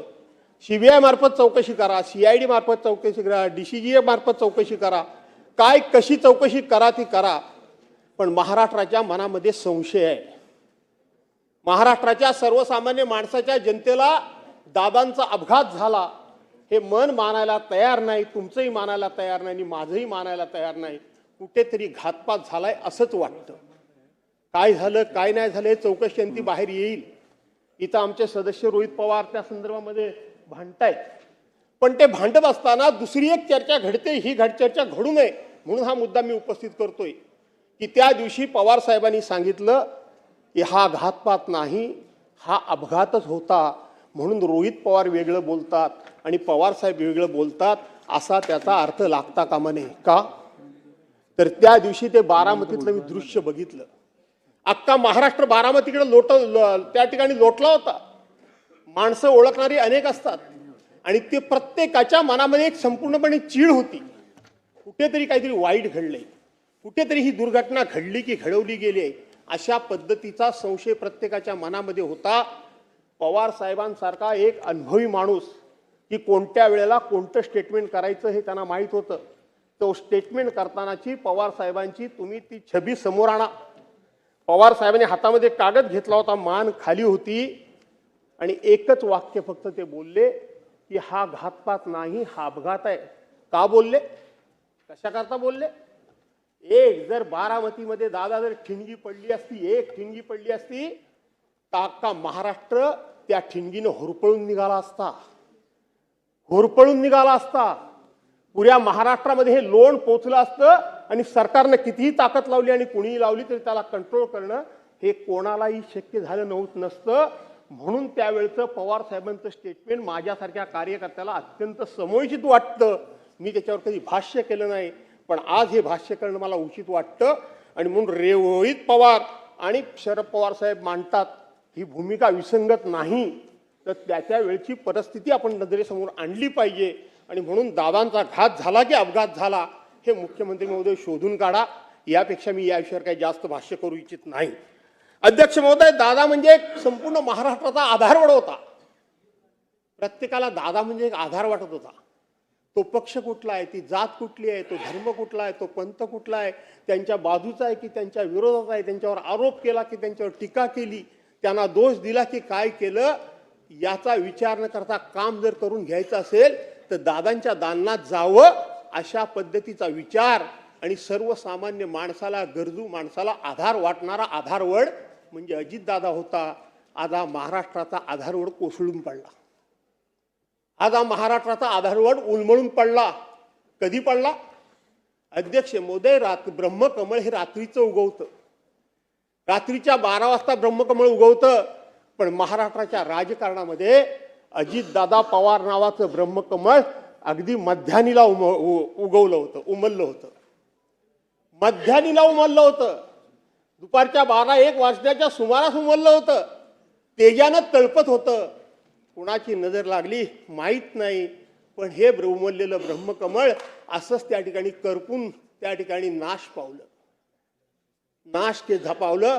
हे केवळ पवार कुटुंबियांचं नुकसान झालं नाही, त्यांच्या पक्षाचं नुकसान झालं नाही, तर समस्त माझ्या महाराष्ट्राचं नुकसान झालं, समस्त माझ्या महाराष्ट्राचं नुकसान झालं. आणि म्हणून महाराष्ट्र माझ्यापेक्षा मोठा आहे असं सातत्यानं मांडणारे दादा आज आपल्यामध्ये नाहीत. आणि म्हणून या सभागृहामध्ये आपण यापूर्वी प्रस्ताव मांडत असताना या राज्याचे माजी मुख्यमंत्री कैलासवासी विलासराव देशमुखांना सुद्धा आपण श्रद्धांजली अर्पण केलेली आहे. मुख्यमंत्री महोदय, माजी मुख्यमंत्री मनोहर जोशींना सुद्धा श्रद्धांजली अर्पण केलेली आहे.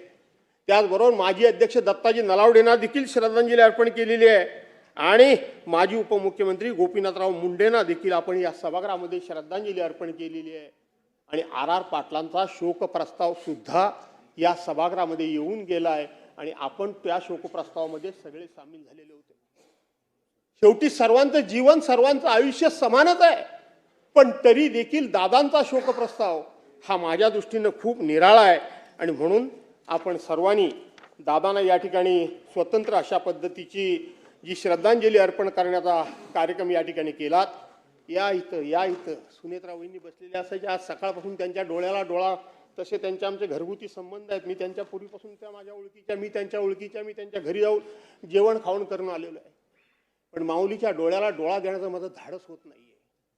पण आता इथं समोर बसलेले दादा दिसणार नाहीत. तो कठोर आवाज, तो करारी आवाज, तो कर्तव्यदक्ष आवाज आणि तितकाच आश्वासक आवाज, नुसता करारी कठोर असा नव्हता, तर त्या आवाजामध्ये आश्वासकता होती. एकदा बोलायला उभे राहिले, पण नंतर हा आवाज थोडासा कातर होत गेला होता असा मला एक संशय आला. 2022 साली ते सत्तेमध्ये सामील झाले आणि सामील झाल्यानंतर मला नेहमीप्रमाणे जेवणाचा निरोप आला. मी जेवायला गेलो आणि जाताना मी माझे कागद घेऊन गेलो. उद्धव बाळासाहेब ठाकरे सरकारमध्ये आम्हाला विरोधकांना, त्यावेळेला आम्ही सत्ताधारी होतो, मंजूर झालेली बजेटची कामं, त्या बजेटला तत्कालीन सरकारनं स्टे दिला होता आणि दादा पुन्हा मंत्रिपदी गेले. आमच्या आशा पल्लवित झाल्या.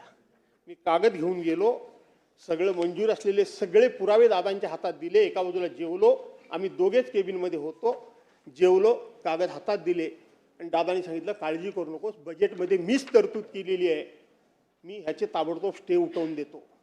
मी स्टे उठण्यापूर्वी आम्ही देवेंद्र फडणवीसजी, त्यावेळेला त्यांच्याकडे अर्थ खातं होतं, त्यावेळेला बांधकाम मंत्री रवींद्र चव्हाणांना घेऊन मी त्यांना त्या सह्याद्रीला पण भेटलो होतो. एकनाथराव मुख्यमंत्री होते, त्यांनी एन्डॉर्समेंट केलं होतं, पण आमचा स्टे उठत नव्हता.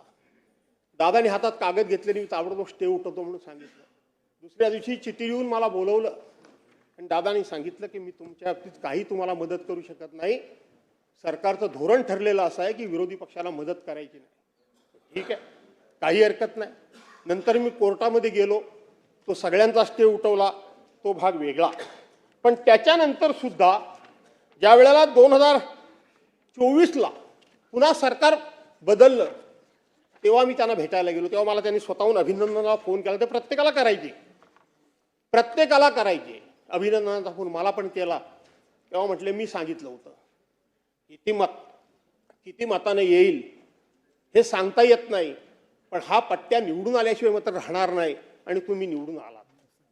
मी नंतर त्यांना मंत्रालयात भेटायला गेलो, म्हटलं दादा काहीतरी मदत करा. त्यांनी स्पष्टपणे सांगितलं भास्करराव माफ करा, आम्ही तुम्हाला अजिबात मदत करू शकत नाही, आमचं धोरण तसं ठरलेलं आहे. पुन्हा मी त्यांच्याकडे गेलो नाही. तर न चुकता दादांच्याकडे कधी मी गेलो नाही, असं कधी होत नाही. सभागृहात गेल्याच अधिवेशनमध्ये इथंच मुद्दा म्हणून मी त्यांच्यावर शिवपुतळ्यावरून आरोप केले, जोरदारपणे आरोप केले. का तर रागाच्या भरात येऊन त्यांनी एखादं काम तुमचं करून टाकतो म्हणून म्हणावं. त्यांची नाडी मला माहित होती, पण काही उपयोग झाला नाही. उलट ते आले उत्तरला द्यायला आणि माझ्यावर एकदम चिडले. त्यांना तो अधिकार होता, पण चिडत असताना मी फक्त डोळ्यात डोळे बघितले. माणूस किती हुशार होता, माणसाला माणूस डोळ्यामध्ये किती वाचत होता. त्यांच्या एका क्षणात लक्षात आलं की ह्यांनी आपल्यावर आरोप केलेले नाहीत, तर हे काम व्हावं म्हणून हा राजकीय खेळ यांनी खेळलेला आहे. एका सेकंदात त्यांनी माघार घेतली, आपले शब्द तिथल्या तिथं थांबवले. असा हा नेता. आमच्या कोकणामध्ये नुकतेच गेले होते.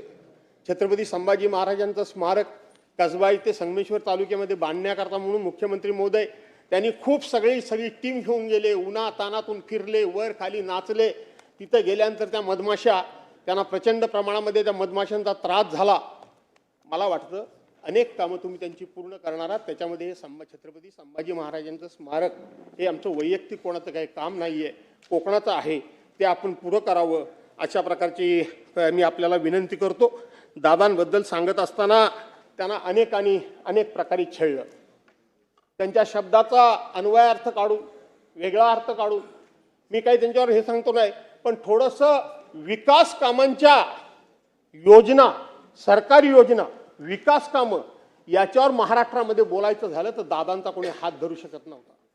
पण राजकीय कोणावर टीका टिप्पणी करायचं म्हटलं की थोडं कुठेतरी ते नेहमी फसायचे. राजकीय टीका टिप्पणी करण्यामध्ये, शब्दामध्ये कुठेतरी फसायचे आणि मग त्या शब्दाला धरूनच सगळे त्यांना चारी बाजूनं त्यांच्यावर उगाचच आरोप करत असायचे. आणि म्हणून दादा कधी कधी शब्दात फसत होते, परंतु तितकेच मागे घ्यायची त्यांची तयारी असायची. त्यांना तोही त्रास झालेला मी त्या ठिकाणी बघितलेला आहे. हल्लीच एका IPS अधिकाऱ्याला त्यांनी नुसता फोन लावला. IPS अधिकाऱ्याचं तो पोलीसचं काम आणि ते काम होतं महसूल विभागाचं. माती खणत होता म्हणून तिथं IPS अधिकारी गेली. आपल्या कार्यकर्त्यांनी फोन केल्यानंतर फोन करावा लागतो आणि मग ते IPS अधिकारीचा एवढा रुबाब. आणि आम्ही राज्यकर्ते सगळ्याच पक्षाचे आमचे, आम्ही दादांना घेरण्याचा प्रयत्न केला. माझ्या पक्षाच्या वतीनं पण टीका झाली, मी नाही म्हणणार नाही. सगळ्यांनीच टीका केली की दादा मुख्यमंत्री झाले म्हणून काय झालं, त्यांचे कार्यकर्ते असे झाले म्हणून काय झालं. अरे ते IPS अधिकाऱ्याचं काम आहे काय? त्या ठिकाणी जाऊन कोण माती उत्खनन करत असेल तर त्याला अटक करणं, त्याला दम देणं, ते महसूल विभागाचं काम आहे, ते तहसीलदाराचं काम आहे, ते प्रांताचं काम आहे. आणि ही गेली का ती कशाला सिव्हिल ड्रेसवर? जेव्हा चारी बाजूनं दादांवर टीका व्हायला लागली, मी स्वतःहून स्टेटमेंट दिलं. कोण IPS अधिकारी, काय समजते उपमुख्यमंत्र्यांबद्दल एवढं बोलते ती? तिला कोणी अधिकार दिला? कोणी असले म्हणून काय झालं? ती तिच्या खात्याच्या बाहेर जाऊच कशी शकते? वगैरे वगैरे माझ्या पद्धतीनं मी स्टेटमेंट दिलं. बावनकुळे साहेब, दादांचा मला रात्री फोन आला 11:30-12 वाजता की भास्करराव तुमचं मी स्टेटमेंट बघितलं, पण आता हा विषय वाढवू नका. मी ते थांबवायचं ठरवलं. मला कळत नव्हतं की दादांना नेमकं काय खुपत होतं, काय सलत होतं. हा माणूस इतका कसा काय हळवा व्हायला लागला की हे वाढवू नका, हे करू नका, ते करू नका, ते करू नका. असे दादा कसे काय होऊ शकतात? अशा प्रकारचा विचार हा माझ्या मनामध्ये सुद्धा आला. आणि म्हणून बांधवांनो, भगिनींनो, किती बोलाल तेवढं भरपूरच आहे. एक किस्सा माझ्या आयुष्यातला सांगावा की न सांगावा असा सारखा मनामध्ये आहे, पण मला वाटतं तो सांगावा. चुकला तर तो माझा काढून टाका रेकॉर्डमधून. 2006 साली पक्षानं मला, राष्ट्रवादी काँग्रेस पक्षानं मला विधान परिषदेची उमेदवारी दिली आणि दादानी मला देवगिरीला मुख्यमंत्री महोदय भेटायला बोलवलं. मला वेळ झाला. दादा वरती निघून गेले होते, वरती रूममध्ये. त्यांनी फोन लावला ऑपरेटरने, तुम्हाला किती वाजता बोलावला होता? तुम्हाला माहीत आहे त्यांची बोलण्याची पद्धत. म्हटलं दादा उशीर झाला. बरोबर, ठीक आहे, ती तुम्हाला काय वस्तू ठेवली ती घेऊन जा. त्यांनी मला वस्तू जी ठेवली होती, राधाकृष्ण विखे पाटील साहेब, ते माझ्या निवडणुकीकरता 25 लाखाची मदत मला ठेवली होती. मी 1974 सालापासून व्यवसायात आहे. इतके वेळा आमदार झालो, पण 25 लाख रुपये आयुष्यात एकत्र कधीच बघितले नव्हते. एकत्र 25 लाख माझ्या आयुष्यामध्ये मी पहिल्यांदा त्या दिवशी बघितले. आणि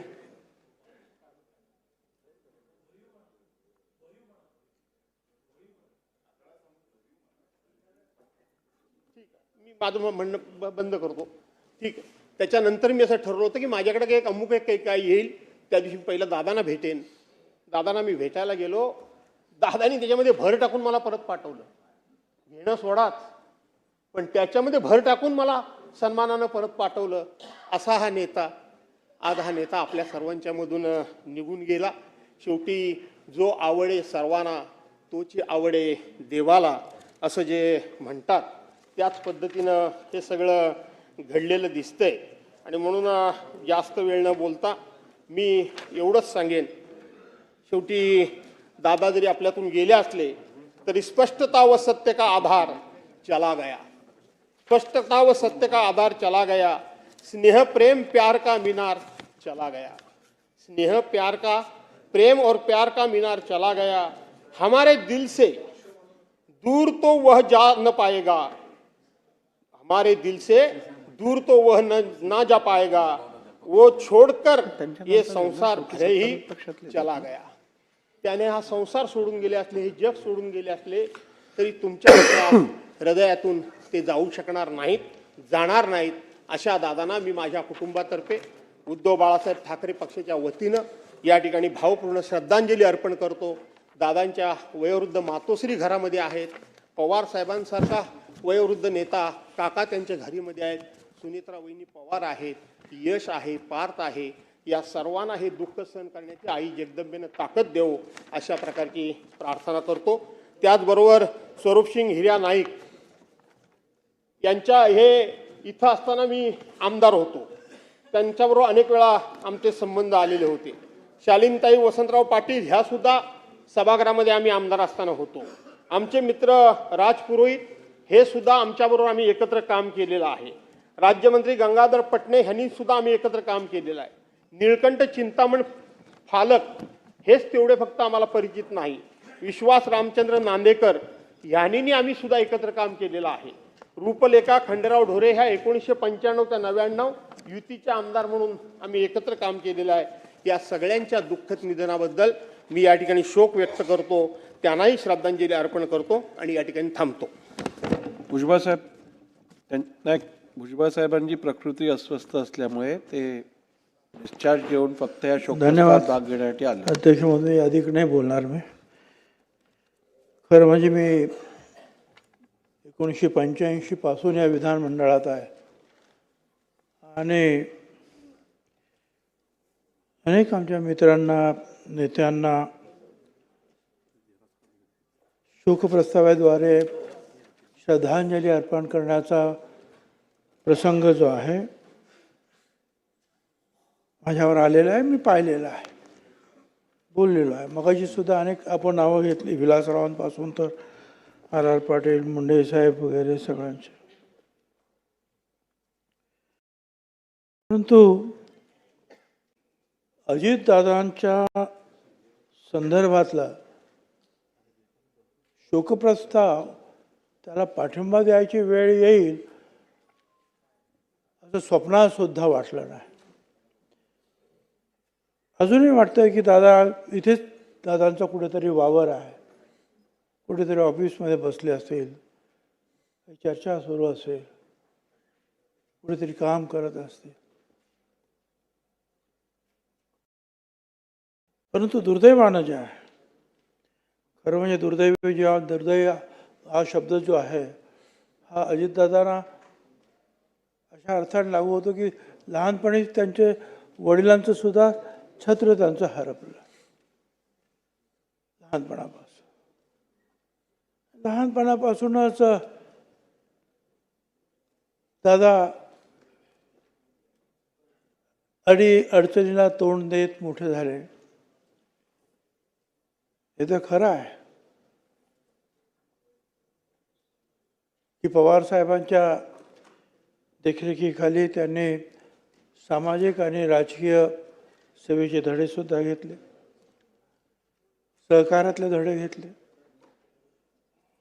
आणि त्या सगळ्यांमध्ये त्याने प्रावीण्य मिळवलं. मगाशी आपण सांगितलं दादांच्या जाण्याची बातमी, माझं सुद्धा तसंच झालं होतं. वर्तमानपत्र वाचत होतं, अचानक समीर आला आणि मग TV लावलं, म्हटलं काय झालं, ते दादांच्या विमानाला अपघात झाला. म्हटलं मग दादा कुठे आहेत? तर म्हणे इस्पितळात नेले त्यांना. बरोबर, ठीक आहे, गाडी काढा, चला निघूया आपण. आणि तो परत 2 मिनिटांनी आला आणि सांगितलं की दादा नाहीत. अजूनही विश्वास बसत नाही. खरं तर दादा आमच्यात नाही हा अजूनही विश्वास बसत नाही. एवढा मोठा धक्का क्वचितच बसला असेल. जन्माला आलेला प्रत्येक मनुष्य जाणार आहे, पण आपल्या काही कल्पना आहे त्या संदर्भामध्ये. त्या वयाच्या असतील, त्या आजारपणाच्या असतील, त्या इतर काही गोष्टी अगोदरच आपल्याला माहिती असतं की ह्या अडचणीत आहे. 27 तारखेला मुख्यमंत्र्यांनी सांगितल्याप्रमाणे कॅबिनेटमध्ये, त्याच्या अगोदर प्री कॅबिनेटमध्ये, त्याच्यानंतर सुद्धा CM साहेबांच्या ऑफिसमध्ये चर्चेला दादा. आणि अवघ्या 12-15 तासामध्ये हे ऐकायला मिळतं. पोचल्यानंतर मी जेव्हा पाहिलं, ते ॲक्सिडेंट स्पॉटवर गेलो होतो, पाहिलं तसं झालं. आणि दादांचे ते फोटो तर अजूनही डोळ्यासमोर जातच नाहीत. छिन्न विछिन्न झालेला दादा.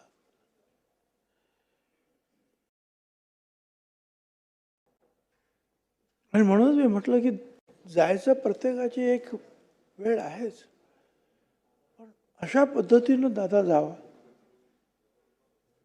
लहानपणापासून अडचणीत सोसत मोठा झालेला. त्यांची माझी ओळख खरं म्हणजे पवार साहेब ज्या वेळेला संरक्षण मंत्री पदावरून परत आले मुख्यमंत्री म्हणून, माझ्याकडे हाऊसिंग होतं आणि अजितदादांना आणि अशोक चव्हाण या दोघांनाही पवार साहेबांनी राज्यमंत्री म्हणून त्यांच्या मंत्रिमंडळात. तेव्हापासून माझी त्यांची ओळख. पण पवार साहेबांची जी कन्स्ट्रक्टिव्ह काम करण्याची जी पद्धती होती, लोक जोडण्याची पद्धती होती, ते त्यांची एवढी हातोटी त्यांना ती लाभली होती. त्या भरपूर प्रवास करणं, लोकांशी बोलणं, लोक जोडणं. आणि मग आताच जाधवांनी सांगितलं, विरोधी पक्षीयांना सुद्धा, हे विरोधी पक्षी आपले शत्रू नाहीत, दुश्मन नाहीत, त्यांचे आपले फक्त एक मतभेद आहेत. आणि ते मतभेद असू शकतात, ते एका घरात असू शकतात, एका पक्षात असू शकतात, तर राजकारणात का असू शकत नाही, पण ते आपले शत्रू नाहीत. अशी भावना ठेवूनच दादा नेहमी वागले आणि सगळ्यांनाच त्यांनी मदत केली, सगळ्यांना मदत केली. आमच्यावर तर आम्ही तर स्वप्नच पाहत होतो की दादा एक दिवस तरी महाराष्ट्राचे मुख्यमंत्री होते. राजकारणामध्ये काही घडू शकतं, होईल. आणि त्यासाठी पक्षाचे आमचे सगळे कार्यकर्ते सुद्धा, त्यांच्यासुद्धा मनात हीच भावना होती. पण अचानक दादा डाव मोडून गेला, सगळं सोडून गेला.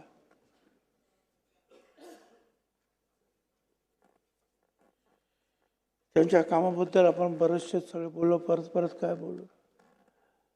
सकाळपासून संध्याकाळपर्यंत नीटनेटकेपणा, वक्तशीरपणा,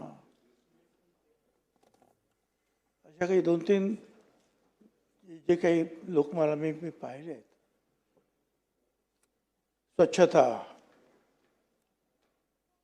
बाळासाहेब ठाकरे पुस्तक असं म्हणजे असंच पाहिजे. पवार साहेब वेळेवर जायला पाहिजे, म्हणजे गेलंच पाहिजे. अशा सगळ्या गुणांचं जे आहे एकत्रीकरण जे आहे हे दादामध्ये सापडतं. घरामध्ये सुद्धा एखादं चिटोरं पडलं, जवळ कोण नसेल तर स्वतःच उचलून जे आहे ते टाकणार. स्वच्छता, सगळ्या कामामध्ये टापटीपपणा, व्यवस्थितपणा. मी सांगता त्याप्रमाणे कदाचित राजकारणामध्ये बोलत असताना बोलण्याच्या ओघामध्ये काही शब्द जातात, पण दादा त्यांचा मनाचा मोठेपणा असा होता की ते त्याबद्दल क्षमासुद्धा मागायचे, चूक कबूल करायचे की नाही माझं चुकलं आहे, ह्याच्यावर रेटून देत नव्हते ते. मी अधिक बोलणार नाही, अनेकांना बोलायचं आहे आणि त्यांच्या मुख्यमंत्र्यांनी तर जवळपास सगळंच त्यांच्या कामाचं वर्णन केलेलं आहे. पण एक आधारवड असतो, त्या आधारवडाखाली अनेक लोक उभे राहतात, सावली घेतात. पाऊस पडत असते तर पावसापासून वाचण्याचा प्रयत्न करतो आपण, पण तो आधारवड किती मोठा आहे कळत नाही आपल्याला, आपण लक्षात सुद्धा घेत नाही.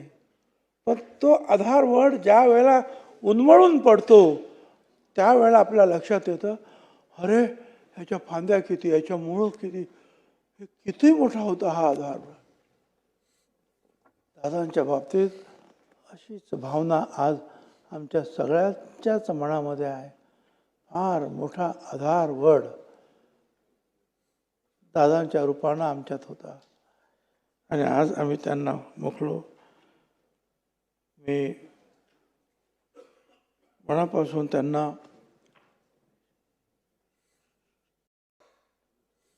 मुख्यमंत्र्यांनी जो शोक प्रस्ताव मांडला आहे त्याला मी पाठिंबा देतो.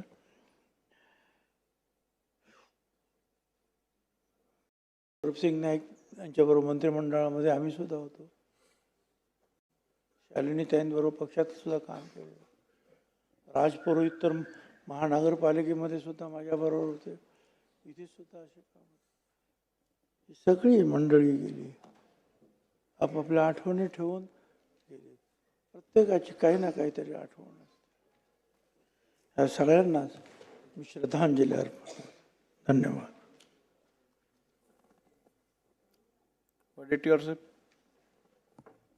अध्यक्ष महोदय, माननीय सभागृह नेते, राज्याचे मुख्यमंत्री फडणवीस साहेबांनी आज जो एक या ठिकाणी शोकप्रस्ताव मांडला आहे, तर कुणाचा विश्वासच बसत नव्हता अनेक दिवस की दादा आज आपल्यात नाही. असे अजित, आशाताई, आनंदराव पवार असं एक नेतृत्व होतं की ज्यांच्या नावातच दरारा होता, धाक होता आणि तो त्यातून प्रचंड कामाचा वेग, प्रशासनावर जरब, जनतेच्या प्रश्नाची असलेली जाण असा असलेला हा एक लोकनेता होता असं म्हणायला हरकत नाही. खरं तर या राज्यातील सत्तेतील अजितदादा म्हणजे एक पुरोगामी नेतेच होते. त्यांनी कधी जात, धर्म, पंथ यावर कधीच भेदभाव केला नाही. त्यांनी कधी एकदा निवडणुकीमध्ये स्पष्टपणे जो काय असतो अध्यक्ष महोदय, निवडणुकीच्या काळात बटेंगे तो कटंगे असा नारा होता, पण त्याला दादांनी स्पष्टपणे सांगितलं की असं या ठिकाणी चालत नाही, आपल्यामध्ये चालत नाही, ते उत्तरेकडे चालतं असं स्पष्टपणे त्यांनी सांगितलं. म्हणजे जिथे आहे तिथे असूनही आपल्या भूमिकेशी ठाम असणारे नेते म्हणून या महाराष्ट्राला आणि देशाला दादांची ओळख होती. म्हणूनच त्यांनी कधी जात पात धर्मपंथ पाहिला नाही. नवाब मलिक असतील, हसन मुश्रीफ असतील, अलीकडे त्यांच्याशी जोडलेले बाबा सिद्दीकी, या सगळ्यांना सांभाळून घेणारे अजितदादा होते. त्यांना कधी अंतर ठेवू दिला नाही. आरोप झाले तरी त्यांना सांभाळून घेण्याचं काम दादांनी केलंय. म्हणूनच एक असं म्हणता येईल की छत्रपती शिवाजी महाराजांच्या, फुले शाहू आंबेडकरांच्या या विचारांना मांडणारे, त्यांच्या मूल्यावर काम करणारे, चालणारे असे नेते म्हणून त्यांनी स्वतःची ओळख दादांनी निर्माण केलेली होती. रोखठोक म्हणून एक रोखठोक अजितदादा असे महाराष्ट्राला परिचित होते. अलीकडच्या राजकारणात भाऊ खूप आहेत पण दादा होणे नाही अशा प्रकारची स्थिती एका वक्त्यांनी त्या ठिकाणी बोलताना सांगितली. हे संघर्षातून उभं राहिलेलं नेतृत्व होतं. दादांचा आणि माझा एक भावनिक धागात असं जोडलं अध्यक्ष महोदय की मी त्यांचे वडील अत्यंत लहान छोटे असताना त्यांचे वडील गेले, बालवयात त्यांचे वडील गेले. माझे सुद्धा वडील, मी 4थ्या वर्गात असताना माझे वडील वारले. त्यावेळेस एक वडील गेल्यानंतर दादा कठोर का झाले तर ते त्यावेळेस बोलून गेले सहज की त्यांच्या स्वभावातील आक्रमकता जी होती किंवा शिस्त होती, जबाबदारीची जाणीव जी होती. दादा कुठेतरी बोलताना असं सहज म्हणाले की एखाद्या माणसाचे वडील अगदीच कमी वयात जातात, कमी वय असताना वडिलांचं छत्र गमवतं, त्यावेळेस वडील गमावले तर ते काय करू शकतो. म्हणून मी त्यावेळेस जर मी कडक वागलो नसतो किंवा मी माझा स्वभाव जर कडक ठेवला नसता तर वडिलांच्या छत्रानंतर मी जर मृदू वागलो असतो तर मी कधीच चिरडलो गेलो असतो, असं एकदा ते सहज बोलून गेले. आणि म्हणून अध्यक्ष महोदय ह्या सगळ्या परिस्थितीमध्ये दादांचं नाव आणि काम आणि कर्तव्य जे काही आहे ते काम आपण महाराष्ट्रातील जनता कधीच विसरू शकत नाही अध्यक्ष महोदय. एक त्यांच्याबद्दल एक प्रसंग असा होता की त्यांच्या डोळ्यातील अश्रू एकदा पवार साहेबांना ईडीची नोटीस गेली आणि दादांनी राजीनामा दिला होता. प्रेसमध्ये बोलताना दादांच्या डोळ्यातील अश्रू महाराष्ट्राने पाहिले. तो दुःखद प्रसंग आणि लगेच राजीनामा देताना त्यांनी त्यांचं काकावर किती प्रेम आहे, पवार साहेबांवर किती प्रेम आहे, त्या प्रेस कॉन्फरन्समधल्या त्यांच्या भावना डोळ्यातून अश्रूची वाट मोकळी करताना दिसले. खरं तर पवार कुटुंबाचे चांगले संस्कार त्यांच्यावर आणि म्हणून विरोधक असो की मित्र असो की शत्रू असो सगळ्यांशी वागताना एक कौटुंबिक नातेसंबंध असल्यासारखे ते वागत असत. माझ्या आईचं ज्यावेळेस दुःखद निधन झालं, माझं छत्र हरवलं, त्यावेळेस सुद्धा दादा भेटायला नागपूरच्या घरी आले आणि आमच्या डोक्यावरची सावली गेल्यानंतर धीर देण्याचं काम प्रत्यक्ष घरी येऊन दादांनी केलंय. त्यांच्याबरोबर काम करण्याची संधी मला मंत्रिमंडळात मिळाली. राज्यमंत्री म्हणून 7, 8, 8, 9 मध्ये 2 वर्ष मी त्यांच्याबरोबर काम केलं. त्यावेळेस अनेक गोष्टी आम्हाला शिकता आल्यात. त्यामध्ये विरोधात असताना ज्यावेळेस अनेक विषयावर आम्ही त्यांच्यावर आरोप केले त्यावेळेस सुद्धा दादा कधी आमच्यावर चिडले नाहीत. सहज अगदी चेहऱ्यावरचा राग 2-4 मिनिटामध्ये तो नाहीसा होणारे दादा आम्ही पाहिले. राग दिसायचा, कधी भीती वाटायची की दरवाज्यात जाताना दरवाजा अर्धा उघडताना दादांच्या दरवाज्यात गेल्यानंतर दादा आपण विरोधात बोललो काय म्हणतील. दरवाजातून डोकावून बघताना कार्यालयामध्ये आवाज देऊन बोलवून बसवून काम करणारे दादा या महाराष्ट्रातील सर्व राजकीय क्षेत्रात काम करणाऱ्या लोकांनी अनुभवले आहेत अध्यक्ष महोदय. दादा विरोधी पक्ष नेते होते. त्यांनी महायुती सरकारमध्ये जाण्याचा ज्यावेळेस निर्णय घेतला आणि मला ती संधी विरोधी पक्षनेते पदावर काम करण्याची अध्यक्ष महोदय मला मिळाली. सभागृहात बसून सगळ्यांचे भाषण ऐकणारे, मुद्दे लिहून घेणारे, कधी आम्हाला सुनावणारे, टोमणेही मारणारे, पण ग्रामीण भागातील एखादी समस्या जर सांगितली किंवा मुद्दा मांडला अध्यक्ष महोदय तो दादांनी कधीच नाही म्हटलं नाही आणि ते लिहून घेऊन मदत करण्याचं काम नेहमी दादांनी केलेलं आहे. त्यांच्यावर आम्ही टीका नेहमी करत असतो, केलीच, पण त्यावेळेस टीकेतून मात्र कधी त्यांनी भाषणातूनही आम्हाला रागवल्याचं मी बघितलं नाही. त्या पलीकडे जाऊन एखादा त्यांच्या कुठल्या विषयावर जर आम्ही आरोप केला, कुठल्या चर्चा केली किंवा टीका केली, पण दादांनी फोन करून कधी यावर तुम्ही का बोललात किंवा हा विषय कधी सोडा असं कधीही त्यांनी अध्यक्ष महोदय बोललं नाही. विरोधक आहे, टीका करणे हा त्यांचा अधिकार आहे. याची जाणीव दादांना होती आणि ती नेहमीच दादांनी ठेवलेली आहे. म्हणून विरोधक असल्यावरही ती टीका राजकीय आहे, ती वैयक्तिक नाही असं दादा नेहमी खिलाडू वृत्तीनं सांगत असायचे. दादांची कारकीर्द जी सुरू झाली ती अत्यंत म्हणजे साखर कारखान्यापासून सुरू झालेली कारकीर्द आणि त्यांचा प्रवास राज्याच्या उपमुख्यमंत्री पदापर्यंत पोचलाय. हा केवळ त्यांचा कामाचा धडाका आणि प्रशासनाचा धाक. मी स्वतः दादाबरोबर मी सांगितलं की काम केलंय, म्हणून मला अनेक दादांच्या बैठकीला येताना अधिकारी का घाबरतात, कारण दादा स्वतः तयारी करून यायची, हे सगळ्यांनी आता या ठिकाणी सांगितलं आहे. संकटातला बजेटचा तो खरं म्हणजे संकट काळातल्या बजेटचा मास्टर म्हणून दादा त्यावेळेस अर्थमंत्री म्हणून महाराष्ट्राला ओळखी झाले, महाराष्ट्रामध्ये ओळख निर्माण करून गेली. कारण कोरोनाचा काळ होता, त्यावेळेस राज्याचं उत्पन्न अत्यंत घटलेलं होतं, परंतु दादांनी अर्थमंत्री म्हणून जी आर्थिक शिस्त लावली ती खरं म्हणजे वाखाणण्याजोगी होती. की आमचे निधीवरून अनेकदा वादही झालेत, पण कमी खर्चात घर कसं चालवायचं हे दादांनी त्या काळात दाखवून दिलं. आणि पहाटे 5 वाजता कामाला सुरुवात करणाऱ्या दादांनी महाराष्ट्राला आर्थिक शिस्त लावण्यामध्ये कुठेच कमी पडले नाहीत. एक असा द्रष्टा नेता, जो लोकनेता म्हणून महाराष्ट्राने दादांचं काम आणि कार्य बघितलं. अध्यक्षमध्ये सलग 7 वेळा आमदार म्हणून 6 वेळा राज्याचं उपमुख्यमंत्रीपद भूषवलं.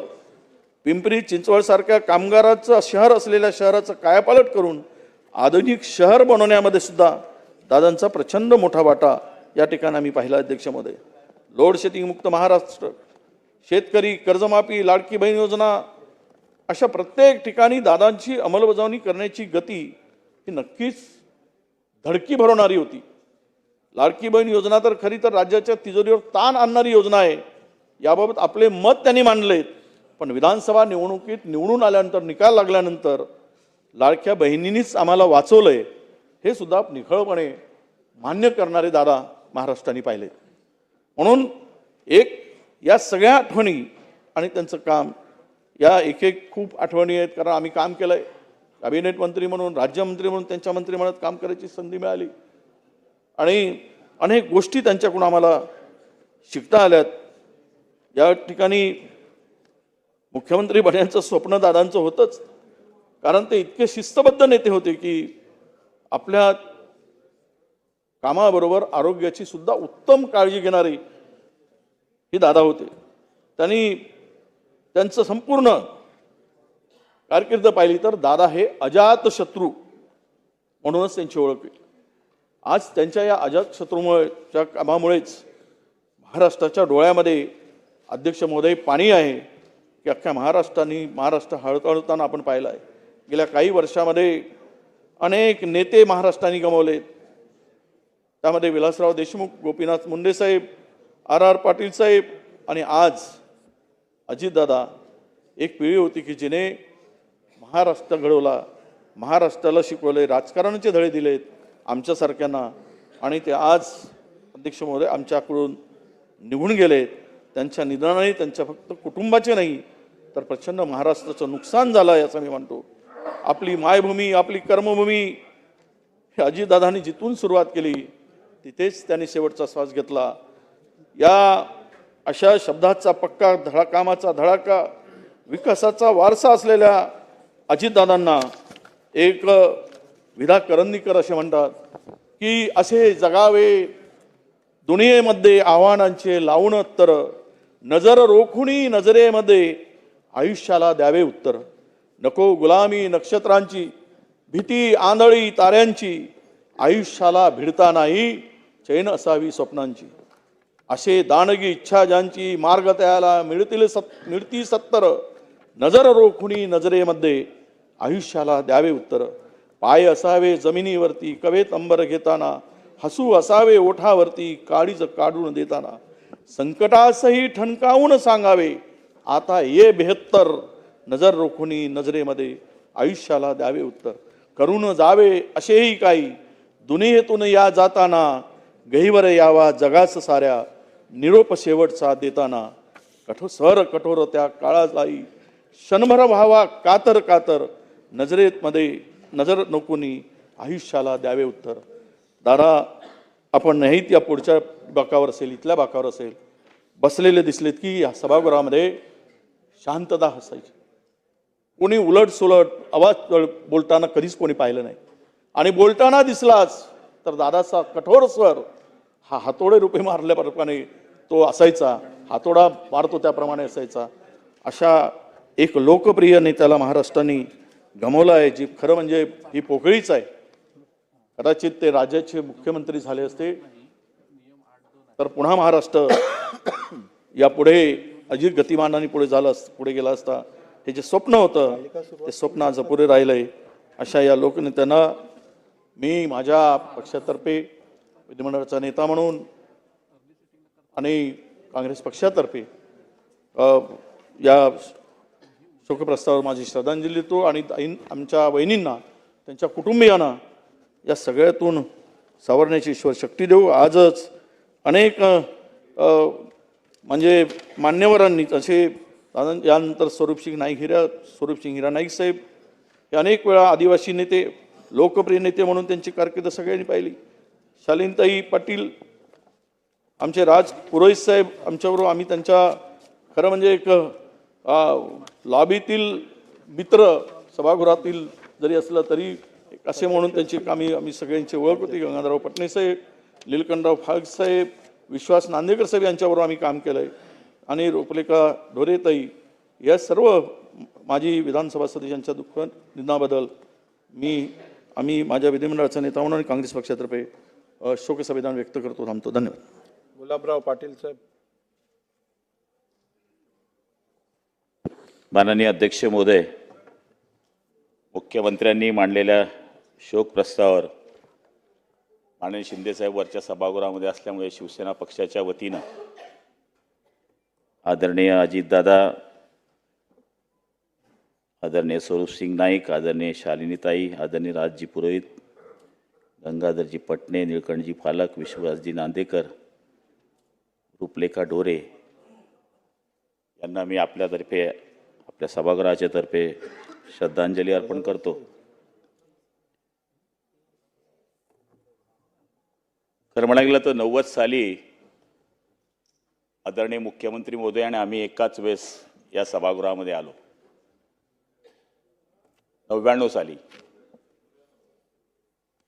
आणि त्यावेळेस शिवसेना भाजपचे कार्यकर्ते म्हणजे एक सर्वसाधारण परिस्थितीतून किंवा आमच्यासारखे तर लोकवर्गणीतून त्यावेळेस आमदार म्हणून या सभागृहामध्ये आले. पण त्यावेळेस मुंडे साहेबांना बघावं, भुजबळांना बघावं, आर.आर. रावांना बघावं, विलासराव देशमुखांना बघावं. अजितदादा हे पवार कुटुंबाचे एक मोठं नेता आहेत, त्यांना बघावं हे आम्ही लांबून बघणारे कार्यकर्ते ज्यावेळेस सभागृहात आलो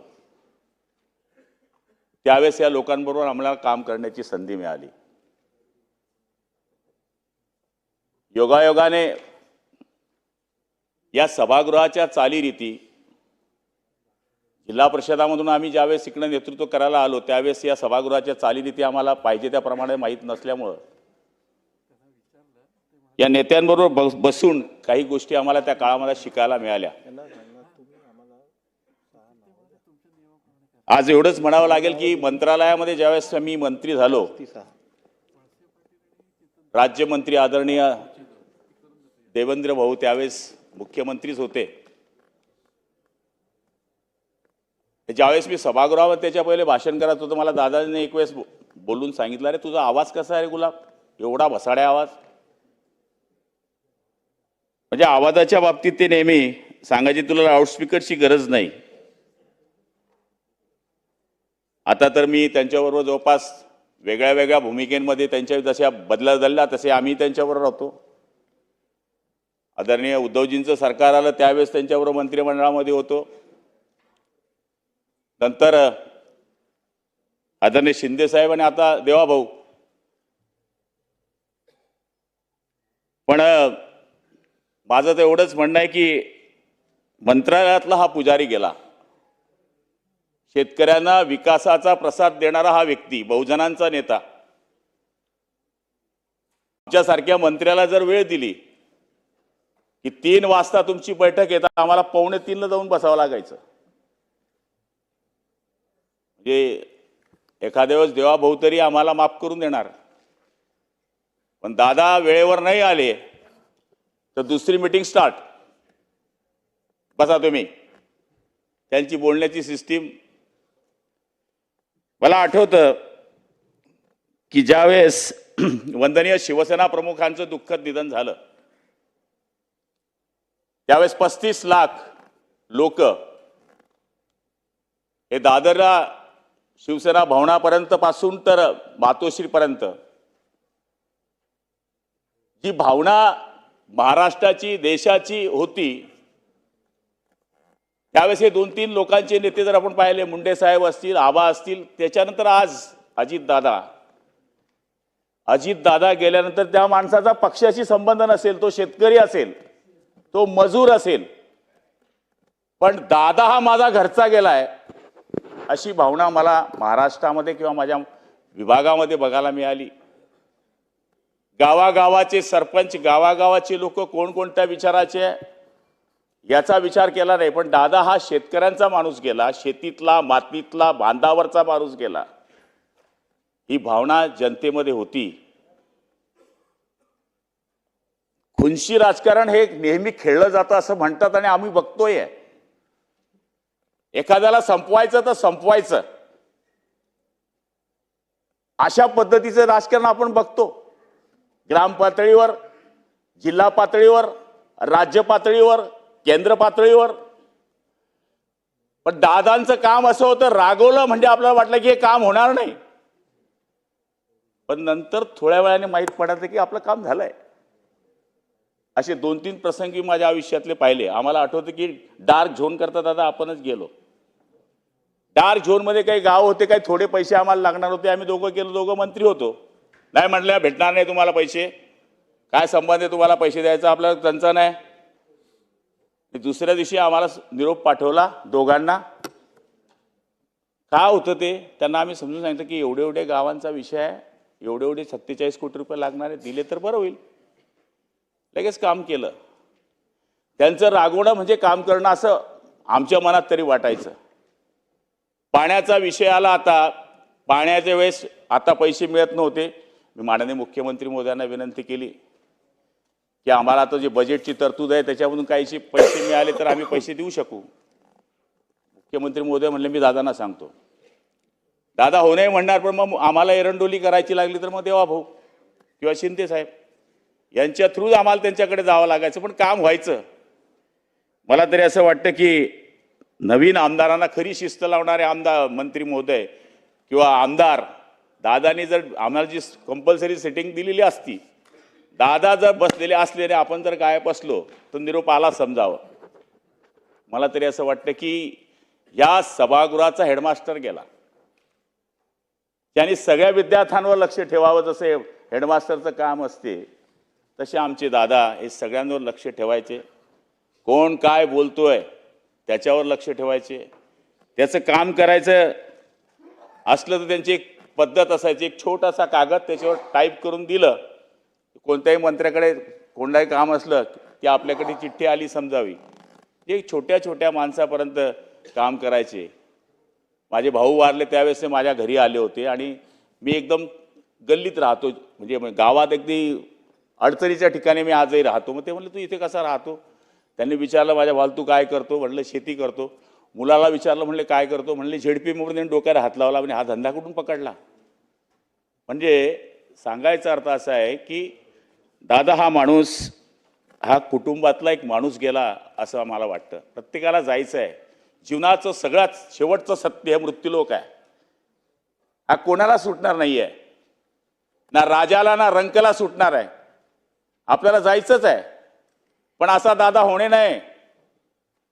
गल्लीतले दादा हे नावाला असतात, पण अधिकाऱ्यांवर दबंगगिरी करून माजलेल्या अधिकाऱ्याला थंड बोल कसं करायचं आहे हे करण्याची जी ताकद होती खऱ्या त्या दादात होती. कारण की ते वागायचेच तसं शिस्त पद्धतीने वागायचे. 6 वाजता पुण्यातल्या अधिकारी झोपूच शकत नाही, ताकद नाही ती झोपायची. मी एक वेळेस 15 कोटी रुपयाची मुख्यमंत्री महोदयांना मी विनंती केली होती की आपल्याला पाणी चाचणी करता आम्हाला प्रयोगशाळा पाहिजे, त्यांनी मंजूर करून दिली. योगायोगाने ती पुण्यात होणार होती, मी टाईम घ्यायला गेलो. तर दादा मला पुण्यामध्ये असं असं मंजूर झालं, तर तुम्ही पुण्याला येतं तर आम्हाला पालकमंत्री तर तारीख द्या. देतो. कधी दे म्हणतं, शनिवारी द्या. वेळ द्या. घे म्हणे सकाळी 6:30ची. तर दादा सकाळी 6:30 मारे म्हणे 7ची घे. तर दादा मी 12 वाजता पोचेल. बघ म्हणे गुलाब, माझ्याकडे 7:30 ते 8चा टाईम शिल्लक आहे, 7:30ची घे. तर लोक येतील का, तू टाईम तर घे. मी 7 वाजेपासून हजर होतो, मला माहीत आहे अमाऊंट टाईमावर येणार. 900 लोक होते सुधीर भाऊ कार्यक्रमाला, 900. 7:07ला आले, सांगितलं तुझा प्रधान सचिव सत्कार करेल, तुझा राज्यमंत्रीचा सत्कार होईल, तुझा होईल, माझा होईल, तू 5 मिनटं बोल, तुझा प्रधान सचिव 5 मिनटं बोलेल, मी 10 मिनटं बोलेल, मी गाडीत बसेल, मी जाईल. जाताना पोटाला असा थपका मारला, म्हणला याला म्हणता अजित पवार. वेळेवर आलो, वेळेवर चाललो. मला नाही वाटत की असे लोक आहेत की जे वेळेवर येत होतात. आम्हाला देवाभाऊंची अडचण नसते, शिंदे साहेबांची तर बिलकुल नसते. आमचा कार्यक्रम थोडा लेट बी झाला तर आम्हाला वाटते काय अडचण नाही, आमचे शिंदे साहेब येणार. देवाभाऊंची अर्धा तास जास्तीत जास्त लिमिट असती, दादांचं तसं नव्हतं. वेळेवर. आम्ही एक वेळेस दादा, आम्ही 4-5 मंत्री होतो. दादा तुम्ही कसं आहे हो तुमचं दिनचर्या? तर म्हणले गुलाम, मी रात्री झोपताना सकाळी कोणते कपडे घालायचे ते मी ठेवून देतो, कोणती चप्पल आहे ती बाजूला ठेवून देतो. जेवण केलं, मी झोपलो, सकाळी 5:30ला उठलो, 6 वाजता आपलं दरबार सुरू होते म्हणले. मला तरी असं वाटतं की त्या दरबारमध्ये लाईनीने जसं लोक पंढरीला जातात, गणपती बाप्पाकडे जातात, तसा माझा दीन दलित पडित शोषित त्यांच्या विठ्ठलाला गमवलं हो त्यांनी. बारामतीमध्ये मंदिरात जशी लाईन असते तशी लाईन आम्ही पाहिलेली, मी 1-2च वेळेस गेलो आहे. पण मला तरी असं वाटतं की शरद पवार साहेबांकडनं जे गुण त्यांनी घेतले, वेळेवर चालणे, लोकांची कामं करणे, छोट्या छोट्या माणसाला ओळखणे. आजही पवार साहेब ज्यावेळेस आले होते, मुक्ताईनगरमधला एक त्यांचा कार्यकर्ता नावानिशी खाली बसलेला, त्याला उठून वरती स्टेजवर बोलवलं. पवार साहेबांचे बरेच गुण, असं म्हणतात की बापाचा गुण मुलात येत नाही, पण तो दादांमध्ये 100% होता. अचानक जाणं हेच भयानक आपल्या महाराष्ट्राचं मोठं नुकसान आहे. असं म्हणतात की लाख मरो पण लाखोचा पोशिंदा ना मरो.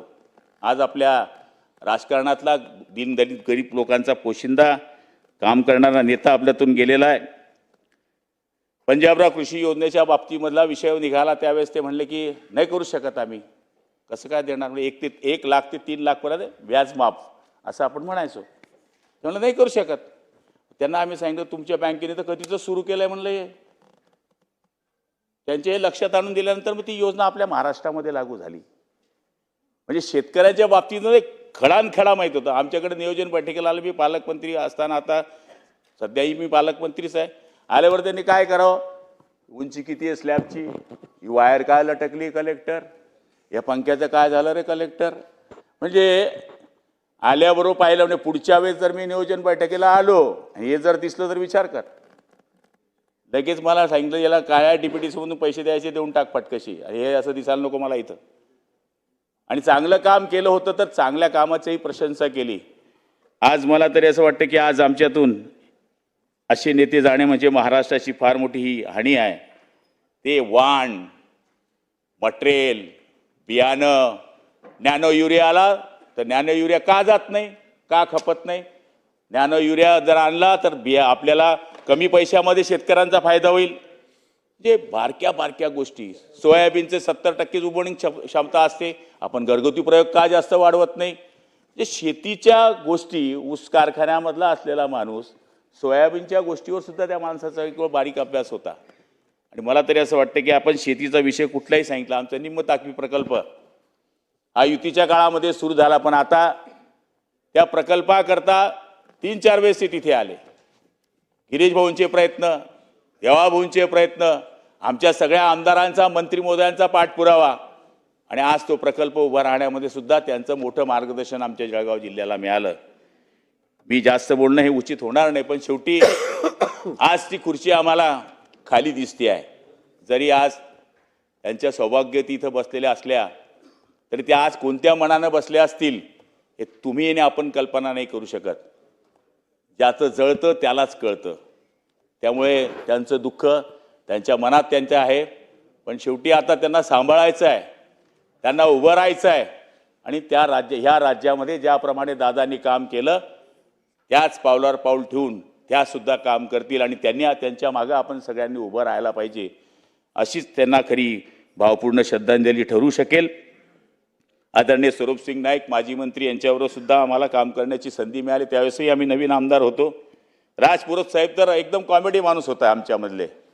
शॉल नारळ हे आमचं पेटंट वाक्य होतं त्यांना बोलायचं.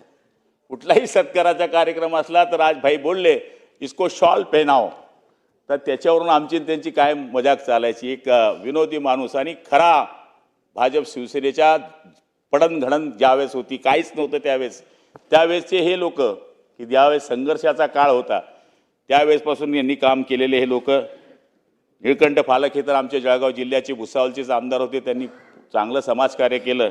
विश्वास नांदेडकर हे शिवसेनेचे आमदार होते. त्यांच्यावरही आम्हाला काम करण्याची संधी मिळाली आणि मला तरी असं वाटतं या लोकांनी आपल्या राज्याकरता बरंच काम करण्याचा प्रयत्न केला आहे.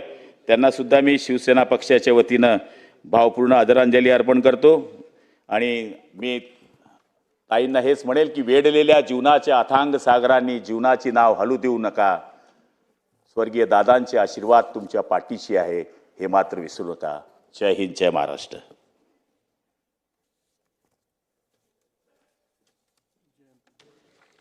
जयंत पाटील साहेब.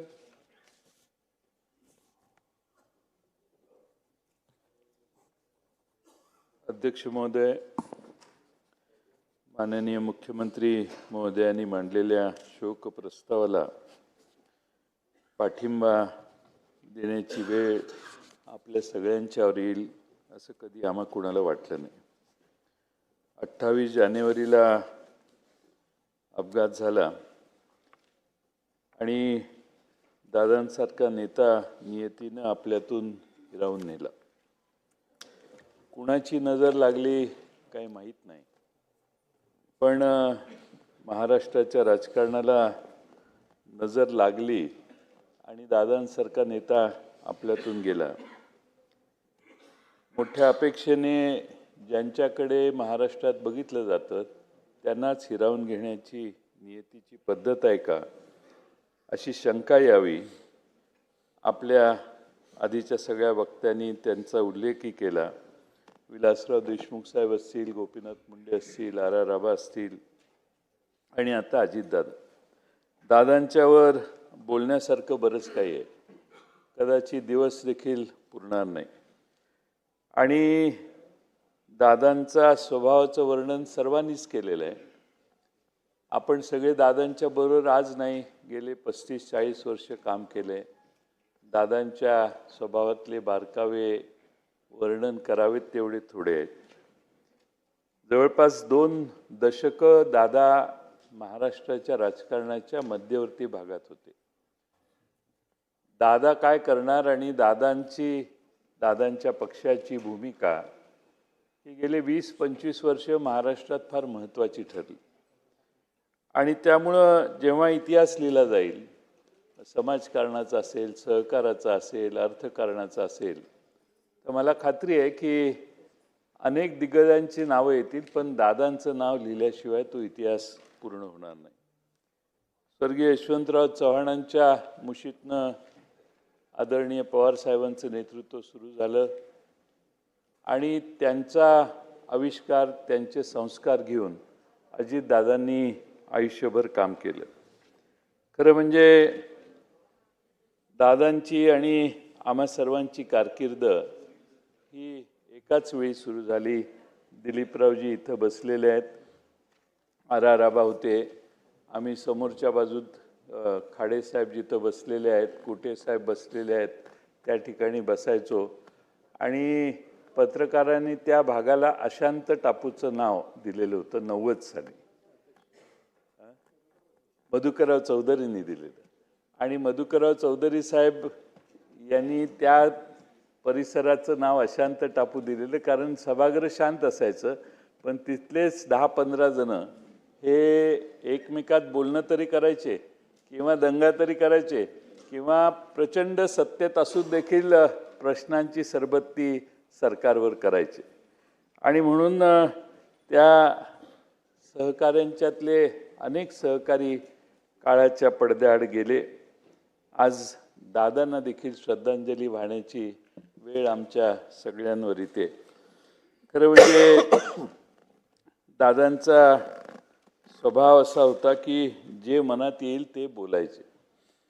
माझ्याकडे एकदा दादांना निमंत्रण मी केलेलं होतं आणि व्यासपीठावर आबाई होते, दादाही होते आणि आबा त्यांच्या सवयीप्रमाणे तंबाखू खात होते.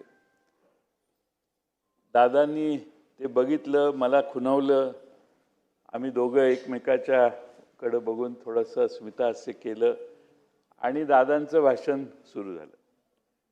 ज्यावेळी दादा भाषणाला उठलेत, माझं झालं, आबांचं झालं आणि मग दादांचं, त्यावेळी दादांनी इतक्या जोरात जाहीर सभेत 10-15 हजार लोकांच्या जाहीर सभेत पाटील यांच्या तंबाखू खाण्याच्या स्वभावाबद्दल प्रचंड दादा बोलले.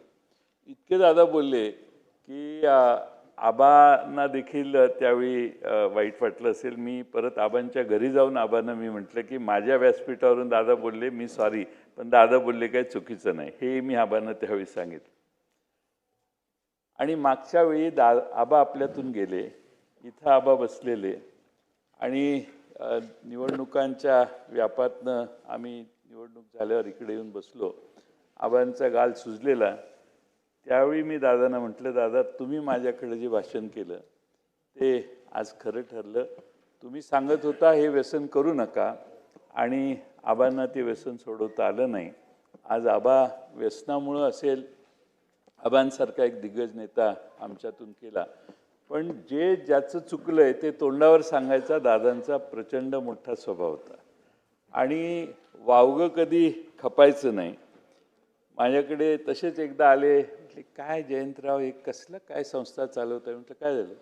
हे झाडच दिसत नाही तुमच्याकडं, हे काय चाललंय? म्हटलं माझ्याकडे या, कसे झाडं आहेत बघा, असं त्यांच्या दरडावण्याच्या वाक्य शब्दात बोलले. म्हटलं ठीक आहे सॉरी म्हटलं. नंतर 7-8 वर्षांनी परत आल्यावर मी दादांना म्हटलं आता कसं वाटतंय?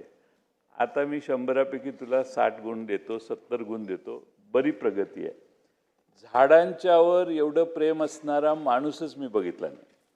आणि प्रत्येक झाड कुठल्या प्रकारचं आहे आणि त्या झाडाचं वैशिष्ट्य काय, ह्याची सावली किती पडणार हे दादांना पाठ असायचं आणि कुठल्या प्रकारची झाडं लावा हेही सांगायचे. एकदा मला दादांनी म्हटले, जयंतराव तुम्ही जरा बारामतीला या, मी तुम्हाला माझं घर दाखवतो. मी आणि माझी पत्नी आम्ही दोघं बारामतीला गेलो. दादांनी त्या परिसरातली त्यांच्या ओळखीची 4-6 घरं दाखवली आणि ह्याला किती 25-30-40 वर्ष 35 वर्ष झाली असतील. आणि जेव्हा जेव्हा माझ्याकडे यायची त्यावेळी दादा म्हणायचे, जयंतराव घर बांधलं का? घर बांधलं? अहो घर बांधावं किती वेळा सांगतोय. म्हणजे इतका व्यक्तिगत हे असायचा. मध्ये घरात माझ्या यायचे, म्हणते जयंतराव आता सुना आले, जरा तरी घराची व्यवस्था करा काहीतरी. म्हणजे घराच्या बद्दल दादा एवढे टची होते आणि दिसेल त्यावेळी काही नसलं तर ह्या विषयावर यायचे. त्यामुळं व्यक्तिगत जीवनात दादांचा जो वागण्याचा स्वभाव होता, मला वाटत नाही की अशा प्रकारची वागणूक ही नीटनेटकेपणाची, आपुलकीची आणि कडक स्वभावाची दुसऱ्या कुणाची आम्हाला कधी मिळाली असेल. खरं म्हणजे 98 साली दादा बँकेचे अध्यक्ष झाले, मी साखर संघाचा अध्यक्ष झालो. महाराष्ट्रात आम्ही दोघांनी दौरा काढायचं ठरवलं. मग विदर्भापासून सगळ्या कारखान्यांना, विदर्भ, मराठवाडा, खानदेश सगळ्या कारखान्यांना भेटी द्यायचा कार्यक्रम केला. काही कारखाने बँकेचे अध्यक्ष येणार आहेत, बँकेचे पैसे मिळाले पाहिजेत म्हणून कारखाना ऊस नसला तरी चालू ठेवायचे. एका कारखान्यावर आम्ही गेलो, त्या कारखान्यावर जाताना ऊस नव्हता. तर संस्थाचालक म्हटले, दादा ह्या बाजूने ऊस येत नाही, तिकडच्या बाजूने एस येतो. बरं म्हणतो. मग आम्ही गेलो. त्याने काय कारखान्यात आम्हाला जाऊन दिलं नाही, कारण धुराडं चालू होतं. पण बाहेरच स्टेज घातलं, मोठा सत्कार बित्कार केला. वेळ कमी होता. दादा म्हटले आता जातो आम्ही. त्यालाही ते सोयीचं होतं. ठीक आहे दादा चला म्हटले. आणि गाडीत बसल्या दादांना मी पुढे म्हटलं, दादा आता तिकडं आलो, आता इकडं निघालो, इकडं पण ऊस नाही, तिकडं पण ऊस नाही. आता दादांनी लावला त्याला फोन. हे म्हटले काय सांगतो म्हटले, इकडेही ऊस नाही तिकडेही ऊस नाही, तू काय आम्हाला मूर्ख बनवतो का? एवढे दादा फोनवर त्या कारखान्याच्या अध्यक्षाला बोलले. सांगायचा मुद्दा की जे समोर दिसतंय त्याचा तिकडेच तुकडा पाडण्याचा स्वभाव दादांचा आम्ही फार जवळून बघितला. खरं म्हणजे आज परिस्थिती बदललेली आहे, पण बदललेल्या प्रत्येक राजकीय लोकांना असं वाटायचं की दादा फार तापट आहेत आणि चिडतात. पण दादा फार धोरणी होते. दादांची राजकीय समज प्रचंड जास्त होती आणि पुढं काय होऊ शकतं, काय करणार आहे आणि आपली ताकद किती याचा दादाने एवढा कदाचित कुणाला अंदाज नव्हता. त्यामुळे दादांचं सेल्फ असेसमेंट देखील स्ट्रॉंग होतं. आणि मी पक्षाचा अध्यक्ष झाल्यावर 2019ला आमच्या कार्यालयात काही फारशी गर्दी नसायची. म्हणजे आले धनंजय मुंडे आले, दिलीप राव आले, संजय आले, असे कोण आले तरच आमच्याकडं जरा 10-15 जण आले, कारण ते ओटीचा टाईम होता 18-19चा काळ. आम्ही एक सर्वे केला आणि दादांना मी म्हटलं, दादा ही सर्वेप्रमाणे, हो सर्वेप्रमाणेच आम्ही दोघं एकत्रित बसून जे सर्वेने आले त्यांनाच तिकीटं दिली. 2 बदलायची होती. एक आपले बनसोडे, आपले विधानसभेचे उपाध्यक्ष अण्णा बनसोडेंचं, ते हायवेला तिकडं टोल नाक्यावरच त्यांना घेराव केला. दादांनी मला तिकडं फोन केला, जयंतराव मी ते काल हे नाव सांगितलेलं ते आता बदललं तर चालेल का? म्हटलं चालेल. एबी फॉर्म तुमच्या आधी पोचलेत म्हटलं पुण्यात, त्यातलं कुठलं द्या म्हटलं, काय हरकत नाही. ठीक आहे म्हटले. मग आणखीन थोड्या वेळाने दुसरा फोन आला, कुठंतरी मराठवाड्यात बदलायचं आहे, बदललं तर चालेल का? सांगायचा मुद्दा मगाशी भास्करांनी सांगितलं, पक्षाच्या अध्यक्षाला सांगून त्याला पाहिजे ते त्यांच्या कानावर घालून निर्णय घेण्याची एक प्रचंड मोठी स्वभावाचं वैशिष्ट्य दादांचं आम्ही बघितलं. आणि मला आठवतं एकदा संघर्ष यात्रा काढली, काँग्रेस पक्ष 17 जणं निलंबित केली, भास्करांना निलंबित केलं, आमचं संग्राम जगतापी त्यात आहे, असे 16-17 जणं निलंबित त्यावेळी झाली. मग संघर्ष यात्रा निघाली. संघर्ष यात्रेचं राधाकृष्ण विखे विरोधी पक्ष नेते, सगळी बसची व्यवस्था राधाकृष्ण विखे पाटलांची, जेवणाची सगळी व्यवस्था राधाकृष्ण विखे पाटील, आम्ही फक्त बसमधले प्रवासी असायचो. दादा म्हणायचे, हे राधाकृष्ण विखेलाच आपल्याकडे एकदा खेचला पाहिजे, जयंत हे किती चांगली व्यवस्था करतो बघा, खेचला पाहिजे म्हणजे आपल्याकडे आणला पाहिजे. जे ताकद ज्याची आहे, काम ज्याचं आहे त्याचं रिकग्निशन करण्याचा त्यांचा एक वेगळा स्वभाव होता. आणि सगळ्या महाराष्ट्रात म्हणजे सगळ्या जिल्ह्यात आम्ही त्यावेळी प्रवास केला. आणि दादांचं त्या काळातलं वैशिष्ट्य असं की मगाशी सांगितलं तसं वेळेवर सगळ्यांच्या आधी बसमध्ये जाऊन बसणार, सगळ्यांच्या आधी रेडी होणार. त्यामुळं वेळेचं भान त्यांच्यासारखं कधी नसायचं. मी शेवटी त्यांना सांगायचो, मला जरा अर्धा तास आधीची वेळ कळवत जावा, म्हणजे 8ला यायचं तर 7:30ला कळवा, मी 8ला पोहोचत जाईन. असं मला सांगतच जाऊ नका 8 आहे म्हणून 7:30च सांगा, कारण त्यांचा आणि माझा टाईम कधी वेळेवर एका वेळी कायम वेळेवर प्रचंड जायचे ते. इथं आम्ही बसायचो विरोधी पक्षामध्ये, त्यावेळी सगळे कामकाज संपल्यानंतर त्यांचे स्वतःची व्यक्तिगत कामं काढून बसायचे ते. आणि प्रत्येक बारीक लहान आलेल्या पत्राला काय काय करायचं याच्यावर सूचना लिहायचे. त्यामुळे प्रशासनावर प्रचंड वचक होता. मला खात्री आहे की दादा जर आज आपल्यात असते पुढची 15-20 वर्ष, तर नक्की दादांची क्षमताच एवढी होती आणि ॲक्सेप्टेबिलिटी एवढी होती की दादा भविष्य काळात कधी ना कधीतरी महाराष्ट्राच्या प्रमुख पदावर नक्की बसले असते, याची माझ्या मनात कधीच शंका नव्हती. आणि त्यामुळं अलीकडच्या काळात माझा त्यांचा स्नेह फार जवळचा झाला होता. आणि गेले 8-9 महिने बऱ्याच बैठका माझ्या त्यांच्या झाल्या.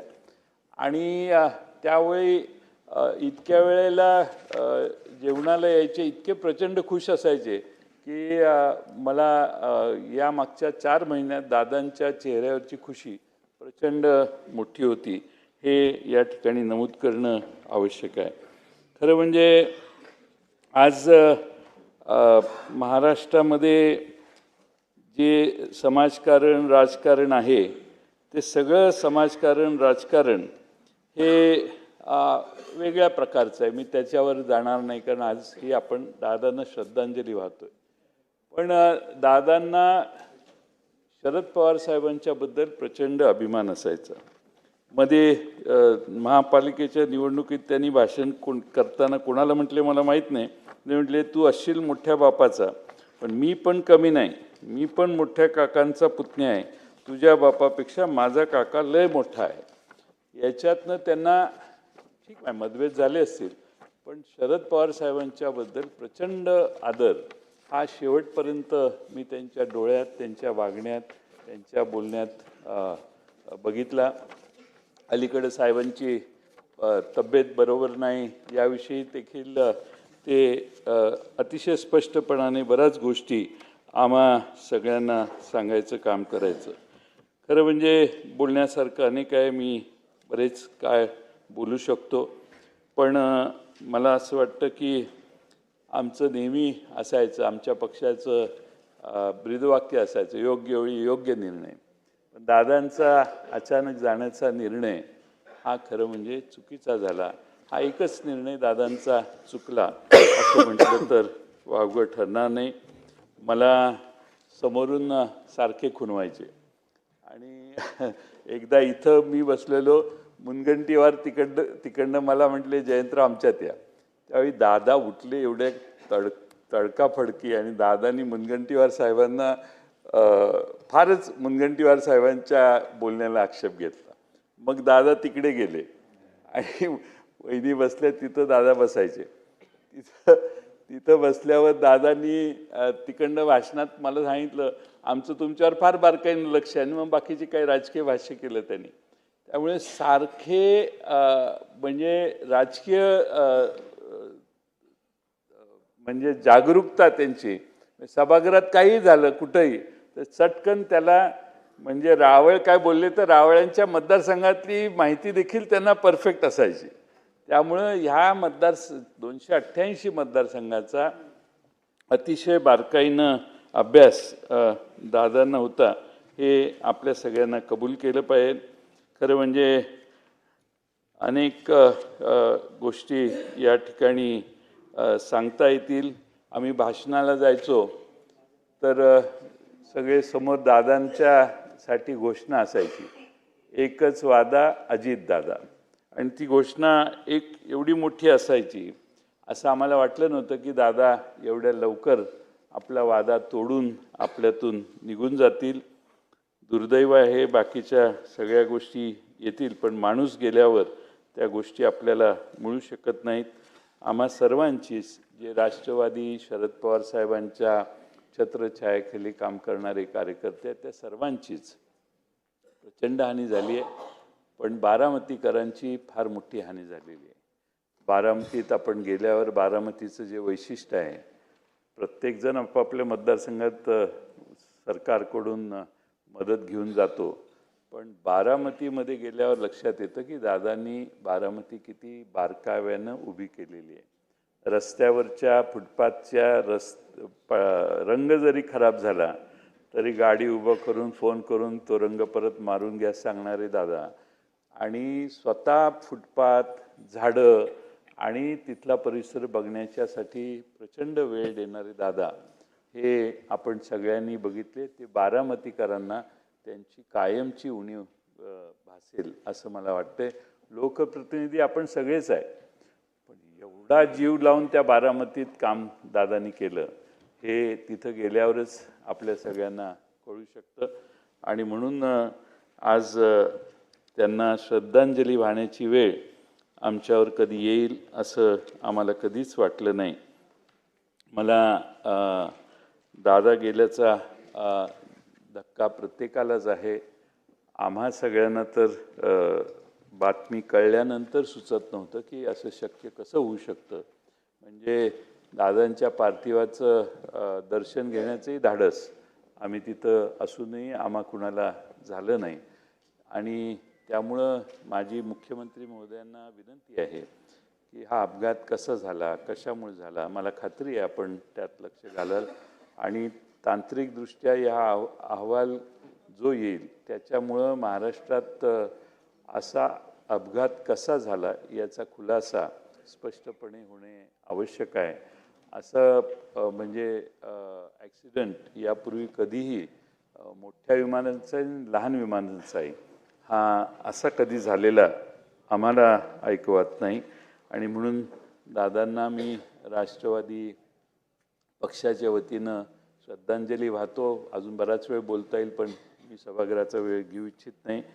महाराष्ट्राच्या ज्येष्ठ नेत्या शालिनीताई पाटील यांचं निधन 94व्या वर्षी माहीमला झालं आणि सत्यशोधक विचाराचे प्रणेते ज्योतिराव फाळके पाटील यांच्या त्या कन्या होत्या, वकील होत्या.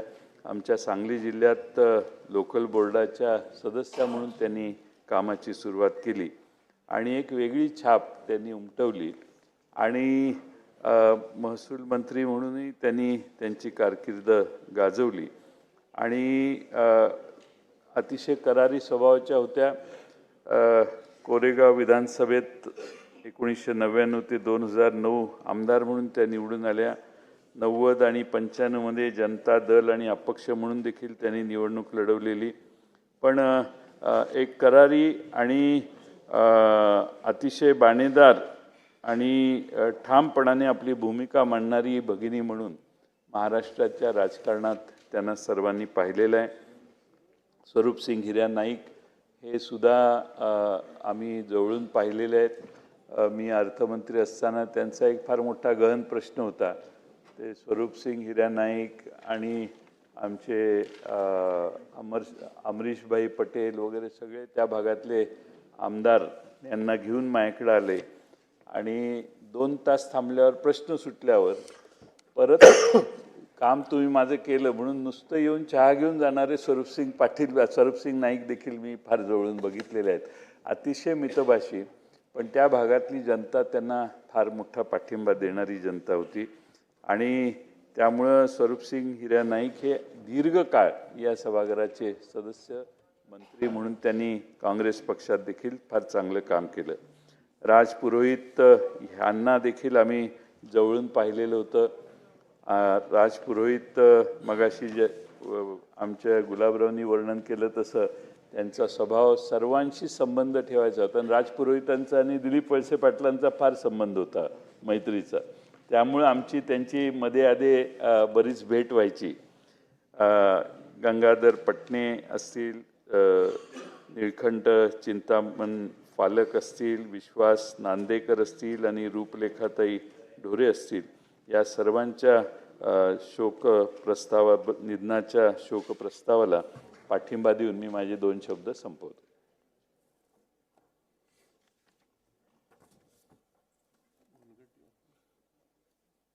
मुनगंटीवार साहेबांनंतर आपला नंबर आहे बोलायचं. ठीक त्यांच्यानंतर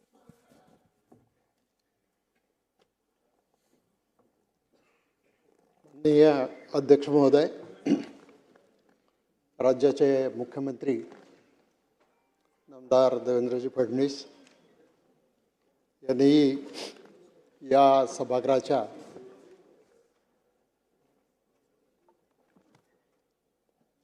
सदस्य आपले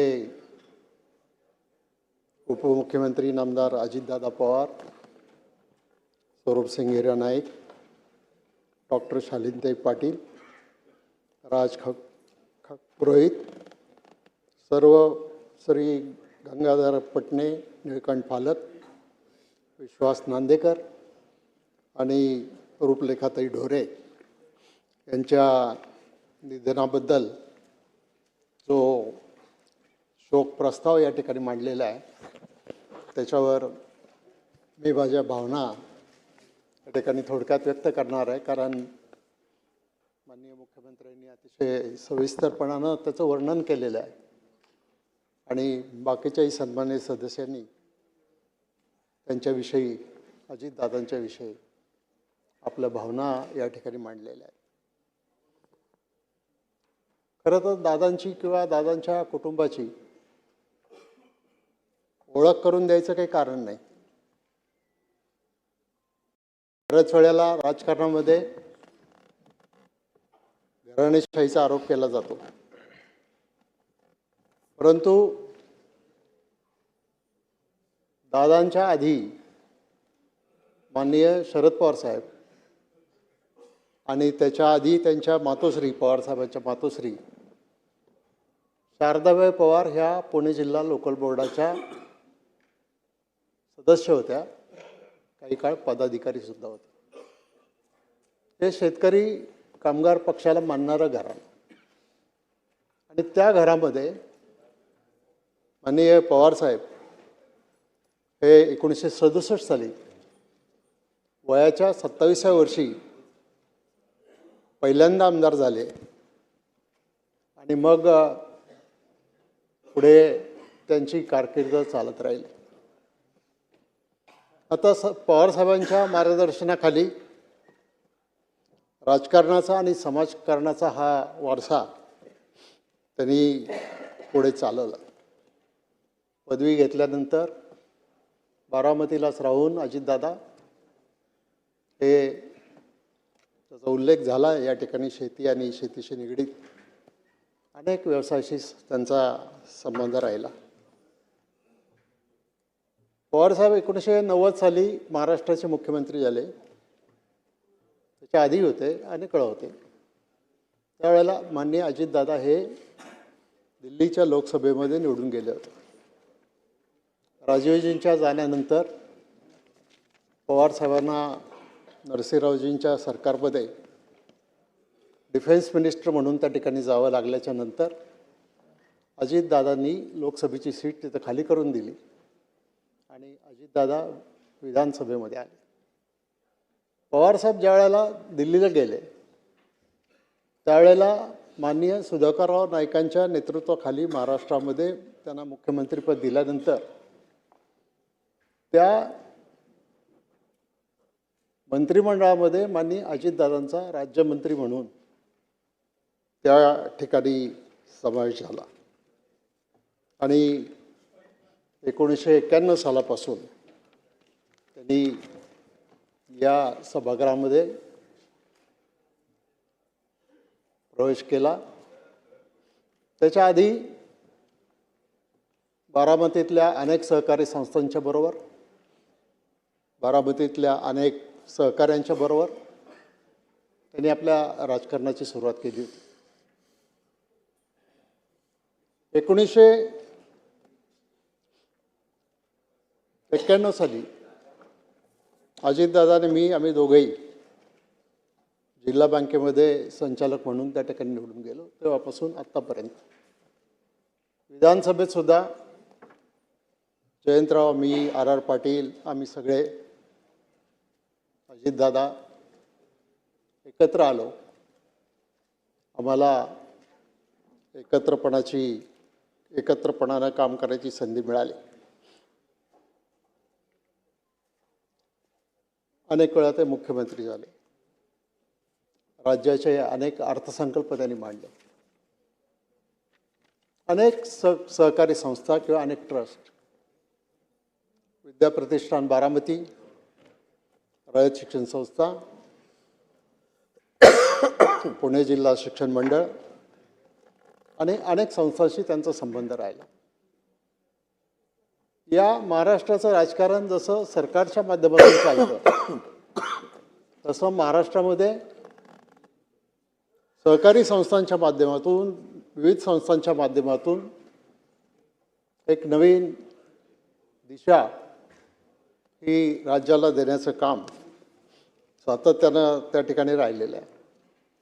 दादांनी राज्य बँकेचे अध्यक्ष म्हणूनही काम केलं, अनेक संस्थांमध्ये काम केलं अनेक क्रीडा संघटनांशी त्यांचा संबंध त्या ठिकाणी आला. त्यांनी महाराष्ट्र ऑलिम्पिक असोसिएशनचे अध्यक्ष म्हणून काम केलं, कबड्डीचे अध्यक्ष म्हणून काम केलं, खो खोचे अध्यक्ष म्हणून काम केलं. साहित्य, कला या सगळ्या क्षेत्रामध्ये कर्तृत्वानं दादांच्याबद्दल आदरानं नाव घेतलं जातं. सगळ्या सन्मानित सदस्यांनी त्याचा उल्लेख या ठिकाणी केलेला आहे. एक कुशल संघटक, उत्तम प्रशासक आणि कामाचा विलक्षण झपाटा असणारं हे नेतृत्व. त्यांच्या वेळेच्या नियोजनाबद्दल तर या ठिकाणी उल्लेख झालाच आहे. प्रशासकीय धोरण गतिमान असलं पाहिजे ही त्यांची भूमिका राहिलेली आहे. शहरं आणि ग्रामीण भाग या दोन्हीकडे लक्ष देऊन त्यांनी आपलं जे स्थान आहे ते मिळवलं. धडाडीचा निर्णय क्षमता, चौफेर विकास आणि अचाट कार्यक्षमता म्हणजे काय याचं उत्तम उदाहरण म्हणजे बारामती आणि राज्यामध्ये त्यांच्या माध्यमातून म्हणजे पिंपरी चिंचवडचा सुद्धा उल्लेख करायला पाहिजे. आज जे पिंपरी चिंचवडमध्ये ज्या सुधारणा झाल्या त्या आणि अजितदादांनी त्या ठिकाणी नेतृत्व करायला सुरुवात केल्यानंतर शाहू फुले आंबेडकर, यशवंतरावजी चव्हाण यांच्या विचारधारेशी कायम त्या ठिकाणी जोडलेले राहिले. विनोद बुद्धीबद्दल कोपरखळी त्यांची देण्याची पद्धत, शब्दाची किंमत आणि नाती जपणारा नेता आणि राज्याच्या राजकारणातील एक प्रभावी नेतृत्व असा आणि सामान्य माणसाचा, बळीराजाचा आधार म्हणून माननीय अजितदादांनी काम केलं. त्यांच्याबरोबर मंत्रिमंडळात 99 साली आम्हाला सगळ्यांनाच संधी मिळाली. त्याच्यानंतर सलग वेगवेगळ्या पदावर त्यांनी काम केलं. आम्हालाही संधी त्या ठिकाणी मिळाली आणि आज त्यांच्या जाण्यामुळं पवार कुटुंबाचं तर नुकसान झालंच आहे. कारण पवार कुटुंबाचा इतिहास मी एवढ्यासाठी सांगितला, या कुटुंबाने या महाराष्ट्रासाठी जे काम केलेलं आहे ते फक्त सत्ता संपादन आणि सत्ता एवढ्यापुरतं नाही, तर या कोपऱ्यापासून तर त्या कोपऱ्यापर्यंत माणसं उभी करण्याचं, संस्था उभी करण्याचं, त्यांना मदत करण्याचं हे काम केलेलं आहे. त्यांच्या जाण्यामुळं राजकारणामध्ये मोठी पोकळी निर्माण झालेली आहे. हा आघात हा फक्त कुटुंबापुरता नाही, हा महाराष्ट्रावर झालेला आघात आहे. सामान्य माणसाची शक्ती कमी झाल्यासारखं त्या ठिकाणी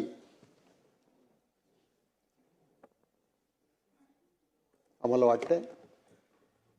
आदरणीय वहिनी, आपण दादांचं हे राहिलेलं कार्य पूर्ण करण्याच्यासाठी आपण विश्वासानं त्या पदावर विराजमान झालेला आहात. माझी खात्री आहे की या प्रवासामध्ये आणि दादांच्या स्वप्नामधला महाराष्ट्र घडवण्यासाठी आम्ही सर्वजण खंबीरपणे आपल्या पाठीमागे आहोत. मुख्यमंत्री महोदय, आपण मगाशी उल्लेख केला की त्यांचं सहकार क्षेत्राकडं आणि शिक्षण क्षेत्राकडं एक विशेष लक्ष असायचं. आणि आता खरंच एक अशी भावना महाराष्ट्रामध्ये निर्माण झाली आहे की या क्षेत्राला आधार देण्याचं काम पवारसाहेबांनी केलं, अजितदादांनी केलं, सगळ्यांनी केलं. आता इथून पुढं सुद्धा आपण सरकारच्या माध्यमातून या क्षेत्राला पुढं घेऊन जाण्याचं काम करण्याची आवश्यकता आहे.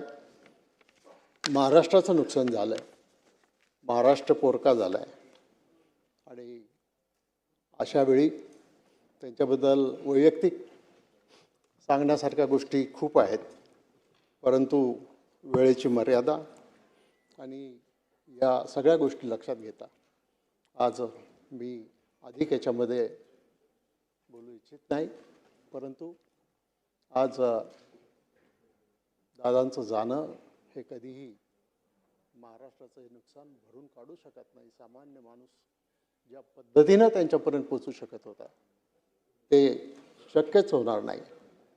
अशा प्रकारे निश्चित प्रकारे एक सामान्य माणसाला आधार द्यायचं काम आपल्याला सगळ्यांना करावं लागेल. आज जे बाकीचे शोक प्रस्ताव आहेत सगळ्यांच्या बरोबर जवळजवळ माझ्यासारख्याला काम करता